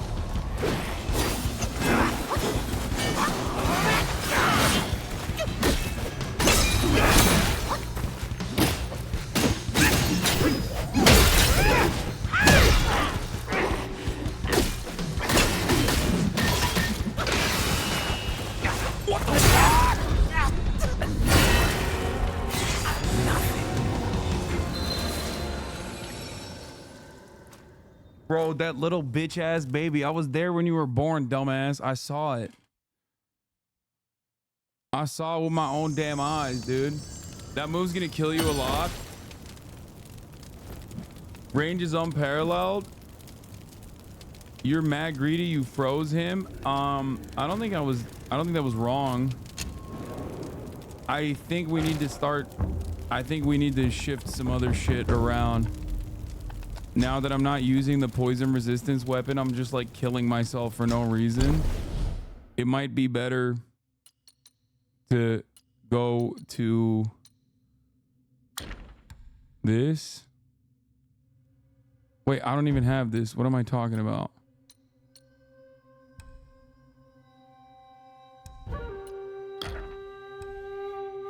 The B-Shaw. B staff, right? What are we thinking? Are we thinking this is the move here?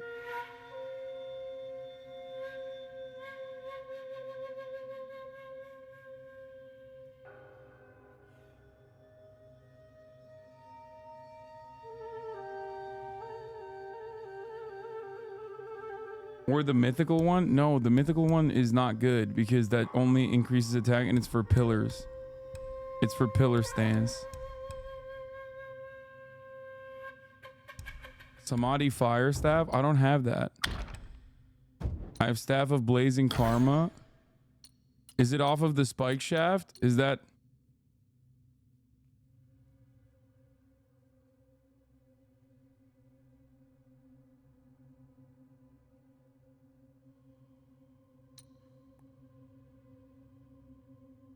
Pillar Stance is good. You're missing the one boss for the Samadhi Fire Staff. I don't think I'm going to do the Samadhi Fire Staff anyway. Because it gives you good burn resistance and it gives you defense, but I like playing crit. B staff is worth next chapter. You get the best staff. You mean the...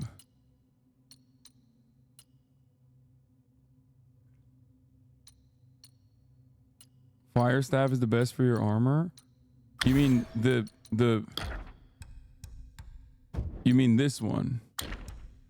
Staff of Blazing Karma.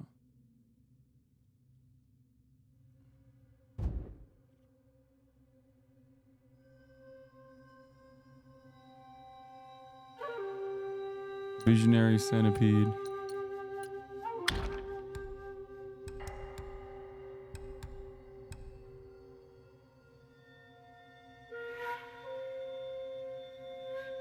Yes, I did the side quest to get the lightning staff, but I don't use pillar.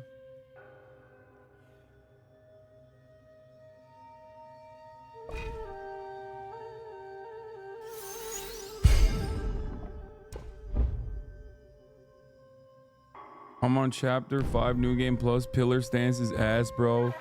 Mods, please ban the pillar staff chatters.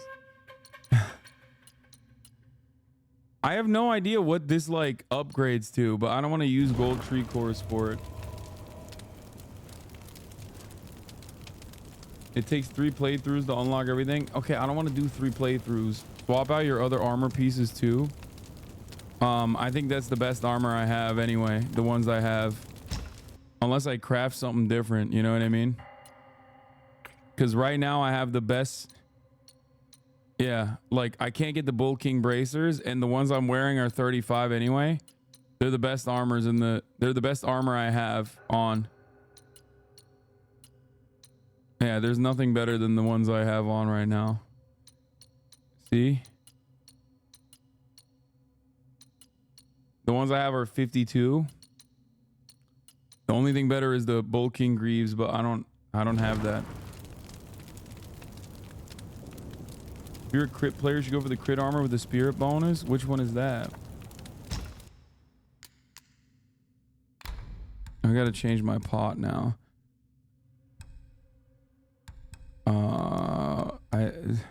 Does she do he do burn damage?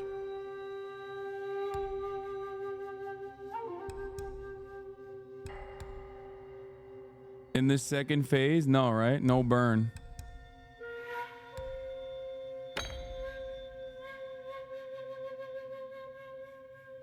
No, phase 1 is over. It's just going directly to phase 2 now, I think. Bro still ain't finished the game.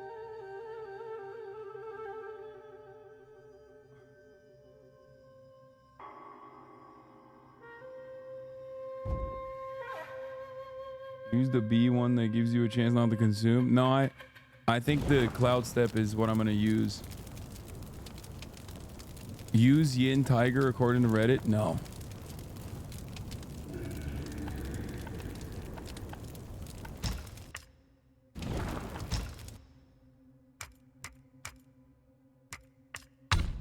Reddit. Oh, Reddit said it.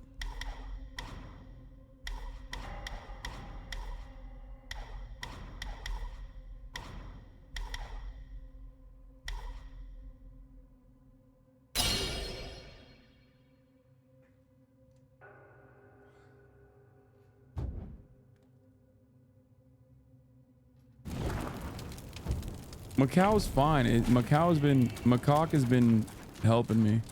My penis.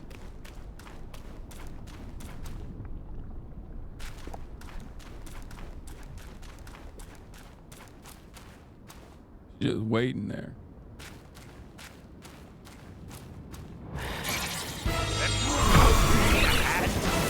Don't act like you could do it alone.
Wait, what the fuck? Conquer Son Wukong. Son Wukong, fear to slay. Oh, wait, what? Oh my god, I didn't even look at my health. Ow, ow, ow, ow, ow, ow, ow, ow.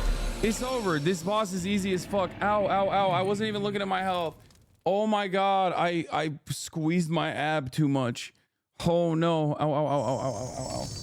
Owies, owies. I did a no heal run, bro. You see that shit? Swap the needle. Swap to needle? You think needle's better?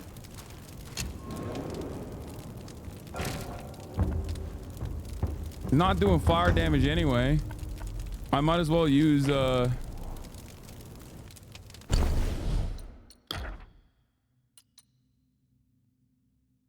needle is good because it gives crit. True. Cheruski.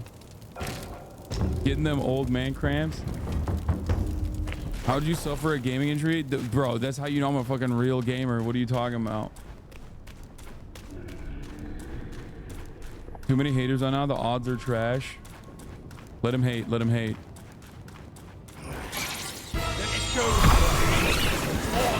Tail for a tasty snack.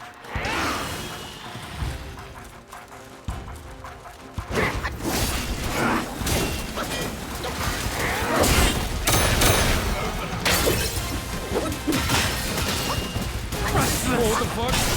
He's on big motor.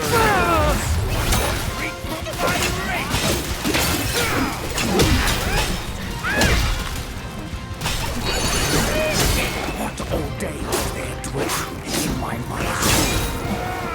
If lovely Where are you going? What the fuck? Where's he going? Where's he going?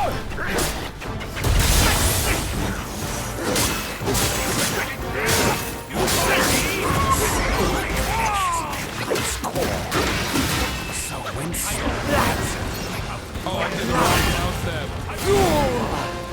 My vengeance!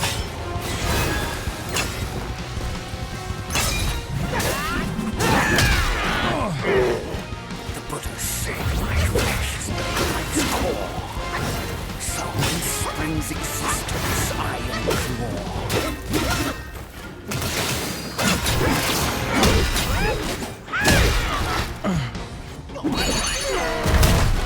Oh, I hit it. Okay, good.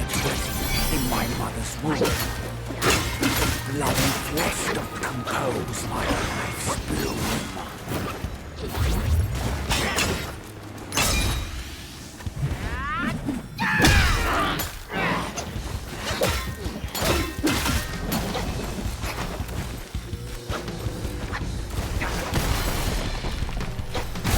Ah, shit, he got me on the last one. Come on, bitch. Get back here.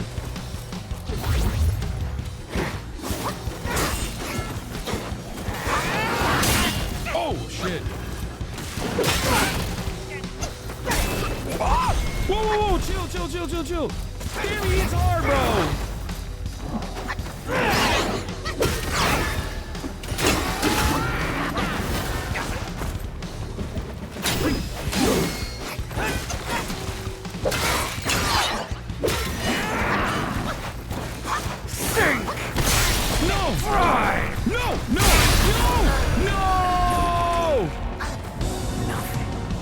How did I do much better in the first shot than I did in the second try?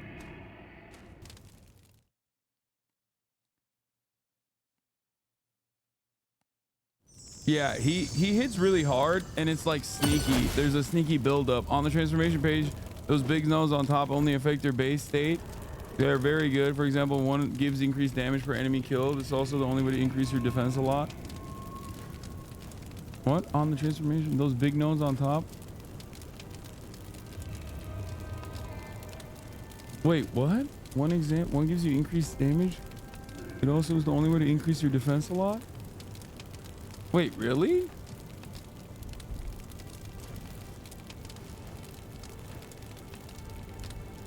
You got him further the second try. He starts hitting more towards his end. Wait, so like...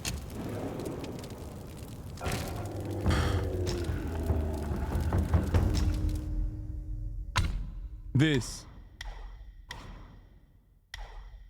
Upon defeating an enemy, each talent slightly increases frost damage, like across the board. Invincibility duration when seeing through the enemy. Wait, this literally, wait, what? This entire time I could have been in my base form, not in my transformed form. I thought this was only for the transformations. Each talent level moderately increases damage of the next attack after a perfect dodge. Oh my god.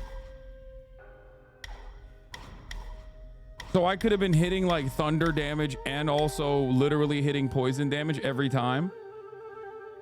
I thought so too until the fucking last chapter.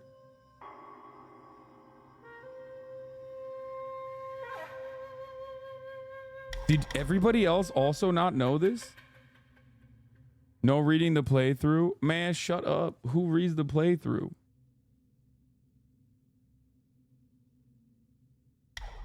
And the defense boost is higher than the fundamentals? Well, I mean, it's a 2-pointer. Probably why, but...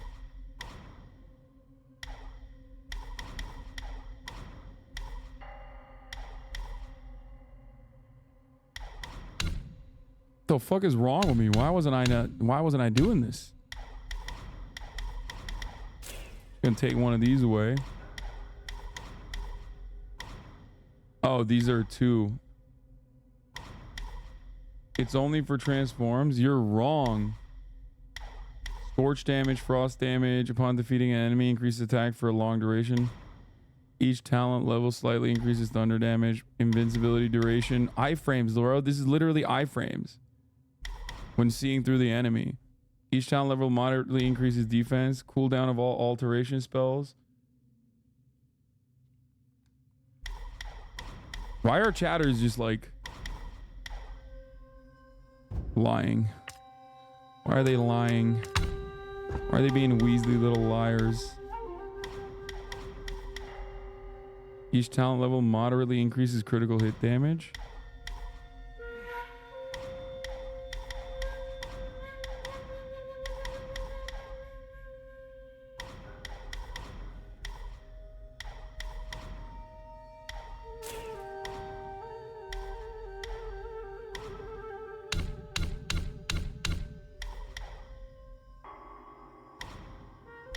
Should I put it into defense here?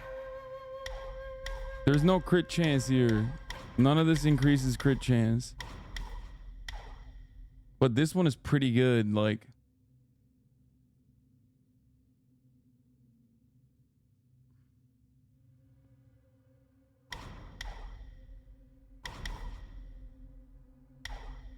The first page has crit chance? No, I know, but like, it's not.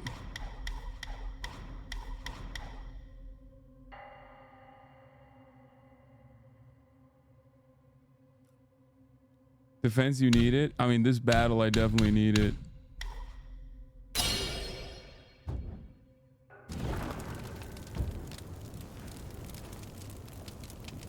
I gotta pee. You gotta try to save a cloud step. You're doing good, but you get too excited when you need a heal at the end and he fucks you there. True. Hold on, I gotta pee.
Ugh.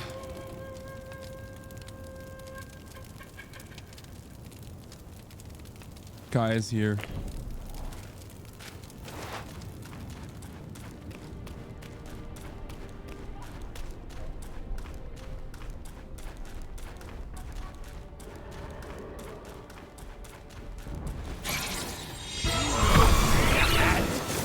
Don't act like you can do it alone.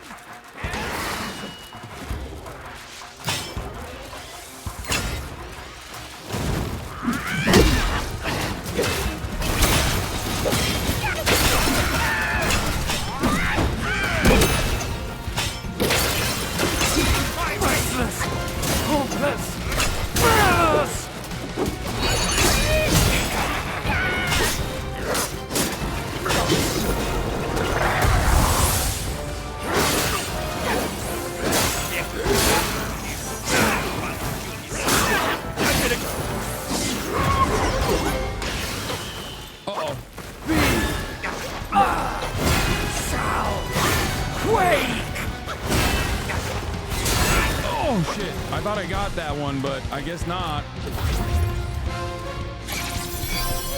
Wait, oh fuck, I don't have enough. I didn't do enough damage this time.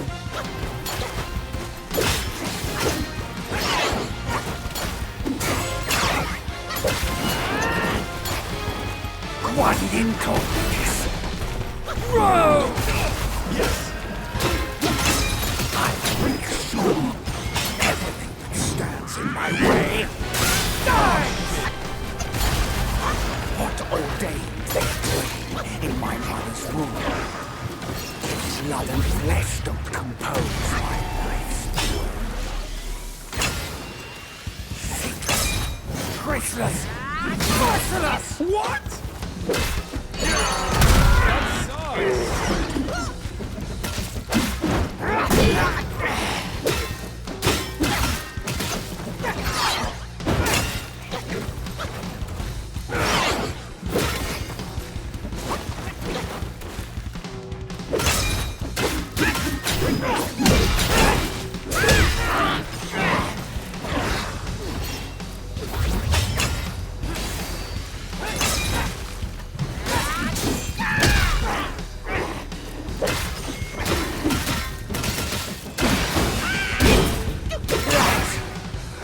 Blood! Fuel! My vengeance! Oh fuck. Okay. What Not bad. ordained their dwelling in my mother's womb? No! No! Blood and flesh don't compose my life's bloom. No! What the fuck is that, dude?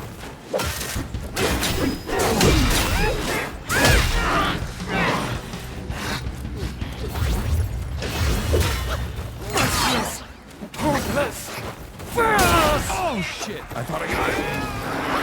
No! That one hits! No! No! No! Lotus!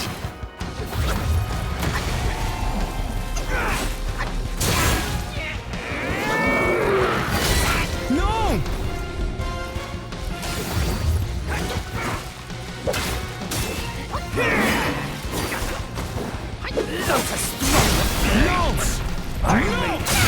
No! God damn it, it's fucking good. It's a good battle. It's a fun battle. Oh, I just need more mana. I know I need more mana. It's a good fight. Panic Roll's going crazy. Yeah, I haven't downloaded his shit. I mean, I do pretty well with the rolls too. Let's be real, okay? You need to back off. I lost so many points. No, this is one of those boss battles that if you back off, he's just gonna cook you from afar too.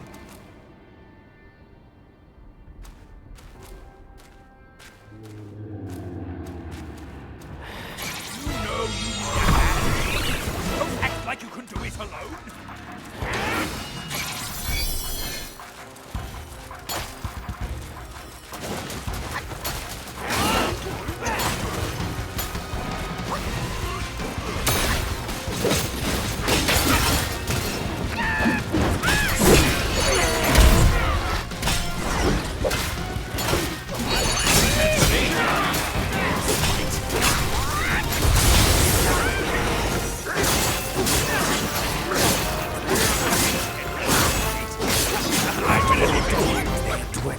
In my mother's womb.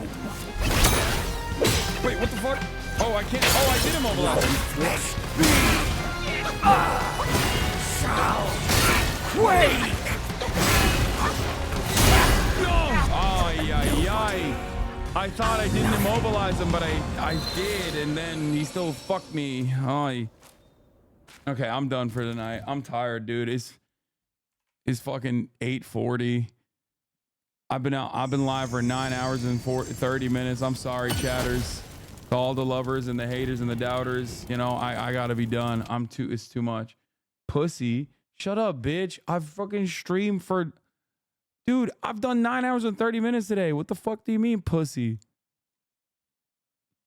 You do anything, no matter how fun it is, for 9 hours and 30 minutes, you're gonna hate it by the end of it. Okay, I'm tired. Like, I wanna eat dinner.